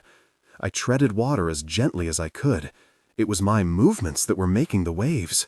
I was going to drown myself. I stayed very still until the water calmed, then took a deep breath, hyperventilating to expand the lungs and take in as much air as I could. I dunked under the water and kicked. It was too narrow for anything but a scissor kick. My chest was tight, throat aching with the need to breathe. I surfaced and kissed rock. There wasn't even an inch of air. Water splashed into my nose and I coughed, swallowing more water. I pressed as close to the ceiling as I could, taking small, shallow breaths, then under again, kicking for all I was worth. If the tunnel filled completely before I was through it, I was going to die. What if the tunnel didn't end? What if it was all water? I panicked, kicking furiously, flashlight bouncing crazily off the walls, hovering in the water like a prayer. Please, God, please don't let me die here like this. My chest burned, throat bursting with the need to breathe. The light was dimming, and I realized it was my eyes that were losing the light. I was going to pass out and drown. I pushed for the surface and my hands touched empty air. I took a gasping breath that hurt all the way down. There was a rocky shore and one bright line of sunlight. There was a hole up in the wall. The sunlight formed a misty haze in the air. I crawled onto the rock, coughing and relearning how to breathe. I still had the flashlight and knife in my hands. I didn't remember holding on to them. The rock was covered in a thin sheet of gray mud. I crawled through it towards the rock slide that had opened the hole in the wall. If I could make it through the tunnel, maybe they could too. I didn't wait to feel better. I put the knife back in its sheath, slid the flashlight in my pocket, and started crawling. I was covered in mud, hands scraped raw, but I was at the opening. It was a thin crack, but through it I could see trees and a hill. God, it looked good. Something surfaced behind me. I turned. Alejandro rose from the water into the sunlight. His skin burst into flame, and he shrieked, diving into the water away from the burning sun. "Burn, you son of a difficult person, burn!" The Lamia surfaced. I slipped into the crack and stuck. I pulled with my hands and pushed with my feet, but the mud slid and I couldn't get through. "I will kill you." I wrenched my back and put everything I had into wriggling free of that very hole. The rock scraped along my back and I knew I was bleeding.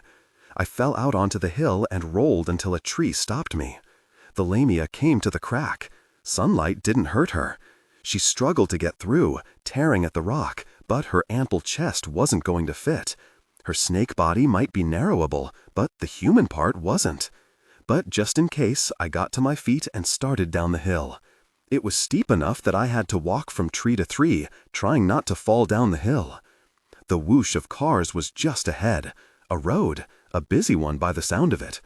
I started to run, letting the momentum of the hill take me faster and faster towards the sounds of cars. I could glimpse the road through the trees. I stumbled out onto the edge of the road, covered in gray mud, slimy, wet to the bone, shivering in the autumn air. I'd never felt better. 2 cars wheezed by, ignoring my waving arms. Maybe it was the gun in the shoulder holster. A green Mazda pulled up and stopped. The driver leaned across and opened the passenger side door. "Hop in." It was Edward. I stared into his blue eyes, and his face was as blank and unreadable as a cat's, and just as self-satisfied. I didn't give a very. I slid into the seat and locked the door behind me. "Where to?" he asked. "Home." "You don't need a hospital?" I shook my head. "You were following me again." He smiled. "I lost you in the woods, city boy," I said. His smile widened. "No name-calling. You look like you flunked your Girl Scout exam." I started to say something, then stopped. He was right, and I was too tired to argue. I was sitting on the edge of my bathtub in nothing but a large beach towel. I had showered and shampooed and washed the mud and blood down the drain, except for the blood that was still seeping out of the deep scrape on my back. Edward held a smaller towel to the cut, putting pressure on it. "When the bleeding stops, I'll bandage it up for you," he said. "Thanks. I seem to always be patching you up." I glanced over my shoulder at him and winced. "I've returned the favor," he smiled. "True." The cuts on my hands had already been bandaged. I looked like a tan version of the mummy's hand. He touched the fang marks on my calf gently. "This worries me." "Me too." "There's no discoloration." He looked up at me. "No pain?" "None. It wasn't a full lamia. Maybe it wasn't that poisonous. Besides, you think anywhere in St. Louis is going to have lamia antivenom? They've been listed extinct for over 200 years. Edward palpated the wound. "I can't feel any swelling." "It's been over an hour, Edward. If poison was going to kick in, it would have by now." "Yeah." He stared at the bite. "Just keep an eye on it." "I didn't know you cared," I said. His face was blank, empty. "It would be a lot less interesting world without you in it." The voice was flat, unemotional. It was like he wasn't there at all. Yet it was a compliment. From Edward, it was a huge compliment. "Gee whiz, Edward, contain your excitement." He gave a small smile that left his eyes blue and distant as winter skies. We were friends of a sort, good friends, but I would never really understand him. There was too much of Edward that you couldn't touch, or even see. I used to believe that if it came to it, he'd kill me, if it were necessary. Now I wasn't sure. How could you be friends with someone who you suspected might kill you? Another mystery of life. "The bleeding stopped," he said. He smeared antiseptic on the wound, then started taping bandages in place. The doorbell rang. "What time is it?" I asked. 3 o'clock. "Gosh, what is it?" "I have a date coming over." "You have a date?" I frowned at him. "It's not that big a deal." Edward was grinning like the proverbial cat. He stood up. "You're all fixed up." I'll go let him in. Edward, be nice. Me? Nice? All right, just don't shoot him. I think I can manage that. Edward walked out of the bathroom to let Richard in. What would Richard think, being met at the door by another man? Edward certainly wasn't going to help matters. He'd probably offer him a seat without explaining who he was. I wasn't even sure I could explain that. "This is my friend the assassin." Nope. A fellow vampire slayer? Maybe. The bedroom door was closed, so I could get dressed in privacy. I tried to put on a bra and found that my back hurt a lot. No bra. That limited what I could wear, unless I wanted to give Richard more of a look-see than I had planned on. I also wanted to keep an eye on the bite wound, so pants were out. Most of the time I slept in oversized t-shirts, and slipping on a pair of jeans was my idea of a robe. But I did own one real robe. It was comfortable, a nice solid black, silky to the touch, and absolutely not see-through. A black silk teddy went with it, but I decided that was a little friendlier than I wanted to be. Besides, the teddy wasn't comfortable. Lingerie seldom is. I pulled the robe out of the back of my closet and slipped it on. It was smooth and wonderful next to my skin. I crossed the front so the bordered edge was high up on my chest and tied the black belt tight in place. Didn't want any slippage. I listened at the door for a second and heard nothing. No talking, no moving around, nothing. I opened the door and walked out. Richard was sitting on the couch with an armful of costumes hung over the back. Edward was making coffee in the kitchen like he owned the place. Richard turned at my entrance. His eyes widened just a little. The hair, still damp from the shower, and the slinky robe? What was he thinking? "Nice robe," Edward said. It was a present from an overly optimistic date. "I like it," Richard said. "No smart remarks, or you can just leave." His eyes flicked to Edward. "Did I interrupt something?" "He's a coworker, nothing more." I frowned at Edward, daring him to say anything. He smiled and poured coffee for all three of us. "Let's sit at the table," I said. "I don't drink coffee on a white couch." Edward sat the mugs on the small table. He leaned against the cabinets, leaving the 2 chairs for us. Richard left his coat on the couch and sat down across from me. He was wearing a bluish-green sweater with darker blue designs worked across the chest. The color brought out the perfect brown of his eyes. His cheekbones seemed higher. A small Band-Aid marred his right cheek. His hair had gentle auburn highlights. Wondrous what the right color can do for a person. The fact that I looked great in black had not escaped my notice. From the look on Richard's face, he was noticing, but his eyes kept slipping back to Edward. Edward and I were out hunting down the vampires that have been doing the killings. His eyes widened. "Did you find out anything?" I looked at Edward. He shrugged. It was my call. Richard hung around with Jean-Claude. Was he Jean-Claude's creature? I didn't think so, but then again, caution is always better. If I was wrong, I'd apologize later. If I was right, I'd be disappointed in Richard, but glad I hadn't told. Let's just say we lost today. "You're alive," Edward said. He had a point. "Did you almost die today?" Richard's voice was outraged. What could I say? "It's been a rough day." He glanced at Edward, then back to me. "How bad was it?" I motioned my bandaged hands at him. "Scrapes and cuts, nothing much." Edward hid a smile in his coffee mug. "Tell me the truth, Anita," Richard said. "I don't owe you any explanations." My voice sounded just a tad defensive. Richard stared down at his hands, then looked up at me. There was a look in his eyes that made my throat tight.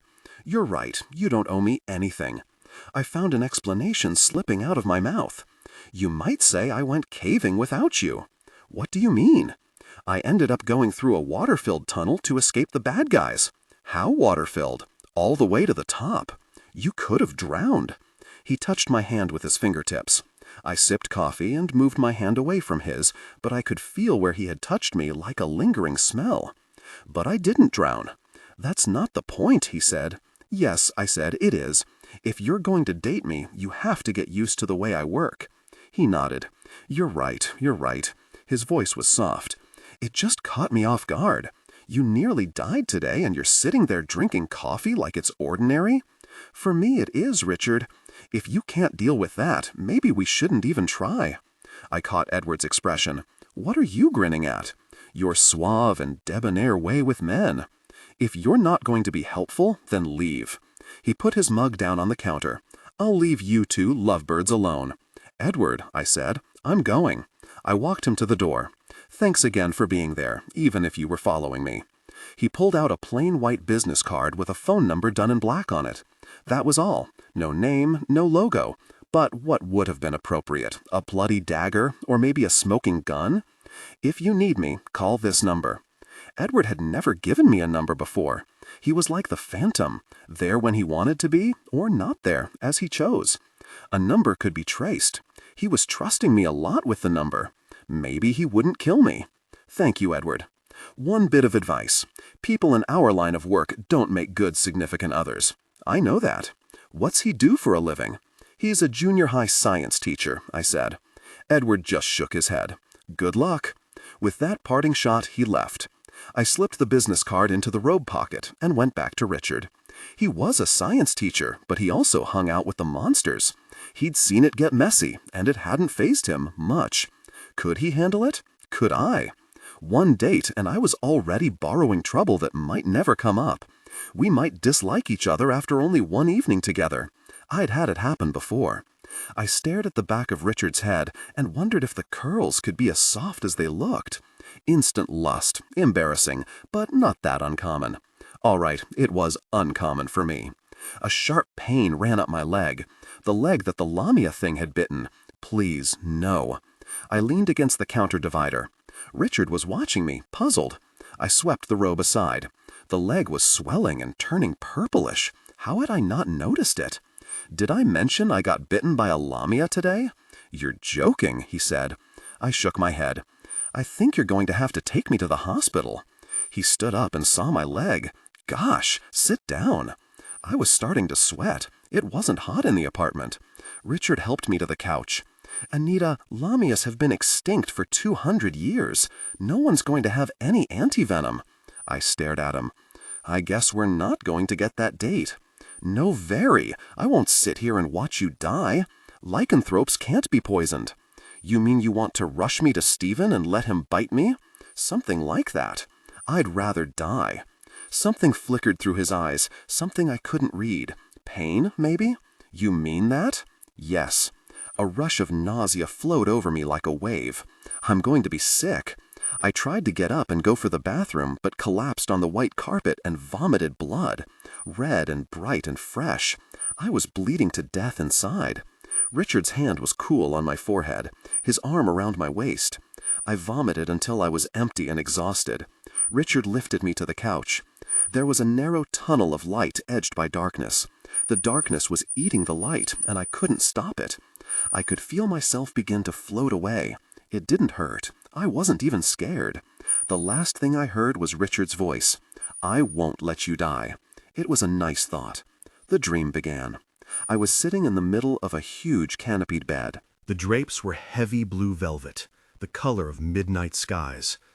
The velvet bedspread was soft under my hands. I was wearing a long white gown with lace at the collar and sleeves. I'd never owned anything like it. No one had in this century. The walls were blue and gold wallpaper. A huge fireplace blazed, sending shadows dancing around the room. Jean-Claude stood in the corner of the room, bathed in orange and black shadows. He was wearing the same shirt I'd last seen him in, the one with the peekaboo front. He walked towards me, fire shadows shining in his hair, on his face, glittering in his eyes. "Why don't you ever dress me in anything normal in these dreams?" He hesitated. "You don't like the gown?" "No." He gave a slight smile. "You always did have a way with words, ma petite." "Stop calling me that, Very." "As you like, Anita." There was something in the way he said my name that I didn't like at all. "What are you up to, Jean-Claude?" The dream ended abruptly.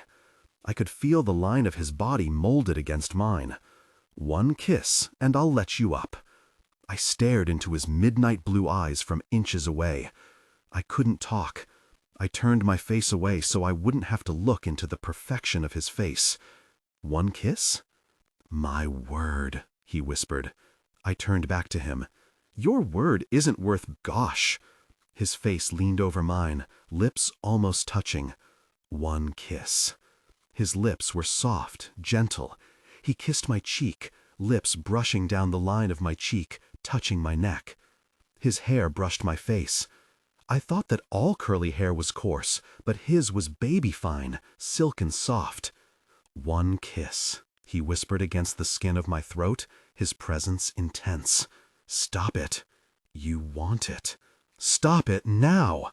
He grabbed a handful of hair, forcing my neck backwards. His lips had thinned back, exposing fangs. His eyes were drowning blue without any white at all. "No!" "I will have you, ma petite, even if it is to save your life." His head came downward, striking like a snake. I woke up staring at a ceiling I didn't recognize. Black and white drapes were suspended from the ceiling in a soft fan. The bed was black satin, with too many pillows thrown all over the place. The pillows were all black or white. I was wearing a black gown with spaghetti straps. It felt like a real silk and fit me perfectly. The floor was ankle-deep white carpet. A black lacquer vanity and chest of drawers were placed at far corners of the room. I sat up and could see myself in the mirror. My neck was smooth, no bite marks. Just a dream, but I knew better. The bedroom had the unmistakable touch of Jean-Claude. I had been dying of poison. How had I gotten here? Was I underneath the Circus of the Damned, or somewhere else altogether? My right wrist hurt. There was a white swath of bandages around my wrist. I didn't remember hurting it in the cave. I stared at myself in the vanity mirror. In the black negligee, my skin was white, my hair long and black as the gown. I laughed. I matched the decor. I matched the very decor. A door opened behind a white curtain. I got a glimpse of stone walls behind the drapes. He was wearing nothing but the silky bottoms of men's pajamas. He padded towards me on bare feet. His bare chest looked like it had in my dream, except for the cross-shaped scar. It hadn't been there in the dream. It marred the marble perfection of him, made him seem more real somehow. "Gosh," I said. "Definitely gosh." "What, ma petite?" "I was wondering where I was. If you're here, it has to be gosh." He smiled. He looked entirely too satisfied, like a snake that had been well fed. "How did I get here?" "Richard brought you." "So I really was poisoned? That wasn't part of the dream?" He sat on the far edge of the bed, as far away from me as he could get and still sit down. There were no other places to sit. "I'm afraid the poison was very real." "Not that I'm complaining, but why aren't I dead?" He hugged his knees to his chest, a strangely vulnerable gesture. "I saved you." "Explain that." "You know." I shook my head. "Say it." "The third mark." "I don't have any bite marks." "But your wrist is cut and bandaged." "You jerk. I saved your life." "You drank my blood while I was unconscious." He gave the slightest nod. "You difficult person." The door opened again, and it was Richard. "You jerk. How could you give me to him?"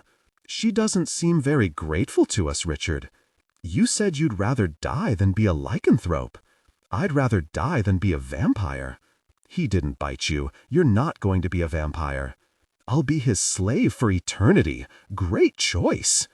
"It's only the third mark, Anita. You aren't his servant yet." "That's not the point." I stared at him. "Don't you understand? I'd rather you let me die than have done this." "It is hardly a fate worse than death," Jean-Claude said. "You were bleeding from your nose and eyes. You were bleeding to death in my arms." Richard took a few steps towards the bed, then stopped. "I couldn't just let you die." His hands reached outward in a helpless gesture. I stood up in the silky gown and stared at them both. "Maybe Richard didn't know any better, but you knew how I felt, Jean-Claude. You don't have any excuses." "Perhaps I could not stand to watch you die either. Have you thought of that?" I shook my head. "What does the third mark mean? What extra powers does it give you over me?" "I can whisper in your mind outside of dreams now. And you have gained power as well, ma petite. You are very hard to kill now. Poison won't work at all." I kept shaking my head. "I don't want to hear it. I won't forgive you for this, Jean-Claude." "I did not think you would," he said. He seemed wistful. "I need clothes and a ride home. I've got to work tonight." "Anita, you've almost died twice today. How can you?" "Can it, Richard? I need to go to work tonight. I need something that's mine and not his, you invasive jerk." "Find her some clothes and take her home, Richard. She needs time to adjust to this new change." I stared at Jean-Claude, still huddled on the corner of the bed. He looked adorable, and if I'd had a gun, I'd have shot him on the spot. Fear was a hard, cold lump in my gut. He meant to make me his servant, whether I liked it or not. I could scream and protest, and he'd ignore it. "Come near me again, Jean-Claude, for any reason, and I'll kill you. 3 marks bind us now. It would harm you, too." I laughed, and it was bitter. "Do you really think I give a gosh?" He stared at me, face calm, unreadable, lovely. "No."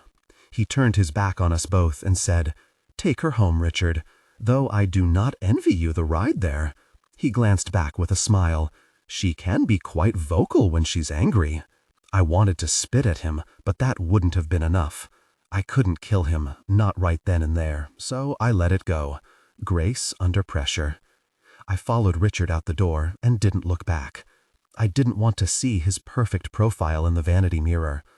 Vampires weren't supposed to have reflections or souls. He had one. Did he have the other? Did it matter? No, I decided. It didn't matter at all. I was going to give Jean-Claude to Oliver. I was going to give the city to Mr. Oliver. I was going to set the master of the city up for assassination. One more mark, and I'd be his forever. No way. I'd see him dead first, even if it meant I died with him. No one forced me into anything, not even eternity. I ended up wearing one of those dresses with the waist that hits you about at the hips. The fact that the dress was about 3 sizes too big didn't help matters. The shoes fit, even if they were high heels. It was better than going barefoot. Richard turned up the heat in the car because I'd refused his coat. We were fighting, and we hadn't even had one date. That was a record even for me. "You're alive," he said for the 70th time. But at what price? I believe that all life is precious, don't you? Don't go all philosophical on me, Richard.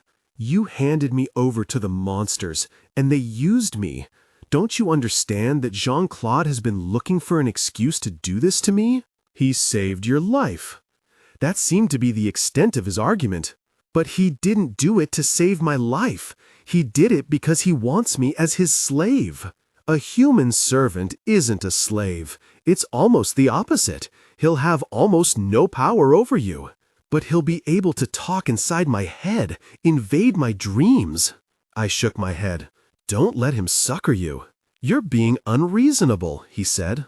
That was it. I'm the one with my wrist slit open where the master of the city fed. He drank my blood, Richard. I know. There was something about the way he said it. You watched, you sick, difficult person. No, it wasn't like that. How was it? I sat with my arms crossed over my stomach, glaring at him. So that was the hold Jean-Claude had on him. Richard was a voyeur. I wanted to make sure he only did enough to save your life. What else could he have done? He drank my blood, gosh. Richard concentrated on the road suddenly, not looking at me. He could have violated you. I was bleeding from my eyes and nose, you said. Doesn't sound very romantic to me. All the blood, it seemed to excite him.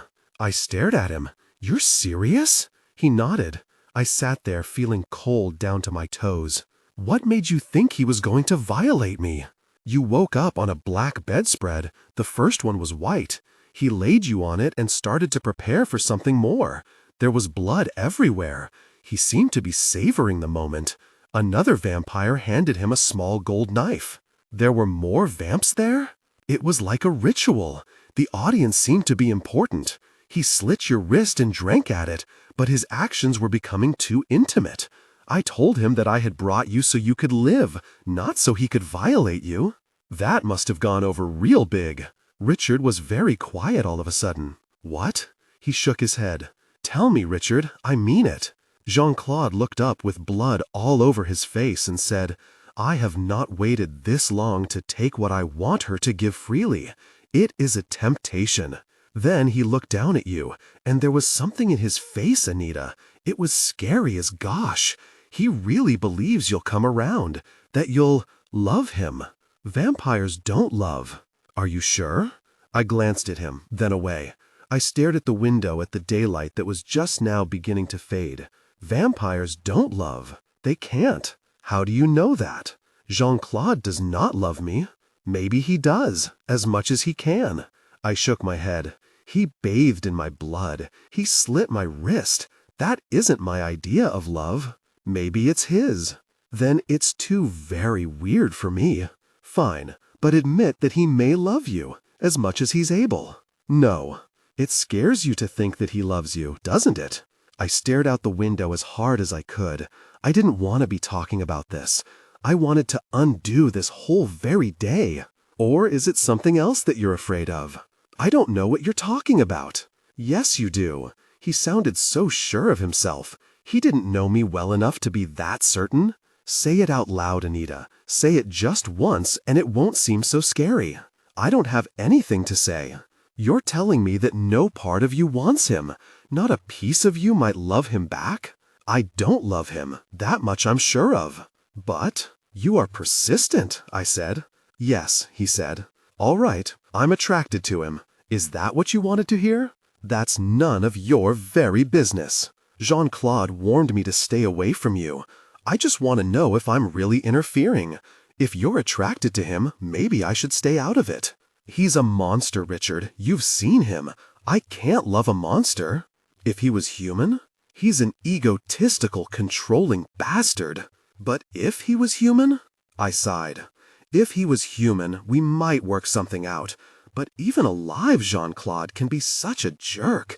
I don't think it would work. But you're not even going to try because he's a monster. He's dead, Richard, a walking corpse. It doesn't matter how pretty he is or how compelling. He's still dead. I don't date corpses. A girl's gotta have some standards. So no corpses, he said. No corpses. What about lycanthropes? Why? You thinking of fixing me up with your friend? Just curious about where you draw the line. Lycanthropy is a disease. The person's already survived a vicious attack. It'd be like blaming the rape victim. You ever date a shapeshifter? It's never come up. What else wouldn't you date? Things that were never human to begin with, I guess. I really haven't thought about it. Why the interest? He shook his head. Just curious. Why aren't I still pissed at you? Maybe because you're glad to be alive, no matter what the cost. He pulled into the parking lot of my apartment building. Larry's car was idling in my parking space. Maybe I am glad to be alive, but I'll let you know about the cost when I find out what it really is. You don't believe Jean-Claude? I wouldn't believe Jean-Claude if he told me moonlight was silver. Richard smiled. Sorry about the date. Maybe we can try again sometime. I'd like that, he said. I opened the door and stood shivering in the cool air. Whatever happens, Richard, thanks for watching out for me. I hesitated, then said, and whatever hold Jean-Claude's got on you, break it. Get away from him. He'll get you killed. He just nodded. Good advice. Which you're not going to take, I said. I would if I could, Anita. Please believe that. What does he have on you, Richard? He shook his head. He ordered me not to tell you. He ordered you not to date me, too. He shrugged. You better get going. You're going to be late for work. I smiled.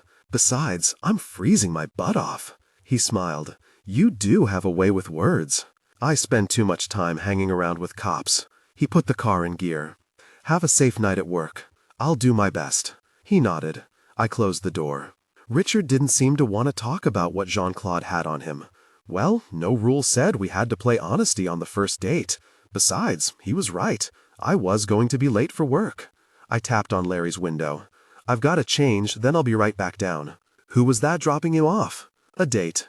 I left it at that. It was a much easier explanation than the truth. Besides, it was almost true. This is the only night of the year that Bert allows us to wear black to work. He thinks the color is too harsh for normal business hours. I had black jeans and a Halloween sweater with huge grinning jack-o'-lanterns in a stomach-high line. I topped it off with a black zipper sweatshirt and black Nikes. Even my shoulder holster and the Browning matched. I had my backup gun in an inner pants holster. I also had 2 extra clips in my sport bag. I had replaced the knife I'd had to leave in the cave. There was a Derringer in my jacket pocket and 2 extra knives, one down the spine, the other in an ankle holster. Don't laugh. I left the shotgun home. If Jean-Claude found out I'd betrayed him, he'd kill me. Would I know when he died? Would I feel it? Something told me that I would. I took the card that Carl Inger had given me and called the number. If it had to be done, it best be done quickly. Hello? Is this Carl Inger? Yes, it is. Who is this? It's Anita Blake. I need to speak with Oliver. Have you decided to give us the master of the city? Yes. If you'll hold for a moment, I'll fetch Mr. Oliver. He laid the receiver down. I heard him walking away until there was nothing but silence on the phone. Better than Muzak. Footsteps coming back, then, hello, Miss Blake. So good of you to call. I swallowed, and it hurt. The master of the city is Jean-Claude. I had discounted him. He isn't very powerful. He hides his powers. Trust me, he's a lot more than he seems. Why the change of heart, Miss Blake? He gave me the third mark. I want free of him. Miss Blake, to be bound thrice to a vampire and then have that vampire die can be quite a shock to the system. It could kill you. I want free of him, Mr. Oliver. Even if you die? He said. Even if I die. I would have liked to have met you under different circumstances, Anita Blake. You are a remarkable person. No, I've just seen too much. I won't let him have me. I will not fail you, Miss Blake. I will see him dead. If I didn't believe that, I wouldn't have told you. I appreciate your confidence. One other thing you should know. The Lamia tried to betray you today. She's in league with another master named Alejandro. Really? His voice sounded amused. What did he offer her? Her freedom. Yes, that would tempt Melanie. I keep her on such a short rein. She's been trying to breed. Did you know that? What do you mean? I told him about the men, especially the last one that had been nearly changed. He was quiet for a moment. I have been most inattentive. I will deal with Melanie and Alejandro. Fine. I'd appreciate a call tomorrow to let me know how things went. To be sure he's dead, Oliver said. Yes, I said. You'll get a call from Carl or myself. But first, where can we find Jean-Claude? The Circus of the Damned. How appropriate. That's all I can tell you. Thank you, Miss Blake, and happy Halloween. I had to laugh. It's gonna be a hell of a night, he chuckled softly. Indeed. Goodbye, Miss Blake. The phone went dead in my hand. I stared at the phone. I'd had to do it. Had to. So why did my stomach feel tight? Why did I have the urge to call Jean-Claude and warn him? Was it the marks? Or was Richard right? Did I love Jean-Claude in some strange, twisted way? God help me, I hoped not.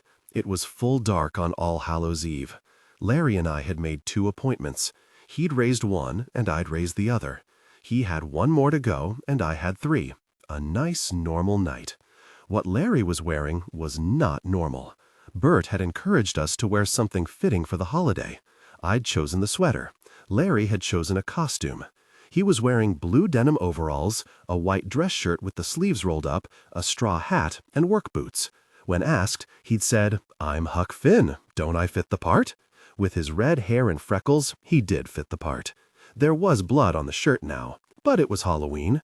There were a lot of people out with fake blood on them. We fitted right in tonight. My beeper went off. I checked the number, and it was Dolph. Very. "Who is it?" Larry asked. "The police. We've got to find a phone." He glanced at the dashboard clock. "We're ahead of schedule. How about the McDonald's just off the highway?" "Great." I prayed that it wasn't another murder. I needed a nice, normal night. At the back of my head, like a bit of remembered song, 2 sentences kept playing. Jean-Claude is going to die tonight. You set him up. It seemed wrong to kill him from a safe distance, to not look him in the eyes and pull the trigger myself, to not give him a chance to kill me first. Fair play and all that. Really fair play. It was him or me. Wasn't it? Larry parked in the McDonald's lot. "I'm going to get a Coke while you call in. You want something?" I shook my head. "You all right?" "Sure. I'm just hoping it's not another murder." Jesus, I hadn't thought of that. We got out of the car. Larry went into the dining room. I stayed in the little entrance area with the payphone. Dolph picked up on the 3rd ring. "Sergeant Storr, it's Anita. What's up?" We finally broke the paralegal that was feeding information to the vampires. Great. I thought it might be another murder. Not tonight. The vamp's got more important business. What's that supposed to mean? He's planning on getting every vampire in the city to slaughter humans for Halloween. He can't. Only the master of the city could do that, and then only if he was incredibly powerful. That's what I thought. Could be the vampires crazy. I had a thought, an awful thought. "You got a description of the vampire?" "Vampires," he said. "Read it to me." I heard paper rustling. Then, short, dark, very polite. Saw one other vampire twice with the boss vamp. He was medium height, Indian or Mexican, longish black hair. I clutched the phone so tight my hand trembled. Did the vampire say why he was going to slaughter humans? Wanted to discredit legalized vampirism. Now isn't that a weird motive for a vampire? "Yeah," I said. "Dolph, this could happen." "What are you saying?" If this master vampire could kill the master of the city and take over before dawn, he might pull it off. What can we do? I hesitated, almost telling him to protect Jean-Claude, but it wasn't a matter for the police. They had to worry about laws and police brutality. There was no way to take something like Oliver alive. Whatever was going to happen tonight had to be permanent. Talk to me, Anita. I've gotta go, Dolph. You know something? Tell me. I hung up. I also turned off my beeper. I dialed Circus of the Damned. A pleasant-voiced woman answered, Circus of the Damned, where all your nightmares come true. I need to speak to Jean-Claude. It's an emergency. He's busy right now. May I take a message? I swallowed hard, tried not to yell. This is Anita Blake, Jean-Claude's human servant. Tell him to get his rear to the phone now. People are going to die if I don't talk to him. Okay. She put me on hold with a butchered version of High Flying by Tom Petty. Larry came out with his Coke. What's up? I shook my head. I fought the urge to jump up and down, but that wouldn't get Jean-Claude to the phone any sooner. I stood very still, hugging one arm across my stomach. What had I done? Please don't let it be too late. Ma petite. Thank God. What has happened? Just listen. There's a master vampire on his way to the circus. I gave him your name and your resting place. His name is Mr. Oliver, and he's older than anything. He's older than Alejandro. In fact, I think he's Alejandro's master. It's all been a plan to get me to betray the city to him, and I fell for it. He was quiet so long that I asked, Did you hear me? You really meant to kill me?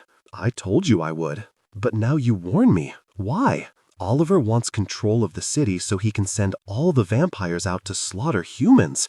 He wants it back to the old days when vampires were hunted.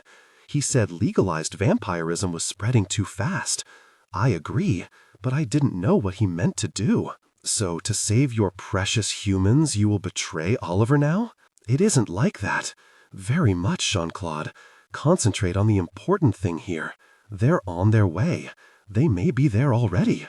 You've got to protect yourself. To keep the humans safe? To keep your vampires safe too. Do you really want them under Oliver's control? No, I will take steps, ma petite. We will at least give him a fight. He hung up. Larry was staring at me with wide eyes. What the heck is happening, Anita? Not now, Larry. I fished Edward's card out of my bag. I didn't have another quarter. Do you have a quarter? Sure.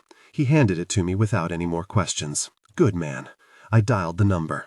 Please, be there. Please, be there. He answered on the 7th ring. Edward, it's Anita. What's happened? How would you like to take on 2 master vampires older than Nikolaos? I heard him swallow. I always have so much fun when you're around. Where should we meet? The Circus of the Damned. You got an extra shotgun? Not with me. Gosh, meet me out front ASA.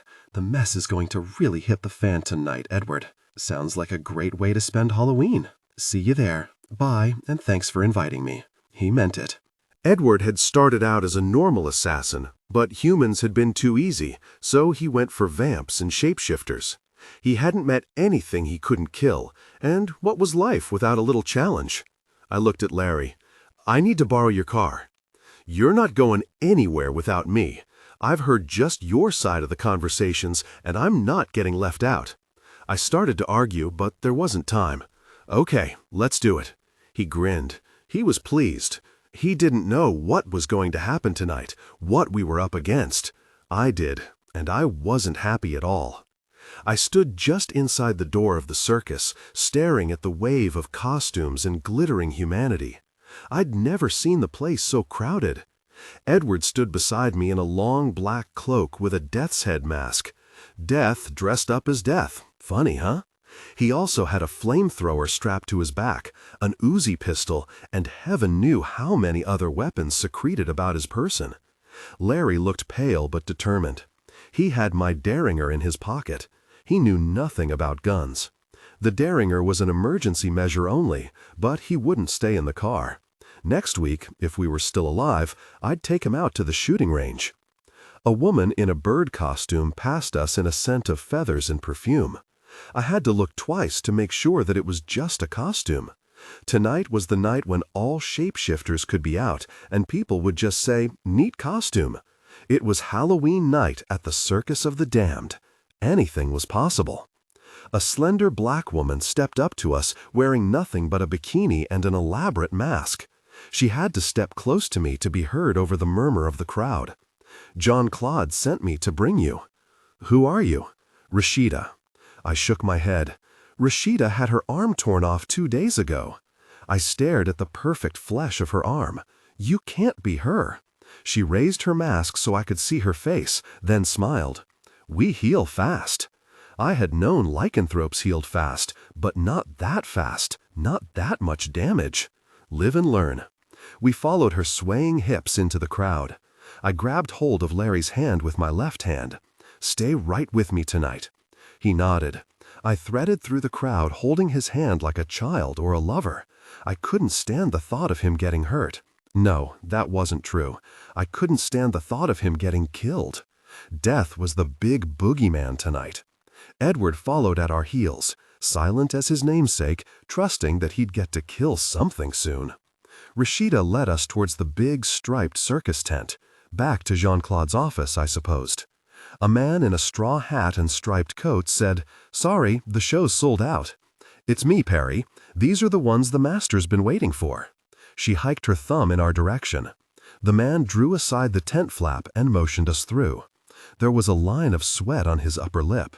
It was warm, but I had the feeling it wasn't that kind of sweat. What was happening inside the tent? It couldn't be too bad if they were letting the crowd in to watch, could it? The lights were bright and hot. I started to sweat under the sweatshirt, but if I took it off, people would stare at my gun. I hated that. Circular curtains had been rigged to the ceiling, creating 2 curtained-off areas in the large circus ring. Spotlights surrounded the 2 hidden areas. The curtains were like prisms. With every step we took, the colors changed and flowed over the cloth. I wasn't sure if it was the cloth or some trick of the lights. Whatever, it was a nifty effect. Rashida stopped just short of the rail that kept the crowd back. Jean-Claude wanted everybody to be in costume, but we're out of time. She pulled at my sweater. "Lose the jacket and it'll have to do." I pulled my sweater out of her hand. "What are you talking about? Costumes?" "You're holding up the show. Drop the jacket and come on." She did a long, lazy leap over the railing and strode barefoot and beautiful across the white floor. She looked back at us, motioning for us to follow. I stayed where I was. I wasn't going anywhere until somebody explained things. Larry and Edward waited with me. The audience near us was staring intently, waiting for us to do something interesting. We stood there. Rashida disappeared into one of the curtain circles. "Anita." I turned, but Larry was staring at the ring. "Did you say something?" He shook his head. "Anita?" I glanced at Edward, but it hadn't been his voice. I whispered, "Jean-Claude?" "Yes, ma petite, it is I." "Where are you?" "Behind the curtain where Rashida went." I shook my head. His voice had resonance, a slight echo, but otherwise it was as normal as his voice ever got. I could probably talk to him without moving my lips, but if so, I didn't want to know. I whispered, "What's going on?" "Mr. Oliver and I have a gentleman's agreement." "I don't understand." "Who are you talking to?" Edward asked. I shook my head. "I'll explain later." "Come into my circle, Anita, and I will explain everything to you at the same time I explain it to our audience." "What have you done?" "I have done the best I could to spare lives, ma petite, but some will die tonight. But it will be in the circle, with only the soldiers called to task. No innocents will die tonight, whoever wins. We have given our words." "You're going to fight it out in the ring like a show?" "It was the best I could do on such short notice. If you had warned me days ago, perhaps something else could have been arranged." I ignored that. Besides, I was feeling guilty. I took off the sweatshirt and laid it across the railing. There were gasps from the people near enough to see my gun. The fight's going to take place out in the ring. "In front of the audience?" Edward said. "Yup." "I don't get it," Larry said. "I want you to stay here, Larry." "No way." I took a deep breath and let it out slowly. Larry, you don't have any weapons, you don't know how to use a gun. You're just cannon fodder till you get some training. Stay here." He shook his head. I touched his arm. "Please, Larry." Maybe it was the please or the look in my eyes. Whatever, he nodded. I could breathe a little easier. Whatever happened tonight, Larry wouldn't die because I'd brought him into it. It wouldn't be my fault. I climbed over the railing and dropped to the ring. Edward followed me with a swish of black cape. I glanced back once. Larry stood gripping the rail. There was something forlorn about him standing there alone, but he was safe. That was what counted. I touched the shimmering curtain, and it was the lights. The cloth was white up close. I lifted it to one side and entered, Edward at my back. There was a multi-layered dais complete with throne in the center of the circle. Rashida stood with Stephen near the foot of the dais. I recognized Richard's hair and his naked chest before he lifted the mask off his face. It was a white mask with a blue star on one cheek. He was wearing glittering blue harem pants with a matching vest and shoes. Everyone was in costume but me. "I was hoping you wouldn't make it in time," Richard said. "What, and miss the Halloween blowout of all time?" "Who's that with you?" Stephen asked. "Death," I said. Edward bowed. "Trust you to bring death to the ball, ma petite." I looked up the dais, to the very top. Jean-Claude stood in front of the throne. He was finally wearing what his shirts hinted at, but this was the real thing, the real French courtier.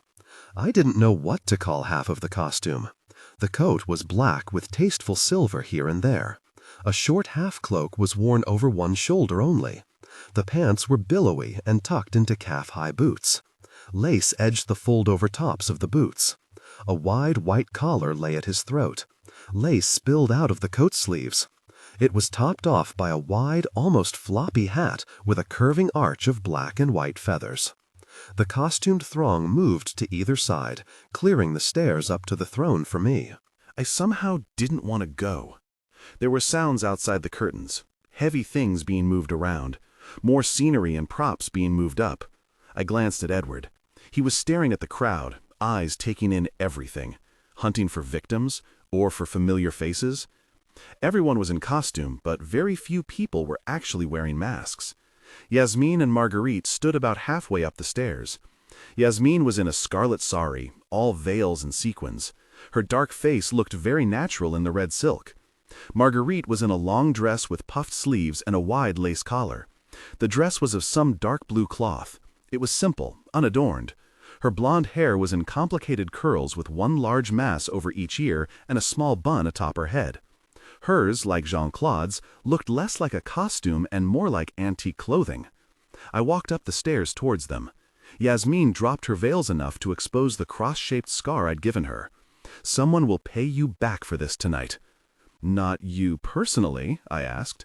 "Not yet." "You don't care who wins, do you?" She smiled. "I am loyal to Jean-Claude, of course. Like, gosh, as loyal as you were, ma petite." She drew out each syllable, biting each sound off. I left her to laugh at my back. I guess I wasn't the one to complain about loyalties. There were a pair of wolves sitting at Jean-Claude's feet.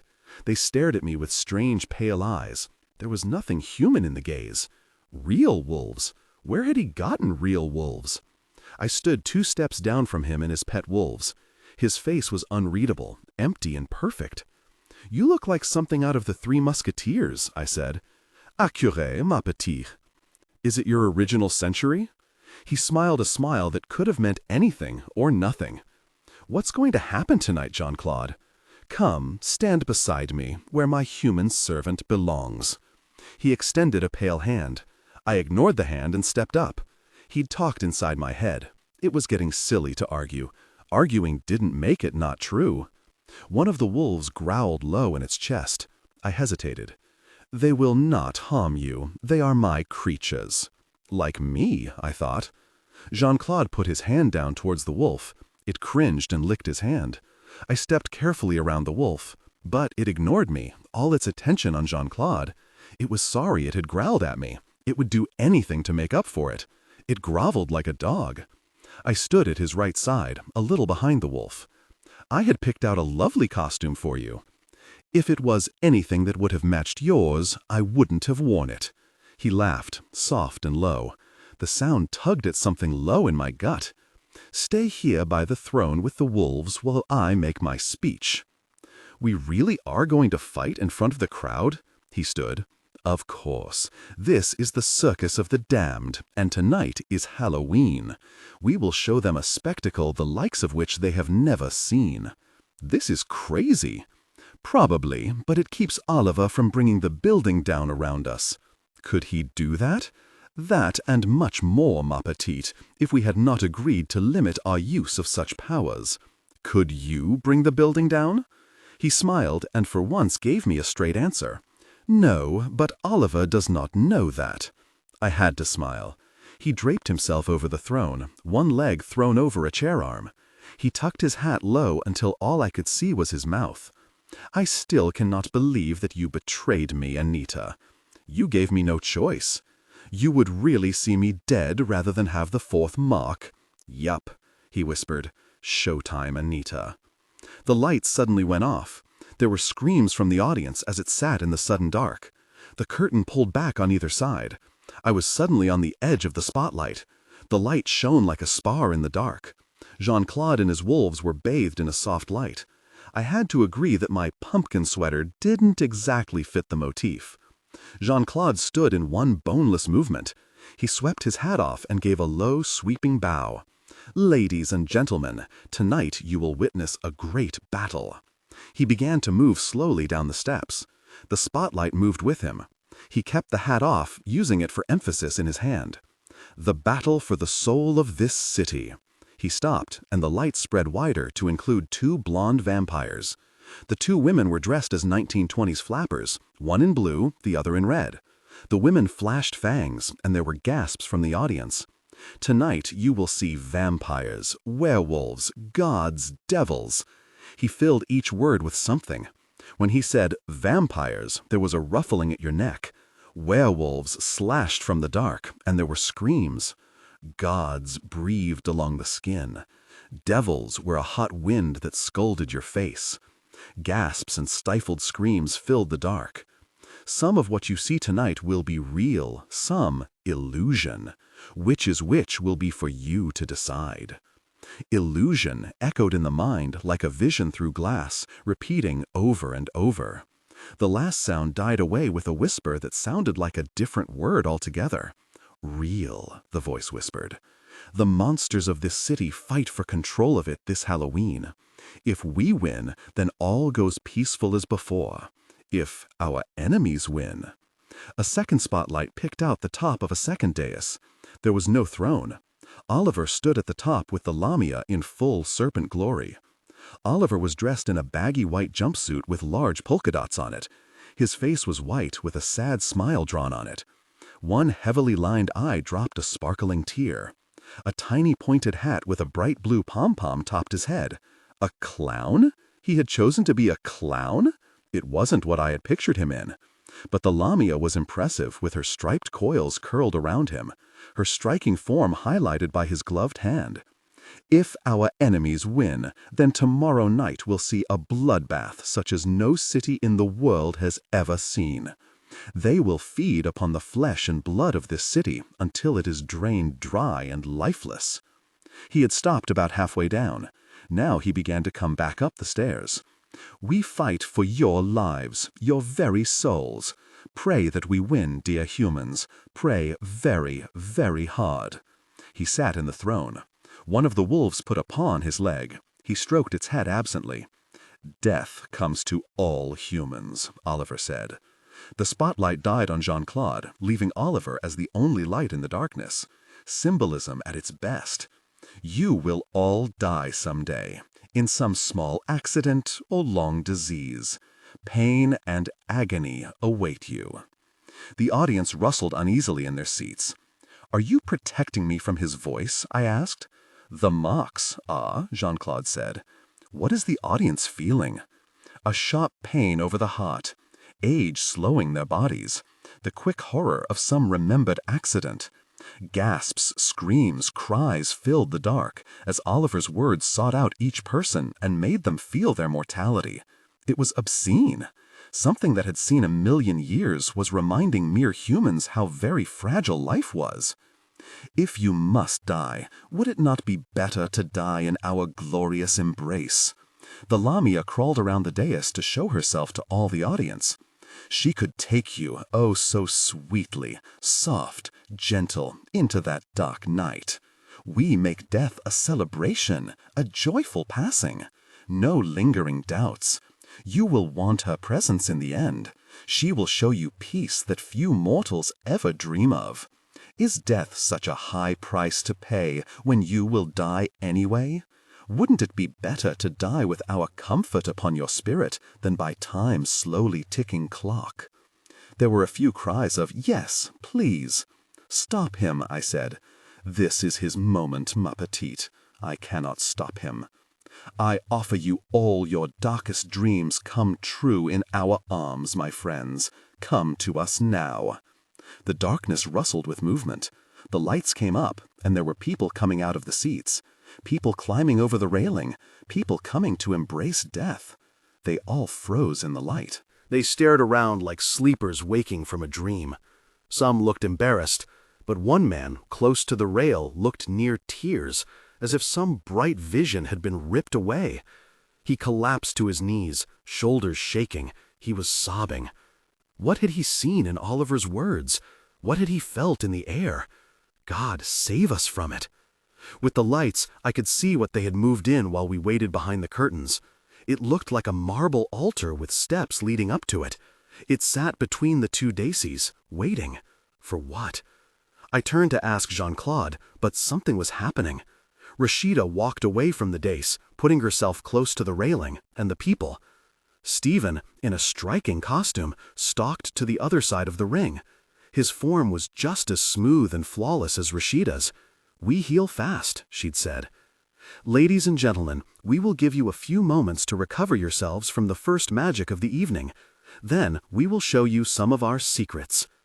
The crowd settled back into their seats. An usher helped the crying man back to his seat. A hush fell over the people. I had never heard so large a crowd be so silent. You could have dropped a pin. Vampires are able to call animals to their aid. My animal is the wolf. He walked around the top of the dais, displaying the wolves. I stood there in the spotlight and wasn't sure what to do. I wasn't on display. I was just visible. But I can also call the wolf's human cousin, the werewolf. He made a wide, sweeping gesture with his arm. Music began, soft and low at first, then rising in a shimmering crescendo. Stephen fell to his knees. I turned, and Rashida was on the ground as well. They were going to change right here in front of the crowd. I'd never seen a shapeshifter shift before. I had to admit a certain curiosity. Stephen was on all fours. His bare back was bowed with pain. His long yellow hair trailed on the ground. The skin on his back rippled like water, his spine standing like a ridge in the middle. He stretched out his hands as if he were bowing, face pressed to the ground. Bones broke through his hands. He groaned. Things moved under his skin like crawling animals. His spine bowed upward as if rising like a tent all on its own. Fur started to flow out of the skin on his back, spreading impossibly fast like a time-lapse photo. Bones and some heavy, clear liquid poured out of his skin. Shapes strained and ripped through his skin. Muscles writhed like snakes. Heavy, wet sounds came as bones shifted in and out of flesh. It was as if the wolf's shape was punching its way out of the man's body. Fur flowed fast and faster, the color of dark honey. The fur hid some of the changes, and I was glad. Something between a howl and a scream tore from his throat. Finally, there was that same man-wolf form as the night we fought the giant cobra.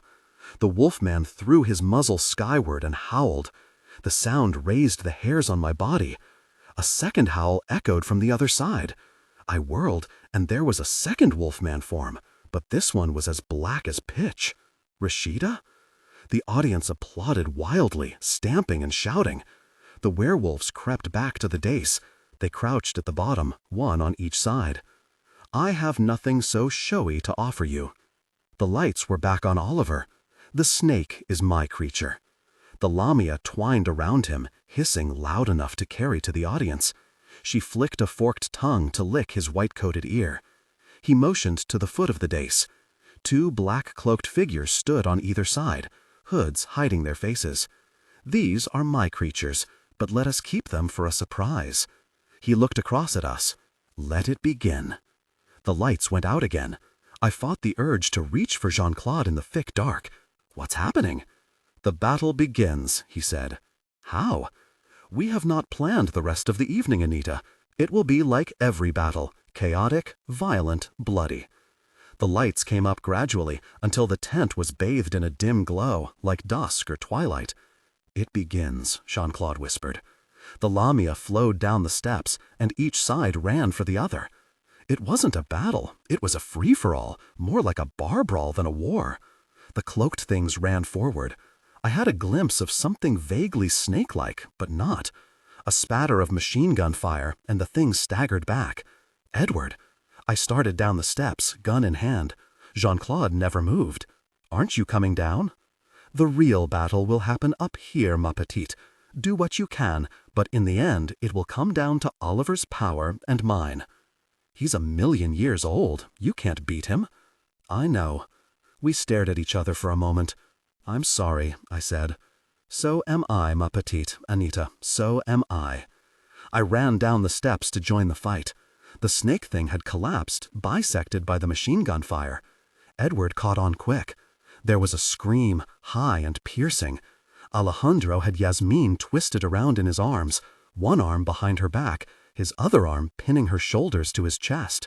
It was Marguerite who had screamed. She was struggling in Karl Inger's arms. She was outmatched. Apparently, so was Yasmin. Alejandro tore into her throat. She screamed. He snapped her spine with his teeth, blood splattering her face. She sagged in his arms. Movement, and his hand came out through the other side of her chest, the heart crushed to a bloody pulp. Marguerite shrieked over and over again. Karl let her go, but she didn't seem to notice. She scratched fingernails down her cheeks until blood ran. She collapsed to her knees, still clawing at her face. "Gosh," I said, "stop her." Karl stared across at me. I raised the Browning, but he ducked behind Oliver's dais. I went towards Marguerite. Alejandro stepped between us. "Do you want to help her?" "Yes." "Let me lay the last 2 marks upon you, and I will get out of your way." I shook my head. "The city for one crazy human servant? I don't think so." "Anita, down!" I dropped flat to the floor, and Edward shot a jet of flame over my head. I could feel the wash of heat bubbling overhead. Alejandro shrieked. I motioned outward with one burning hand, and I felt something wash over me back towards Edward. I rolled over, and Edward was on his back, struggling to his feet. The nozzle of the flamethrower was pointed this way again. I dropped without being told. Alejandro motioned, and the flame peeled backwards, flowing towards Edward. He rolled frantically to put out the flames on his cloak. He threw the burning death's head mask onto the ground. The flamethrower's tank was on fire. Richard helped him struggle out of it, and they ran. I hugged the ground, hands over my head. The explosion shook the ground. When I looked up, tiny burning pieces were raining down, but that was all. Richard and Edward were peering around the other side of the dais. Alejandro stood there with his clothes charred, his skin blistered. He began walking towards me. I scrambled to my feet, pointing my gun at him. Of course, the gun hadn't done a whole lot of good before. I backed up until I bumped the steps. I started shooting. The bullets went in. He even bled, but he didn't stop. The gun clicked on empty. I turned and ran. Something hit me in the back, slamming me to the ground. Alejandro was suddenly on my back, one hand in my hair, bending my neck backwards. "Put down the machine gun or I'll break her neck." "Shoot him!" I screamed. But Edward threw the machine gun on the floor. Gosh, he got out a pistol and took careful aim. Alejandro's body jerked, then he laughed. "You can't kill me with silver bullets." He put a knee in my back to hold me down, then a knife flashed in his hand. "No," Richard said, "he won't kill her. I'll slit her throat if you interfere, but if you leave us alone, I won't harm her." "Edward, kill him!" A vampire jumped Edward, riding him to the ground. Richard tried to pull her off him, but a tiny vampire leaped on his back. It was the woman and the little boy from that first night. "Now that your friends are busy, we will finish our business." "No!" The knife just nicked the surface, sharp, painful, but such a little cut. He leaned over me. "It won't hurt, I promise." I screamed. His lips touched the cut, locked on it, sucking. He was wrong. It did hurt. Then the smell of flowers surrounded me. I was drowning in perfume. I couldn't see. The world was warm and sweet-scented. When I could see again, think again, I was lying on my back, staring up at the tent roof. Arms drew me upward, cradled me. Alejandro held me close. He'd cut a line of blood on his chest, just above the nipple. "Drink." I put my hands flat against him, fighting him. His hand squeezed the back of my neck, forcing me closer to the wound. "No!" I drew the other knife and plunged it into his chest, searching for the heart. He grunted and grabbed my hand, squeezed until I dropped the knife. Silver is not the way. I am past silver. He pushed my face towards the wound, and I couldn't fight him. I just wasn't strong enough. He could have crushed my skull in one hand, but all he did was press my face to the cut on his chest. I struggled, but he kept my mouth pressed to the wound. The blood was salty sweet, vaguely metallic. It was only blood. "Anita!" Jean-Claude screamed my name. I wasn't sure if it was aloud or in my head. "Blood of my blood, flesh of my flesh, the two shall be as one. One flesh, one blood, one soul." Somewhere deep inside me, something broke. I could feel it. A wave of liquid warmth rushed up and over me. My skin danced with it. My fingertips tingled. My spine spasmed, and I jerked upright. Strong arms caught me, held me, rocked me. A hand smoothed my hair from my face. I opened my eyes to see Alejandro. I wasn't afraid of him anymore. I was calm and floating. "Anita?" It was Edward. I turned towards the sound, slowly. "Edward, what did he do to you?" I tried to think how to explain it, but my mind wouldn't bring up the words. I sat up, pushing gently away from Alejandro. There was a pile of dead vampires around Edward's feet. Maybe silver didn't hurt Alejandro, but it had hurt his people. "We will make more," Alejandro said. "Can you not read this in my mind?" And I could, now that I thought about it, but it wasn't like telepathy, not words. I knew he was thinking about the power I'd just given him. He felt no regret about the vampires that had died. The crowd screamed. Alejandro looked up. I followed his gaze. Jean-Claude was on his knees, blood pouring down his side. Alejandro envied Oliver the ability to draw blood from a distance. When I became Alejandro's servant, Jean-Claude had been weakened. Oliver had him. That had been the plan all along. Alejandro held me close, and I didn't try to stop him. He whispered against my cheek, "You are a necromancer, Anita. You have power over the dead. That is why Jean-Claude wanted you as his servant. Oliver thinks to control you through controlling me. But I know that you are a necromancer. Even as a servant, you have free will. You do not have to obey as the others do. As a human servant, you are yourself a weapon. You can strike one of us and draw blood." "What are you saying?" "They have arranged that the loser be stretched over the altar and staked by you." "What?" "Jean-Claude as affirmation of his power. Oliver as a gesture to show how well he controlled what once belonged to Jean-Claude." There was a gasp from the crowd. Oliver was levitating ever so slowly. He floated to the ground. Then he raised his arms, and Jean-Claude floated upward. "Gosh," I said. Jean-Claude hung nearly unconscious in empty, shining air. Oliver laid him gently on the ground, and fresh blood splattered the white floor. Karl Inger came into sight. He picked Jean-Claude up under the arms. Where was everybody?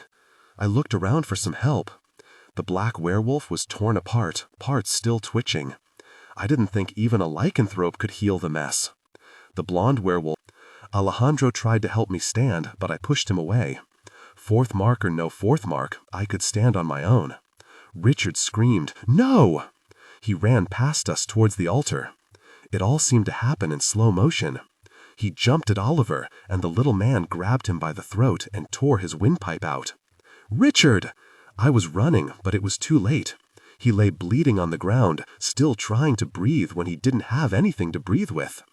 I knelt by him, tried to stop the flow of blood. His eyes were wide and panic-filled. Edward was with me. "There's nothing you can do. Nothing any of us can do." "No." "Anita." He pulled me away from Richard. "It's too late." "Come, Anita, destroy your old master, as you wanted me to." Oliver was holding the hammer and stake out towards me. I shook my head. Alejandro helped me stand. I reached for Edward, but it was too late. Edward couldn't help. No one could help me. There was no way to take back the fourth mark, or heal Richard, or save Jean-Claude. But at least I wouldn't put the stake through Jean-Claude. That I could stop. That I would not do. Alejandro was leading me towards the altar. Marguerite had crawled to one side of the dais. She was kneeling, rocking gently back and forth. Her face was a bloody mask. She'd clawed her eyes out. Oliver held the stake and mallet out to me with his white-gloved hands, still wet with Richard's blood. I shook my head. "You will take it. You will do as I say." His little clown face was frowning at me. "Really?" I said. "Alejandro, you control her now." "She is my servant, master, yes." Oliver held the stake out towards me. "Then have her finish him." "I cannot force her, master." Alejandro smiled as he said it. "Why not? She is a necromancer. I told you she would have free will." "I will not have my grand gesture spoiled by one stubborn woman." He tried to roll my mind. I felt him rush over me like a wind inside my head, but it rolled off and away. I was a full human servant. Vampire tricks didn't work on me, not even Oliver's. I laughed, and he slapped me. I tasted fresh blood in my mouth. He stood beside me, and I could feel him tremble. He was so angry. I was ruining his moment. Alejandro was pleased. I could feel his pleasure like a warm hand in my stomach. "Finish him, or I promise you I'll beat you to a bloody pulp. You don't die easily now. I can hurt you worse than you can imagine, and you'll heal, but it will still hurt just as badly. Do you understand me?" I stared down at Jean-Claude. He was staring at me. His dark blue eyes were as lovely as ever. "I won't do it," I said. "You still care about him, after all he has done to you?" I nodded. "Do him, now, or I will kill him slowly. I will pick pieces of flesh from his bones, but never kill him. As long as his heart and head are intact, he won't die, no matter what I do to him." I looked at Jean-Claude. I couldn't stand by and let Oliver torture him, not if I could help it. Wasn't a clean death better? Wasn't it? I took the stake from Oliver. "I'll do it." Oliver smiled. "You've made a wise decision. Jean-Claude would thank you if he could." I stared down at Jean-Claude, stake in one hand. I touched his chest just over the burn scar. My hand came away smeared with blood. "Do it, now," Oliver said. I turned to Oliver, reaching my left hand out for the hammer. As he handed it to me, I shoved the ash stake through his chest. Carl screamed. Blood poured out of Oliver's mouth. He seemed frozen, as if he couldn't move with the stake in his heart. But he wasn't dead, not yet. My fingers tore into the meat of his throat and pulled gobbets of flesh until I saw spine, glistening and wet. I wrapped my hand around his spine and jerked it free. His head lolled to one side, held by a few strips of meat. I jerked his head clear and tossed it across the ring. Karl Inger was lying beside the altar. I knelt by him and tried to find a pulse, but there wasn't one. Oliver's death had killed him too. Alejandro came to stand by me. "You've done it, Anita. I knew you could kill him. I knew you could." I stared up at him. "Now you kill Jean-Claude, and we rule the city together." "Yes." I shoved upward before I could think about it, before he could read my mind. I shoved my hands into his chest. Ribs cracked and scraped my skin. I grabbed his beating heart and crushed it. I couldn't breathe. My chest was tight and it hurt. I pulled his heart out of the hole. He fell, eyes wide and surprised. I fell with him. I was gasping for air. Couldn't breathe. Couldn't breathe. I lay on top of my master and felt my heart beating for both of us. He wouldn't die. I laid my fingers against his throat and started to dig. I put my hands around his throat and squeezed. I felt my hands dig into flesh, but the pain was overwhelming. I was choking on blood, our blood. My hands went numb. I couldn't tell if I was still squeezing or not. I couldn't feel anything except the pain. Then even that slipped away, and I was falling into a darkness that had never known light and never would. I woke up staring into an off-white ceiling. I blinked at the ceiling for a minute. Sunlight lay in warm squares across the blanket. There were metal rails on the bed. An IV dripped to my arm. A hospital. Then I wasn't dead. Surprise, surprise. There were flowers and a bunch of shiny balloons on a small bedside table. I lay there a moment, enjoying the fact that I wasn't dead. The door opened, and all I could see was a huge bunch of flowers. Then the flowers lowered, and it was Richard. I think I stopped breathing. I could feel all the blood rushing through my skin. There was a soft roaring in my head. No, I wasn't going to faint. I never fainted. I finally managed to say, "You're dead." His smile faded. "I'm not dead. I saw Oliver tear out your throat. I could see it in front of me like an overlay in my mind. I saw him gasping, dying. I found I could sit up. I braced myself, and the IV needle moved under my skin, the tape pulling. It was real. Nothing else seemed real. He raised a hand towards his throat, then stopped himself. He swallowed hard enough for me to hear it. "You saw Oliver tear out my throat, but it didn't kill me." I stared at him. There was no bandage on his cheek. The circle cut had healed. "No human being could survive that," I said softly. "I know." He looked incredibly sad as he said it. Panic filled my throat until I could barely breathe. "What are you?" "I'm a lycanthrope." I shook my head. "I know what a lycanthrope feels like, moves like. You aren't one." "Yes, I am." I kept shaking my head. "No." He came to stand beside the bed. He held the flowers awkwardly, as if he didn't know what to do with them. "I'm next in line to be pack leader.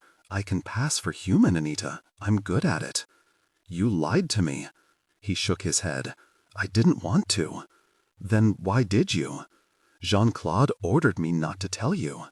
"Why?" He shrugged. "I think because he knew you'd hate it. You don't forgive deceit. He knows that." Would Jean-Claude deliberately try to ruin a potential relationship between Richard and me? Yep. "You asked what hold Jean-Claude had on me. That was it. My pack leader loaned me to Jean-Claude on the condition that no one find out what I was. Why are you a special case? They won't let lycanthropes teach kids, or anybody else for that matter. You're a werewolf. Isn't that better than being dead?" I stared up at him. His eyes were still the same perfect brown. His hair fell forward around his face. I wanted to ask him to sit down, to let me run my fingers through his hair, to keep it from that wonderful face. "Yeah, it's better than being dead." He let out a breath, as if he'd been holding it. He smiled and held the flowers out to me. I took them because I didn't know what else to do. They were red carnations with enough baby's breath to form a white mist over the red. The carnations smelled like sweet cloves. Richard was a werewolf, next in line for pack leader. He could pass for human. I stared up at him. I held out my hand to him. He took it, and his hand was warm and solid and alive. "Now that we've established why you're not dead, why aren't I dead? Edward did CPR on you until the ambulances came. The doctors don't know what caused your heart to stop, but there's no permanent damage. What did you tell the police about all the bodies?" "What bodies?" "Come off it, Richard. By the time the ambulance got there, there were no extra bodies. The audience saw it all. But what was real and what was illusion? The police got 100 different versions from the audience. They're suspicious, but they can't prove anything. The circus has been shut down until the authorities can be sure it's safe. Safe? I laughed. He shrugged. As safe as it ever was. I slipped my hand out of Richard's grasp, using both hands to smell the flowers again. Is Jean-Claude alive? Yes. A great sense of relief washed over me. I didn't want him dead. I didn't want Jean-Claude dead. Gosh. He's still master of the city then, and I'm still bound to him? No, Richard said. Jean-Claude told me to tell you. You're free. Alejandro's marks sort of cancel his out. You can't serve two masters, he said. Free? I was free? I stared at Richard.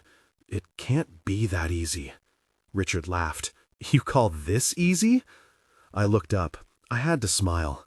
All right, it wasn't easy, but I didn't think anything short of death would get Jean-Claude off my back.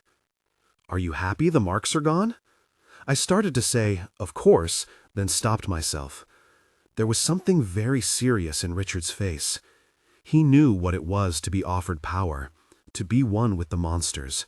It could be horrible and wonderful. Finally, I said, yes. Really? I nodded. You don't seem too enthused, he said. I know I should be jumping for joy or something, but I just feel empty. You've been through a lot the last few days. You're entitled to be a little numb. Why wasn't I happier to be rid of Jean-Claude? Why wasn't I relieved to be no one's human servant? Because I'd miss him? Stupid, ridiculous.